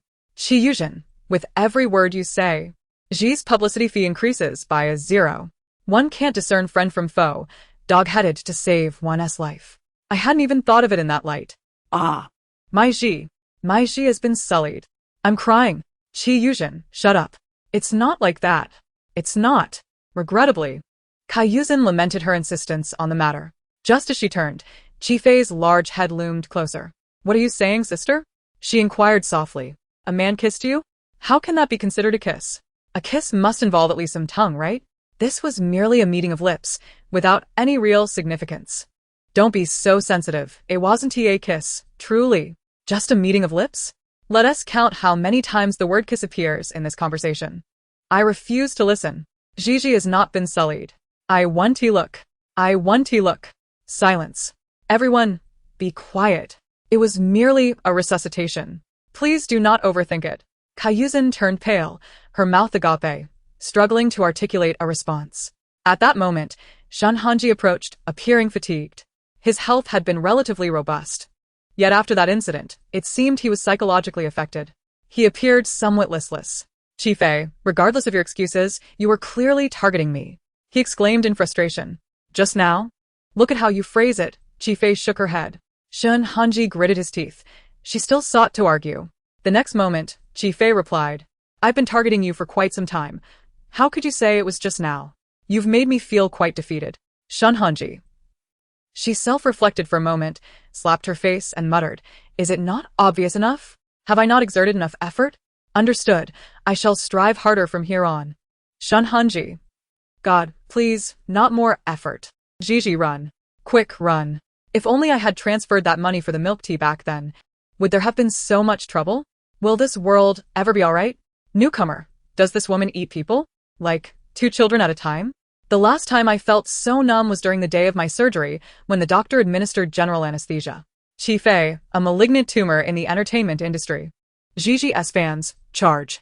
Let S overwhelm her Weibo. In mere seconds, Chi Fei the capitalist and Shun Hanji's first screen kiss trended explosively. Shun Hanji's PR team was destined for a sleepless night. Meanwhile, Wu Xiaojun answered a call, having endured half an hour of scolding, repeatedly nodding in apology. Yes, yes. This matter is on us. I will head to the island soon to educate her properly. Which day? Today. Came the furious response from the other end. Today. Wu Xiaojun trembled. You want me to go again now? Are you serious? Chapter 62. Very reasonable, but she won't listen however, as Wu Xiaojun attempted to resist. The caller abruptly hung up. Gritting her teeth, her face fell pale. Suddenly, a familiar voice greeted her. Sister June, what's wrong? Why the rush? Turning, she saw Shun Hanji's friend, Ling Ran. With a sigh, she recounted the situation. I can go. Ling Ran exclaimed immediately. Recently, he had been temporarily sidelined by the company due to gossip and was eager for an opportunity to appear in front of the camera. Such a splendid chance to visit the island was not to be missed. He had to go. Plus, Qifei still owed him money. It was the perfect opportunity to assert some pressure on her and relieve his own stress. Wu Xiaojun's eyes lit up at his words. You can? Are you sure? She asked softly. Absolutely, Ling Ran replied. I have plenty of free time. Just assign me any role. I won't even require a fee. I'll consider it a fun trip to the island while delivering your message. Wu Xiaojun regarded him thoughtfully before saying, Ling Ran, did you not watch the live broadcast? I didn't have the chance to see it. Why? Is it necessary to watch? It's just a bunch of people struggling to survive on the island, right? No need to worry. Wu Xiaojun promptly patted his shoulder and handed him a contract. This is the revised contract from Qifei. Take it to her and inform her that, based on her behavior, all resources will be downgraded. Have her sign it. Consider it done. I've got this. Ling Ran said joyfully, thrilled at the prospect of Qifei facing misfortune. He took the contract and left with a smile. Wu Xiaojun watched his retreating figure with a complex expression, then signaled to a few people. You three, follow him with bodyguards. If necessary, lend a helping hand. But even if he is a troublemaker, he cannot outmatch the company. I simply do not wish to be the one to take the heat. We will proceed with legal measures as required. For now, let Ling Ran deliver the notice. On the island, Shun Hanji swayed unsteadily, on the verge of collapse. Don't faint. Qifei grasped him firmly. You haven't signed yet. She placed a carbon pen in his hand. Sign before you faint. Should I cry at the grave now or later? Ultimately, Shun Hanji was compelled by Qifei to finish signing the agreement before he succumbed to unconsciousness. Qifei, in a flurry, slapped her thigh and turned to Director Zhang. Director, hurry and take him to see a doctor. Director Zhang. Bullet comments. What is the use of urgency? Why didn't you do this sooner? If anything happens to Gigi, we want to let you off the hook. Impressive. Was the first time an act? This time, he must genuinely be fainting from anger. Ha ha ha. Will Qifei truly be this kind-hearted? No. This must just be the first layer. Director Zhang, skeptical, mused. Well, you actually possess a shred of humanity? Health is the foundation of labor, Qifei sighed. If he doesn't take care of his body, how can he work for me? Director Zhang. The director was left utterly speechless. How did things escalate to this point? What was once a perfectly fine survival variety show had morphed into a collective labor experience. Before long, Shun Hanji was carried away by the staff. As he pondered, unease grew within him. This could not continue. It had only been a few days, and the show had been turned upside down by Qifei. What would happen next? One of the assistant directors remarked, we did not establish any rules from the outset, intending to allow them to express themselves freely, which resulted in the current situation. Without rules, let us establish some. Director Zhang insisted. Qifei has practically had 2 opportunities to leave the island. Someone should remind her to unlock achievements and exit, allowing us some respite. By nightfall, the crowd that had gathered at Qifei's camp had dispersed. Qifei assisted Lu Ji in pushing his wheelchair. You go wash up first. I'll prepare dinner. As the wheelchair reached the cabin, someone suddenly tugged at her hem. I find myself in a predicament, came a low voice. Qifei looked down to see his dark eyes fixed on her. What predicament? She repeated. Washing up? Lu Ji nodded slowly, yes. So what? What does this mean? Someone wants your assistance with washing. Goodness. No text killing allowed. Absolutely not. Our Jigo would never look at a pervert. Lu Ji gently tugged at her sleeve, pulling her closer. All the injuries on my body are due to you, Qifei. She wished to retort, yet her gaze fell upon Lu Ji's face. His nationally treasured features were slightly swollen, adding to his striking visage. Her gaze drifted downward, observing him seated in the wheelchair. Another glance revealed his abdomen. Indeed, it was challenging to refute. All those injuries seemed to have some connection to her. Where are you looking? Goodness. Is this a place where one can look around freely? Cease your gaze. Warning! Warning! Warning! Ah. Jiga is no longer pure. Jiga is no longer pure. LJ's heart was resolute. Today, he was determined to ascertain the birthmark on QFI's back. If I enter the shower alone, I might easily slip. LJ sighed softly, lowering his gaze, his upturned eyes filled with melancholy. Slipping would only exacerbate my injuries. It would be inappropriate to call someone in. After all, I am still a public figure. Since arriving on the island, he had endured hardships he had not faced in over 20 years. QFI squinted at him. I can let you enjoy the luxuries. He spoke heavily. If you damage your only teammate, who will do the work afterward? The only teammate, she mused, finding his reasoning sound. Yet, she did not heed his words. Perhaps let Xiao Huang do it. QFI waved her hand, preparing to call someone, when she suddenly heard the cheerful chime of a bell in her heart. Weather forecast? QFI glanced at the horizon. LJ was ready to maneuver his wheelchair inside. JJ, a soft voice called from behind. A gentle hand reached for the wheelchair. Come on, it's just a shower. I have a knack for bathing. Under my guidance, you'll emerge from the mud, spotless. Don't go to the footbath without me. Let's go take a shower. Is something about to happen? Is this something I should be watching? Let go of that handsome guy. Let me take over. Chapter 63. Today, I will ensure your happiness. Am I the only one who noticed the clean exit? Is this what Jae-ga meant by leaving without a stitch on? Help! I'm sweating all over. Can someone call for help? Don't be too anxious. Isn't this what Jae-ga wanted? It's just a simple favor. Yes, QFI seems quite normal. There's no problem here. With a fondness value of 500, the little bell excitedly reminded QFI. LJ pressed the buttons on his electric wheelchair multiple times, attempting to move forward. Low battery. Low battery. Meanwhile, QFI had already bent down and lifted the wheelchair effortlessly. She lifted the wheelchair? Is Jae-ga still in it? JJ, be careful of the steps, she said sweetly. The wheelchair was placed heavily in the wooden cabin, synchronizing with the pounding of LJ's heart. Suddenly, the world before him turned dark. After watching QFI's earlier actions, I can't help but feel she treats Jae-ga rather well. Wake up upstairs. JJ, don't concede. She's just putting on an act. She must have ulterior motives. After all, she is her teammate. Being a bit nicer is only natural, right? Don't fall for QFI's trickery. Warning. Warning. She is a femme fatale. Her smile is merely a facade. Haven't you all realized this yet? The comment section was in turmoil. The fondness value surged frequently. As QFI pondered what else she could do, she heard the little bell's joyful shout. Raising an eyebrow, she instantly sensed a change. Looking towards the horizon, she felt that a rainstorm would arrive within the hour. Just an hour? Why can I only sense the weather for 1 hour? QFI squinted. The little bell explained, that's because it's a level 1. There are 3 levels in total. And unlocking the latter, too, will be quite easy. Level 3 can sense the weather up to 10 days in advance. QFI nodded. 1 hour is 1 hour then. It's better than nothing. The little bell reminded her, the fondness value we're gaining is all thanks to our antagonist. Shouldn't he the master treat him a bit better? QFI nodded, finding this notion agreeable. Indeed, she ought to be kinder. It had been a long time since she allowed LJ to experience bliss. Given his dutifulness today, she planned to let happiness reign once more. Wait for it.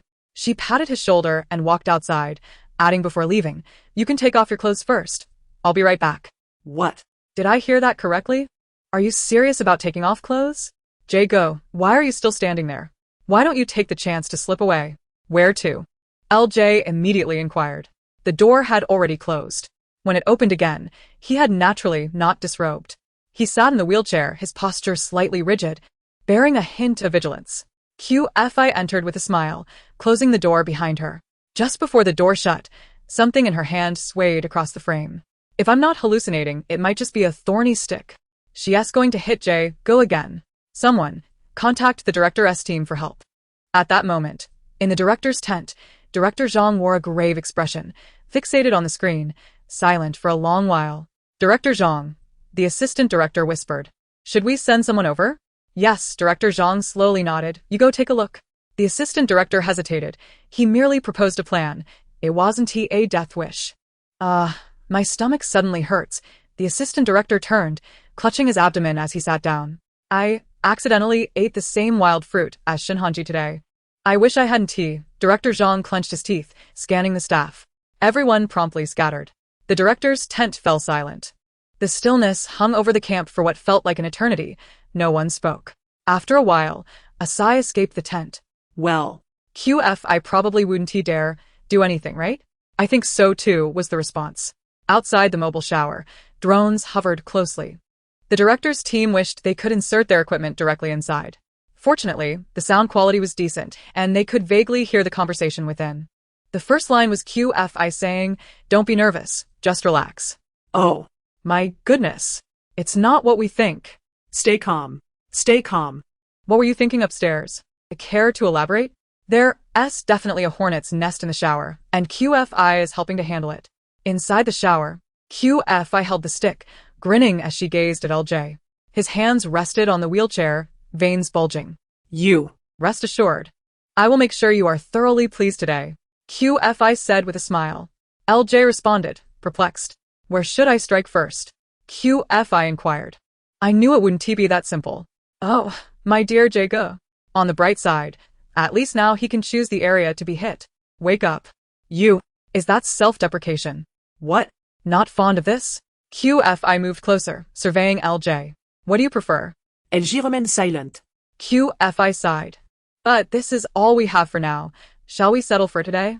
Mom, I'm really watching a normal live stream. Isn't this show called Wild Survival? I'm both scared and eager to listen.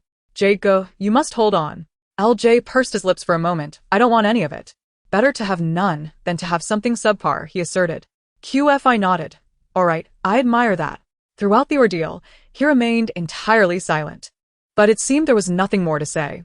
The two exchanged glances, and after a few seconds of silence, Chi Fei began to roll up her sleeves. Time for a bath, she said, her eyes twinkling as she dove right in. Just as her fingers reached out towards Lu Ji, the wheelchair suddenly slipped. Chi Fei immediately lunged towards Lu Ji, exclaiming, "Oh no." The bathing area fell silent. What happened? Let me see. I'm going crazy. Can the production team send in a drone? It's just a bath.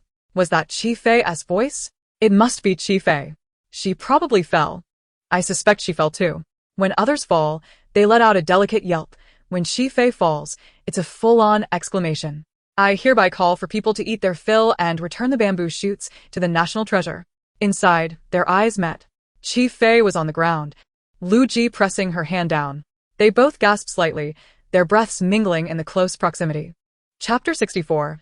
A steel wire snapped by the matchmaker. He leaned down to look at her, their positions reminiscent of the first day she arrived on the island.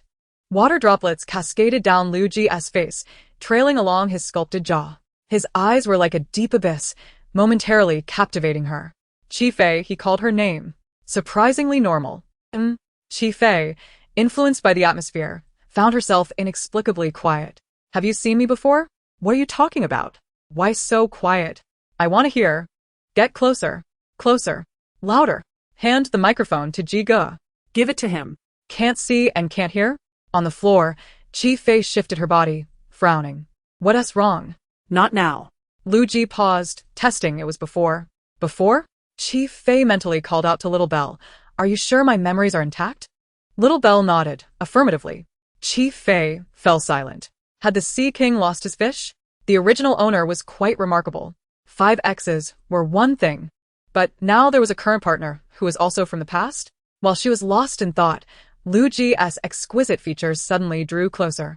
Their noses almost touched. Lu Ji's arm rested behind Chi Fei's head, seemingly enveloping her completely. His gaze was profound, his voice husky. Are you sure you can't remember? The wet floor was cold, yet his breath was heated. Every inch of her that had been scorched by his gaze felt ablaze. Lu Ji lowered his head. His eyes fell upon a snow-white shoulder revealed by the fall, the fabric likely torn, piquing his imagination. His Adamus apple moved slightly, his gaze palpable. Chi Fei shifted as well. The distance was too close. Just below her nose were his enticing lips. Suddenly, he leaned down. Lu Ji. What brand of perfume are you using? Her cool voice resonated. Lu Ji paused momentarily. Chi Fei gazed at him with wide, round eyes, her nose scrunched up. It smells nice. I'm not wearing perfume. Oh, are you a fragrant fairy? Chi Fei exclaimed in surprise. You have a natural scent too? She inhaled deeply, nodding repeatedly. Let us not imply anything suggestive. Even the invisible strings of the matchmaking deity in the air have been severed by Chi Fei's metaphorical sword. Chi Fei bent her leg, nudging Lu Ji. All right, it's uncomfortable lying here, get up. In the next moment, Chi Fei delivered a gentle knee strike to a sensitive area. Lui. He immediately recoiled. Chi Fei clicked her tongue, rising gracefully, leaving behind a gesture reminiscent of a learned nobleman. With a mysterious smile, she asked, How was that? Enjoyable? That strike was enough to cause significant discomfort. It surely brought Lu Ji immense pleasure. Oh dear, at such a young age, what peculiar tastes one can have, especially a tendency towards the absurd. She feared that if this continued, she wouldn't be able to satisfy him anymore. Sigh. Finding a teammate was proving to be quite challenging. Hey, everyone. I heard that. Pleasure? Hey, clarify that. What can happen in such a short time? I don't understand. What can 2 minutes accomplish? No way? Surely not. Jigo. He? No. I don't believe it. It can't be that way. Are you suggesting Jigo is inadequate? Who told you to say that? Delete that comment. Quick. Chi Fei lifted her leg, preparing to leave. Wait. Lu Ji took a deep breath and maneuvered his wheelchair forward. His handsome profile cut through the light like a painting. Chi Fei glanced at him and stopped. Little Belle, don't you think he looks quite handsome today? Chi Fei immediately understood Little Bella's thoughts. Little Belle, he looked the same as a few days ago. Well, you wouldn't understand. Chi Fei shook her head, her expression nostalgic. Lu Ji's posture from earlier when he fell was quite impressive. Little Belle, I never imagined that would be the reason. You hurt your back. Lu Ji approached, eyeing her back. Let me help you with the ointment. Having come this far, how could he falter now? Oh. Chi Fei nodded directly. Lu Ji raised an eyebrow in surprise. She then pulled at her white cover-up, beginning to undress. Halfway through, she suddenly realized. Wait a minute. Chi Fei frowned. You're a man and I'm a woman. What are you doing looking at my injury? Lu Ji, did you not realize until now that we are of different genders? The more she thought about it, the more uneasy she felt. She grabbed Lu Ji's ear, narrowing her eyes in warning. Don't you dare act like Shin Hanji and be a rogue. Lu Ji insisted we're legal. As soon as he said this, Chi Fei shoved his head back into his jacket. Oui. Chi Fei. She enunciated through gritted teeth, glancing at the door gap. Legal? Legal what? Clarify. Legal fraud, perhaps. What's happening upstairs? Maybe they're a legal couple. That joke isn't funny at all. If you want to gossip, go out and do it. Last warning, keep your mouth shut. Chi Fei lowered her voice, speaking each word carefully. If you hear me, it counts as one. A finger slowly extended into the air. Chi Fei finally pulled his head out of the jacket. However, her keen eyes noticed a trace of blood on the finger he was pointing, likely from earlier. Wait here, Chi Fei said, I'll get you some herbal medicine. Lu Ji squinted, a spark of inspiration lighting up in his mind. After all, he simply needed to see her back to confirm something. How he would handle it afterward was a matter for later. With this thought, Lu Ji's expression turned resolute. All right, I appreciate it. It's a small matter. Chi Fei waved her hand as she walked towards the door. As she approached the exit, Lu Ji suddenly propelled his wheelchair forward, moving rapidly. He then leaned forward, standing up directly. With the two of them just a step apart, Lu Ji reached out, attempting to grab Chi Fei's clothing. Chi Fei's body suddenly swerved to the side, evading his grasp. Still trying to ambush me? A cold voice resounded above him. Lu Ji felt a sharp elbow strike him, making him feel as if he had been shocked from head to toe. He didn't have time to utter a word before his body flew, like a kite with its string cut. Bang! He crashed against the wall, leaving a human imprint that slowly slid down. Lu Ji. What's that noise? Can someone please open the door? Is there something we can't see? I recognize that banging sound. When I stayed in a hotel, the noise from next door was just like this. Ah. Everyone is a fan, a family, openly speaking. This voice seems a bit off. Oh my. Family members. The door has opened. Has God heard my wish? It truly has opened. The door indeed swung wide. Yet only Chi Fei emerged. Moreover, she was not disheveled. Chi Fei gazed at the drone hovering in midair and waved her hand. Director Zhang, if convenient, could you send someone to bring a stretcher? Director Zhang, who was watching her live stream, was taken aback. What do you mean by a stretcher? 5 minutes later, Lu Ji was carried into the doctor's tent for the third time. Upon seeing him, the doctor was startled. Oh, it's him again? He turned to the director, trembling slightly, a hint of confusion in his voice. Did he also purchase a monthly pass here? Chapter 65. Nothing is difficult in this world. As long as there are no obstacles. A monthly pass? A head poked in from outside the tent. The doctor asked what? The director exclaimed, what? Chi Fei smiled widely. I seem to have heard someone mention a monthly pass. Ah. She's here. Take Jiga away. Get him out of here. Don't let her get close to Jiga. The world is beautiful. Let Jiga see more of it. He is still so young. Sob, sob, sob. She must be up to no good again. Absolutely. Is the light in her eyes serious? I'm about to lose it. Director Zhang's eyelids twitched. He wanted to call someone to pull Chi Fei away. However, just as his gaze swept over the assistant director exclaimed, clutching his stomach, "Oh no, I have diarrhea again." Without giving the director time to react, he dashed away as if chased by a dog. Director Zhang was left speechless. With no other option, Director Zhang braced himself and approached Chi Fei. He grasped her arm, speaking in a tone gentler than he would use with his beloved. The doctor is treating Luingdi. You really shouldn't interfere here. Come with me, all right? Just a few words. Chi Fei shot him a sidelong glance, and then walked away. Director Zhang sighed in relief. He had anticipated a difficult negotiation with Chi Fei, but unexpectedly, she seemed quite reasonable this time. Perhaps it was due to Lu Ji's injury that Chi Fei felt remorseful, wishing to express her concern before leaving. With that thought, Director Zhang completely relaxed, gesturing for her to hurry up and speak before leaving. Chi Fei, racing against time, leaned against the edge of the tent and called to the doctor inside, "Dr. Zhao, Qilu Enterprises is always open for collaboration. We can provide a complete business proposal." Director Zhang was nearly struck with a heart attack. What was she saying? Collaborating with the doctor? Was she trying to monopolize medical resources on a deserted island? Unbelievable. And Qilu Enterprises? After all this, was that truly the name of their company? Who came up with such an unappealing name? Director Zhang cast a disdainful glance at Chi Fei and pulled her away, insisting, "Let us go, go, go. You're being a nuisance here." Chi Fei, reluctantly following him, still resisted, shouting, "Dr. Zhao, we can do a 70-30 split." 70-30. Director Zhang roared, "Hurry up. Otherwise I'll settle for 80-20. You get 20, I get 80. That's the lowest price. Miss this opportunity, and you won't even see a thatched hut." Her voice grew fainter, yet more resolute. Qilu Enterprises operates with integrity and will warmly welcome every collaborator. Feel free to visit. The address is the shelter beneath broadcast station number 888. The one with the bathhouse. Goodness, I underestimated Chi Fei. I thought she merely wished to act as a middleman. Middleman? Chi Fei hits, the doctor heals? Nothing is difficult in this world, as long as there are no obstacles. I've come to understand Chi Fei's secret to success. Am I the only one worried for Dr. Zhao? He has been targeted by Chi Fei. Can this situation be resolved? Director Zhang had never encountered someone so shameless. Xiao Lingdang was utterly utterly stunned, cowering in Chi Fei's consciousness, trembling. Isnd the master, a renowned swordsman in the cultivation world? Why does she resemble a scheming merchant? After much effort, Director Zhang finally brought Chi Fei to the director's tent. Sweaty and breathless, he said, "Please sit. The director team has devised new rules. You should listen carefully." This rule was specifically crafted for her, and it was crucial that she understood it thoroughly. Chi Fei raised an eyebrow, remaining silent as she casually took a seat. Previously, due to the other guests' lack of practical skills, I fell far behind, but the situation has changed.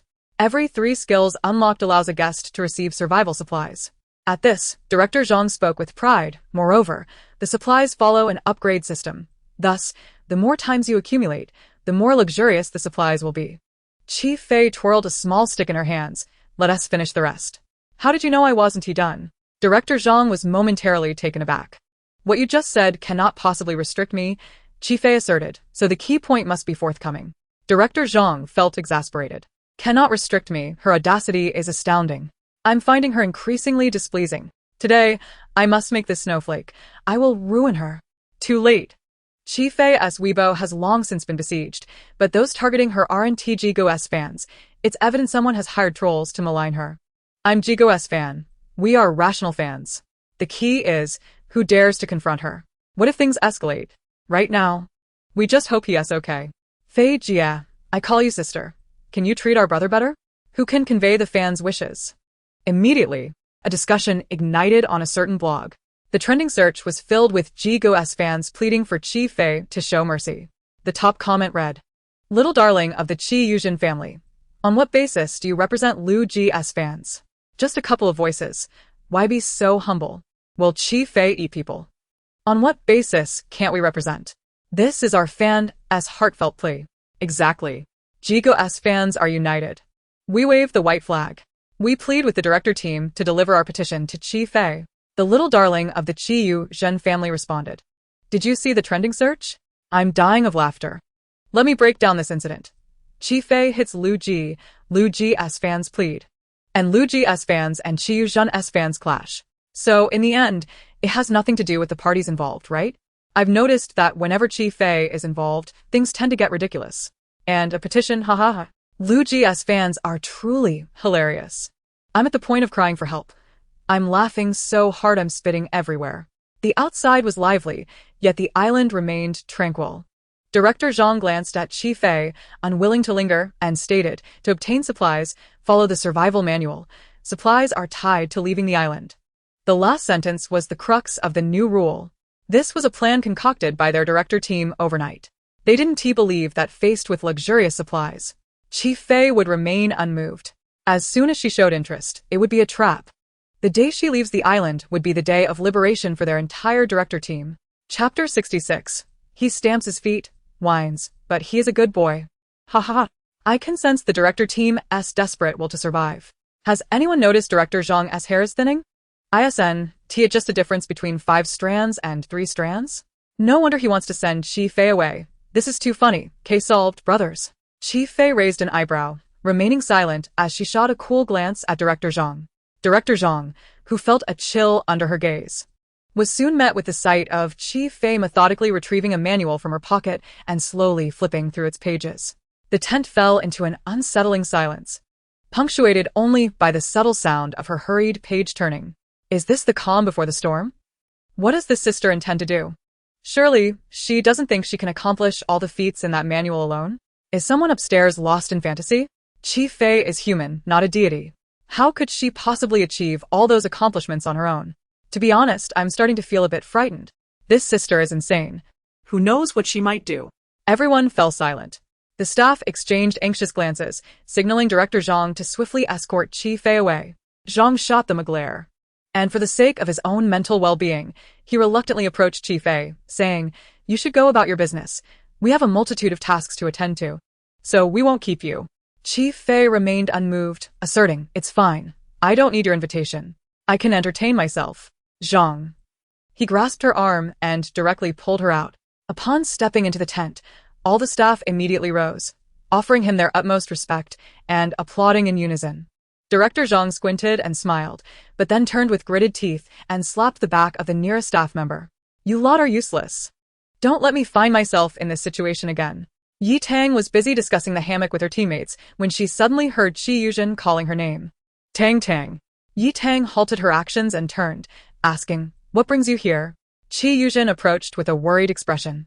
"I just heard that Jigo was injured. So I came to tell you." "What?" Yi Tang gasped. How did Jigo get hurt again? Chi Yuzhen sighed. Sister wanted to help Jigo bathe. But they ended up arguing, and he was carried out afterward. It's Chi Fei again.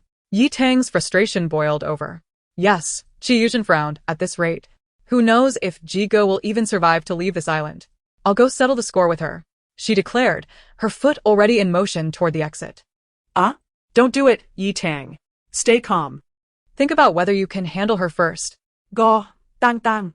Charge. Come on. It's not worth it to vent your hatred like this. Am I the only one who thinks Chi Yuzhen's reaction is a bit excessive? Exactly. Zhen means well. Did you not see how badly Lu Yingdi was beaten? She a confirmed bully. Jigo's fans haven't even spoken up. What right does she have to say anything? This is ridiculous. It was all fine before, and now Yi Tang is rushing in. Who knows if Chi Fei will blame Jiko in the end. No, please don't. She has gone. Ladies. She really went. Chi Fei. Your stress relief toy is on its way. Please check. Yi Tang's face flushed red as she nearly sprinted to Chi Fei's camp. Upon arrival, she found the area beside the shelter eerily empty. Where is everyone? Yi Tang frowned, scanning her surroundings with narrowed eyes. She then shouted towards the shelter. Chi Fei, come out. Can you hear me? Don't hide in there. I can't bear to watch this. The next trending topic might just be Yi Tang's obituary. Yi Tang stepped forward, pulled back the shelter curtain, and peered inside. It was completely vacant. She frowned, only to suddenly hear a puffing sound from behind her. Turning around, she saw Fu Gui. You're here. Fu Gui placed some lumber beneath a large rain canopy and struck a few bodybuilding poses for the camera. Greeting Yi Tang. Why are you here so early?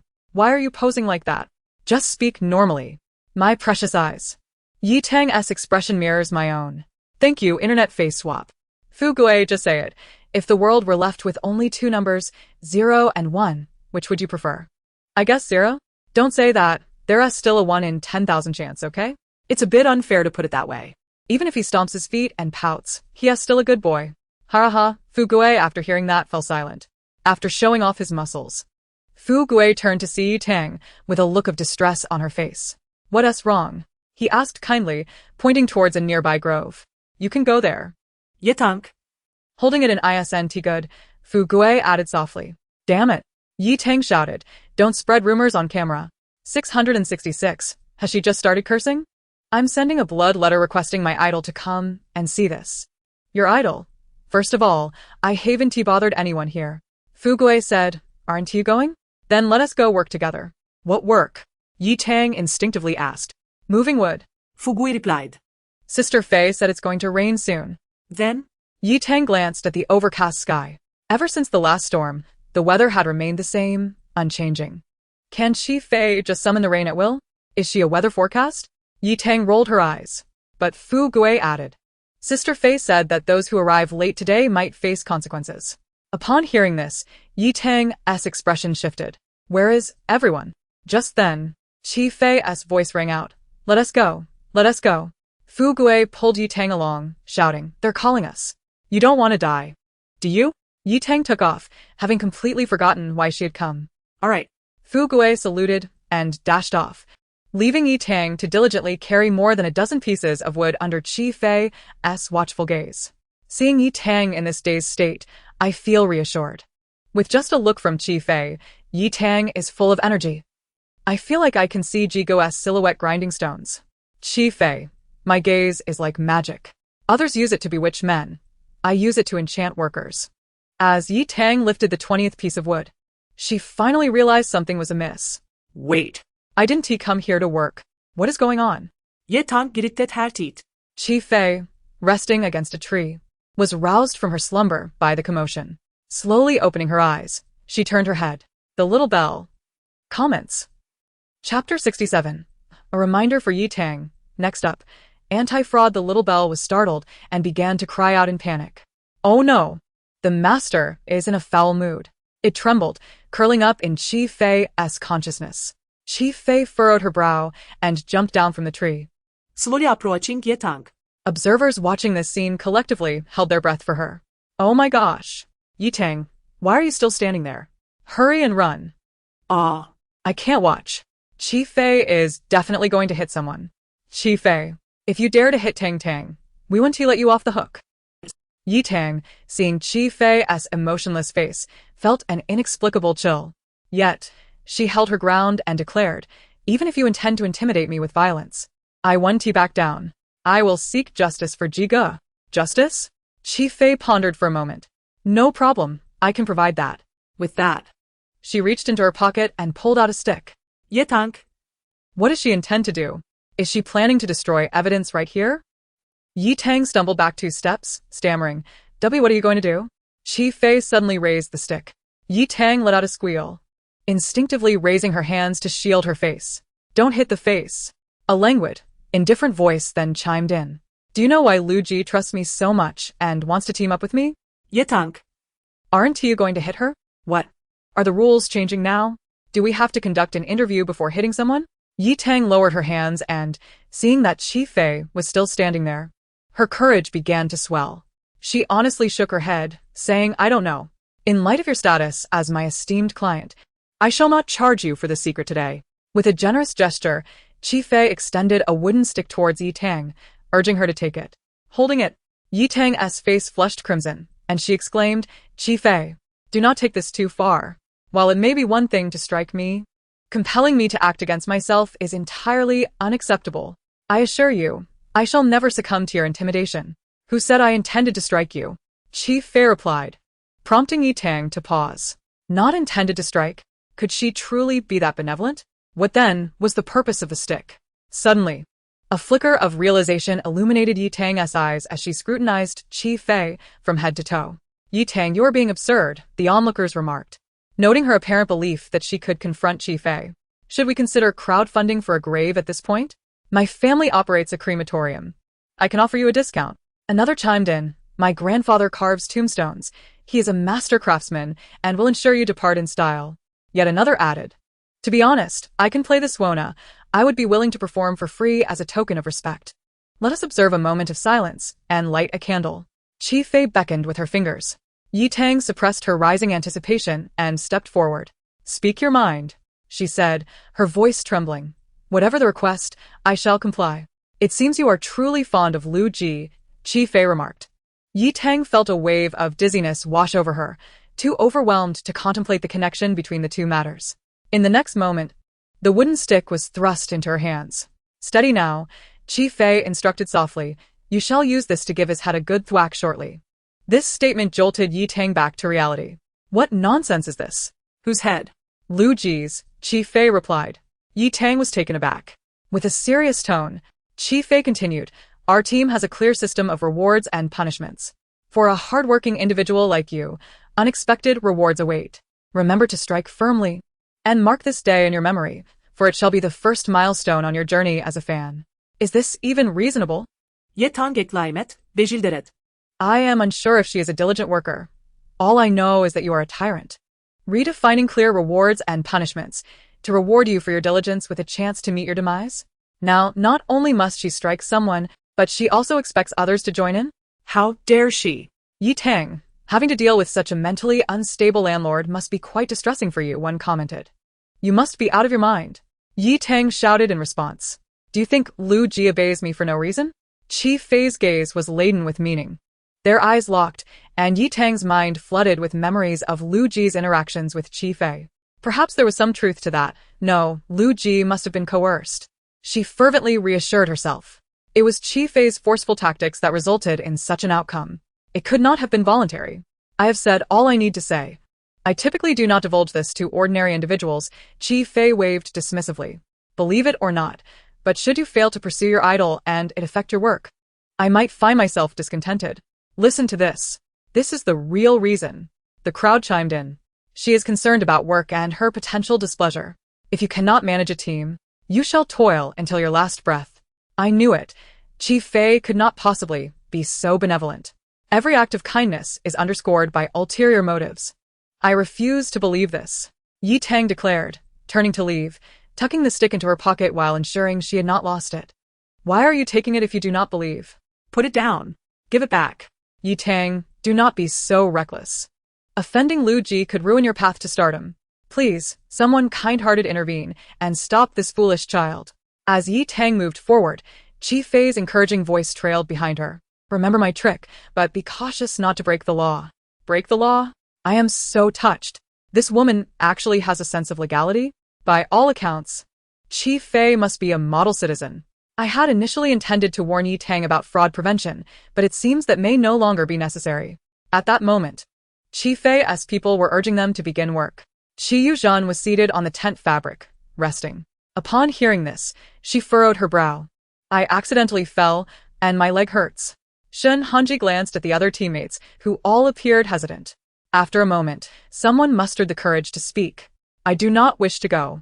Once one person voiced their reluctance, others quickly followed suit. Qi Fei is an old capitalist, treating women like men and men like beasts. Another murmured, I fear her as well. Qi Yuzhen sighed. I do not understand why my sister has changed so drastically. With a worried expression and bright, clear eyes. She looked almost pitiful, making it hard for me to recognize her. To be honest, I am somewhat frightened of her too. Oh, dear. They are sisters. If even her own sister is afraid, does Qi Fei not realize this? To be fair, Qi Fei's actions are truly appalling. Chapter 68. I shall call it. The skyrocket meal set lacking education can be remedied, and unattractiveness can be altered, but someone like Qi Fei is truly beyond saving. Ah. Are we witnessing the emergence of a delusional fan? I was just thinking, could Qi Yuzhen's fall have been a feigned act to showcase her skills? Did the referee not award a penalty for that? Zhen, stand up. Why can you send voice messages? Someone else chimed in, prompting silence from all. Suddenly, Shun Hanji had a flash of inspiration, his expression triumphant. Qi Fei may wish for us to labor all day, but it ultimately depends on our willingness. Everyone was taken aback. Could he have a solution? They turned their eager gazes toward Shun Hanji, their eyes ablaze with hope. At that moment, he seemed to radiate an aura of brilliance. He, Shun Hanji, was their savior. With a scoff, he added, even the most demanding employer must allow employees time to eat and use the restroom, right? Addressing the camera directly, he did not express it too bluntly, yet everyone comprehended. Indeed, while it was labeled a full day's work, how could they be expected to labor for 24 hours straight? Qi Fei did not provide meals. They would certainly need 2 hours to gather ingredients, and restroom breaks were a necessity. They could hardly relieve themselves directly in Qi Fei's camp. They would need to find a secluded, picturesque spot to do so, which would consume at least an hour. Adding in delays and tardiness, a full day would pass swiftly. With this realization, they felt rather pleased. Qi Yuzhen's demeanor brightened considerably as she smiled at Shun Hanji.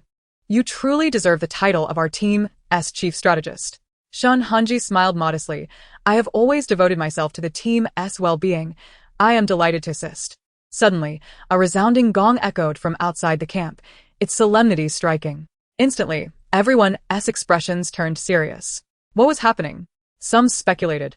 Could the director's team have an announcement for us? Shun Hanji cast a glance at the speaker, noting that the director typically communicated via the loudspeaker. Moments later, a tremor coursed through the ground of the camp, followed by the familiar sound of footsteps approaching. This sound is... It's him. It's him. With just one word, you immediately guess the initial kiss on screen. Silence, please. He is certainly not Gigi's first kiss on screen. How can you insult such a bright and sunny boy? What did Gigi do to provoke you? Shun Hanji's expression changed dramatically. Don't tell him I'm here. With that, he dashed in a certain direction, only to collide with someone with a solid chest, all muscle. Shun Hanji's body trembled as he looked up, ready to speak, when a delicate voice suddenly chimed in. You naughty boy. Do you miss me that much? What? Shun Hanji nearly died again. He staggered back, gritting his teeth. My stomach hurts. Hurts again? What's wrong? Fu Gui stepped closer, asking to take a look. Back off. Back off. Shun Hanji exploded, shouting loudly before sprinting away. Diving into the thicket. Instantly, several birds scattered from the trees. Oh, my Gigi. I've never seen anyone run this fast. He must be doing 120. With a bit more practice, Shun Hanji might just hit the highway. Gigi, you are the best. Fearless in the face of power. We will rise. Fu Gui didn't chase after him but turned to the others, declaring, I come bearing a message. Sister Qi wants everyone to gather. I suddenly have a stomachache. Qi Yuzhen frowned and stepped back. Instantly, everyone had their own excuses and fled. Fu Gui's footsteps echoed loudly as the crowd cried out. You chase, I'll run. Time passed. And just as everyone shivered in the woods, the sounds from outside finally ceased. A few bold souls peeked out. Gun? The crowd trembled. It seems so. Look at how scared the kids are. Fu Gui and Qi Fei, this duo, I shall call the Sky Monkey combo. Indeed, one wields the knife. The other hands it over. As an underling, Fu Gui is quite serious. Yet this tactic worked well. They managed to dodge. Yes, you have your Zhang Liang strategy. And I have my wall-climbing ladder. This must be how people resisted landlords in ancient times. They're gone, come out. Someone called. As the crowd emerged, the broadcast suddenly crackled to life. Qi Yuzhen immediately grew wary. She squinted and turned her head just in time to hear screams from the broadcast. Ah! The crowd responded with confusion. What is happening? Who is screaming? I can't be imagining this, right? It sounds quite painful. Director Zhang. Could it be you are misbehaving in the tent? Director Zhang spat water at the screen, flinging the curtain aside to prove his innocence. If it's not Director Zhang, then who is it? The broadcast continued to blare. In Camp 1, everyone exchanged glances and shouted, Xiao Huang. Sister Qi, it's Xiao Huang. When it comes to these two, I can only say one thing. Scam group. Xiao Huang was taken away. Zhou Liang's face fell. What do we do? Qi Yuzhen's expression reflected her concern. She had thought Qi Fei would have some bottom line, but now it seemed she dared to punish someone on camera. And in a passive-aggressive manner. Ah. The screams echoed again. I can't be late. Please, let me go, Sister Qi. The voice was a mix of laughter and cries, accompanied by the cracks of a whip, sending cold sweat down everyone's backs. 2 minutes later, in Qi Fei's camp, a line of panting individuals stood. Zhou Liang having tripped in his haste, his face swollen. He dared not speak, silently wiping sweat away. Oh. Qi Fei approached, as if just noticing. What's wrong with all of you? Sweating so profusely? Why the rush? She held a glass of water, took a sip, and smiled sweetly. No need to worry. I'm quite easy to talk to. The live stream is still on. If people think I'm mistreating you, that would be quite unfortunate, wouldn't it? Don't you agree? Her smile blossomed on her cool face, radiating a gentle light, pure and compassionate. However, the crowd exchanged glances, all wearing expressions of terror. No. We are here voluntarily. Someone called out first. That's good. Qi Fei sighed in relief. I thought you might make excuses for being late. It seems I underestimated your contractual spirit. You are all moral paragons. As she spoke, she clapped her hands twice. Respect, respect. There are few left who can maintain inner order like this. If it weren't for the live stream, I might not be able to hold back my tears. It's truly touching. Chapter 69, This pie is too big to swallow. Look, she is starting to con people again. If I believed her, I might just weep my heart out. Qi Yuzhen ran that fast. Is her foot better? Ha ha ha, she was just pretending. You had to expose her. How annoying. I suspect you caught Fugue's infection. The venue fell silent. Qi Yuzhen shrank back in the crowd, suddenly realizing something, her expression changing drastically. Oh no. I just pretended to have a hurt foot in front of the audience, and now I'm performing like a sprinter. Isn't that slapping myself in the face? She rolled her eyes and feigned weakness, leaning on Shun Hanji for support. Sister, she lifted her face, looking pitifully at Qi Fei. My foot hurts so much. Oh. Qi Fei raised an eyebrow, walking over with a smile. You seem to be in quite a serious condition.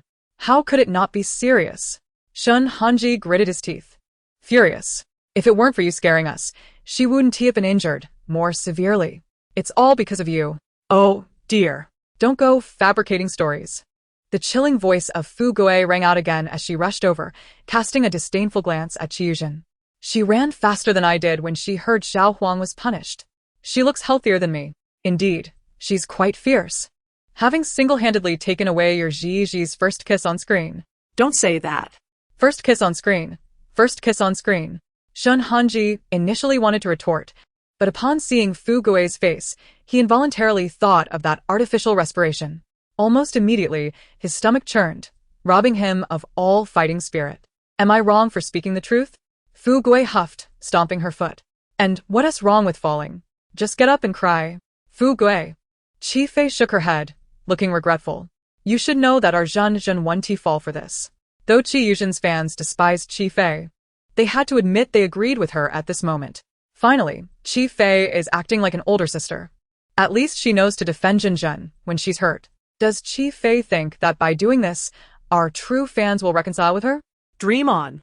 If anyone else faced this situation, oh darling, would you be alright?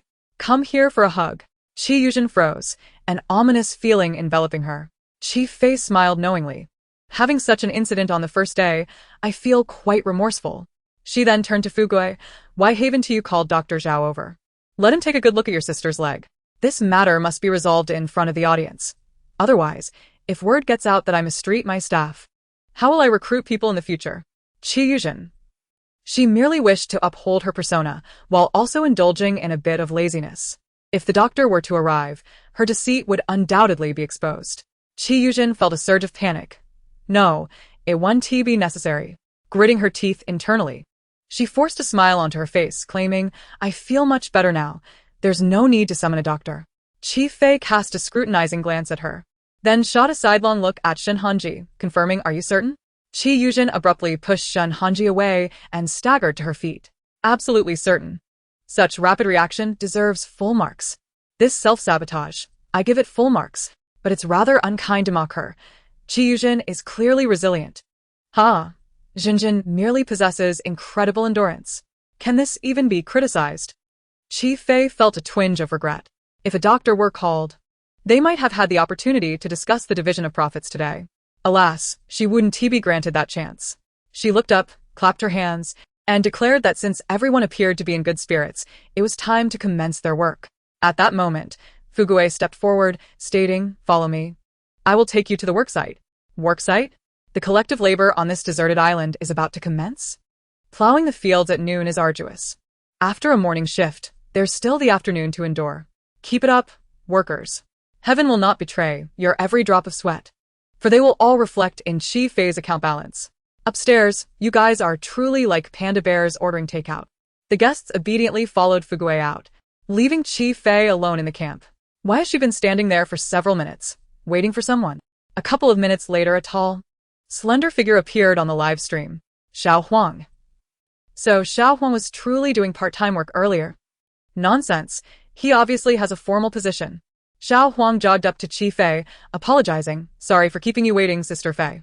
Chi Fei rummaged through her pocket and finally pulled out a card, thrusting it into Xiao Huang's hand. Here, this is your reward. Xiao Huang glanced down at the card, which recorded 30 instances of bathing, 10 more than what they had originally agreed upon. He was instantly elated, his eyes gleaming with emotion, nearly brought to tears as he exclaimed, Sister Fei, you are too kind. An additional reward. Your excellence has exceeded my expectations. Chi Fei replied with a smile. I see great potential in you, and given time, I believe you will surpass them. In due course, you shall feast while they merely sip broth. You will bask in the sun while they weep. Believe in yourself and create your own tomorrow. She's merely spinning a tale. Comrades, she's beginning to weave a dream. This dream is so grand, it's almost impossible to digest. Xiao Huang, wake up. This is just the capitalist's old trick. Xiao Huang, deeply moved, nodded vigorously. I will work hard, Sister Fei. He leaned in slightly, asking, how's my makeup look? He also showcased the whip marks on his arms and thighs. This current look was quite popular, dubbed battle damage makeup. Chi Fei gave him a thumbs up without hesitation. Very handsome, very charismatic. If given the chance, we should create more looks like this. Are you coming back for more? Have you become addicted? Let us light candles for the other guests. Today's tasks consisted of several items. Chi Fei addressed the guests, stating, surround the salt fields, roast food, and store hay. With so many tasks, how could we possibly finish them all? Shen Hanji interrupted, raising his voice. Chi Fei raised an eyebrow, gazing at him leisurely. Shen Hanji puffed out his chest and declared, these tasks can be done at any time. By assigning us so much work now, you clearly intend to wear us out. Whether you exhaust me or not, I only know you are about to. Gigi is speaking up for all the guests. Did he do anything wrong? Why are you mocking him? To be fair, the other guests are too submissive. Only Gigi dares to resist injustice. Upstairs. Are you sure you're a fan of Shinhanji and not a hater? I specifically checked this person's profile. Wow, they really are a fan. During human evolution, did these brainless fans hide away? All the viewers, along with the guests, anticipated Chi Fei would erupt in anger. Instead, she calmly stated, these tasks can only be done now. She paused, noting that it would rain soon. The guests were taken aback. The comments. Shin Hanji immediately began to ridicule. You say it will rain and it will rain. Do you think you're a weather forecaster? Chapter 70, she smiled. And I was frightened. With a mere glance from Chi Fei, Shin Hanji fell silent. She took a few steps forward, then suddenly halted. A faint smile appeared at the corners of her lips as she turned her head. She smiled. I'm scared, Shin Hanji. Chi Fei called out. Instinctively, he straightened up, but as the camera zoomed in, his hands at his sides were trembling slightly. What's wrong? If you don't believe me, how about a bet? Chi Fei raised an eyebrow. Chi Yuzhen immediately reached for Shin Hanji, sensing something amiss. We believe you. It's just work, right? We'll do it. If you win the bet, All your work hours will be waived. Upon hearing this, the entire crowd buzzed with excitement. The prospect of all work hours being waived was tantalizingly close. 2 months' worth of labor? If they won this round, wouldn't they achieve personal freedom directly? But would Chi Fei truly be so generous? Don't believe it. Though I'm uncertain why Chi Fei is so confident, I can't shake the feeling that something is off. This is genuinely terrifying, folks. To be honest, I'm sweating all over right now. And if we lose? Chi Yuzhen inquired. Jinjin, how did you end up in this battle too? I can't help it. The stakes are too enticing. I can't resist myself either. Chi Fei replied, I don't require much. Just give me the tent. The tent? Chi Yuzhen squinted, locking eyes with Shun Hanji. Their current tent was the only place available for lodging. However, if they had to, sleeping outdoors wasn't impossible, especially since the production team was about to initiate a game. Given her luck, she was certain she could still find something valuable. Moreover, the odds were in their favor. Chi Fei stepped forward, her hands clasped behind her back. Her melodic voice resonated in everyone's ears. As the saying goes, take a gamble, and a bicycle turns into a motorcycle. Push ahead, and the path of life opens wide. Some make the right choices and live happily ever after, while others hesitate, missing golden opportunities and regretting it later. The choice is before you, waiting for your decision. As for whether to choose or how to choose, that's up to individual wisdom. With every word she spoke, the other dozen individuals' eyes sparkled brighter. I'm at my wit's end, truly. I've seen this scene before. My grandfather was tricked out of 10,000 yuan for baby formula by a similar group. One day, my grandmother was pulled downstairs to listen to a lecture that sounded just like this. What more can I say? I can only say, don't struggle. The disparity in intelligence between the two sides has been confirmed. I express my profound condolences and strongly condemn this. To choose or not to choose. If not, then work. Chi Fei concluded. Choose. Shun Hanji declared without hesitation. Chi Yuzhen hesitated, astonished as she turned to him. Shun Hanji nodded at her, his gaze resolute. Such a golden opportunity should not be passed up. Do you await the true labor of dozens of days? After this work shift, it was uncertain whether they would even escape this island. Now was the perfect moment. Moved by his gaze, Chi Yuzhen ultimately fell silent. All right then. Let us go for it. After all, if we fail, we only lose the tent. All right, I'll bet on this with my sister, Chi Yuzhen affirmed. Chi Fei nodded and casually sat down beside her. Before the rain arrived, work still needed to be done. The crowd was puzzled. Chi Fei remained silent, stroking the whip and glancing at Xiao Huang. Let's go. Shun Hanji turned and began his tasks. Self-awareness. A dutiful child emerges from the rod. The ancients truly do not deceive me. You're going too far. What dutiful child? You are the dutiful child. Your entire family is dutiful. Initially indifferent, after seeing the barrage criticize Chi Fei for days, I've started to become a fan of hers. Conversely, I feel that Shun Hanji and Chi's fans are a bit dim-witted. As this statement emerged, the barrage erupted into chaos once more. Weibo's trending topics soared again. Just a few days into the program, the excitement had escalated with one lively scene after another. Director Zhang looked at the trending topics, wiping away tears of bitterness. Indeed. We received numerous applications this week from those eager to come to the island as guests and experience life. Director Zhang chuckled wryly. Experience life? What kind of life? A life lived on the edge. It's true, the heat is there. Are you envious? It comes at the cost of one's life. Over here, Chi Fei observed the workers already hard at it and asked Xiao Lingdang, an hour's weather forecast is too short. How many more points do I need to reach level 3? Xiao Lingdang checked and replied, you still need 10,000 favor points, master. 10,000? Do the viewers dislike her that much? There should be quite a number watching the live stream, yet we can't even gather 10,000. Chi Fei pouted and stood up, declaring, today, I will single-handedly push it to level 3. Xiao Lingdang was taken aback. Is Lu Ji still with the doctor? Xiao Lingdang responded. Master, let's go visit him. Chi Fei smiled gently. Xiao Lingdang muted the microphone to avoid any repercussions. Upon Chi Fei's departure, the camp erupted into noise. I want the task to roast something. Someone exclaimed. I want it too. It was comical. Who wouldn't want an easy task? Is it just you who wants it? Indeed. Obviously the roasting task is easier. Should we all take on the labor-intensive work? The crowd began to argue. Ahem. Fu Gui's voice resonated throughout the camp, his gaze carrying a hint of caution. albeit not much. We are assigning tasks. That shouldn't be a problem, right? Shun Hanji nervously ventured. No problem, Fu Gui stepped forward. But Sister Fei has already arranged the tasks. Just execute them. The list is here. Well, that's another layer added. I'm dying of laughter. They only dare to argue after Chi Fei left. Sister Fei must have anticipated this situation long ago. What right does she have to assign tasks? Does she really think she's the landowner? For heaven's sake, what era are we in? Truly lawless. 10,086, regardless of how united it is. It's still united. No way, does Chi Fei really have fans now? Help. Upon hearing that Chi Fei had assigned the tasks, the crowd hesitated to respond. Task distribution commenced, and Chi was the first to laugh, noticing her task list featured food roasting. This was the most effortless activity. Although the others felt disappointed, they did not dare to voice their thoughts, turning to their work. After all, as long as it didn't rain within the hour, this task could be put off. Fu Gui approached, abruptly tossing something in front of Chiyu. Roast this. Chiyu glanced down and shrieked. This. A rat? Yes, your dinner. Dinner? What the heck? They actually want us to eat this. Jinjin is terrified of these things. This is too much.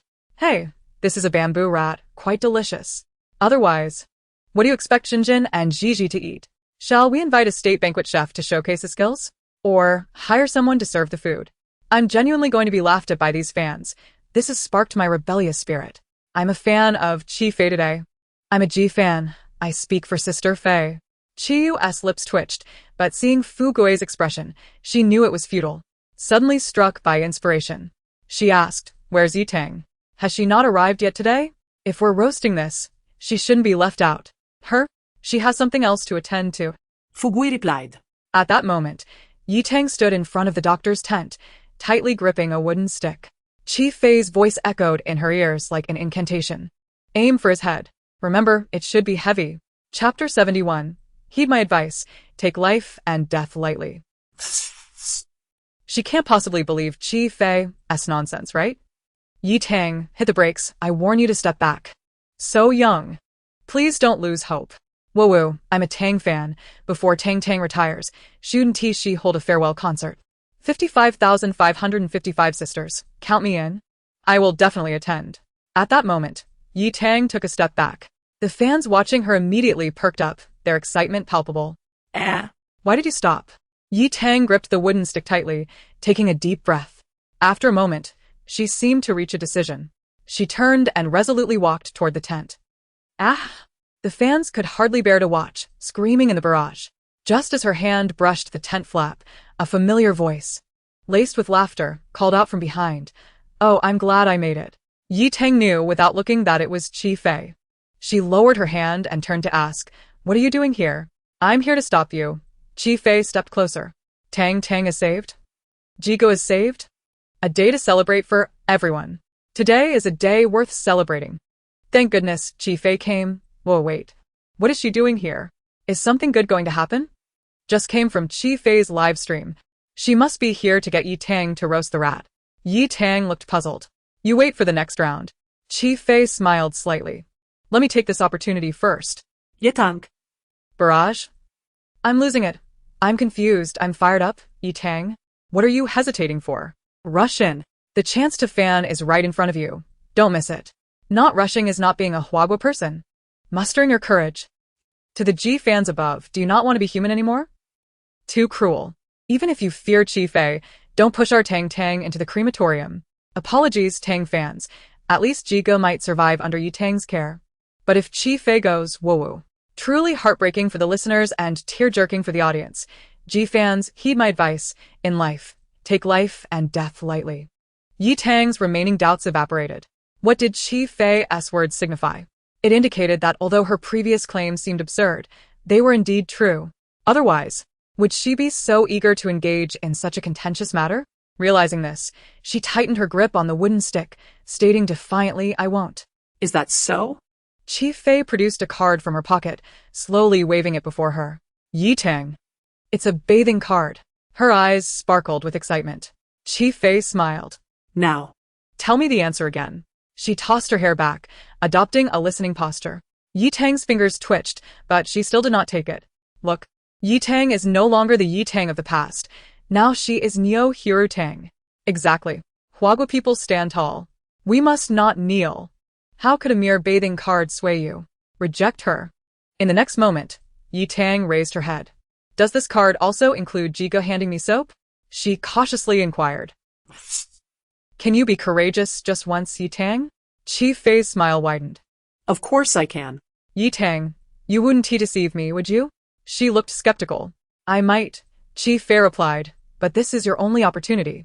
Yi Tang, taken aback, found herself at a loss for words. Isn't this absurd? Chi Fei? I'm merely asking. This woman doesn't even bother to lie. Such integrity throughout her life. Is this the essence of our people not deceiving one another? Am I genuinely feeling touched right now? With gritted teeth, Yi Tang thrust a stick into Chi Fei's hands, snatched the bathing card, and made her exit in a hurry, fearing a change of heart from Chi Fei. The rapid turn of events left the onlookers dumbfounded. Oh, it's just money. I'm weeping so loudly.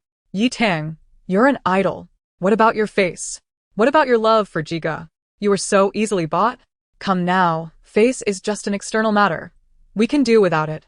Chi Fei remarked as she glanced at Yi Tang's retreating figure before turning back. She raised her hand to lift the tent flap, only to be met by Dr. Zhao. He paused, saying, Teacher Liu is still unconscious. You shouldn't disturb him. What an unfortunate timing, Chi Fei lamented. Yet. Her disappointment lasted merely 0.2 of a second before her spirits revived. Although Lu Ji remained asleep, Dr. Zhao was here. The stars had aligned. It was time to expand the business ventures of the Qi Lu family. Beaming at Dr. Zhao, Chi Fei began about what I mentioned last time. A sudden, weak cough interrupted her. Please wait here a moment. I'll check, Dr. Zhao quickly replied, entering the tent. He found Lu Ji awake but pale, looking fragile. How do you feel? He asked with concern. Lu Ji lay beneath the covers, revealing only his strikingly handsome, cool face. He coughed softly, clearly uncomfortable. Dr. Zhao sighed. At this rate, you'll need at least 4 to 5 days of rest. You should focus on healing, he continued, and no visitors for now. As he turned to leave, intending to send Chi Fei away, Lu Ji suddenly grabbed his sleeve. Is someone here to see me? Yes, Dr. Zhao replied without hesitation. It's someone from your team. From my team? Lu Ji questioned, recognizing only 2 members, one of whom was inside the tent.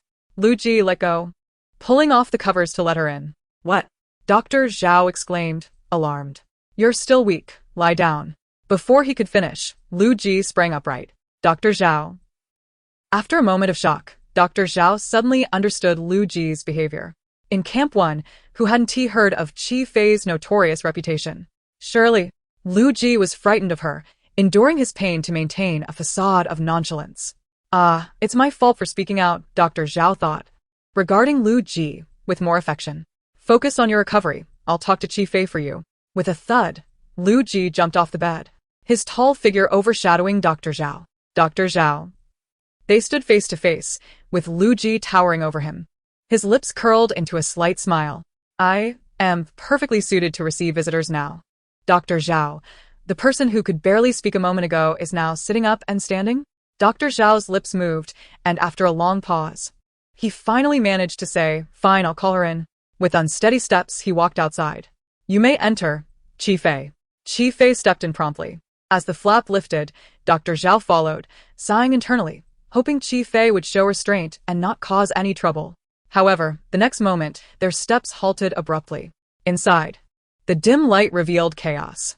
Lu Ji was sprawled on the floor, struggling to crawl towards the bedside tissue. Dr. Zhao. He was just standing moments ago. How did he end up on the floor? He rushed over, intending to help him up, but his arm was forcefully repelled. Bang!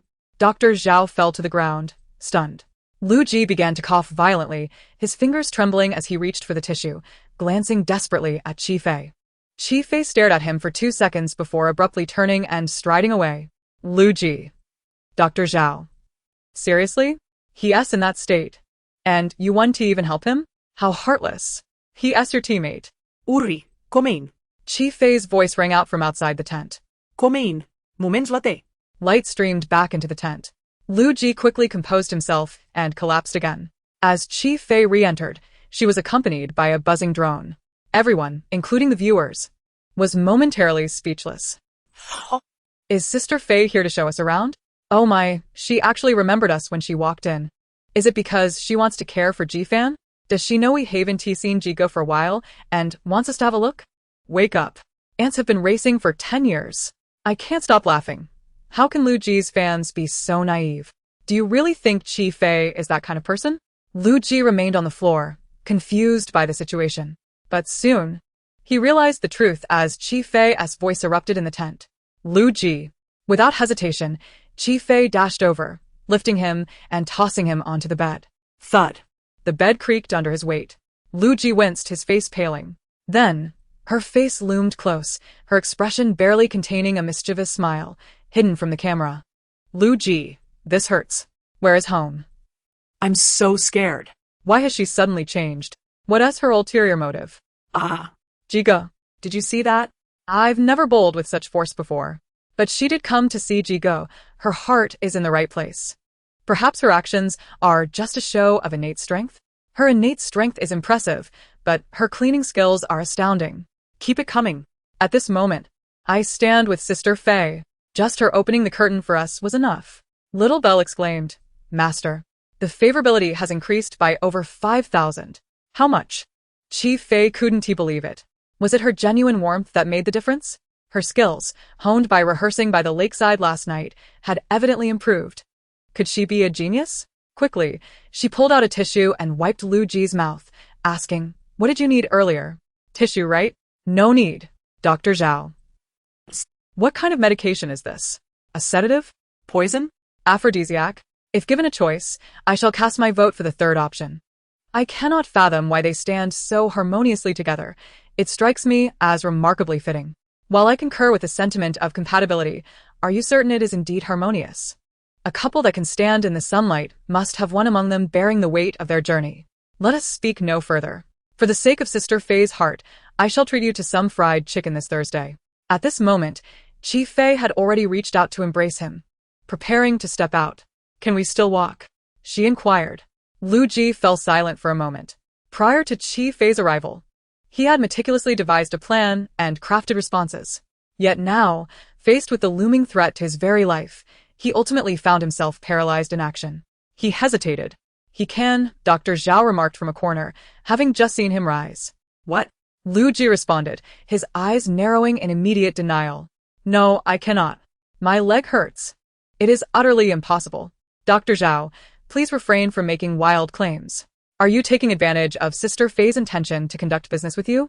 You've become rather arrogant. Indeed. Brother G's leg is still injured. Standing is certainly out of the question. We should be grateful that Brother G's leg is in this condition. Otherwise, it wouldn't just be about grinding stones or weaving bamboo baskets. We might find ourselves tasked with climbing coconut trees or logging.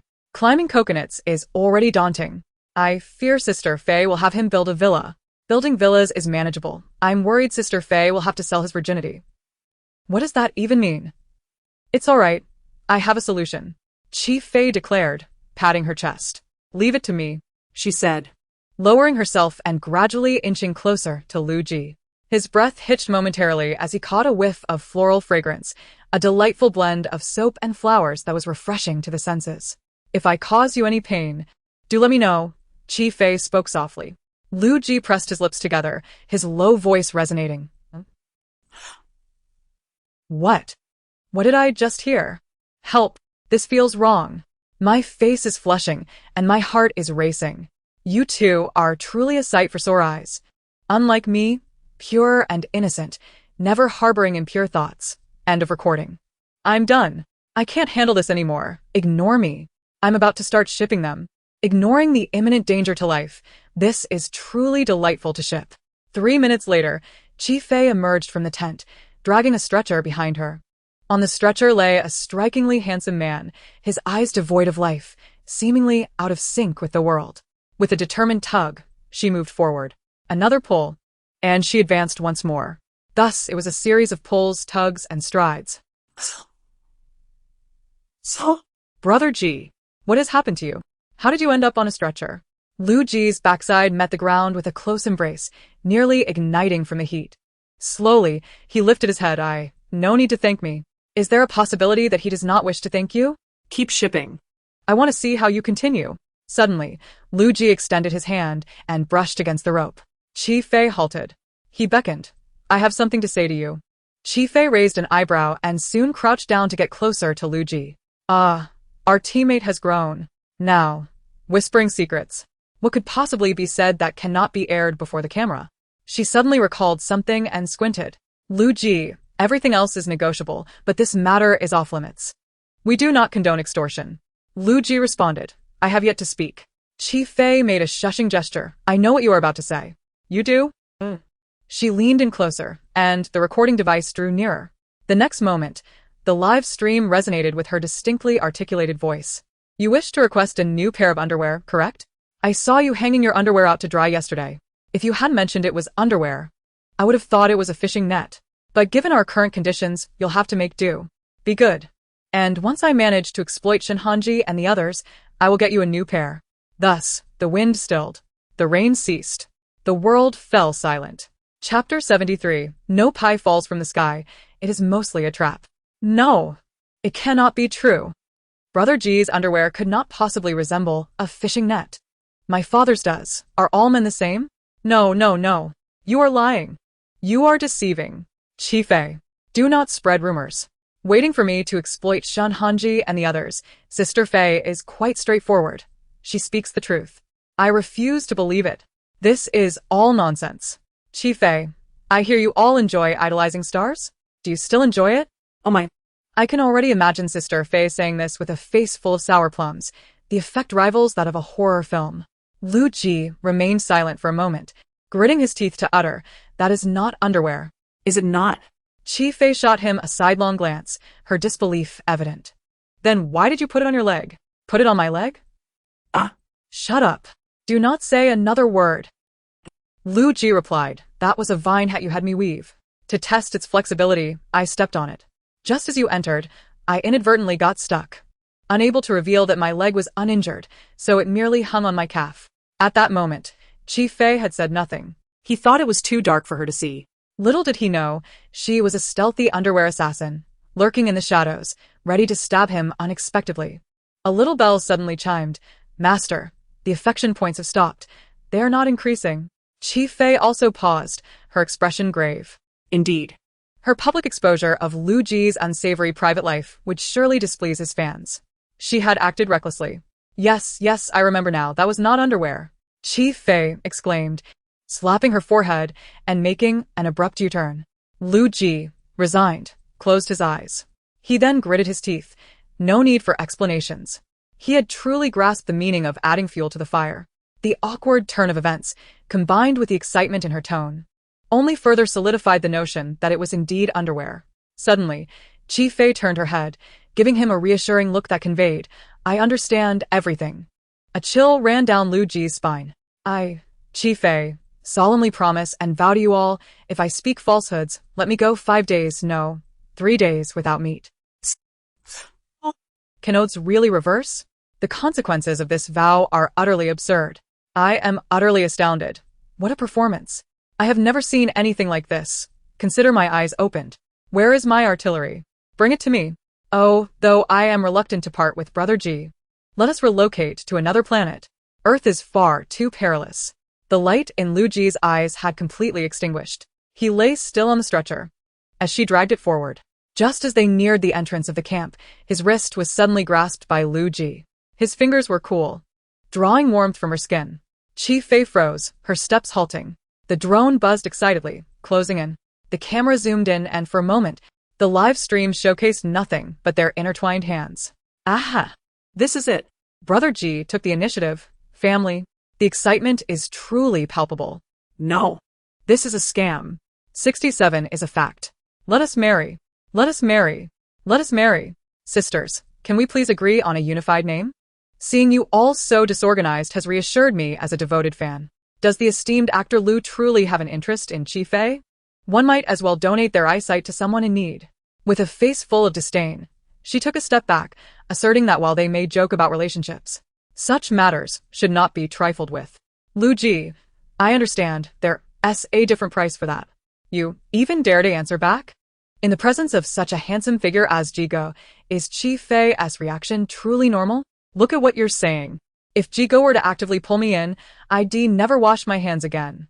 I would sever my hand and frame it as a family heirloom. It's evident you're all sheltered and inexperienced.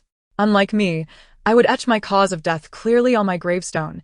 Died of happiness. All right. Enough of this chatter. I know Chi Fei is a straight-shooting woman. Lu Ji rubbed his temples in exasperation. Suddenly, he uttered something. I know he paused, glancing around and speaking more subtly, your secret. Chi Fei. Lu Ji's gaze bore into her, his dark eyes unusually deep, as if he understood why she suddenly grew close to him. Chi Fei. Seeing her face reveal a rare expression of surprise. The corners of his lips involuntarily lifted. I comprehend your situation. Chi Fei's eyes held skepticism. You understand me? Simultaneously, she called out to her little bell. Could it be? He understands me? I don't even understand myself.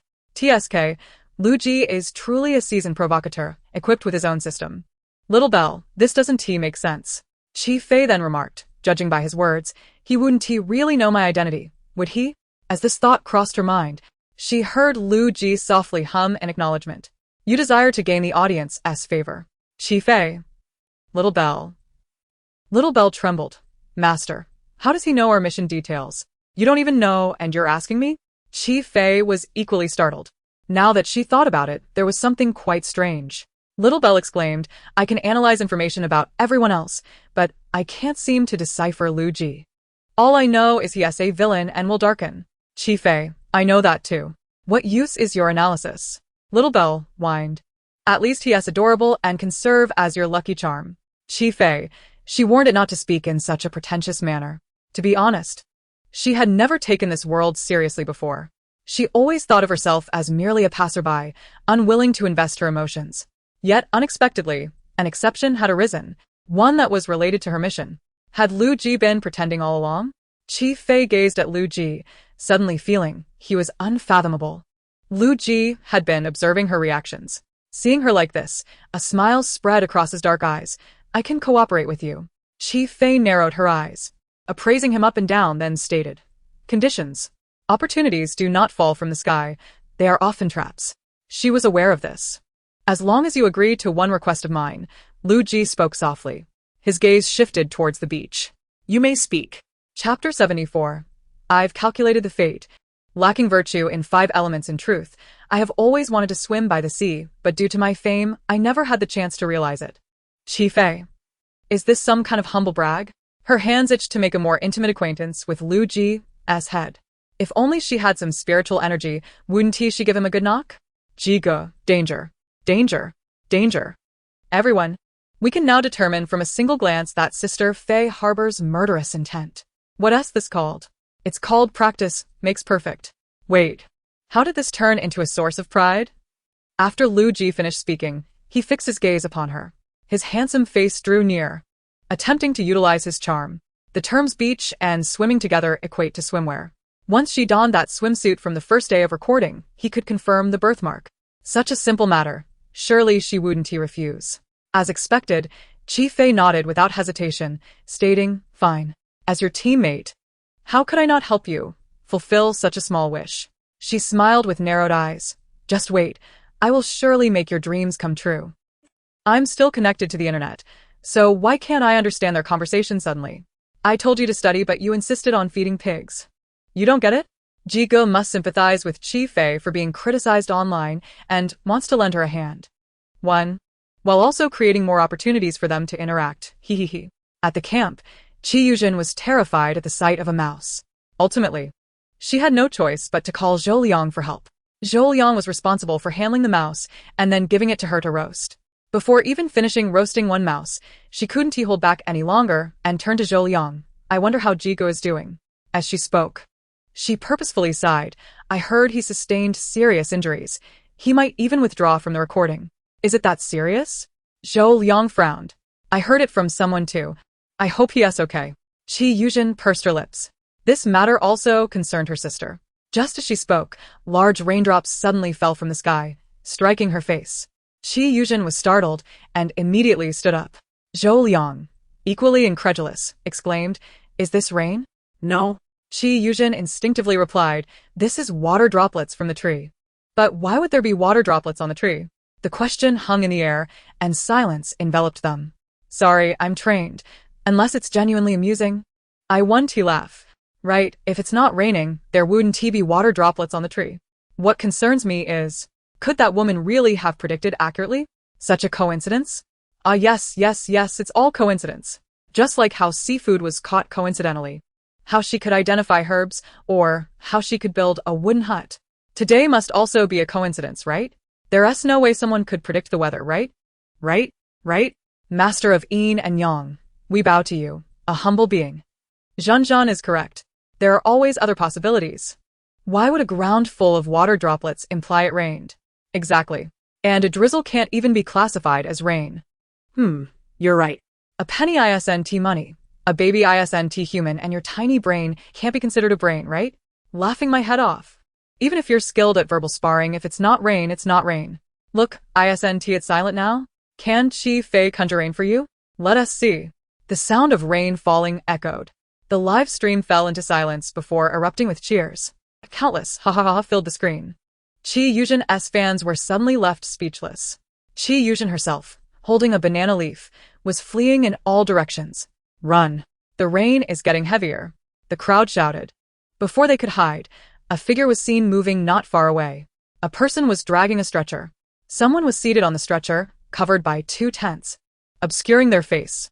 Leading the way was Chi Fei, her head adorned with a banana leaf hat, secured by vines, resembling a chief stepping out of a documentary. Her stride exuding an air of complete disregard. The crowd, bullet comments. Sister Fei, the #1 female star in domestic variety shows, clearly doesn't care about her image. Other female celebrities on variety shows, seeking beautiful dresses, all dolled up. Sister Fei, bare-faced, banana leaf hat, strutting with flair. I absolutely adore her carefree attitude. Ha. She resembles a monkey. What is there to love? What kind of aesthetic is that? With such a beautiful female monkey. The realm of male monkeys is surely in disarray. Fei Jia, fly with confidence. If anything goes wrong, I will take the blame. I represent Chi's fans. I have realized that if Chi Fei's fanbase expands, it could truly become a formidable force, each member more eccentric than the last. Is there no one concerned about Jiga? He is encased in a tent. At least he has a tent. I was worried he might get soaked in the rain. But wait, whose tent is it? Chi Fei approached. Chi Yuzhen gritted her teeth, glaring fiercely at Chi Fei. She decisively took the tent away. She had initially planned to play some tricks, but upon hearing there was 1 tent left, she felt a slight relief. After forcing out a smile that was more sorrowful than a cry, she said, "All right, a bet is a bet, dear sister. It's no issue if we have no tent to sleep in. We can make do in the wilderness. Have we arrived at a tea mountain? Why does it smell like tea? Shut up. If you can't speak properly, then don't." Zhan has already stated her willingness to accept the bet. Do you have anything else to say? You think you can argue about everything? Chi Fei glanced at her. Chi Yuzhen raised an eyebrow, refusing to believe that Chi Fei was completely indifferent to external opinions. How could one person monopolize all the tents and still have the audacity? Yes, she replied. It truly doesn't matter. Chi Yuzhen. Her lips twitched as she continued, but dear sister, your team only has 2 members.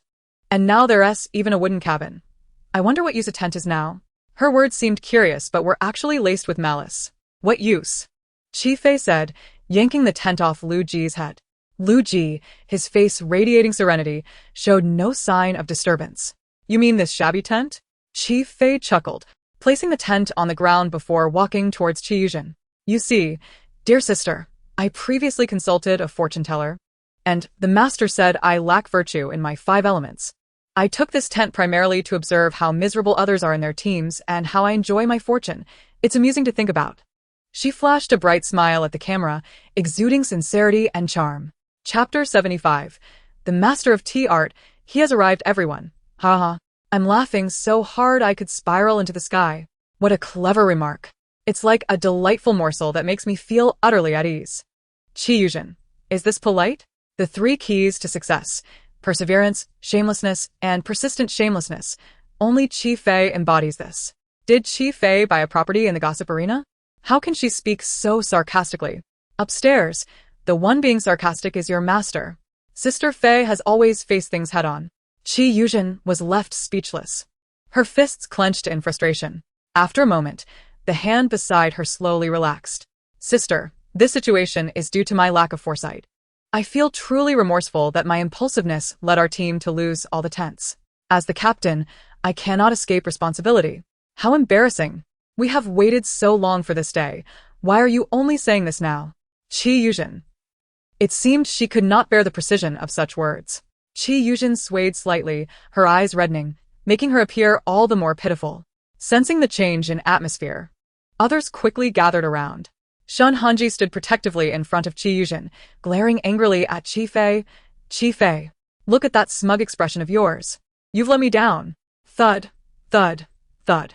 Accompanied by a familiar sound of footsteps, wealth descended from above. A tall figure stood in front of Qi Fei, confronting Shun Hanji. You workers. Are you planning a rebellion? Workers? Once Fortune makes a move, Hanji descends into hell. I see Fortune has completely bound himself to Shun Hanji. I hope he doesn't end up being annoying. Exactly. Fortune is barely worthy. I apologize upstairs.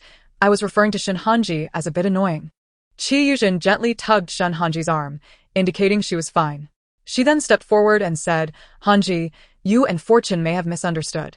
I misjudged the situation and lost the tents in a bet with my sister. It's okay for me to suffer, but I cannot let my teammates endure hardship. Fortune's large, round eyes were filled with confusion. He interrupted Qi Yuzhen, turning to Qi Fei. Sister Fei, what is she talking about? Why is she saying this? Qi Yuzhen. Qi Fei hissed, scrutinizing Fortune several times. Indeed, that innocent expression and delicate tone were merely a replica of Qi Yuzhen.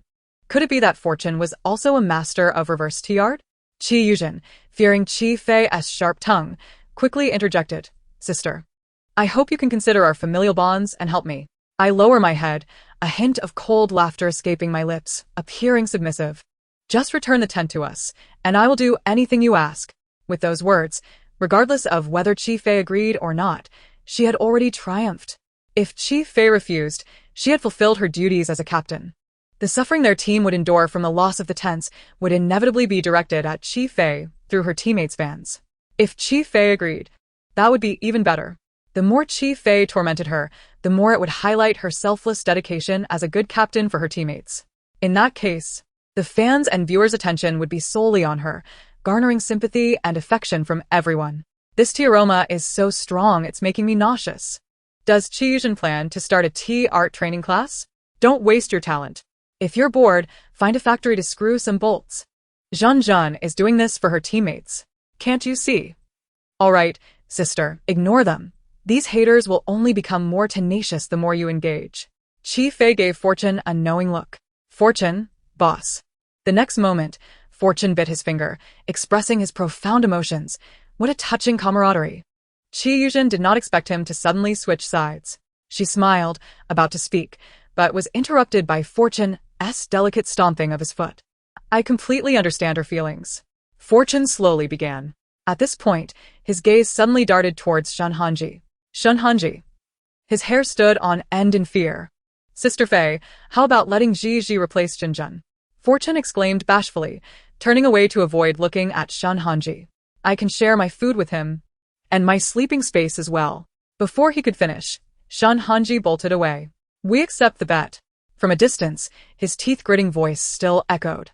Qi Yuzhen. What is Shun Hanji's problem? When did he become their representative? Her carefully laid plans were shattered. Fortune noticed her discontent and quickly said, I'm sorry, Jinjun. His gaze was earnest. I truly didn't mean it. I just wanted to help you. Please don't be angry. It's all my fault. Qi Yuzhen. Haha. Fortune is still a natural tea master, following Qi Yuzhen's path, leaving her with no way out. Did Jinjun provoke you? Why such malice towards her? Qi Yuzhen naturally did not press the issue further. Throughout the day, she suppressed her frustration while working for Qi Fei. Yi Tang noticed her gloomy expression and furrowed her brow, approaching to console her. Don't blame yourself. We all agreed to the bet. So you can't take all the blame. Qi Wai and suddenly halted, turning her gaze towards Wai Tiang. How audacious is the sister?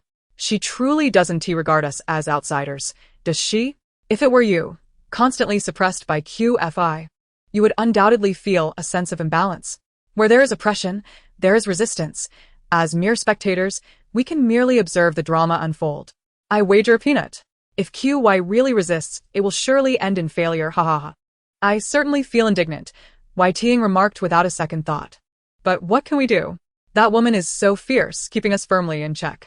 QYZHN sighed. If her sister continues to develop in this manner, Actually, if she could truly unify the deserted island, that would be something. YTing scratched her head. Is this a hallucination? Care to elaborate? Chapter 76. Sister Fi stays at the shelter. YTing. Please remember your original intention to achieve your ultimate goal. Ting must have her reasons for saying this. She has always been our little angel. Surely she wishes for everyone's safety, considering the greater good. Indeed. Our Ting is the most sensible. Just listen to her and you will understand. Do not make judgments based on a single statement. QYZHN took a long time to regain her composure. The notion of unity within that entire sentence inexplicably evoked a sense of horror in her. Biting her lip, she questioned, "Why do you think that?" Thank you, ZHN. Without you, those trolls in the comments would surely tarnish our Ting's reputation. Exactly. Ting, do not be afraid. Speak out. I fear you may feel guilty for Ting's kind intentions. We desire nothing but justice. Ting raised her head and asked, "Why?" Furrowing her brow, she continued, "Because she treats employees who do not create trouble quite well. Eventually, all the guests on the island will be her employees. None of them superior to the other, and they will all be able to eat well." QYZHN. The comments. Suddenly, YTing spotted a drone, her body tensing. Of course. She solemnly stated, "It's all for everyone's consideration. Ensuring that everyone has enough to eat is the priority." That was close. She almost forgot about maintaining her persona. Is there a possibility that it is too late to make amends now? Are the toes of Ting's fans tired? If not, come to my place. I want a basement, help me dig a bit. Of course, they are tired. What are you saying? They are busy excavating the mausoleum of Qin Shi Huang. How could they have time? You all are so malicious. Did Ting provoke you? When we cannot win, we become malicious. When we can win, you all seem to enjoy it like snowflakes, don't you? YTing, you must understand, a portion of the power of discourse still lies in our hands. QYZHN stepped forward. If it all falls into her hands, what will we eat and do? Would it not be entirely dictated by her? YTing paused, suddenly enlightened. Right, today she even made us eat rats. QYZHN said with a hint of grievance, "It's not that we can't eat it, but when everyone else is eating meat. I know she targets me. Thankfully, today's task fell to me, not you. But what if one day it's you? What would you do?" As she spoke, QYZHN cast a glance at YTing. YTing immediately clenched her fists. Yes, if she were to find herself in that predicament, wouldn't everything be dictated by QFI? We absolutely cannot allow it to reach such a point. YTing resolved, gritting her teeth. We must resist. QYZHN nodded, declaring that if we do not fight back now, we will have no way to survive. I understand. The death squad is officially allied. To speak candidly, I do feel that QYZHN carries a hint of tea flavor. Yes, everything is tea. Whatever she says is wrong. Fire is the original sin. Protect your master well. QFI is utterly incompetent, and incompetence is her protective color. Once she becomes popular, with her temperament, who knows what unpleasant words may come out of her mouth. Having made up their minds, the two parted ways. The rain fell for a long time. QFI and LJ entered the shelter together.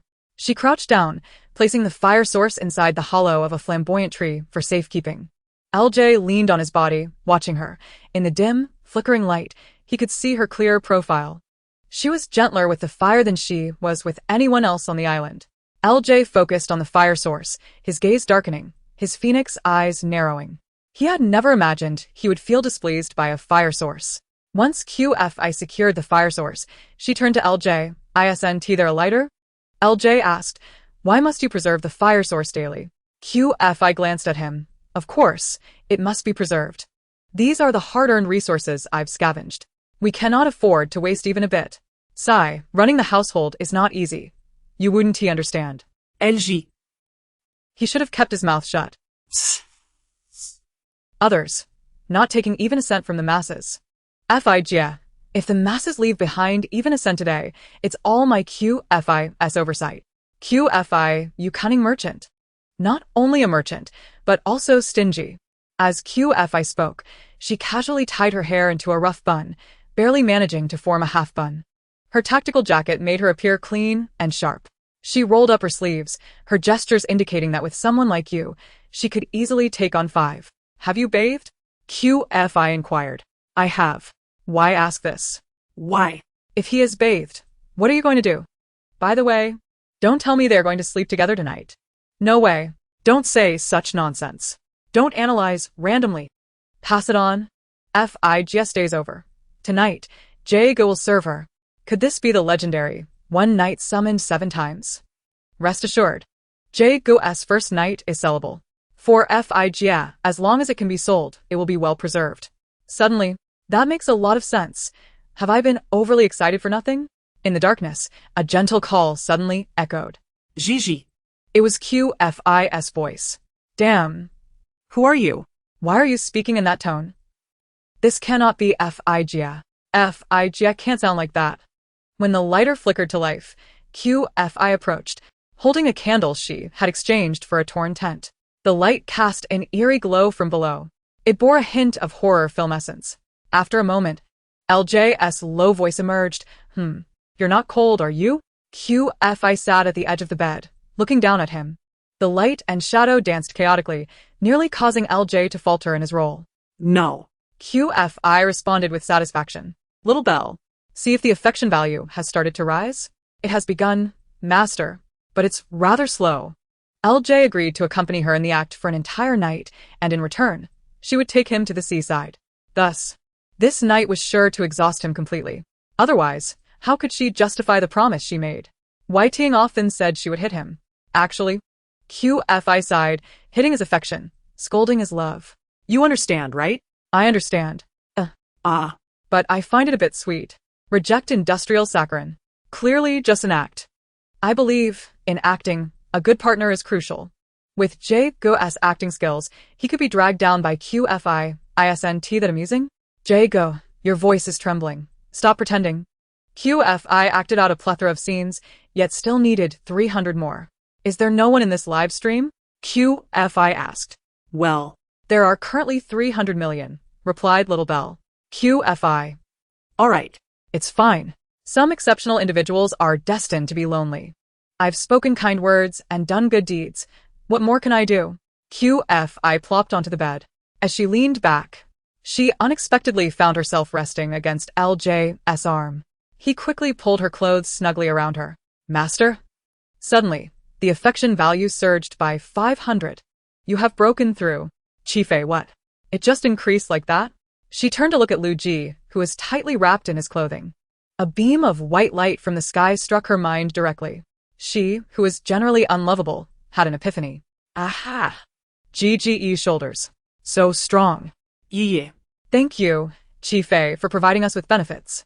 This benefit is brought to us by you, which makes us feel reassured. In the next moment, Chifei turned around.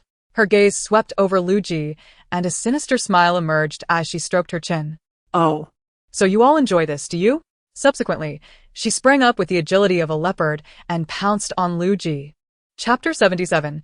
You are my precious asset, Lu Ji. He quickly stepped back, but she still seized the fabric of his chest. Chifei knelt on either side of his body, looking down at him from above. The smile on her face deepened. Do not be nervous, she said, her tone softer than ever before. So many people adore you. Are you sure you want to offer some benefits to the loyal fans in the live stream? Lu Ji. At that moment, Chifei turned to face the drone, saying, Come on, everyone who wants to see this, hit 1. Instantly, the screen was flooded with 11,111, drowning the live stream in a frenzy. People's faces were obscured. Calm down. Hitting 1. Even Buddha might not forgive you. 111. 1111. Sister Faye. Radiant and captivating, a beauty beyond compare, an exquisite gem of the world. Your half-sister wants benefits right now, he. I'm so anxious. Chifei. Don't be ungrateful, or I'll kneel and beg you withdrawal. A friend of mine was stabbed 30 times, each wound fatal, and then drowned in a cesspool for 10 hours. Now he lies there, wishing to see Gigi's benefits before he passes. Sister Faye, are you still accepting people? My idol is 18, good-looking, with an excellent physique, and durable. Sisters above, are you crazy? How can you think of pushing your idol into the fire? Step aside. Let my idol come first. Do you feel the enthusiasm from your fans? Chief Faye remarked, fabricating a sense of urgency in the atmosphere. Come on, let us show a little something, or it won't end well. Lu Ji, they can't even see the live stream. What enthusiasm. But Chief Faye knew better. The excited voice of the little bell echoed in her ears. With every scream, an additional 500 affection points were added. 500? Who could have imagined that just moments ago? She couldn't even muster 300? Lu Ji gritted his teeth. I am wearing only this one piece. One piece is perfect. I love Jiga in just one piece. Take it off, take it off. We are all family. Don't be so distant. Hurry up. Why do I feel so pampered? If it weren't for this one piece, I would probably give in to Sister Faye. Chief Faye frowned. If there was only one piece, it would indeed be inappropriate for her to take direct action. Lu Ji sighed in relief. However, Chief Faye soon added with reluctance. But your fans are all such little angels. I cannot bear to disappoint them, so this time I will have to make do with my hands. Lu Ji. Upon saying this, she attempted to pull the zipper of his jacket. However, Lu Ji reacted faster, wrapping both of his large hands around hers. Taking advantage of her momentary surprise, he swiftly pulled her legs out from beneath her, rolling his body to the other side of the bed. The two faced each other across the bed. Chief Faye observed his fluid movements with curiosity. Your actions don't seem to reflect an injured leg. She scrutinized him. Lu Ji, I was careless. He smiled calmly, unruffled. In critical moments, one's potential is often unleashed. Chief Faye glanced at him, seeing his genuine reluctance, and decided not to press further. She waved her hand dismissively. All right, you rest. I'll go sleep with Fu Gui. Lu Ji suddenly looked up, his dark eyes heavy. What did you say? I said I'm going to find Fu Gui, Chief Faye reiterated, to discuss life and ideals and perhaps absorb some of his virtues. After saying this, she turned to leave. Just then, a faint creaking sound came from behind her. The bed creaked. Chief Faye turned back in confusion, only to see Lu Ji lying flat on the bed, eyes closed, his body stretched out like a statue. He looked beautiful, strong, and tragic. His thin lips moved slightly, uttering a few words. Everything for the fans. Oh my. For whom? We are not deserving. Just to add, he looks so handsome like this. Does this man have no flaws? You bunch who only know how to admire his looks. Doesn't anyone notice the blind spot? It was Chief Faye who first said she was going to find Fu Gui, and then Jiga suddenly changed his mind. Goodness, is Jiga getting jealous? The rage is real. Chief Faye's eyes brightened. She chuckled as she rubbed her hands together. You said it. So don't go back on your word. Lu Ji pursed his lips. I never regret a decision I make. Chief Faye stood by the bed, observing Lu Ji for a moment. Suddenly, she reached out and patted his arm. Scoot over. Lu Ji immediately moved slightly to the side. Chief Faye climbed onto the bed, lying down boldly beside him. The bed in the shelter was small, and with two adults lying on it, turning over was difficult. Thus, their arms brushed closely against each other, appearing very intimate. Is this really a scene from the mortal realm? How dare Chief Faye sleep next to Jiga? She has no shame. Even though it's outrageous. If Chief Faye delivers the benefits from earlier, I will forgive her. Lu Ji suddenly turned to his side. Why aren't you making a move? Chief Faye rested her hands behind her head, unwilling to act. Lu Ji's complex gaze fixed upon her face, a slight smile revealing some conscience. You, my dear. Chief Faye was startled by his words. Why are you scolding me? Lu Ji. Chief Faye huffed. You are now my only teammate and one of my precious assets. How can I just let others see my belongings? That would be unwise. Let us wait for fate. As soon as the words fell, the surroundings fell silent. After a long time, Lu Ji's deep voice finally broke the stillness. Well, you are in charge of this house. House. I, a devoted follower, wish to remain single for life, just so they can marry right now. Even though there's only a candle flickering, Jiga, do pay attention to your image. Your smile is reaching your ears. Be more assertive. Jiga, I beg you, to be referred to as an object by this woman. And yet you still look good? Chi Fei has firmly secured her position as the head of the household. Oh, I'm crying so loudly. Just a quiet thought, but could this be a brotherly bond? Chi Fei, the straight woman, is simply an emotional void. House. Chi Fei turned her head. She recalled having casually mentioned something along those lines. This man has a broad perspective and a good memory. Master. The little bell chimed. I have unlocked the level 3 weather function for you. You can now predict the weather a month in advance. Chi Fei nodded, idly playing with the new feature. In the next moment, she abruptly sat up. Chapter 78. The experience is quite pleasant. I shall return tonight. Beside her, Lu Ji raised an eyebrow and turned his head. What's the matter? Little Bell naturally also perceived the scene within Chi Fei's consciousness. At this moment, she trembled in fear. Master, this is a level 17 typhoon. Chi Fei immediately began to curse. The map that appeared in her mind was precisely the weather chart surrounding the island, with various colors representing temperature and precipitation, akin to a weather forecast. At this moment, a deep blue vortex-shaped graphic was rolling in the center of the sea not far away. It was evidently on the verge of forming a typhoon, and it was predicted to be at level 17. A level 17 typhoon might be dodged in the city, but how could one evade it on this desolate island? To put it plainly, even a wealthy person weighing 200 Jin wouldn't be able to hide if their head were stuck in someone else's pants. No wonder the production team had prepared such a large rain shelter.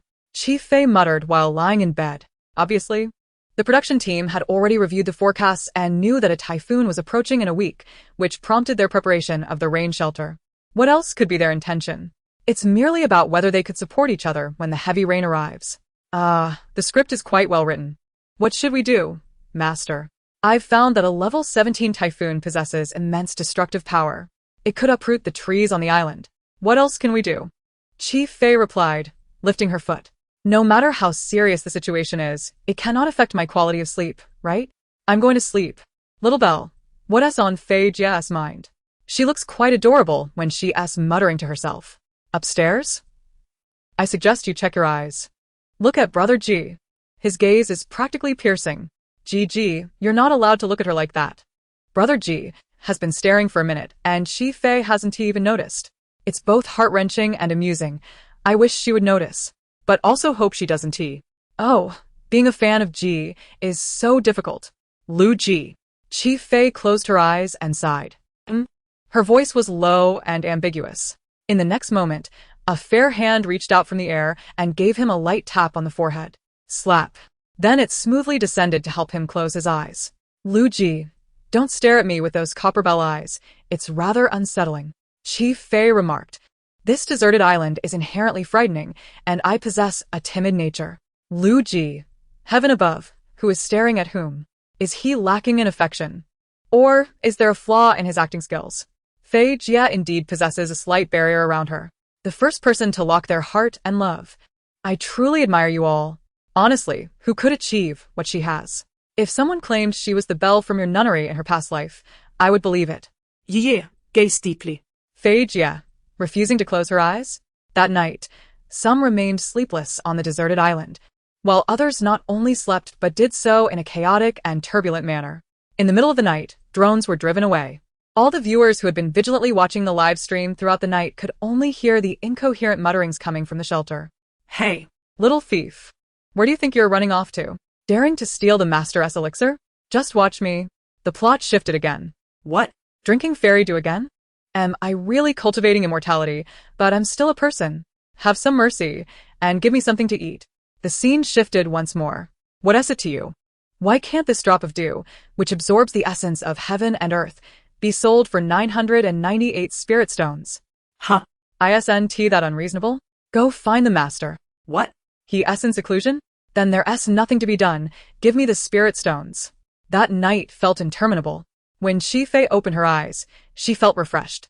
After sleeping outside for several days, she had no idea how comfortable the shelter was. This little brat Lu Ji is really taking advantage of me. She stretched lazily, yawning as she turned to the side. Before she could finish her sentence, she abruptly halted. Lu Ji, did you sneak off to steal a donkey last night without me? Don't spread rumors. Fei Jia's antics last night were like a one-woman show of a fantasy drama. Did no one notice she was a schemer even in her dreams? Is Chi Fei going a little crazy with poverty? Look at this pathetic appearance. Lu Ji stared at her with his panda eyes, his expression rather unsettling. You had a dream all night long. Dreaming? Chi Fei paused, suddenly feeling guilty. Lu Ji scrutinized her expression. Who else have you slept with? He asked directly. Chi Fei coughed suddenly. Oh my. What a shocking thing to say this early in the morning. Ji Ge. Please ease up. Otherwise, we really won't be able to hold back our excitement. Why is he asking that? What on earth? Chi Fei immediately jumped from the bed. Don't say nonsense. I need to go collect the tent. I'll go with you. Lu Ji continued to regard her with skepticism. The logic of the situation was quite simple. As soon as dreaming was mentioned, she understood. Clearly, there had been misfortunes befalling predecessors. Who were those predecessors? Shenhanji? Lu Ji's expression changed, trembling in his wheelchair. Master? The blackening value is at 35. An unprecedented crisis. His raised hand hovered midair, unable to strike down. Chi Fei pondered. If he strikes down now, wouldn't her affection value be jeopardized?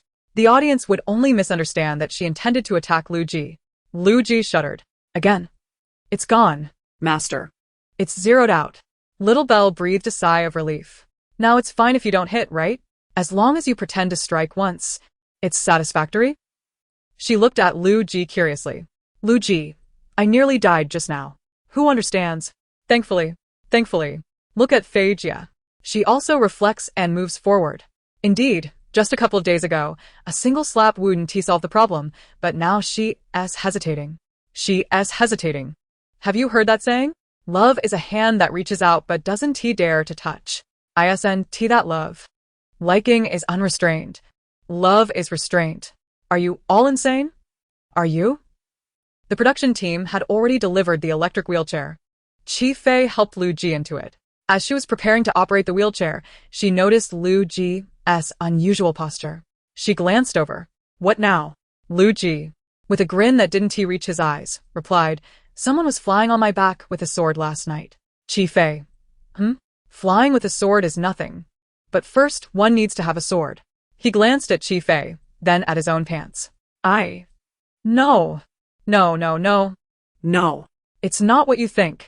Impossible. Let me out of the car. I want to go to kindergarten. This isn't the road to kindergarten.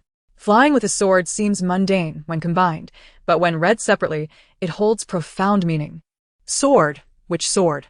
How does one control it? Chi Fei opened her mouth, then closed it again. After a long pause, she said, however, the experience last night was still quite pleasant. I shall return tonight. Chapter 79. To steal a donkey, has my brain been kicked by one? Wow. I've lived this long, and it's the first time I've heard a celebrity say such a thing. I'm so excited. What should I do? Brother G's face must have turned yellow by now. You all are mistaken. I'm a fan of G. Let me tell you another title of Brother G. That is stubborn little strong. Can fans be more thoughtful when giving titles? 1. Indestructible. 2. The more setbacks, the stronger leveling up system. You'll understand soon enough. Lu Ji, sitting in the wheelchair, cast a glance at her. Chi Fei walked ahead, dressed in a simple black outfit that accentuated her exquisite beauty, captivating the eye.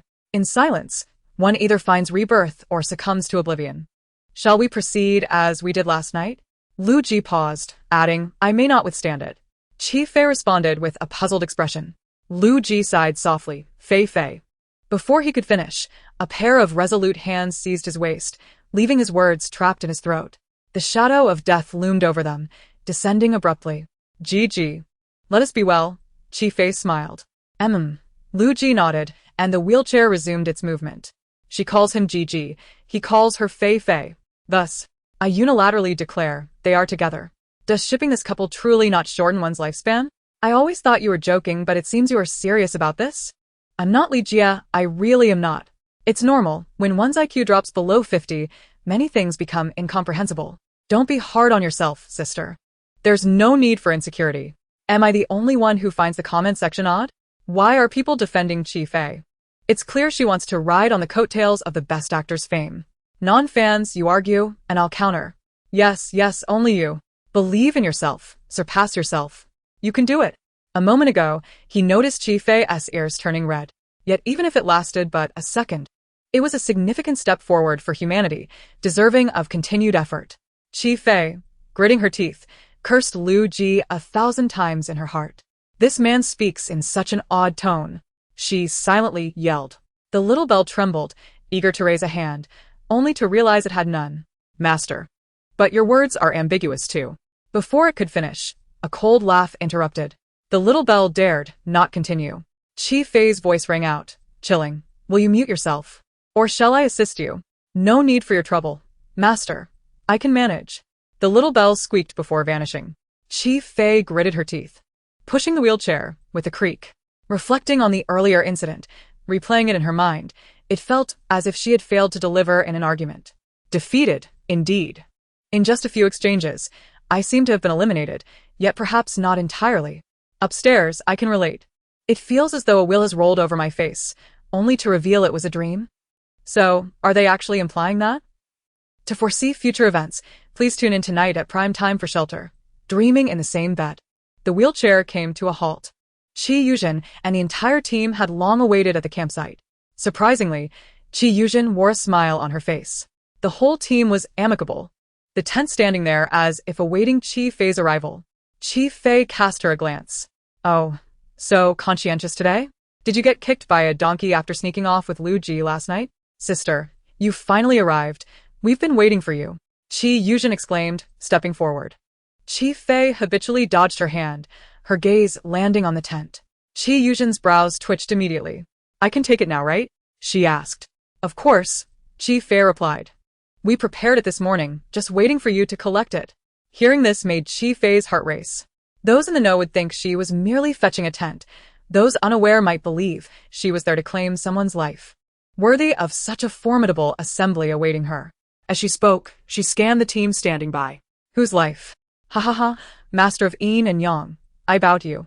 Everyone is silent, yet all eyes are on Chi Yuzhen.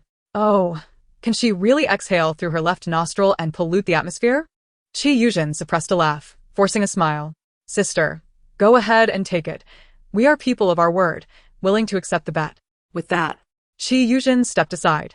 Everyone disperse. Clear the vines. We still need to attempt making hammocks. Sister dislikes crowds, so please leave. She squatted down at a distance, but continued to steal glances at Chi Fei. Chi Fei looked back at her, then released the wheelchair and stepped forward. She swiftly pulled out the stakes, beginning to gather the tent. Chi Yuzhen smirked, pretending to tidy the vines while silently counting. 3, 2, 1. However, the expected scream did not come. She frowned and turned. Ah! In fact, it was Chi Yuzhen who screamed first. Before her was Chi Fei's beaming face, skin radiant, teeth pearly white.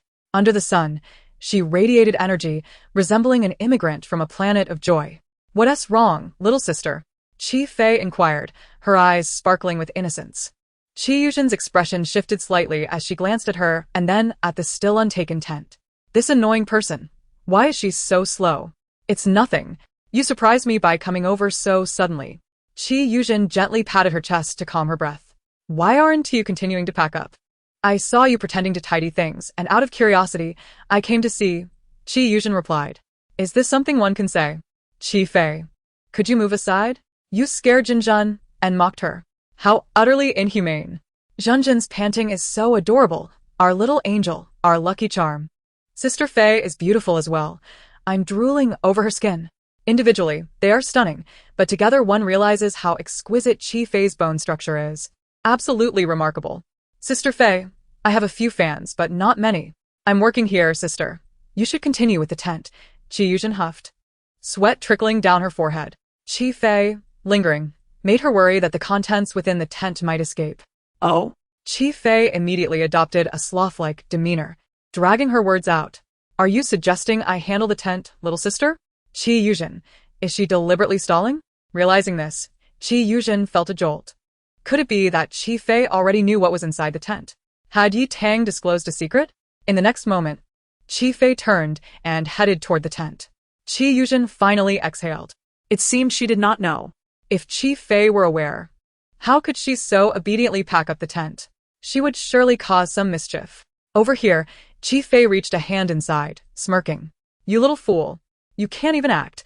How did you ever get into film school? She tilted her head and poked her finger inside. Instantly, she encountered something cold and slimy. What the hell? Chi-Fei cursed, recoiling. The tent suddenly shook. A python, as thick as a human leg, sprang out. Chapter 80. Laughing strongly, laughing confidently. Ah. What on earth is that? Why is there a snake in the tent? Protective barrage. I can't watch anymore, sob. That snake's mouth is so big, will it bite Chi-Fei's head off in one go? In this life-threatening moment, how can you still afford to be sarcastic? Though I dislike Chi-Fei, I never imagined she would face such a grim fate. Hurry and escape. Lu Ji's delicate features instantly turned cold as ice. A sharp glint flashed in his narrow phoenix eyes. He instinctively rose, reaching out toward Chi-Fei's back, intending to pull her away from the snake's attack. The audience was startled by his sudden movement. Once they regained their composure, they began to scream. Ah! Ji-ge is risking his own safety to save Chi-Fei. My heart is soaring. Ji-ge is so brave. Chi-Fei must be touched beyond words. I'm spiraling into a frenzy, kneeling for Ji-ge's beauty. Why is everyone pretending to be aloof? Is no one going to speak up? Then allow me. Greetings, my dear husband. Chi-Fei was abruptly yanked back by Lu Ji, causing her to momentarily lower her raised leg and take a step back with him. The python, perceiving their retreat, intensified its assault. With its tongue flicking, it reared up and lunged towards Chi-Fei, the nearest target. At that critical moment, Lu Ji pulled Chi-Fei behind him once more for protection. The python, noticing this, swiftly redirected its attack towards Lu Ji, opening its gaping maw to strike. Everyone in the live stream held their breath, captivated by the unfolding scene. Chi-Fei, however, smiled coldly. How dare it touch what belongs to me? Seeking death. Lu Ji was momentarily taken aback, a flicker of gratitude rising within him. Suddenly, everything spun, and he found himself hoisted by Chi-Fei. Before he could comprehend, his head collided with her back. Chi-Fei, effortlessly shifting her stance, evaded the python's onslaught. She raised her foot and delivered a powerful kick to the serpent. The force was nearly all she could muster, sending the python crashing to the ground. Dazed for a spell before it sluggishly began to rise again, Chi-Fei advanced and struck once more. Her foot landed precisely on the python's vital spot, while her other leg executed a flawless split in midair. The python writhed, attempting to resist. Ha! Utterly foolish, she coldly remarked, releasing the person she had been supporting. Lu Ji, what? The world shifted again. He felt himself being lifted by a hand, first jostled, then tossed. Everyone? In the next moment, Lu Ji found himself atop the python's tail. Everyone? Before he could process it, Chi-Fei hoisted him up again. Another jolt. His tailbone vibrated. Tears welled in his eyes. The only sound in the room was the collective breath of the spectators. Only Chi-Fei exhaled, stepping aside, her laughter resonating with strength and confidence. Fear not, it is dead. Lu Ji, perhaps it is not the python I fear. The one truly dead is not the python. What on earth did she just do? Chi-Fei, you are unbelievable. You actually used our treasure to strike the python's tail. Calm down. Ladies, let's keep our composure. Gigi's first night is still intact. What's wrong with striking the python's tail? That's true. Ji-ge has been the delicate darling for so long, finally contributing. It's just a python's tail, not a walnut. His backside won't split in four. Our Ji-ge is still whole. How can you all let Ji-ge be treated this way? Are you fake fans? Mind your own business. Take care of yourself. Lu Ji felt the python's tail jabbing him uncomfortably. Yet, he remained still, his mind a blank slate. Suddenly, Chi-Fei exclaimed dramatically. She rushed over to him. Ji, why have you fainted? Her hands gripped his shoulders, her eyes blinking at him insistently, whispering, hurry, faint. Lu Ji, in his heart. He reassured himself at least there was some repetition this time. He raised his turbulent eyes, gazing at Chi-Fei for a while, unable to suppress a serious contemplation. Was it still necessary to observe the birthmark on her body? What if he didn't see it before she whisked him away? Chi-Fei, noticing his prolonged stillness and unwavering gaze, thought it must be an indication. Thus, she reluctantly conceded, all right, since you've contributed, I'll let you enjoy a moment of happiness.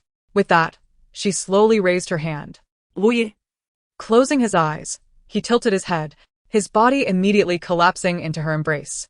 Chi-Fei stared, dumbfounded, utterly captivated by his remarkable performance. Were the circumstances different, she would have surely given him 2 thumbs up. Quietly, what does Chi Fei intend to do? Indeed, why is Jiga pretending to faint? Lord. Why can't I ever predict this woman's next move? This position resembles my mother cleaning my ears. I'm voting for earwax. Chi Yuzhan approached cautiously upon hearing that Lu Ji had fainted. Is Jiga all right? She asked. How could he be fine? Chi Fei wailed, her lips quivering, feigning immense sorrow. Chi Yuzhan, something felt amiss with Chi Fei's expression. Sister Fei, let us not go too far. Jiga merely fainted. He hasn't passed away. Listen, Sister Fei's tone has an eerie resemblance to a mourning ritual. Chi Fei wiped her tears, her face a mask of sorrow. Thoughts of her heavily discounted spirit stones surged her anger back to life. She shouted at Chi Yuzhan, his health has always been poor, and now he has been frightened by the python from your camp, which is venomous. Who knows what illness might befall him? Mipuri? Why is your fate so tragic? It's all my fault. I shouldn't have brought you to your sister's camp. You speak nonsense. Chi Yuzhan retorted. That python isn't venomous. As soon as she said this, Chi Fei's feigned sorrow momentarily subsided, her eyes narrowing. Chi Yuzhan realized her reaction had been overly intense. How do you know it's not venomous? Did the python whisper to you while you slept? Chi Fei raised an eyebrow. Apologies, sister. I was merely flustered and spoke without thought. But you seem quite knowledgeable. The snake appeared in your tent. Could it be a pet of yours? She smiled slightly, her gaze icy. Chi Yuzhan was at a loss for words. I was just guessing. Oh, so accurate? Next time, I want to consult a fortune teller. I'll have you guess for me. Now tell me, what element am I lacking today? Chi Yuzhan. Stop spouting nonsense. Shun Hanji rushed over, bravely speaking up behind her. With prosperity absent, this was his domain. Then let us consider it nonsense. Chi Fei sighed, lowering her gaze to Lu Ji, feeling pity for her Ji. The person in her arms quivered slightly, trapped once more in her iron embrace. She tenderly caressed Lu Ji's face, taking the opportunity to pinch it. The texture was quite pleasant. Then, her hand shifted, playfully grazing his chin, her long hair brushing against his nose. In an instant, Lu Ji stiffened. The next moment, her hand suddenly moved to his waist. Chapter 81. You don't have body odor, do you? Chi Fei curled her fingers, her touch gliding slowly. Lu Ji's lips pressed together, his heartbeat quickening. What is she planning? Her fingers continued their ascent, raising the temperature within him. The hand ventured closer to his chest, ultimately resting in a most private area, one seldom exposed to others. Commonly referred to as the armpit.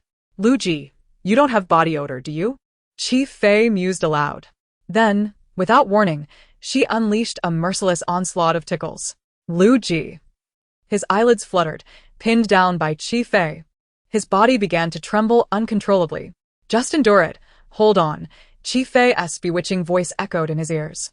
In a moment, I'll share half with you. Then she lifted her head, shouting, Oh Ji, why has your condition worsened? You're trembling so much. You need to remove your hand. I saw you tickling his armpit. Jiga, are you alright? Chi Fei wailed. It's all my fault as the captain. I'm weak and useless, failing to protect you, leading to this plight. Now there's no justice to be served for you. Chi Yuzhan. Oh dear. Who still remembers that our G-brother is a Grand Slam movie emperor? Steady, sisters. This is merely a small matter. At least G-brother is now perfectly aligned with his profession. A mature individual should learn to find sweetness amidst hardship. G-brother's cooperation with Chi Fei must be due to love. Sisters, let's indulge in this moment. As a passerby, even Sister Fei can pluck a few hairs. Yet today is yet another day to light a candle for Chi Yuzhan. The person above, whom do you look down upon? Is it merely hair? The ashes belong to our Sister Fei. Chi Yuzhan's lips twitched. G-brother's condition should not be so feeble. The moment the word weak escaped her lips, it was as if a peculiar switch had been pressed. Lu Ji on the ground began to tremble even more violently, his face visibly paling. Chi Yuzhan. She immediately muted herself, daring not to speak again. Chi Fei widened her eyes in surprise, glancing at her hand. She hadn't moved for the second time, had she? Lu Ji is now so proactive? He even knows how to coordinate? Quite impressive, indeed. This team member has truly won her heart. Chi Fei smiled as she looked up. Sister, I know your team has not had a favorable start and feels behind us, right? Chi Yuzhen cautiously glanced at her, but still nodded. As long as her sister understands their predicament, that is sufficient. She remarked, our team can be said to have nothing at present, currently at a low ebb. Even if we wanted to compensate G brother, we are truly powerless. Stop.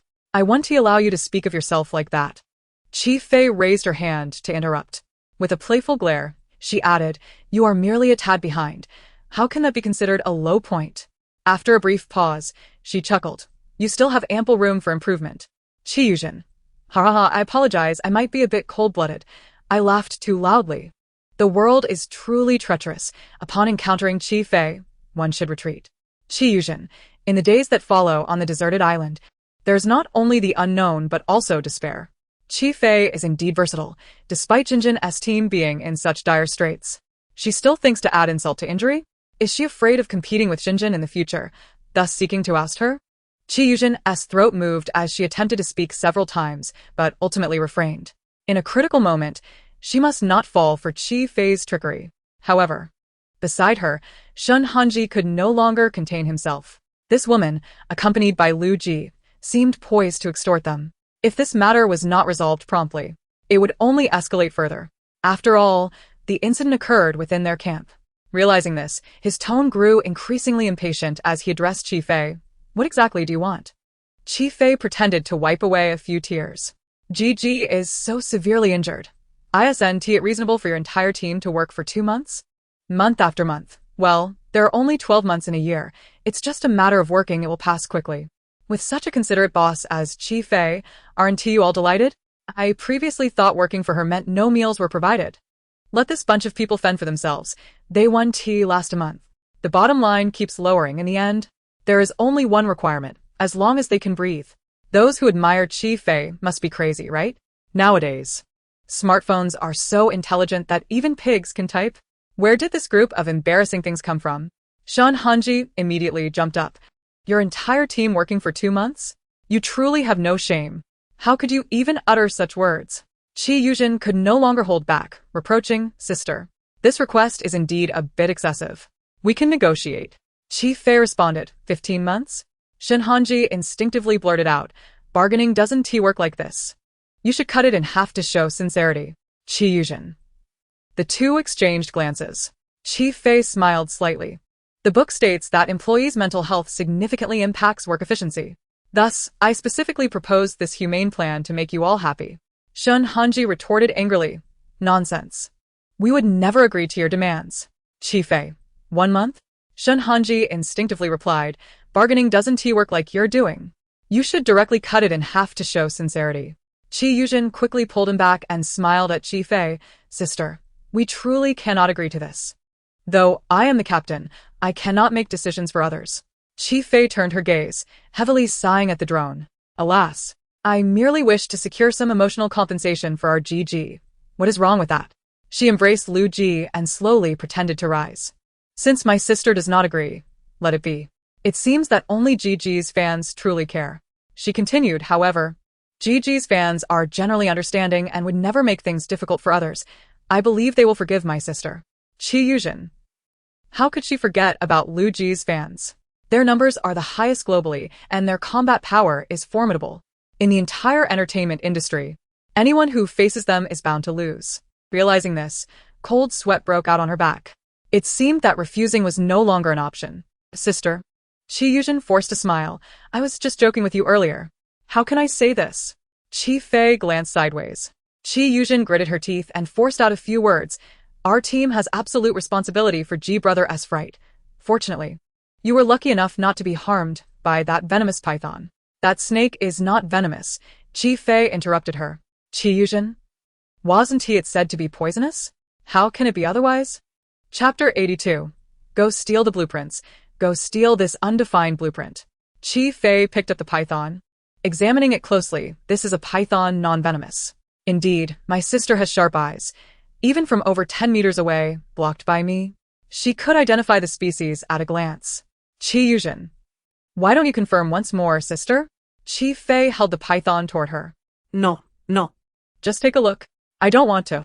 Chi Yuzhen began to scream. Chi Fei took off in pursuit, the python swirling in her hand like a cosmic loop, leaving behind a phantom. Shun Hanji also fled in a frenzy. The scene was filled with the screams of Qi Yuzhen and Shun Hanji, accompanied by one person's laughter. The injured Lu Ji. Is she serious? Does she expect to give Ji a full-body checkup later? I want to allow it. Does no one find this situation rather peculiar? A python appeared out of nowhere, right inside the tent. Just now, Qi Yuzhen indeed did not see the python. Yet she already shouted that it was non-venomous. How did she know? How do you know she didn't TC? Jinjin must have seen the python to declare it non-venomous. Do you think everyone is as ignorant as Chi Fei? Exactly. Are you implying that Jinjin purposely placed a snake inside, intending for it to bite Chi Fei? Yes, that's the implication. It's quite accurate. Qi Yuzhen's fingers hung at her side, trembling with anger. At first glance, they trembled more violently than Lu Ji. Our team can work for you. But it must be for a reasonable time. Qi Yuzhen gritted her teeth. No problem, Chi Fei readily replied, then it's 1 month. She smiled sweetly at Shun Hanji. Gigi also said that cutting the price in half shows sincerity. How does that sincerity sound? At least you have a bit of conscience, Shun Hanji huffed. Does Shun Hanji genuinely believe they've gained anything? Chi Fei's psychological price is certainly 1 month. A cunning merchant. A truly cunning merchant. Alas. I can't help but start to feel sympathy for Qi Yuzhen and them. Why can't they understand that opposing Chi Fei is futile? No more words. Let us silently mourn for them for a second. After reaching an agreement regarding the work arrangement, Qi Yuzhen and Shun Hanji promptly departed, claiming they needed to inform the other teammates of this good news. Once Chi Fei saw that they had truly left, she shook Lu Ji's shoulder. It's time to wake up. Lu Ji slowly opened his eyes, his dark pupils gazing at her with complexity. Don't move, Chi Fei suddenly said softly. You have something dirty on your face. As she spoke, she raised her hand and delicately brushed her fingertips across his cheek. Her gaze was profoundly earnest, as if she were beholding a rare treasure.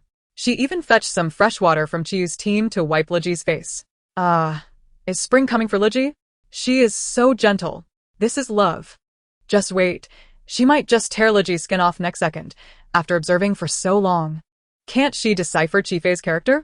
Luji immediately recoiled, asserting that he could manage on his own. He watched Chi Fei with a wary eye. Chi Fei retorted, How can you see properly? She pulled him closer and continued to wipe his face. The 4 words the apocalypse has arrived flashed through Luji's mind. However, the scene that unfolded next was utterly unexpected, for Chi Fei was merely wiping his face. As time passed, her translucent skin shimmered before Luji's eyes. Under the camera's lens, the two stood facing each other, a sight too enchanting to behold. Once she finished, she grinned widely and asked, Isn't that much more comfortable? Oh no, with her gentleness. Could Luji lose his virginity tonight? I have only seen Chi Fei wear such an expression once, when she collected the hours for the cleaning staff. She smiled just like that when she saw those hours. I have no idea what she intends to do. All I know is that I'm terrified. Luji inclined his head slightly. Then let us go, Chi Fei said, picking something up from the ground and hanging it on the wheelchair. A snake's head suddenly appeared from behind, swaying right in front of Luji. I knew it! I knew it!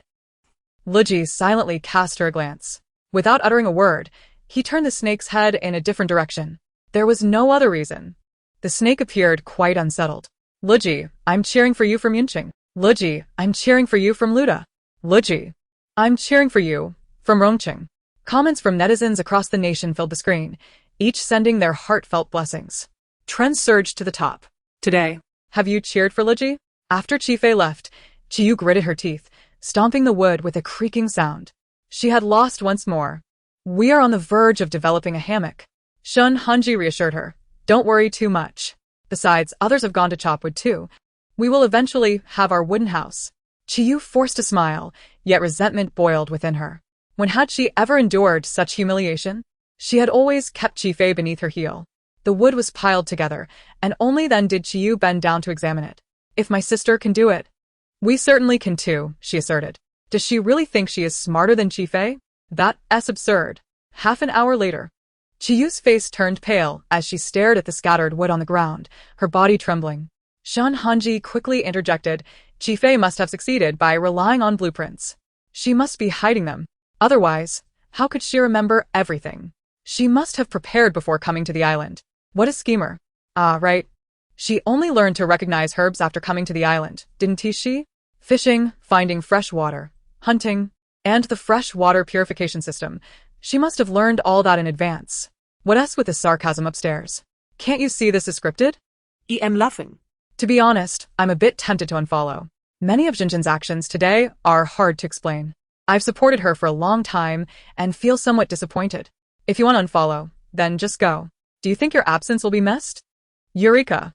Shun Hanji exclaimed, we can borrow the blueprints. After banking so many hours today, she should be willing to lend them to us, right? Chiyu glanced at him. What do you think? Shun Hanji fell silent. The two exchanged knowing glances, tacitly deciding not to pursue the topic further. Haha, suddenly awake? Shun Hanji, I don't think so. Shun Hanji, I must have been out of my mind earlier. I'll punish myself with a drink.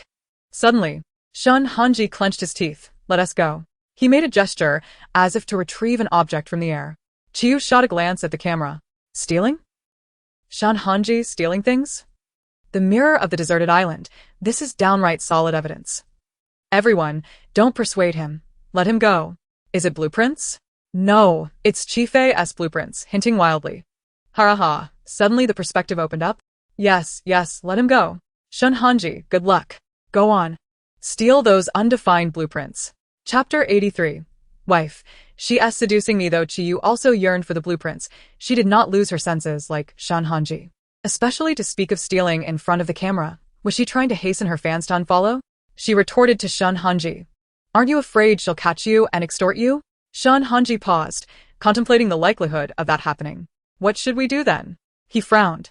Chiyu found herself pondering the same question. Both fell into silence. After a while, Chiyu gritted her teeth and said, let us go talk to my sister. Negotiate? Let us hear what she has to say first, then we can deliberate. Having made up their minds, they headed straight to Chifei's camp. As they approached the camp entrance, an irresistible aroma of meat wafted unexpectedly into their nostrils. Shun Hanji halted, unable to resist inhaling deeply. What new trick was this woman up to? It smelled divine. Chiyu, too, was unable to withstand the allure of the fragrance, and her stomach growled immediately. They exchanged glances before hastening forward. As they drew nearer, the scent intensified. Chifei was seated by the fire, crackling sounds emanating as she roasted something. Wow. Screenshot. Look at her. Family. Her eyes can't lie. How come I never noticed Chifei was this beautiful before? Luji looks so tempted. I mean, are there more and more crazies in the comment section? Hearing the commotion, Chifei turned her head. Oh, you're here? She beamed. Seeing you all working so diligently brings me great joy as your boss. Chiyu and Shun Hanji, sister, we need to talk to you. Chifei, ladling soup, replied, talking business doesn't interfere with eating, right? She looked at the two and continued, I'm in a good mood now. I can treat you to a meal free of charge. Before she could finish, Chiyu and Shun Hanji dashed over, plopping down opposite Chifei. Since she was so hospitable, they wouldn't stand on ceremony. Who knew they could even get a free meal? Might as well take advantage of it. You don't need to be polite with me. Chifei smiled warmly, handing each of them a bowl. Without you, where would I find my current happiness? Just as Shun Hanji reached for the bowl. That makes sense. I did put in the most effort for the clay stove and bowls in front of me. Chiyu quickly filled her bowl with meat soup.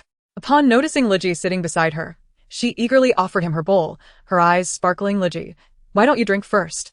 Liji's phoenix eyes instantly turned to Chifei. Liji, wife, she's seducing me. Liji, have some spirit. She's the one serving you soup. Why are you looking at that demoness? Upstairs, so brave. Why don't you go confront him with your keyboard? Liji has a bit of that endearing submissiveness in him. Oui? Cough.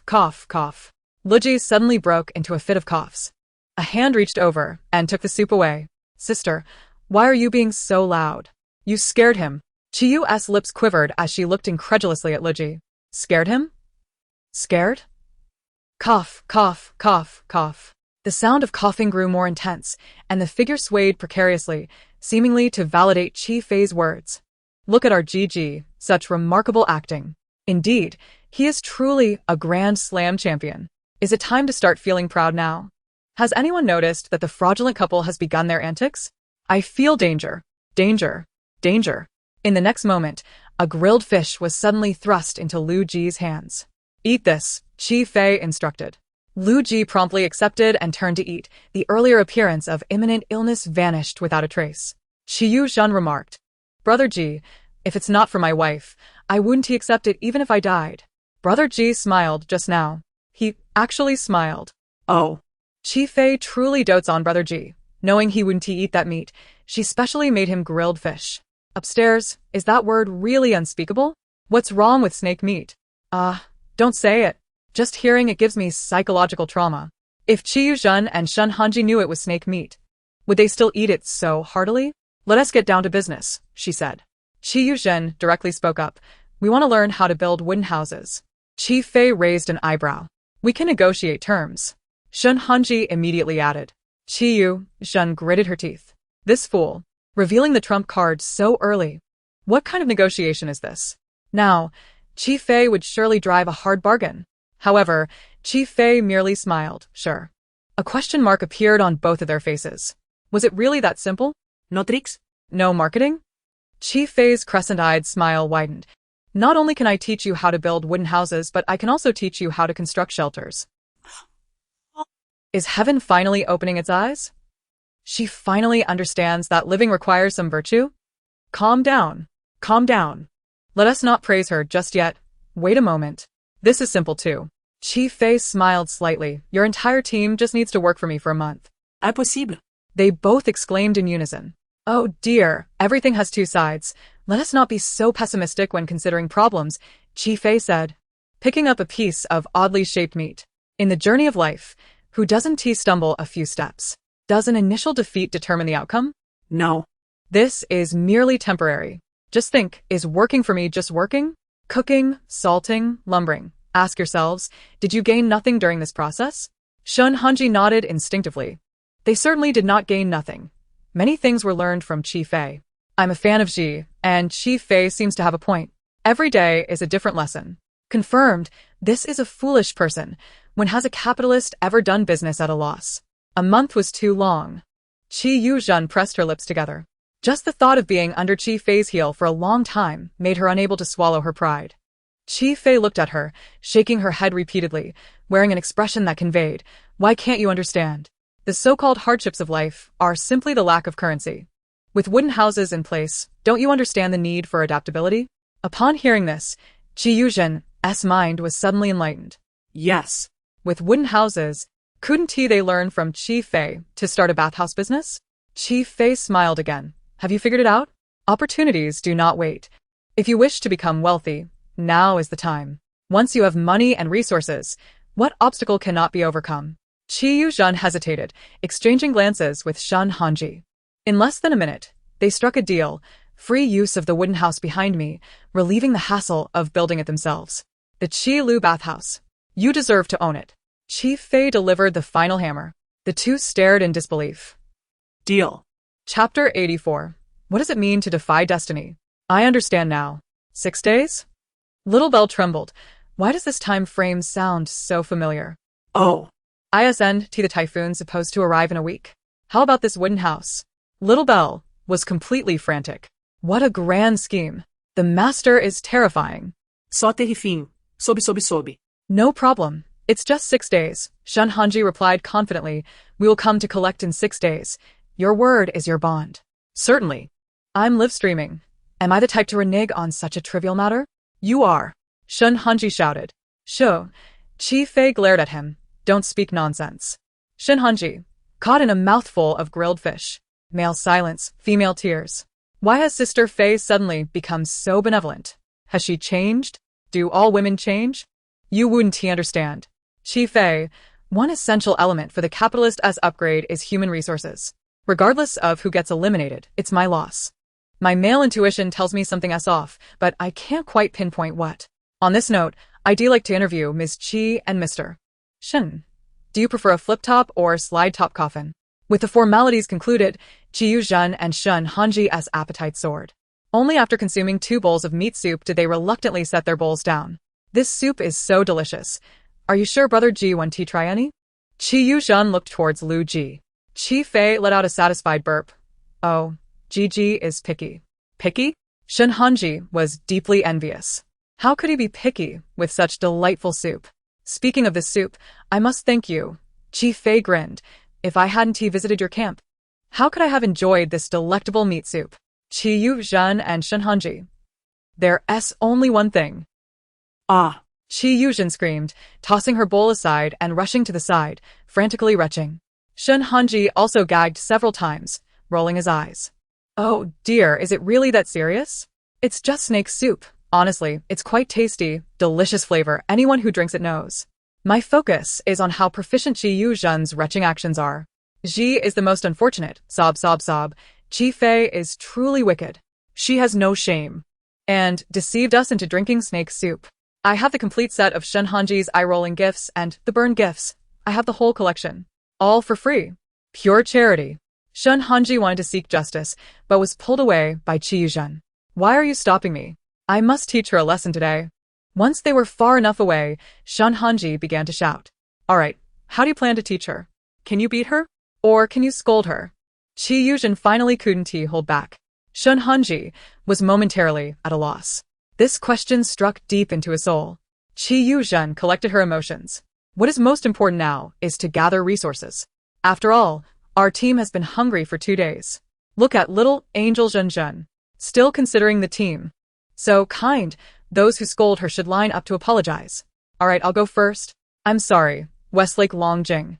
I am sorry, Lushan Yunvo. I am sorry. Zweiking. I am sorry, Biluohun. I'm anxious because I don't understand the comments. For your information, these are varieties of our country's green tea. We are trying hard, but we can't gather anything. What can we do? Shen Hanji frowned. Don't forget, we now have wooden houses. But we only get the house 6 days from now. We can sell the usage rights for 6 days from now. Chi Yuzhen smiled. We don't need laborers. We just need resources. Let those who want to bathe on the island exchange resources with us. She frowned. If only my sister hadn't broken the rules first. We wouldn't be forced into this situation. This can't be blamed on you. Shen Hanji immediately retorted. We are just rightfully protecting our interests. Chi Yuzhen smiled. She expressed her gratitude to Chi Fei for this inspiration. As long as the news spreads, everyone will come to register for usage, resolving their urgent needs. She is a genius. Indeed. Once the news circulated, the entire Camp 1 erupted in excitement. To acquire a bathing card from Chi Yuzhen would undoubtedly be far more advantageous than obtaining it from Chi Fei. Initially, many were hesitant, intending to wait for some grand promotional event before making a move. However, the situation has taken a turn with a new proprietor. In the span of a single afternoon, a substantial quantity of supplies was delivered to Chi Yuzhen's camp. She was bustling about, attending to registrations and signage, a smile nearly splitting her face. To reward the camp's inhabitants, she even pulled out canned goods at noon to provide an extra meal, sending a fresh fish to Chi Fei, conveying through a messenger. Seeing that Jigo enjoys it, and since we can't finish it, we thought to send it over. The words were laden with provocation. And she even expressed a thank you. Things have taken a bizarre turn. I refuse to believe that Sister Fei would simply abandon her bathhouse business. She must have some other trick up her sleeve. She has an escape route. What is there to fear? Selling her first night in dire straits. Jigo's first night is what you all have provoked, so no more talk of first nights. The inquiries from netizens echoed the sentiments of the affluent. Sister Fei, why are we handing everything over so readily? Fuguai scratched his head, perplexed within the camp. Chi Fei cast a glance his way while flipping the grilled fish. One must learn to let go in order to gain more. Fuguai. Sister Fei is actually starting to reason? Lu Ji had just emerged from the bathing area and witnessed the scene. As his wheelchair halted, his gaze settled on her back. For a fleeting moment, through her earnest silhouette, he seemed to see the overlapping figure from his memories. The next second, Chi Fei remarked, pretending to be a good person can deceive even the heavens. My good fortune has come this way. Just a word of caution. Please keep it confidential. Lu Ji.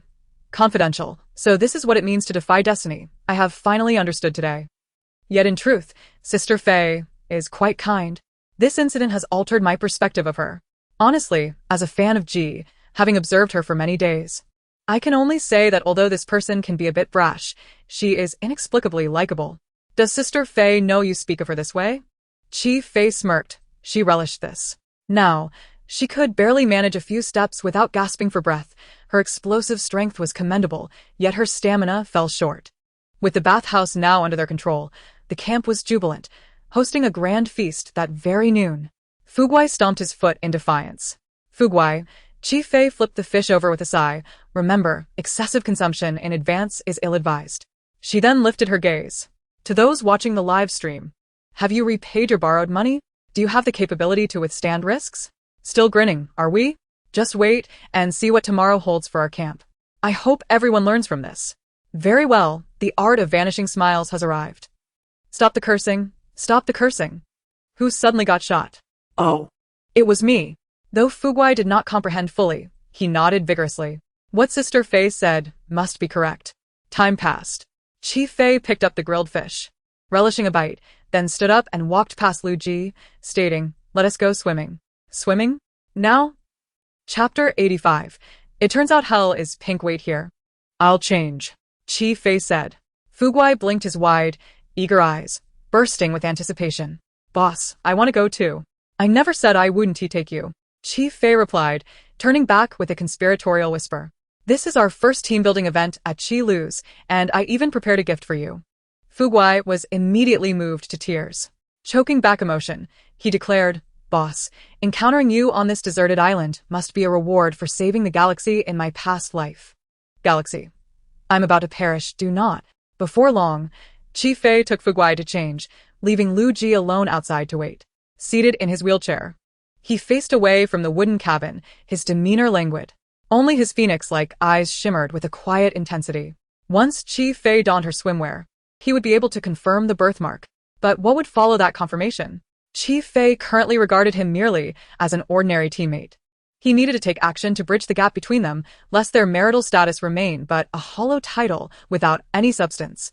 Lu Ji's gaze lowered to his legs. After a moment of contemplation, his lips curved into a charming smile. Yes, my lad. He smiled again. Sisters, hurry and take a screenshot. The chaotic beauty is captivating, but only Jiga is the most pleasing to the eye. Just report Chi Fei's ID card number directly. I know the fans will go wild.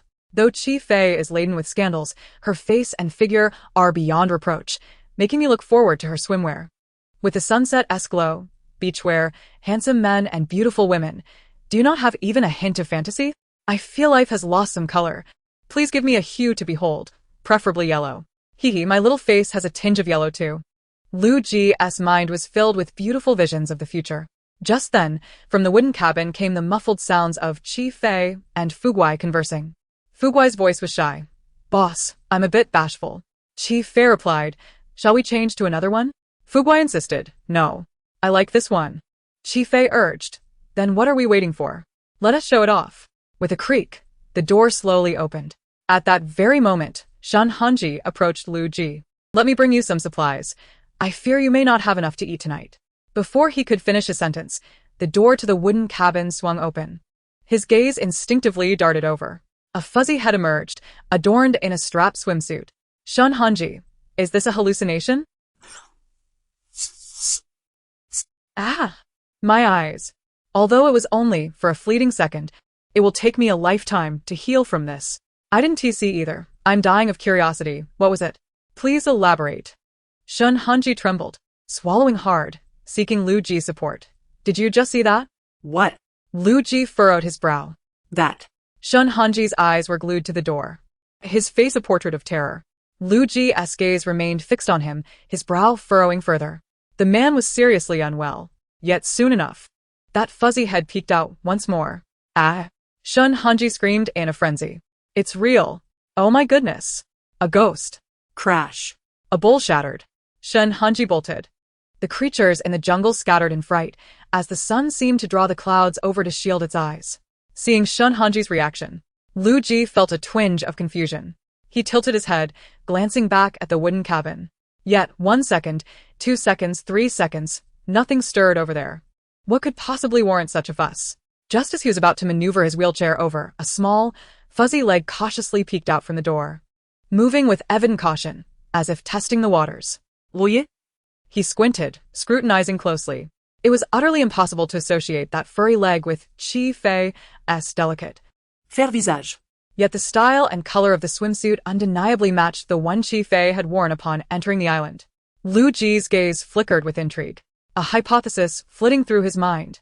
Could it be that Chi Fei had foregone her hair removal cream this time? As the outside commotion subsided slightly, the person behind the door finally mustered the courage to step out. Hi. Fu Guai waved, hands clasped awkwardly. Luigi, everyone. EM blind. Sobe. Just because I glanced at you in the crowd, I want to stab my own eyes out. Who has gone mad at such a young age? It is I. Unintentionally clicking, the phrase "may misfortune be dispelled" floated across the screen. At this moment, Fu Guai donned a red flower on his head, his posture awkwardly turned inwards. Strangely, the swimsuit that was meant for Chi Fei somehow found itself on his robust frame, creating an unintended effect akin to a tight-fitting fishing net due to his muscular build. The pink lace cover-up flowed softly over the underlying skirt. Lu Ji forced a stiff smile, realizing for the first time that hell could indeed be pink.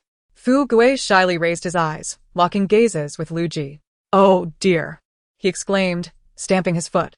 "Brother Ji, please don't stare at me like that." Lu Ji immediately averted his gaze. Chi Fei had yet to emerge. "This outfit is a bit tricky to put on," her voice echoed just then. Chi Fei has arrived. As soon as the words left her mouth, footsteps were heard at the door. "Here she comes. Chi Fei is on her way. Prepare your eyes. Chi Fei's beauty can heal all wounds. Sister Fei. From now on, you are my dear sister. We urgently need a beauty to replace the horrific memories just encountered." A smile instantly flickered in Lu Ji's eyes as he maneuvered his wheelchair forward. The next moment, a sudden halt. He lifted his gaze, fixating on the entrance. "What the?" "Charge ahead, Brother Ji. Are you faltering? Brother Ji, this is a golden opportunity and you've hit pause. Swimsuits, the beach, handsome men, and beautiful women. Let the serious plot commence. I'm already prepared to drool. Who has a basin to catch it?" In the blink of an eye, the screen shifted. All comments vanished instantaneously, leaving a profound silence for a full half-minute. Chapter 86. Chi Fei's enigmatic smile made Lu Ji's heart stutter. Out stepped a figure, approximately 165 meters tall, with a bun atop her head, clad in a black wetsuit that enveloped her from head to toe, leaving only her facial features exposed. A bizarrely oversized diving mask adorned her face, seemingly twice the usual size, resembling a fish that had gained sentience. Upon spotting Lu Ji, she immediately broke into a wide grin and approached him. The wetsuit fit her poorly, and as she walked, she tugged at the fabric. Halfway through, unable to contain herself, she seized the material at her waist and executed an exaggerated frog jump. Everyone was left bewildered. My friend said she walked with great grace. "Help me. All I want is a second of admiration. Just 1 second. Is that too much to ask? I don't even wish for a lingering gaze, just for something normal. Just stand there, please." What has transformed Chi Fei so completely? Does anyone remember she was once a cunning green tea? These two are truly a dragon and a phoenix. A sparrow pecked at a cow's behind. What can you do? Sister Fei, if the viewers see a sliver of skin today, I concede. Lu Ji, here I come. Chi Fei waved energetically. With a flurry of button presses, Lu Ji propelled his wheelchair forward. But in a moment of panic, he halted. Chi Fei's diving mask, with its spinning plastic lenses, danced in front of him, reminding him of his dream. "My dream is to jump into the sea right now." "Not going," he murmured, his expression grim and eyes devoid of sparkle. "I don't need to go. This is your wish. The chance to fulfill it is right before you. How can you not seize it?" Chi Fei paused, looking at him. "Did you think I hadn't prepared for you, and that's why you feel disheartened?" Lu Ji turned mechanically and found her flashing a bright smile, her cherry lips soft and glossy, swaying before him. Even the diving mask could not obscure her beauty. Chi Fei smiled mysteriously. "Rest assured, I would never neglect my teammates. Of course, I have something for you." Lu Ji blinked in surprise. He glanced at the swimsuit Chi Fei wore, then at the bashful Fu Guai behind her, almost wishing to leap up and run away. I don't need it." "Who said that?" "Just wait." She rummaged through her pocket. "You have a pocket? You actually have a pocket?" "I know. This wetsuit was exchanged by Sister Fei at noon. She traded a huge chunk of meat for it. I just underestimated it. I thought it was for Brother Ji, to prevent getting wet. Forget everything. Brother Ji, even if you have to crawl, you must escape this deserted island." With a flourish, she pulled out a pair of swim trunks. Lu Ji sighed in relief. Thank goodness, it was merely swim trunks. Yet this was no ordinary pair. Chi Fei grinned mischievously, and Lu Ji's heart raced. These are the swim trunks I meticulously selected for you. He exhaled deeply, feeling significantly lighter. Thank you. Ah, swim trunks. I want to see Brother G in swim trunks. Please, this is our last hope. Mermaid lines, abdominal muscles, pectoral muscles. Upstairs. I found a piece of fabric that feels like your size. Want to take a look? Today, I'm dedicating the screen. Even though Sister Faye lacks aesthetic sense, she has a good heart. She knows exactly what we want to see. I'm laughing so hard. Why am I thanking her? It's clearly because it's the cheapest option with the least fabric, and she exchanged it for compressed biscuits. What do you care? Right now. Lu Ji's fans should shout, Sister Faye, you are our goddess. Lu Ji took the swim trunks. He tugged, but they wouldn't budge. Chi Fei's dark, gleaming eyes were fixed on him through the screen, glimmering with mirth. Open it and see. There might be a surprise. His heart skipped a beat. Slowly, with trembling hands, he opened the swim trunks. The next moment, he quickly covered it up, his chest heaving with effort. He managed to squeeze out a few words. Chi Fei. Don't you like them? Chi Fei's expression dimmed. I prepared for so long. Sister Faye is actually upset? Brother G, please speak kindly. Not pink. But seeing her with that expression is truly disheartening. Compliment her. No matter what, just say something nice. Chi Fei snatched back the swim trunks, showcasing them to the camera. Isn't it ugly? She flipped it around, folded it, and then unfolded it again. A drawing of an elephant was sketched on the front, with the trunk perfectly aligned with the center. I drew this myself, Chi Fei proclaimed. Once you wear it, the vibes will come alive. It's just like crayon Shinchan. How creative, right? Family, if you agree, press 1. I'm losing it. 1. Press again. This woman has redefined creativity. My childhood is shedding tears. Let it go. I genuinely think Brother G will eventually perish at her hands. Hasn't Sister Faye softened considerably? She personally illustrated trunks for him. It's definitely much better than before. I shall call it a polite farewell. Come, let me help you try it on. Chi Fei winked softly. Once you wear this, let us see who dares to question your charm. With a swift motion, she reached for the hem of a shirt. In no time, Lu Ji grasped her hand, pressing it firmly against his abdomen. Chi Fei felt the firm surface beneath her touch, sliding her hand slightly. Wow, not bad at all. At this moment, a netizen turned up the volume on their phone to the maximum. Sister Faye is indeed remarkable. She's even broadcasting live. Although I cannot see Lu Ji's physique, I am content to listen to the descriptions. My expectations are not lofty. Lu Ji took a deep breath, appreciating the swim trunks he wore. Chi Fei's eyes sparkled. Little Belle, look. What did I say? I told you he would like it. My artistic skills are unparalleled. Little Belle interjected. But why does it seem like Lu Ji isn't truly fond of them? However, wearing this will undoubtedly attract many eyes, which makes him a bit uncomfortable. High emotional intelligence. I like it, but I'm not used to it. Low emotional intelligence. Even a dog wouldn't wear this. Not used to it? Chi Fei frowned. Chapter 87. Lu Ji's flamboyance ultimately becomes a blade aimed at him. Alone? Oh dear, is it really that blatant? Lu Ji's flamboyance will eventually turn into a knife that stabs him.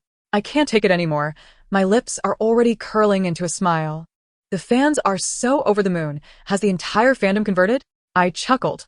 You upstairs. Knock your head twice to show everyone how filial you are. How can wearing this alone at home be considered fulfilling a wish? Chi Fei said nonchalantly while her hands resumed exploring. Seize the day, young ones. We must cherish every opportunity to realize our desires. Lu Ji firmly grasped her hand again. For the sake of dignity. He absolutely could not wear these elephant swim trunks today. For a moment, the two shared a peculiar gaze, and the atmosphere fell into an awkward silence. Little Belle cautiously spoke up. Master, I actually think it might be better if Lu Ji doesn't change his clothes. Chi Fei asked, why? Little Belle reminded her. With Lu Ji's popularity, if he were to walk out in those elephant swim trunks, it would certainly cause quite a stir. Chi Fei pondered seriously. You're right. If he attracts too much attention, I might have to help him deal with the aftermath. Resolute, she withdrew her hand, patting Lu Ji's shoulder instead. Upon reflection, having so many people watch you does feel inappropriate. Lu Ji was taken aback. Before he could react, Chi Fei began pushing his wheelchair forward. As she walked, she called out to Fugue, Fugue, come quickly. We're off to have some fun. Fu Gui hurried after them. Boss, wait for me. Sitting in his wheelchair. Lu Ji's lips suddenly curved into a subtle smile. When did Lu Ji's smile become so undervalued? No way. Is Lu Ji really going to wear them just for Chi Fei? Tears are streaming from the corners of my mouth. Seal the car doors. No one is getting out. Let us be honest, Sister Fei's words are indeed sweet, but my heart is heavy. I dare not think too much. This happiness came too suddenly. I, too, have been slapped back to reality. The trio arrived at the beach. Chi Fei immediately set Lu Ji's wheelchair down and excitedly dashed towards the sea with Fu Gui. Lu Ji paused, choosing to admire the beautiful scenery alone by the shore. After a long while, Chi Fei seemed to finally remember him, waving from a distance. Lu Ji, come and join us. Hearing this, Lu Ji's smile deepened. I'm coming, he replied, maneuvering his wheelchair toward her. Chi Fei, noticing his movement, ran back in his direction. Is this the legendary mutual pursuit? This must be love. Everyone, ship it. Just as the audience felt a surge of excitement, Lu Ji suddenly stopped in place, motionless. Oh. Lu Ji, hurry up. Sister Fei is still waiting for you. Oh no. I just came from Chi Fei's live stream, and I'm crying so loudly. Can you speak normally upstairs? The camera thoughtfully shifted, immersing everyone in Lu Ji's perspective. Chi Fei, with her ringing laughter, waved her arms exuberantly, bounding towards the screen. Fu Gui followed closely behind, both of them sprinting as if they had just emerged from a rock. Does this scene look familiar to everyone? Heiress, a complete animated set of Sun Wukong. Feel free to take it. I've already posted it in the comments. Just click on the numbers on the right. Oh. Chi Fei is so beautiful, yet she's just a comedian? Chi Fei, sorry, I'm simply allergic to romance. As a devoted fan of Lu Ji, I suddenly find myself calm. He. I've already recorded it. Sisters, send me a copy. I also want a copy. This classic expression must be passed down through 3 generations. In less than half an hour, Chi Fei's beach photos swiftly trended on social media. Enthusiastic netizens even compared her pictures with those of Sun Wukong emerging from the stone, concluding on a certain testing software that the similarity reached an astonishing 999999999, with rankings continuously rising. Wu Xiaojun was already frazzled by the time she learned this news. The current trending topic was also related to Chi Fei, with an 8-word entry. Chi Fei Lu Ji elephant underwear. Isn't Ling Ran supposed to be on the island? She inquired of her assistant nearby. It's been days. Why hasn't he gone yet? The assistant had bowed, dared not exhale. I don't know what is happening on his end. Upon hearing this, Wu Xiaojun grabbed a notebook from the coffee table and hurled it at him. Useless. You can't even handle this minor issue. The assistant braced himself, unable to dodge the blow. Wu Xiaojun waved him off, then promptly dialed Ling Ran's number. She got straight to the point. When are you coming to the island? Ling Ran's voice came through the receiver, casual and nonchalant. I'm sick and can't go for another 3 days. Wu Xiaojun thought to herself, he seems perfectly fine. There's no sign of illness. He must be up to something. However, for the moment, she couldn't find any other scapegoat. Wu Xiaojun held back her frustration. All right, take care of yourself. You must come in 3 days. Otherwise, I'll give this precious spot to someone else. Okay, I promise. On the other side, Ling Ran casually tossed his phone aside, picked up a skin-whitening pill from the table, and swallowed it with water. After that, he carefully applied a facial mask to his face. Once done, he leisurely reclined on the sofa and began scrolling through Weibo. Noticing several trending topics related to Chi Fei, he felt both envious and furious, letting out a cold laugh. Just wait for my grand entrance. This time, I will definitely step on you to rise to prominence. At the beach, Chi Fei was busy fishing with Fu Gui. She tossed a fish into Fu Gui's arms, raising an eyebrow. So quick? I thought it would take much longer. At that moment, the sound system announced, the 3rd competition for winning supplies is about to begin. All guests, please gather within 10 minutes. The locations are at broadcast points 138 and 199. Please choose the nearest location to participate. Oh dear, how sudden. Fu Gui pouted. I haven't had my fill of fun yet. Chi Fei nodded in agreement. Neither have I.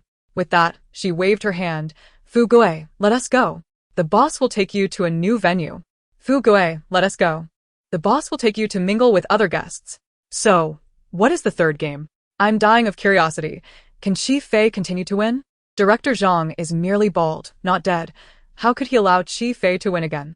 Chi Fei walked along the shoreline, heading towards the broadcast point that began with the number 1, typically located by the beach. Upon reaching the designated location, Qi Yuzhen and Yi Tang's teams were already waiting there. The moment she spotted Chi Fei, Yi Tang strode directly towards her, her face alight with uncontrollable joy. Your team is doomed this time, she teased, deliberately withholding further details to elicit a response from Chi Fei. However, Fu Gui suddenly stepped forward and grasped her hand. Chapter 88. 3 individuals cannot muster a single brain. I truly admire you young people, Fu Gui remarked. Yi Tang responded with a puzzled expression. Fu Gui sighed. You possess the courage to sacrifice yourselves in order to elevate my boss to an invincible status. Yi Tang was left speechless.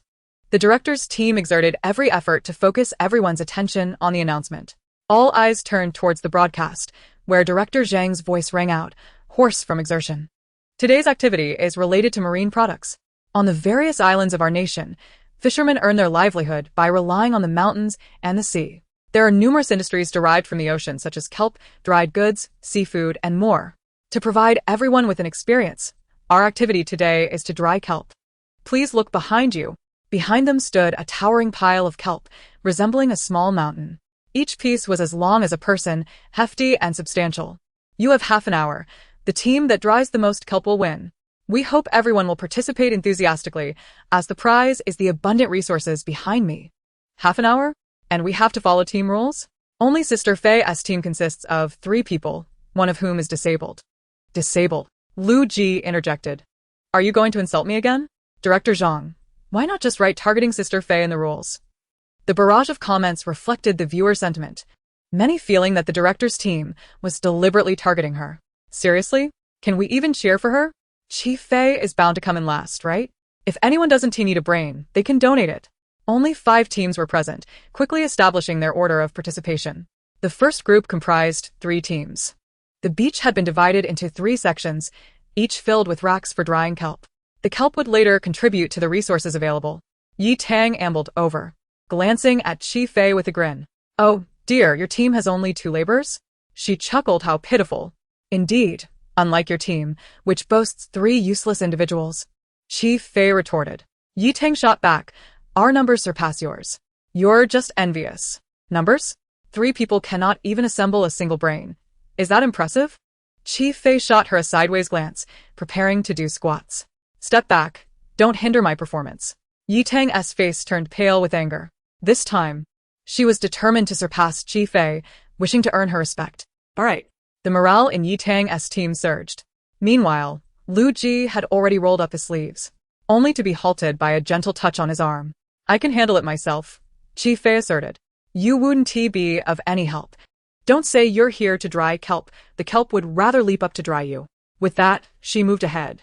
Wait. There must be more to come. Jiga, hold back your laughter. Even if you went, it would be in vain. Don't say you're drying kelp. The kelp would want to jump to dry you, Chi Fei quipped as she walked away. Lu Ji responded, this time is different. She's not the same. While her words may sting, she's still taking action. So, this is the kind of woman she is, huh? Claiming she wants to defeat you. But her body tells a different story. She's looking out for Jiga. She's caring for him. My goodness. Is not letting Lu Ji dry kelp really caring for him? Isn't that simply expected? As fans of Ji, we never believe anything is simply expected. So don't try to sow discord. Jigo has hands and can help, but Chi Fei is doing all the work herself. Isn't that care? Do you need to explain what care looks like to us? Well said. Chi Yuzhen's fans should retreat. Let us not argue. Is it possible that Sister Fei can win alone? Look, she hasn't even let Fu Gui take the stage. Not letting Fu Gui on stage is to avoid scaring us. How considerate. The camera panned across the scene. The first team, Chi Yuzhen's 8 members. The second team, Yi Tang's 3. And the third team, the solitary yet striking Chi Fei. Clad in a sleek black wetsuit, she commanded attention. Her presence impossible to ignore. Such a show-off. Chi Yuzhen scoffed. The only heat she can garner comes from these lowly stunts. Boss, you look so cool. Fu Gui gasped, mesmerized, as he dug into the sand with his feet, swaying back and forth. Some people are just born to be the center of attention. The director's team called out, is everyone ready? Director Zhang asked. The captains of the 3 teams raised their hands in acknowledgement. Good, on your marks. The countdown begins. The atmosphere instantly intensified. The first team quickly commenced their relay, each member taking turns to hang heavy kelp on the poles. This is so heavy. No worries. Keep it up. Chi Yuzhen encouraged her teammates. Go, go, go. The second team refused to lag behind. Yi Tang and her two teammates each bore a large piece of kelp, dragging it forward. Their efficiency doubled. This would be better if they collaborated. In a moment, all three will be exhausted without a break. Chi Fei was right. 3 people can't even gather a single brain. Where's Sister Fei? Why is no one with her? A newcomer commented, I just tuned into the live stream. It's quite interesting. But is my screen malfunctioning? Why is there a black moving around? That's not a black. That's a wetsuit. It's Sister Fei. Meanwhile, Yi Tang had already filled the third pole. She laughed triumphantly, convinced of victory. Chi Yuzhen's 8 members hadn't surpassed her, and naturally, neither had Chi Fei. Lu Ji, move aside. In the next moment, Chi Fei's clear voice rang out, prompting Lu Ji to quickly step aside. It was Chi Fei's own voiceover. A spiral of kelp soared through the air, landing perfectly on the pole. Silence enveloped the scene for a moment before a torrential downpour of kelp followed suit.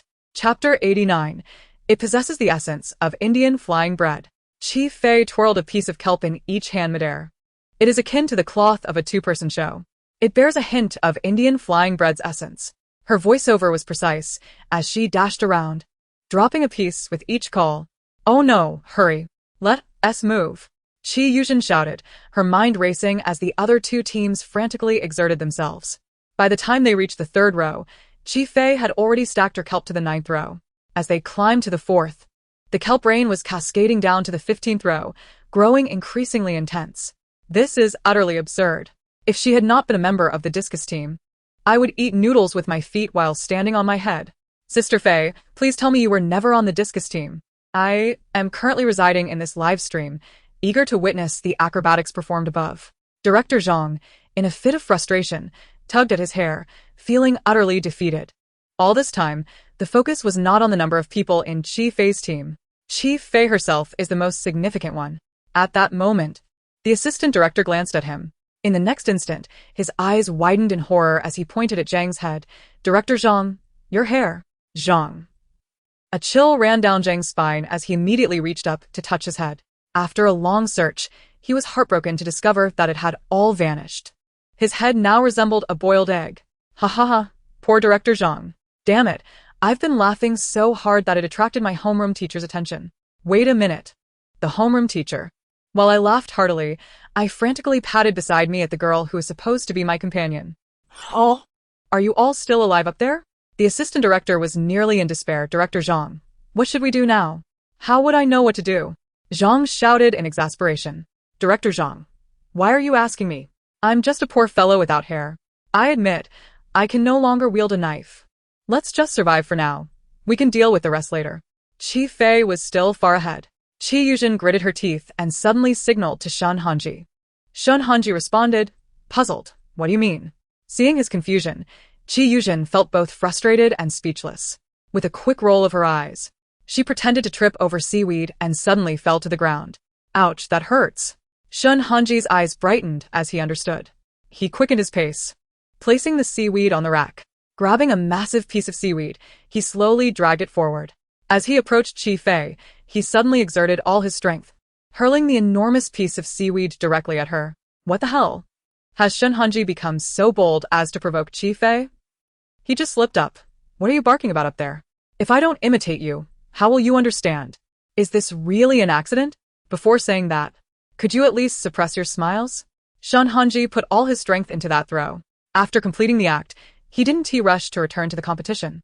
He simply dusted off his hands and stood still. Although they had lost the contest today, he was determined to witness Chi Fei's embarrassment. Shun Hanji is so reckless. Is he not even going to pretend in front of the camera? Shun Hanji beamed with delight as he saw the seaweed about to strike Chi Fei. Yet, in the next moment, Chi Fei suddenly moved. With agile grace, she sidestepped, evading the seaweed's attack with precision. Shun Hanji. He stared in disbelief at what unfolded before him. He had clearly used feints to deceive Chi Fei. How could she react so swiftly? Just as this thought crossed his mind, the seaweed successfully struck the unfortunate soul behind Chi Fei. That must be Jigo, right? Is it Jiga? Aha! Shun Hanji. I swear I will kill you. The comments erupted in frenzy. Ji fans were instantly invigorated, offering kind words to Shun Hanji. Shun Hanji. Lu Ji was behind Chi Fei? The seaweed hit Lu Ji? Shun Hanji froze, cold sweat breaking out on his back. Without a second to waste, he dashed toward Lu Ji. Jigo. I'm so sorry, I didn't mean to. He apologized in a panic. Lu Ji sat in his wheelchair, brows slightly furrowed. He disdainfully pulled the seaweed off himself, inadvertently scraping his fair fingers against the edge. A cut instantly appeared, blood seeping out. Lu Ji slowly raised his gaze, tears glistening in his eyes as he looked at Chi Fei. It hurts, he murmured. Chi Fei's grip on the seaweed froze. Shun Hanji. He opened his mouth to speak, but before he could utter a word, he felt a chilling sensation creeping down his back. Slowly turning his head, he found Chi Fei squinting with a smile, fixated on him. Gigi, we're still in a competition. Cold sweat began to trickle down Shun Hanji's back. Sister Fei, you must avenge Jiga for us. We are all family. This matter is entrusted to you. 1. Who said that we Ji fans are just a bunch of sweet-talking cuties, utterly lacking in combat power, sob sob sob. No one noticed that when Sister Fei called Gigi, it sounded like she was calling a dog. Shun Hanji is in danger. Rest in peace, Shun Hanji. Dig in. Everyone. No need to be polite. Don't just stand there. Surely no one truly believes Chi Fei would take action for Lu Ji. She would only sit down and extort resources. I bet my 5 drops of cold sweat from earlier that it will be just that. Would Shun Hanji dare to continue the competition at this moment? It did not dare. Director Zhang, I believe the outcome of the competition is no longer in doubt. Let us end it here, he said immediately. Before Director Zhang could respond, someone stepped forward, directly bypassing Lu Ji. Lu Ji's expression darkened as he lowered his gaze. Heiress upset. Sobi. His wife is ignoring him. Sister Fei, please give him a glance. What a pitiful child. Jigo's cry of pain earlier must have been a plea for Sister Fei's attention. Unfortunately, Sister Fei only has eyes for victory. I request to continue. Chi Fei smiled as she turned to Director Zhang, her gaze landing on his bald head. Director Zhang, we agreed to compete. Of course, we must finish it. She sighed. I haven't T1 enough yet. If you insist on this, I feel a little upset. Director Zhang. Well then. Our game always adheres to the principles of fairness and justice. We shall not concede until the last second. With that, Director Zhang turned and shouted, Shun Hanji. The competition resumed. Shun Hanji re-entered the arena. The entire team was on high alert. Gigi, you walk behind us. The teammates immediately shielded him. Chi Fei's ultimate move is flying seaweed. There's a layer of Yi Tang in between us. Even if she throws the pancake, it must first hit Yi Tang. It has nothing to do with us. Oh no. Yi Tang suddenly fell to the ground, crying out, I twisted my ankle. Hurry, help me down. You fell so fake. Who would believe that? To avoid collateral damage, she used all her acting skills. I've seen Yi Tang act. I can only say this performance is the most brilliant of all her acts. Indeed, danger is the switch that ignites potential. Go, tang. Even if we get eliminated, we can still expand into the entertainment industry later. We all see your new talent. Oh dear. Now Shun Hanji is facing the hunter directly. How pitiful. Who said Chi Fei would take revenge? Didn't she say she wants to compete and hasn't T1 enough yet? Wake up, she's not someone who cares about Gigi's life or death. Indeed. Sob. Jiga just got hit for nothing. Don't be afraid. Chi Yuzhen also spoke up. She glanced at the trembling Shun Hanji. Sister will not interfere. And there are only 5 minutes left. Just hold on. Director Zhang's announcement came again. The competition begins. The countdown showed only 5 minutes remaining. Smack. Ah. The sound of a hit coincided with Shun Hanji's scream. He covered his face, still unaware of what had happened. One side of his cheek was visibly swelling. What happened? Isn't Sister Fei just standing there? Who hit him? Was it a teammate? Seated to one side, Lu Ji's eyes suddenly sparkled. In the next moment, Chi Fei lifted her foot and directly strode towards Chi Yuzhen's team. You can't come over. Shun Hanji shouted immediately. Director. She has crossed the line. Director? His cries reverberated across the beach. Director Zhang stammered. Guests must remain within their designated areas. No wandering about. Chi Fei halted at the edge of the marked boundary.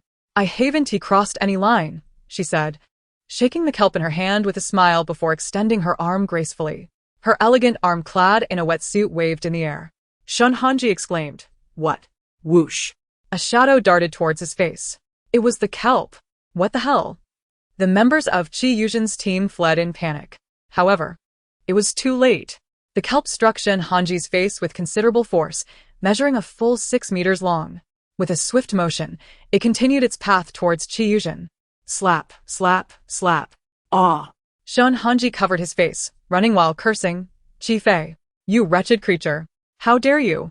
I will not let this go. Sister. Stop hitting. Qi Yuzhen shrieked on the beach. Oh my god. Sister Fei. She stood up. She didn't care about Lu Ji's well-being. She avenged Lu Ji. Boo-hoo. Sister Fei, I love you. I will always cherish you, day and night. No one can compare. Up there? Drink less, it's harmful to your health. What a few dishes drunk like this. Lu Ji's fans have completely lost it. Yes, I'm talking about myself. I'm here to support Sister Fei. Make way, this woman is so cool. On the field, another strand of kelp appeared in Qi Fei's other hand. The two strands intertwined as she waved them, her movements reminiscent of an Olympic gymnast. This move was called cutting off the root. With a flick, the kelp aimed between Shun Hanji's legs. A long howl echoed, distinctly different from before. I can't believe it. Shun Hanji is done for. Don't speak carelessly. He has got everything. Like what? Give an example. Does he have the ability to pass on his lineage? Or the skill to salute in the morning? Ah, Qi Fei. You're finished. I declare that from today on, I will be Qi Fei's lifelong adversary. I'm laughing so hard. This is not cutting off the root. It's a human extraction. It hurt terribly. Tears welled up in Shun Hanji's eyes. Stop hitting. Stop hitting. Come on. Stand up straight, my good son. Qi Fei twisted from a distance, her arms trembling once more. Upon witnessing this signature move, both Shun Hanji and Qi Yuzhen froze in fear. This move was called point to stop. The tips of the kelp poked at their faces, bottoms, and legs, landing precisely on target. Indeed, it was a pinpoint strike. Yet the pain was doubled. Next move. Starry Sky. Bonus skill. Mixed doubles. For the final blow. Exclusive technique, see bottom noodle toss. Noodle toss? Is it the same as the one I know?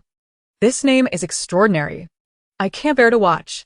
Indeed, a skill named sea-bottom noodle toss could not possibly go awry. The kelp seemed infused with spirit, launching at Shun Hanji. It came in waves, a dazzling array, heavenly, made scattering flowers. His time was running out. 5 minutes had passed. Director Zhang rushed to the beach, ending this one-sided war with a terrified roar. The kelp fell to the ground. 2 dazed figures swayed in midair before also descending. Shun Hanji raised his head, covering his face, and turned to Qi Yuzhen. Jinjin, he began, but upon seeing her face, he couldn't help but burst into laughter. Did he just laugh? Am I seeing things? Hanji has gone mad. Completely driven insane by Qi Fei. No, it's genuinely hard to contain. Shun Hanji is trained. Normally he wouldn't laugh under ordinary circumstances. I too. Ha ha ha. These two are like they reincarnated as celestial beings. No laughing. Aha. Someone cover our Hanji's face. He is an idol. Ha ha ha ha ha ha. Master. The delightful voice of the little bell suddenly rang out, as a wave of affection points surged in. A new skill is unlocked. A new skill? Such fortuitous news? Qi Fei inquired. It is the tailoring skill. In other words, she could make clothes here herself from now on? Perfectly, as the director's supplies included fabric. It seemed there were those skilled in this area on the island. What a lucrative opportunity. Qi Fei laughed joyfully, turning with warmth towards Lu Ji. Chapter 91. Son, I'm back again. Lu Ji was momentarily taken aback. Then, he slowly curved his lips into a gentle smile. The two gazed at one another, the scene appearing utterly perfect. A handsome man and a beautiful woman, with pink bubbles nearly overflowing from the screen. Ah. Groundhog squeal. Boo-hoo, Qi Fei stood up for Lu Ji. He must be touched beyond words. I'm sitting here with an Annie smile. Son, I'm back again. Damn it, you've disrupted my heart. I am but a loyal fan. Just as the atmosphere was blissful, Shun Hanji and Chi Yuzhen suddenly erupted with cries akin to slaughtered pigs. Ah! My face hurts so much. Chi Fei, you've gone too far. Chi Fei turned towards the sound, spotting Shun Hanji and Chi Yuzhen clutching Director Zhang's clothing desperately. Shun Hanji grimaced in pain, tears streaming down his face. Director, we must have an explanation. This cannot just be brushed aside.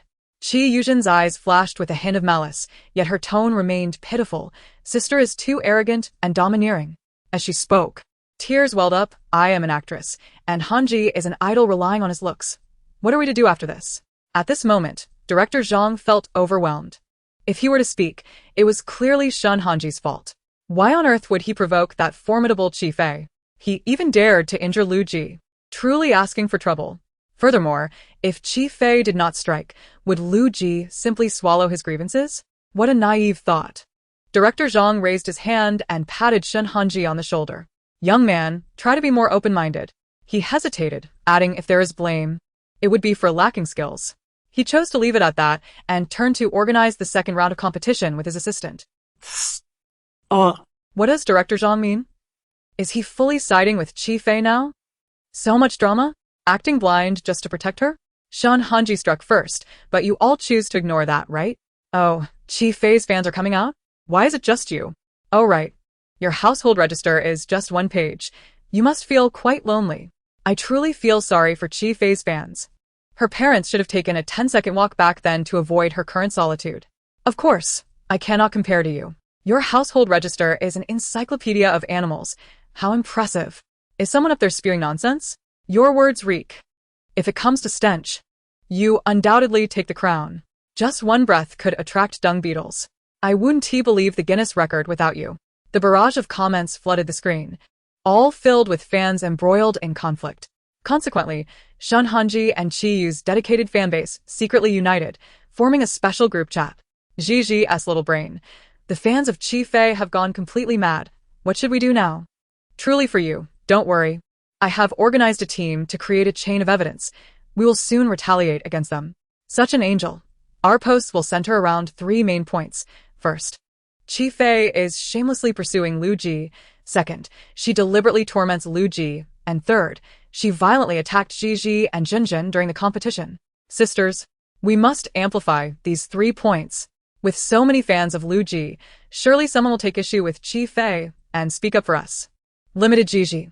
The way Chi Fei treats Lu Ji, many of his fans must be too angry to speak out. We are in for a good show.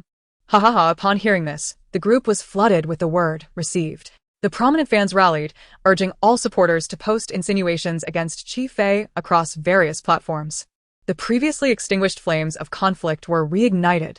The situation escalated to such an extent that several trending search terms were dominated. Meanwhile, the oblivious onlookers were swayed by the fans of Chi and Shin, joining in the chorus of criticism against Chi Fei's actions. What is Chi Fei's background? Why is the industry so blindly promoting her?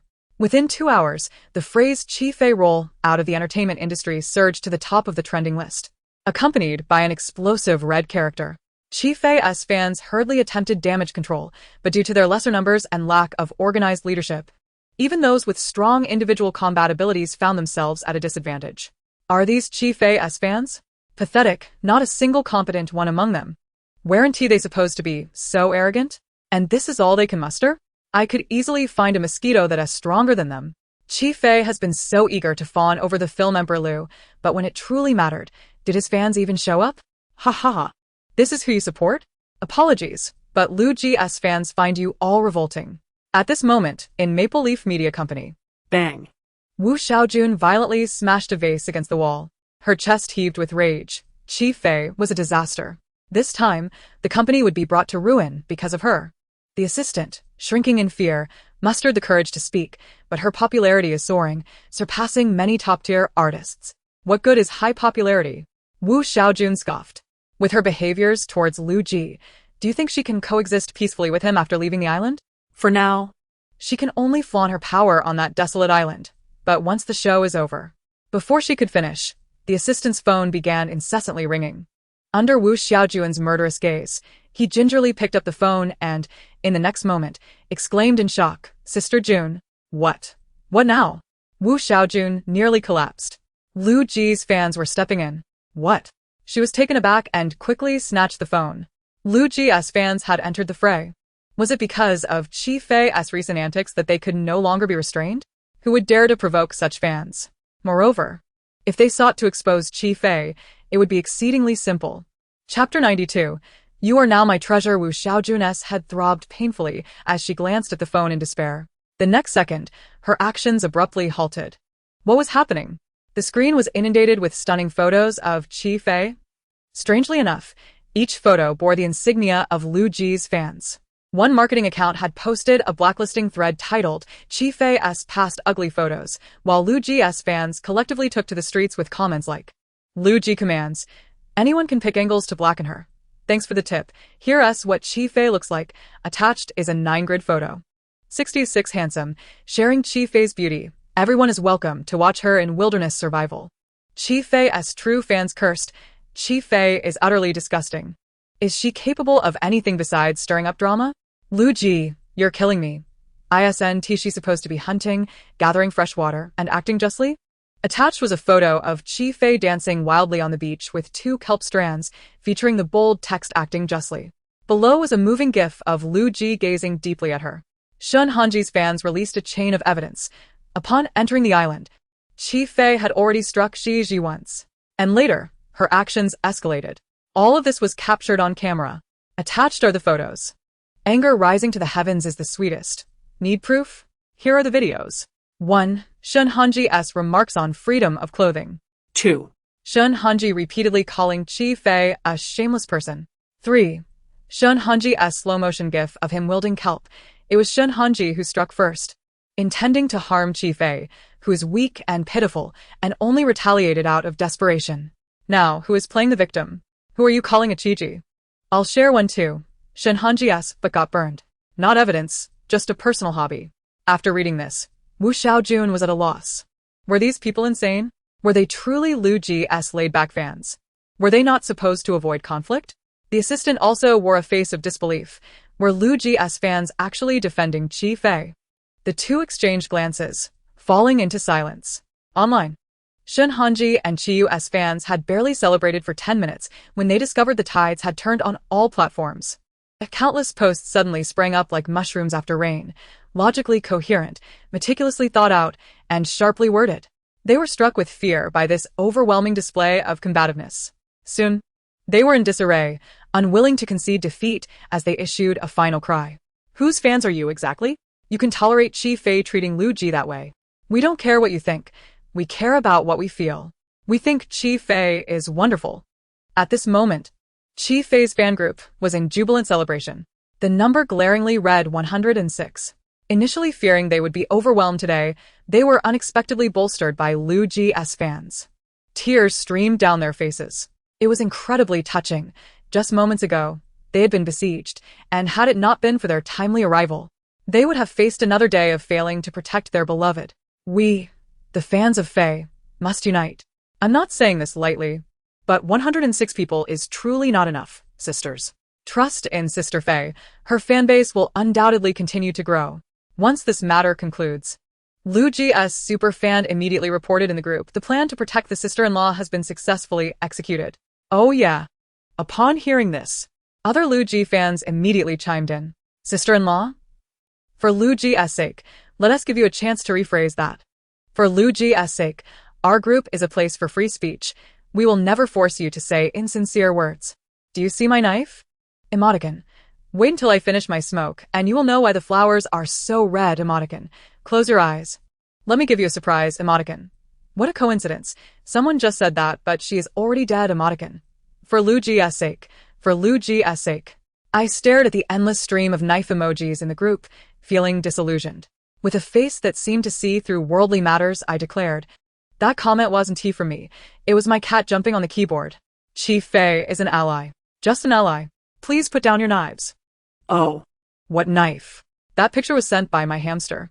At this moment, on the deserted island, the competition concluded. Qi Fei's team rightfully claimed first place.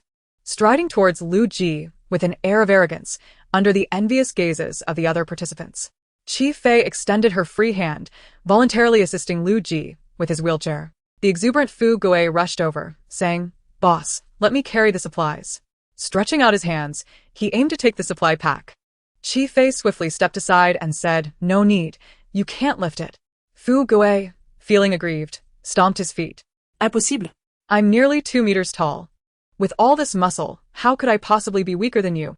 Seeing that he was on the verge of tears, Chi Fei quickly reassured him. All right, just give it a try. If it doesn't work, I'll take it." Fu Gui immediately brightened up. Okay. Although he obediently agreed. He paid no heed to Chi Fei's warning. Suddenly, Fu Gui's knees buckled, and he almost kissed the ground.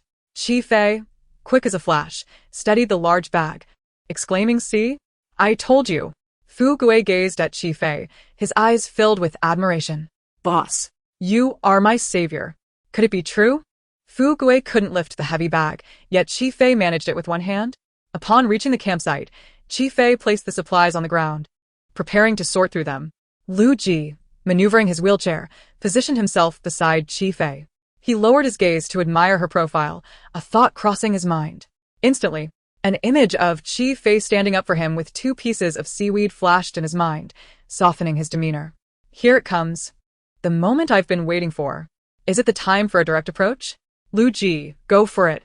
If you don't, are you even a true Huagua person? Lu Ji, was that for me? Chi Fei, what are you thinking? Sisters, wake up. This is the most likely scenario to unfold. Lu Ji cleared his throat. While Chi Fei cheerfully organized the supplies, she looked up with delight. I've struck gold. I'm rich. She beamed as she met Lu Ji's gaze. What's up? You just. Both spoke simultaneously. Chi Fei laughed and patted his shoulder. Oh. It's nothing.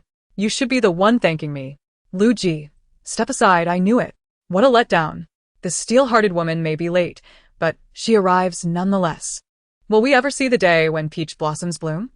In the next moment, Chi Fei turned and declared, from now on, I've got your back. If you encounter any difficulties, just let me know. After all, you are now my treasure. Chapter 93, The Heartbreaker. She quite skilled. Treasure? Round it off. She must have developed feelings for Lu Ji. Hee. They're locked. I've swallowed the key. How infuriating. I've downloaded the National Anti-Fraud Center app. Yet, Chi Fei's words have stolen my heart.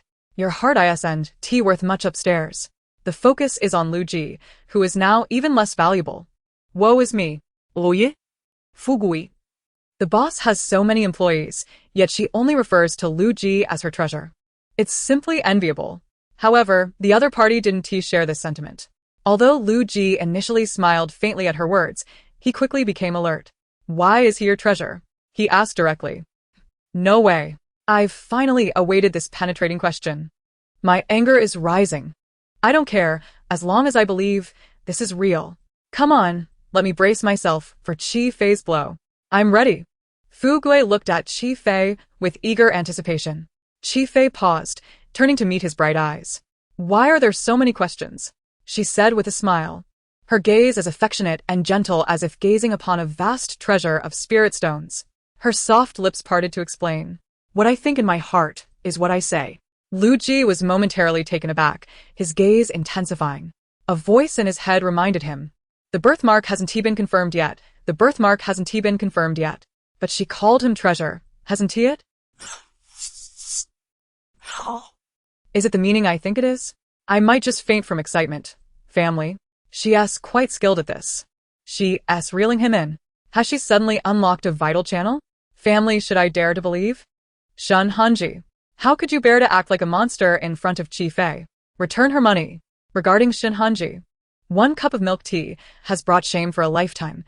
We are merely adhering to the rules. Why are you all so distressed over 1 cup of milk tea? Occasional unpleasant voices were soon drowned out. Chi Fei continued to carry the supplies to arrange them. Lu Ji watched her retreating figure, pressing his lips tightly together. Yet, he couldn't help but glance at Fu Gui. Fu Gui. HM? Just to be safe. I'll ask. He casually glanced at the ground. What do you generally call someone your treasure? Whoa. He starting to show off. I know this man all too well. He quite the performer. Don't be fooled by Lu Ji's appearance. He starting to feel proud. Lu Ji, let us be careful. The company can't control the trending searches anymore. Let me translate the expression on Lu Ji's face. She called me treasure. Does she love me? Yes, she does. Fu Gui scratched his head. Me? I generally don't call anyone treasure. Hee hee. I'm a lone wolf. What treasure? It's too mushy. Oh. Lu Ji skillfully resumed weaving the basket, his motions exceedingly gentle, as if he were handling Chi Fei's face. Indeed, Fu Gui continued, but occasionally I might call my dog that. Dogs are man's best friend. Sometimes, in a moment of whimsy, I might shout it out. Lu Ji's action suddenly halted. In the entire campsite, within a 10-meter radius, no creature dared to make a sound. Fu Gui, you've crossed the line. Let us not forget. Fu Gui's words are truly chilling upon reflection. Shut up upstairs.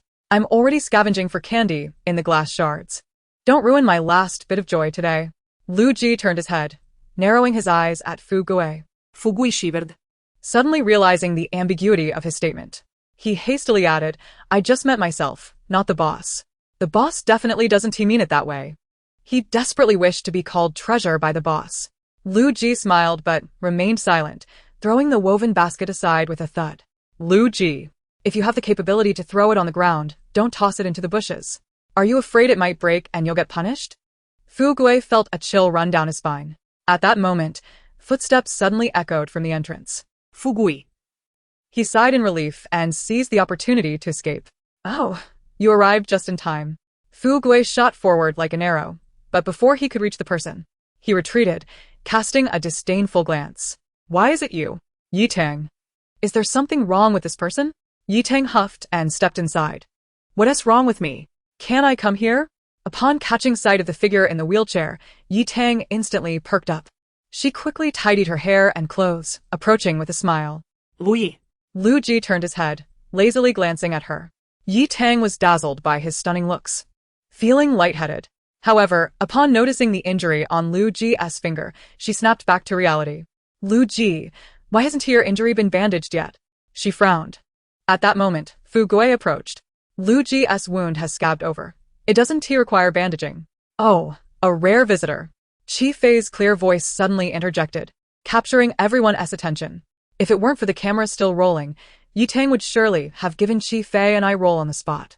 I come here every day to report, seeing you both up close and personal. How can I be considered a rare guest? Chi Fei approached with a cheerful smile. Here. The status is different, and so are the privileges, she remarked. Yi Tang responded without a second thought. Definitely not the first option. She wasn't foolish enough to become addicted to labor. Employee, drained of every last drop of blood. Guest, coaxed into a state of exhaustion.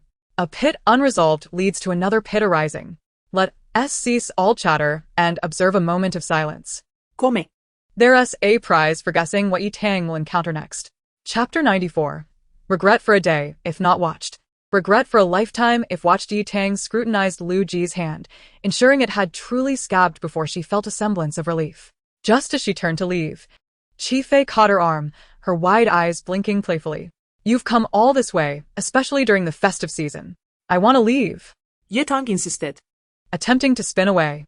Yet, an unseen force held her fast. I have something that will surely pique your interest. Not peeking will lead to a day of regret.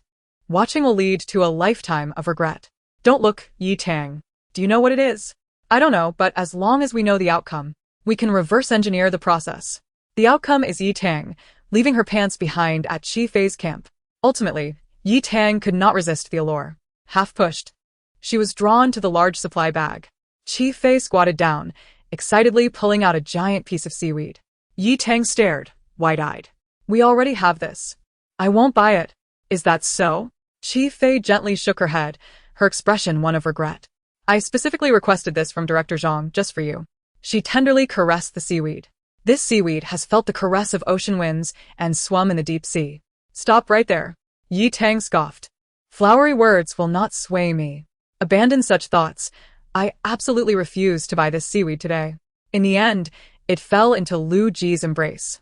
Absorbing the essence of his beauty and sanctity, Chi Fei finished with a smile. At her words, Yi Tang halted in her tracks. Simply put, it's the seaweed that has been cradled by Ji, Chi Fei added. Yi Tang exclaimed, I'll buy it. Is that sufficient? Just stop trying to fool me. This isn't merely coaxing someone into exhaustion. It's rendering them completely incapacitated. Yi Tang's heart stirred violently for the third time. She had yet to even graze GGE's fingertips. And here was the seaweed, ahead of her. Name your price. She snapped decisively. I appreciate your straightforwardness as a customer. Chi Fei grinned. This time, no labor is required. Let us trade for supplies from your team. She sighed wistfully. I had intended to keep it for myself. Hey. That was the agreement. You cannot back out. Ye Tang shouted. Chi Fei waved her hand, feigning pain. In business, trust is paramount. Take it, take it. Yi Tang snatched the item away. Let us be clear, there was absolutely no need to rush. In the Castaway team, your name is alongside Shun Hanji's. You all can say whatever you want. Gigi is not that foolish. What? Some fans are being overly harsh, attacking someone so casually. Yet. What unfolded was a confrontation between Yi Tang and Shun Hanji's fans. After finalizing the deal, Yi Tang hurried back to her camp. Upon hearing that she intended to trade 80% of their supplies for seaweed, her teammates were baffled. Captain, our supplies are already scarce. If you take the majority now, what will we eat later? Yi Tang dismissed their concerns. We've weathered the toughest times. We're thriving now. Why worry about that? Why not worry? Another teammate frowned. After being confronted and hearing their idol's possessions deemed useless, Yi Tang's temper flared. Why wouldn't it be valuable? I believe it holds worth. She concluded firmly, I am the captain, and my word is final. You must listen to me. With that, she gathered a heap of supplies and stormed toward the exit. Just now, I thought Yi Tang had readily agreed to Chi Fei's terms. I assumed their team was flourishing. Yet, they can't even afford a meal. And still chase after idols? Before the fans could bicker further, a fresh announcement rippled through the camp. Attention, all workers. Gather at Chi Fei's camp at 5:30 tomorrow morning to begin work. Once the news spread, the entire island trembled. What? Shun Hanji reacted the most. 5:30? I'll still be asleep. In her panic, she blurted out, then immediately realized the slip. But the words were spoken, and there was no taking them back. Look at your main star, Chiyu, the one who promotes her barefaced persona daily. Is she not the one who claims to start working for her team the moment she rises? Why is she still trying to reduce swelling? What's wrong with reducing swelling? Some people naturally retain water. Everyone cares about their beauty. Beauty is fine, but purchasing exaggerated self-promotions is also her doing, right? She has overshadowed Chi Fei for a week. Yet a piece of seaweed and a viral elephant-themed underwear post have obliterated your popularity. I genuinely admire Chi Fei now. That's what true bare-faced beauty looks like. Exactly. Chi Fei's bedhead every morning is so wild even the chickens would shake their heads. Zhou Liang stepped forward. I've already devised an escape plan. At the very least, we can gain 2 or 3 extra hours of rest each day. Really? Chiyu raised her head, her voice softening. Then, that will be quite the labor for you. Not a problem. Just coordinate with me when the time comes. Meanwhile, Chi Fei had prepared dinner. Lu Ji's meal consisted of seaweed fish soup. She also casually brewed a dark concoction. Under the flickering flames, she gulped it down in one go. What on earth are you eating, Sister Fei? Something to ensure you all sleep better tonight. How intriguing. This is herbal medicine. I just saw Sister Fei take it from the pile. Oh no, Jiga. Prepare to stay in the shelter all day tomorrow. Let us go. Chi Fei swiftly turned Lu Ji's wheelchair. Time for bed. Lu Ji's eyes flickered. And he immediately grasped something in his hand. All right, he followed. The camera was acutely aware of the audience's intrigue, deliberately zooming in on his hand. The next moment, the comments exploded. Lu Ji, you must clarify this. What is it? What? What is it? I can't see clearly. Still can't see. Swim trunks, everyone. Did you forget what he said during the day? I remember. Could it be he's wearing them just for her? Oh my god. Go for it. A true man must follow through. Chapter 95. Rounded up. ISNT that love? The two reached the entrance of the shelter when Lu Ji suddenly halted. I need to prepare. Prepare? What's there to prepare for sleep? Chi Fei glanced at him. Recalling that night when she had seen something resembling a fishing net in the shadows, her movements momentarily stilled. Indeed, given how his underwear had been washed, he must be quite particular about cleanliness. He likely changes under the cover of night, allowing it to dry overnight before wearing it again. Such a pitiful situation. Some truths need not be unveiled. Go ahead, be careful. Chi Fei's voice softened. Lu Ji lifted his gaze to him, a smile blossoming in his eyes. Ah. Their interactions could captivate me for a century. My lips have stretched to my temples. Sisters who understands. The main event is about to unfold. Please, Brother G. Intensify the moment, thank you. Intensity? Is it the kind of intensity I'm thinking of? The internet is truly marvelous. Let the storm come even stronger. We are all adults, capable of handling it. Did the person upstairs forget to switch to their alternate account? I recall you are the #1 fan. Alas. This sister's bitter tea has already splashed on my face.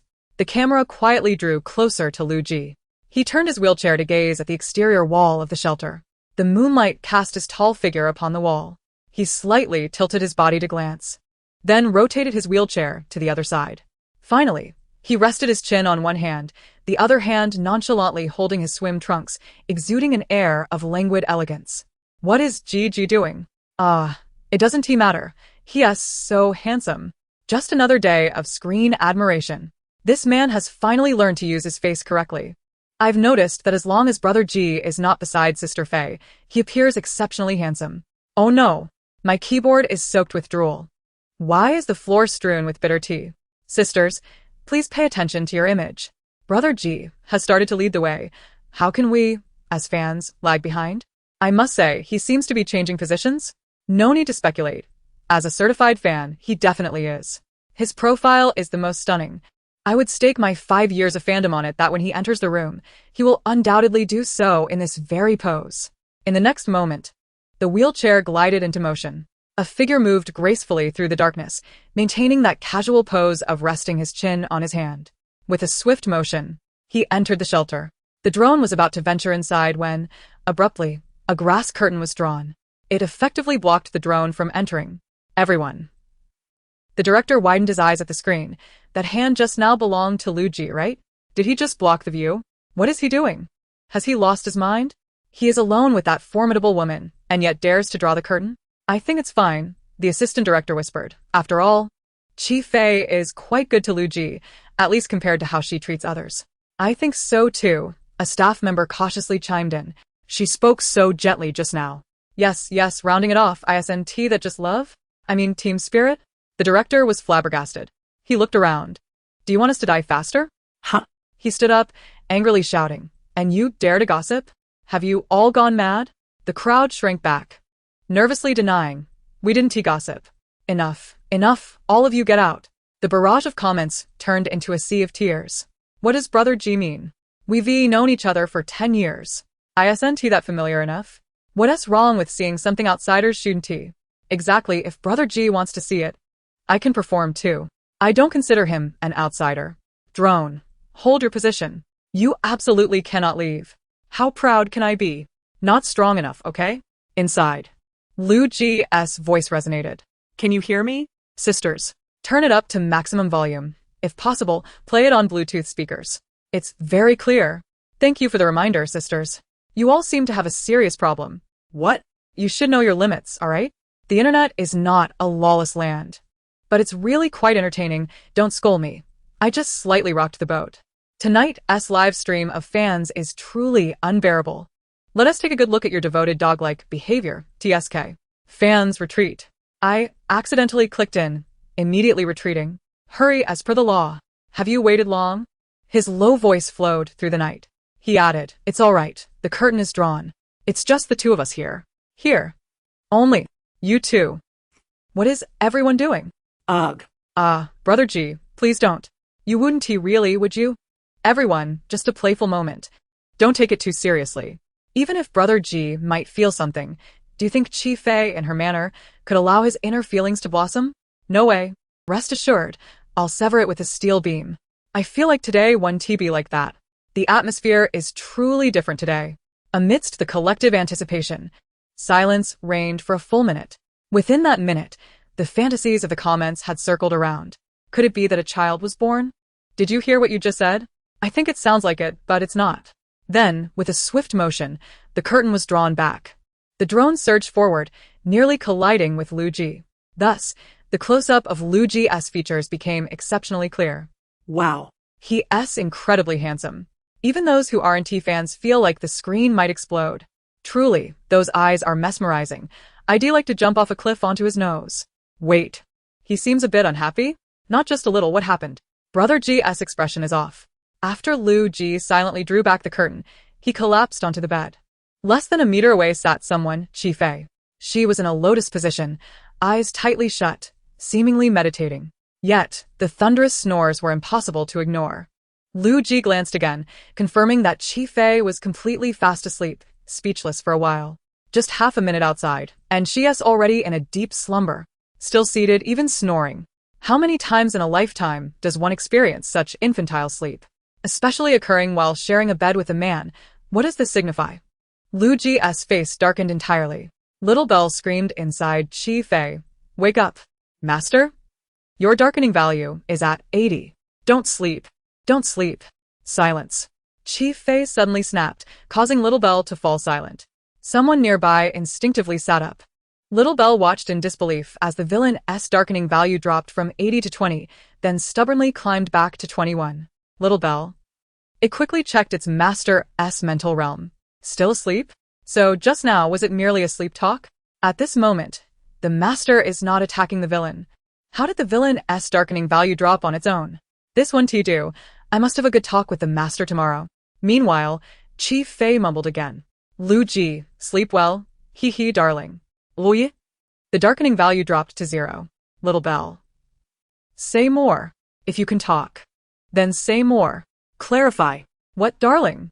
I have come to the realization that Chi Fei is undoubtedly feigning her heterosexuality. In private, she has likely been involved with numerous individuals. Just look at this Sea King demeanor. I cannot believe she is truly innocent.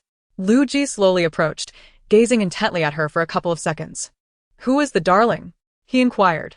The night illuminated the profiles of the two individuals, one austere, the other exquisite. The scene instantaneously veered 300 meters towards the realm of idol dramas. The audience was momentarily rendered speechless. Luyi, dir, kvei veichakel softly. Her previous words stirred emotions, and that simple laugh was intriguingly suggestive. The racing heart of Lu Ji came to a halt. Suddenly, he twitched his nose and leaned in closer to take a whiff. You nearly scared me. I thought you were going to kiss her. Regardless, it's in front of the cameras. Don't worry, it won't happen. The hand holding the cup trembled. If the angle were just slightly off, it would truly resemble a kiss. He then extended his hand, gently wiping the remnants of medicine from the corner of Chi Fei's lips. It turns out, the herbal concoction she had consumed was meant to soothe her nerves. Lu Ji helped Sister Fei wipe her mouth. Stop spreading rumors. That wasn't he drool. You all are being a bit excessive. Are you black fans? Sister Fei, can we be mindful of our image? The scene is undeniably beautiful. But in the adjacent dating show, they would merely wipe away food remnants, yet here we are, wiping drool. The crucial point is, whatever these two touch, it pulls. Can drool even pull? That isn't drool. It's herbal residue. I specifically took a screenshot and enlarged it. It's a dark substance. Wait, could the soup Chi Fei made tonight be for sleep? She wouldn't be doing this just to ensure Lu Ji could sleep peacefully after being disturbed last night, would she? So sweet. I can't handle it. What the audience could surmise, Lu Ji could certainly deduce. The amusement in his eyes was impossible to conceal. To make herself sleep so soundly, she truly trusts me. If she were restless, we would be the ones feeling uneasy. Lu Ji shifted slightly closer to Chi Fei and gently lifted her, placing her on the bed. Her legs touched the ground, fully capable of movement, capable of embracing someone. This elicited an explosion of comments on the screen. Wait, she can walk again? Lu Ji, you truly don't regard us as outsiders. This little thought is simply too much. Was it all an act from the beginning? I apologize for having criticized Sister Fei. My heart aches. Let me bow to everyone. But it's so sweet. He held her. Come, visit my page to admire Lu Ji's compilation of straight male moments. Countless netizens clicked on this sister's profile. The first pinned post was a behind-the-scenes clip of Lu Ji. Actress. Lu Ji, my hand really hurts. It seems I injured it when I fell earlier. Can you treat it? Lu Ji lowered his gaze to the script. The actress felt awkward for a moment. But Lu Ji continued, your voice is too high-pitched. You aren't suited for this role. If you can't handle it, I can ask the director to replace you. The actress's voice immediately deepened threefold. No, that's not it. Can you speak properly now? I can. In the second act, the actress seizes the moment and falls into Lu Ji's arms. He effortlessly sidesteps, avoiding her elegantly. Bang!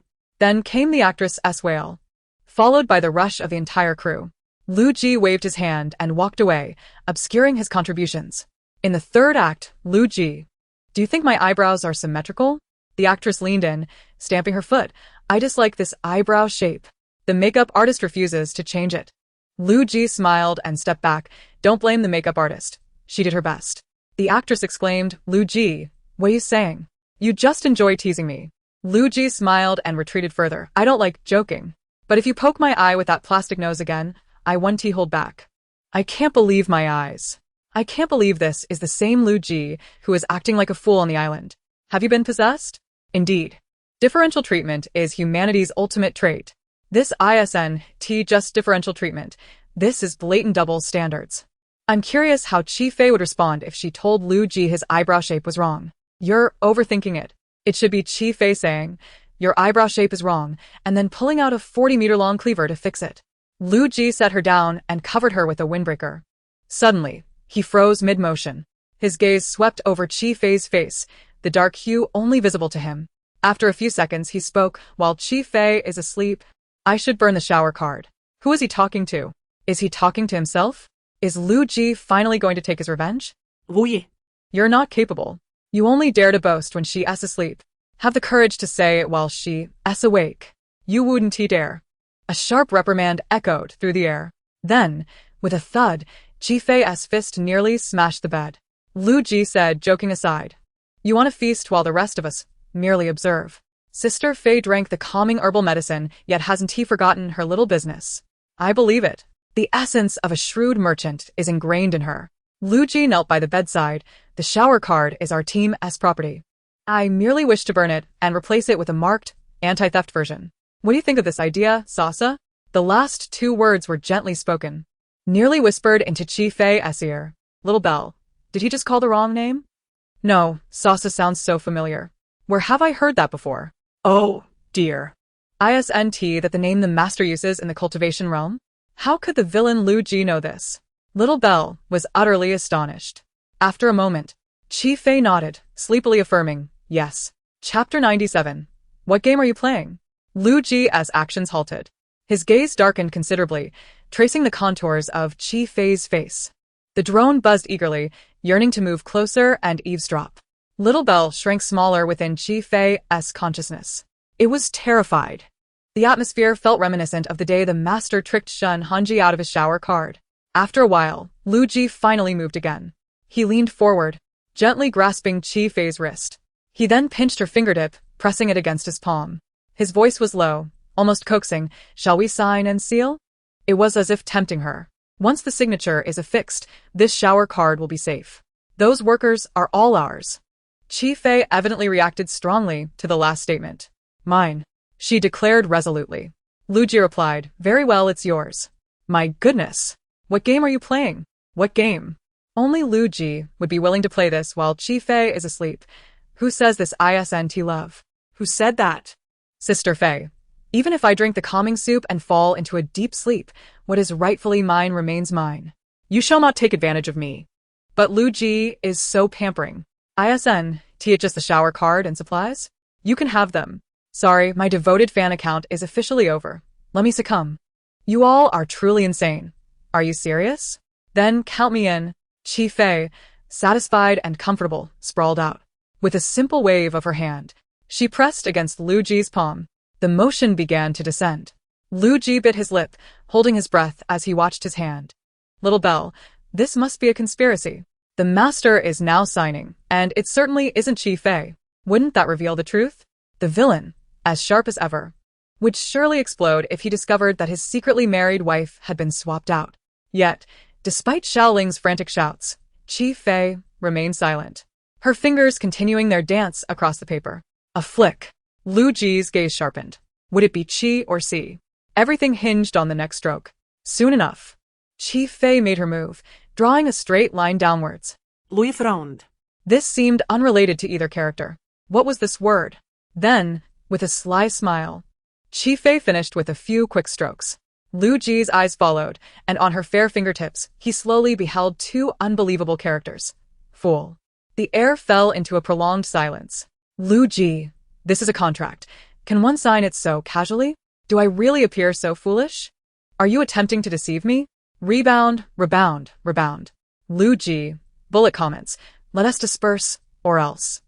Chi Fei. I hate that you're so wooden. Sleep well, Chi Fei. Go rest, sleep your undefined sleep. However, I must admit, I laughed rather loudly. Chi Fei is toxic. I went from a hater to a bystander, and now I'm slightly enamored. Who will restrain me? I sighed in relief. I don't want to ship anything absurd. Please maintain your stance, Chi Fei. As far as I know, she is truly the first person on the internet associated with Lu Ji who hasn't been criticized. What ill intentions could we fans have? We merely wish for Brother Ji to live well. Lu Ji held his breath, rising to slide into his wheelchair and gliding outside. Still pretending, are you? What is wrong with not wanting to walk when the wife is gone? The wheelchair moved outside, bathed in moonlight. He lifted his gaze towards the moon, his breath heavy. He had waited in this world for over 300 years. It was far too long. If he could not find the answer this time, then he would follow the original plot and destroy this world. Lu Ji closed his eyes. He recalled the gentle hands that had caressed his wounds, tender and lingering. Little snake, did you enjoy the fruit today? You must recover quickly. I bathed you. See how good I am to you. Does your wound hurt? If it does, just shout. Come on, open your mouth and shout with me. Ah. After the battle between immortals and demons, his essence was injured, and he attached himself to a snake. During the restoration of his spirit, he often heard a soft female voice. In the end, when she hurriedly left, all he remembered was others calling her CC. Later, when he reviewed the fate ledger in search of her, he only found the notation indicating her journey to another realm in 3 days. So he arrived early in this dimension to wait. Who would have thought that this wait would last 300 years? The world within the book is a cycle, endlessly repeating, aging and being reborn. These years had been excruciating for him until he finally saw that peach blossom mark. He saw Chi Fei turned away from him, her sleeping posture much more docile than before. His gaze softened. Who is wriggling in bed? Who understands? Brother G's gaze is truly captivating. If only Sister Fei would catch up, sigh. Hoping Sister Fei would awaken is as futile as expecting Fu Gui to act for love. Hoping Sister Fei would awaken is as futile as expecting Shun Hanji's IQ to suddenly reach 130. Hoping Sister Fei would awaken is as futile as expecting Qi Yuzhen to speak nothing but truth. You're just using this as an opportunity to insult others. Huh? Does it require an opportunity to insult them? No, just look at Shun Hanji, an idiot. Qi Yuzhen, a green tea. I can't believe it. Chi Fei has truly redeemed herself. Her marketing is superb. Look at how these people have no moral compass. No, I don't understand. If you want morals, why are you lurking in Sister Fei's livestream? However, the next moment, Chi Fei's actions rendered everyone in the livestream speechless. She flipped over, raised her legs in midair, hugging one of them, smiling. So delicious, big pig's trotter. She took a deep breath of the fragrance and began to murmur. Director Zhang, you Mediterranean, I want to eat meat. Lu Ji. On the other side, watching the live stream, Director Zhang. In an instant, 2 images collided in Lu Ji's mind. One moment, it was CC's gentle hands. The next, Chi Fei's graceful noodle-pulling movements. One moment, it was CC's soft whispers. The next, Chi Fei's cold smirk in succession. CC bathed him. Chi Fei traded him for a bath card. CC fed him meat. Chi Fei bartered for meat. Could these two be the same person? Could it be? Lu Ji wheeled himself backward, unable to watch any longer. Just as he turned, a rustling sound emerged from the woods. Lu Ji squinted and turned his head, then steered his wheelchair towards the forest. The drone buzzed closely behind. Stop. He tossed out a line. I need to relieve myself. The drone screeched to a halt. Fly, will you? Can't you handle this, photographer? We paid for this. Don't we want to see the relief? Exactly. I can't sleep without seeing the relief scene. Fly quickly. Fly quickly. If conditions allow, just drill into his pants, alright? I want to see a high-definition enlarged version, whispering. Upstairs, how come your underwear is also yellow? Chapter 98. What good is it to not be lustful? Lust is a habit I have never been able to break. What good is it to not be lustful? Nodding vigorously, afirmation from Yang Yang. Even amidst the protests of the bullet comments, the drone remained firmly in place, daring not to advance. In the frame, Lu Ji walked further away, his figure quickly vanishing into the small grove. Woo-woo, ultimately. It was a misplaced trust. Farewell, mother. Tonight, I shall set sail. All around was silent. Lu Ji slowly glided forward in his wheelchair. At that moment, a slender man suddenly emerged from the nearby thicket. The man appeared to be around 30, with an ordinary appearance, but a calm and steady demeanor. Dressed in a sharp suit. He was the butler beside the old lady Lu. He approached Lu Ji with a smile, his attitude respectful, yet somewhat familiar. Young master. Lu Ji replied with a slight hum, waiting for him to continue. The butler paused, stating that the company would handle matters concerning public opinion. The butler? The butler looked at Lu Ji in surprise. He recalled the old lady's instructions, that if he was concerned about the young mistress, there was no need to worry. Lu Ji's gaze shifted, landing on the man's face. The butler's expression suddenly filled with sympathy. At this point, he let out a heavy sigh. To preserve Lu Ji's dignity, he chose his words carefully, fearing to touch a sore spot. We have all witnessed the young mistress's actions. The trending topics in recent days have caught the old lady's attention, and she means to say that if you wish to divorce the young mistress, she will support you unconditionally. Who said, I want a divorce? Lu Ji furrowed his brows. No, you're not divorcing? The butler was taken aback. Are you planning to deal with the young mistress after all? He thought of the young master's vengeful nature, and his heart sank. After all, the young mistress had been in the family for 3 years, keeping her identity a secret all along. The butler softly suggested, if there must be punishment, then perhaps withdraw her resources and terminate the contract. Withdraw resources? Lu Ji cast a sidelong glance. You dare to try that? The butler. I'm not the one suggesting a withdrawal. What's going on? Is there protection? An illusion? A delusion? What is this? This is sheer nonsense. The butler's mind raced. Irrelevant to Chi Fei. The next moment, he suddenly understood.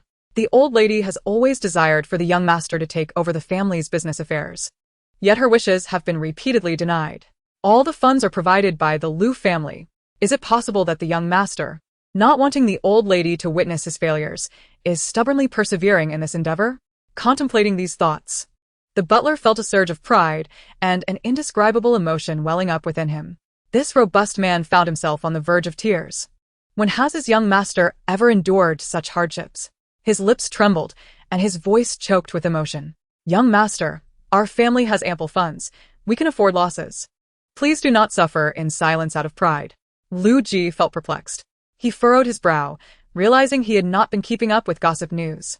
The butler remained momentarily stunned. What? Qi Yuzhen? Not Chi Fei? The man was taken aback, rendered speechless. Finally confirming he had not misheard, he pondered the state of the world. Had someone else treated the young master this way, he would have long since ensured that individual met a dire fate. Yet, with the young mistress, it seemed entirely ineffective. The man gasped, a bold hypothesis forming in his mind. Could it be that the young master truly had a penchant for masochism? It appeared the young mistress had indeed made the right bet. At 5 a.m, Chi Fei promptly opened her eyes and sat up, as if her body were equipped with an alarm clock. Having confirmed with her gaze, Chi Fei is certainly no ordinary person. With such determination, she will inevitably unify the entire deserted island one day. What a name, Chi Fei. It should be Chi Gangchong. With our wealth, it could form a fitting moniker for a close friend. Must even capitalists engage in such cutthroat competition? Qi Yuzhen's team is still sleeping like pigs. The person above, are you speaking while also engaging in a bit of backstabbing? Is stating facts considered backstabbing? Some fans are truly fragile. You see how we speak of Chi Fei, and what do her fans say? They only become more fervent than us. Noticing no one was beside her, Chi Fei raised an eyebrow and smiled. Turning to the little bell, she remarked, They say a good night's sleep leads to an early rise. My significant sacrifice yesterday seems to have paid off. The little bell could no longer contain herself and interrupted. Master, you were still talking in your sleep last night. Poor Lu Ji ended up sleeping outside in his wheelchair. Chi Fei, really? Chi Fei rarely felt a tinge of guilt. Was it that exaggerated? The little bell couldn't help but begin to feel a bit of sympathy for the antagonist. He woke up at 4 and has been working nonstop since then. Chi Fei. Chi Fei paused for a moment, letting out a sigh. I must admit, he is far more intelligent than the other guests. The little bell. Hard work can make up for lack of talent. At least he understands this principle. The little bell. As Chi Fei got out of bed to wash up, the little bell finally recalled something important. Master, There was something quite suspicious last night. Chi Fei immediately halted her face washing and turned serious. What is it? The little bell explained. Last night while you were sleeping, Lu Ji called you by your name from the cultivation world, CC, and coaxed you into signing something. Chi Fei, and, seeing that she appeared unfazed, the little bell began to doubt if she was overreacting. Isn't that suspicious? You must have misheard. Chi Fei resumed washing her face. He said die, right? Meaning he wants me dead. The little bell. Master. ISNT, that even more terrifying? Chi Fei glanced sideways. What's so frightening about it? There are plenty of people who want me dead. Yes, just one of many. The little bell. Master, your name might truly be Gang Chong. There's something else. The little bell hesitated, ultimately opting to report. Yesterday, the big villain attempted to burn your bathing card. Chapter 99. The card-burning thief must not be allowed to live. With a loud crack, Chi Fei's self-made toothbrush snapped in half. The little bell. Chi Fei slowly turned her head, a smile gracing her lips, and an icy aura enveloped her. Now, tell me, where is he? The little bell stood frozen, then internally screamed, so, life or death doesn't matter. What's important is money, right? Right? How terrifying. Chi Fei's smile makes life and death uncertain. That toothbrush must be a foreshadowing, hinting at someone's fate ahead. So much drama just for brushing teeth. This is absurd. I might just faint. Be careful. I saw the refined photos of Shun Hanji on your profile. With this toothbrush, can we guess who will soon meet their end? Oh, it's just Yi Tang. Chi Yu Zhen and Shun Hanji. A 1 in 3 chance. Everyone will get their turn, don't worry. Our Chi Gang Chong may not have many other traits, but she is exceptionally fair. 1 round for each person. ISNT, that delightful. As long as it's not my Jiga, I'm good. Let us take Jiga to watch the fun. Ha ha ha. Chi Fei pivoted, striding forward towards her target, Lu Ji. Am I seeing things? Barbie, you laughed too soon. Meanwhile, Lu Ji's wheelchair had rolled halfway when a leg suddenly extended from the side, blocking the footrest. He looked up to see Chi Fei, her face beaming with a smile. Where have you been? Why didn't we meet in bed this morning? Chi Fei inquired. The question mark reflects the speaker's complex emotions, setting the stage for the upcoming shock, somewhat echoing the sentiments of others in the comments. Well, analyzed next time. Take it slow. I'm observing my idol's fate. GG's breathing frequency diary. Today, clear, breathing frequency, high. As Chi Fei spoke, her gaze shifted to his hands. Sure enough, she spotted a stack of bathing cards. The so-called bathing cards were strips of tree bark, engraved with each person's name as a mark. This part had been sold, but not yet transferred to the guests. What was Lu Ji doing with these early in the morning? Could it be true, as the little bell suggested, that Lu Ji intended to burn the cards? Upon this realization, Chi Fei's smile turned sinister as she leaned in closer. Then, without warning, she retracted her foot. The wheelchair flew in her direction. With a resounding clap, she braced herself against the sides of the wheelchair, leaning towards Lu Ji. Beneath her tousled hair lay a beauty seldom noticed, now magnified for one sole purpose. I heard someone intends to burn my bathing card? GG. That can't be true, can it? Oh, I'm scared. Apologies, but at this moment, I still find her incredibly cool. They truly make a perfect match. Everyone, please write a blood vow for them to get together. Jiga is in danger, and you all are still shipping? Oh no, I just realized. The idol drama has suddenly turned into a horror film. Lu Ji. I was terrified at that moment. Perhaps you should let me explain myself first. Jiga, take care. Please, for the love of all that is good, don't drag us down with you. While the whole internet was sweating bullets for Lu Ji, he simply nodded and said, yes. Comments. Cough. GG's family will surely take care of his affairs. We need not concern ourselves with that. That makes sense. I fancy Sister Faye's position. I shall climb the wall in respect. Wait. Count me in. Hey. Why is there a rush? Take it slow. What about me? Hearing this, Chi Fei narrowed her eyes and let out a cold laugh. Very well. You've even admitted it yourself. The card-burning thief shall not be spared. In the next moment, a hand reached out, gripping her wrist. Chi Fei looked down to find it was Lu Ji. I truly intended to burn the bathing card. He spoke softly, gently lowering her hand. However, the previous batch of shower cards had been poorly crafted due to low-cost imitation. Therefore, I intend to incinerate them and produce a new batch to prevent any potential tampering. After all, those troublesome individuals at the other camps are quite capable of such mischief, aren't they? Lu Ji said as he handed the shower card to Chi Fei. She glanced at it and immediately noticed that this batch was indeed different. Their company name, Chi Lu Shi, was intricately outlined with plant-based pigments. Chi Fei rubbed her fingers over it and discovered that the paint seemed quite unique. It could not be easily erased. Lu Ji tilted his head, noticing her serious gaze. He took the opportunity to display a weary and sorrowful expression on his handsome face. His tone shifted to one of feigned grievance, yet I knew you were reluctant to part with this batch. So I went to great lengths to use special pigment for the imprint. Chi Fei raised her head, looked at him, and then at the card, laughing. So that is how it is. Very well done. I am quite satisfied with your modifications. Lu Ji smiled in return, having tested the pigment himself, stating that it was also waterproof. Impressive. Chi Fei was even more pleased. This indicated that it would be useful and that she would no longer fear anyone attempting to renege on their debts. She then turned to the little bell, saying, "See, you misunderstood him." The little bell responded, "Master, I merely misunderstood, but you just pulled out a lighter." Chi Fei ignored it, pretending not to hear. "There's one more thing," Lu Ji interjected at that moment. Chi Fei nodded. Go on. She was finding Lu Ji increasingly agreeable. "Someone wishes to withdraw your resources." Lu Ji paused deliberately, but I intervened. The butler, who was watching the scene unfold, was perplexed by how suddenly the fire had ignited around him. Resources? Chi Fei raised an eyebrow. Lu Ji nodded, a smile curling on his lips. This was about seizing the moment and capitalizing on success. Although he had not had the chance to examine her birthmark last night, her response about CC was indeed genuine. Thus, he needed to solidify his standing in Chi Fei's eyes. Otherwise, before he could even see the birthmark, he might either be expelled from the deserted island or meet his demise there. "Thank you. I am quite touched," Chi Fei said, glancing at him. "However, am I not just a resource?" Lu Ji was taken aback. "Indeed, just like this one," Chi Fei continued. Lu Yi. Bullet comments.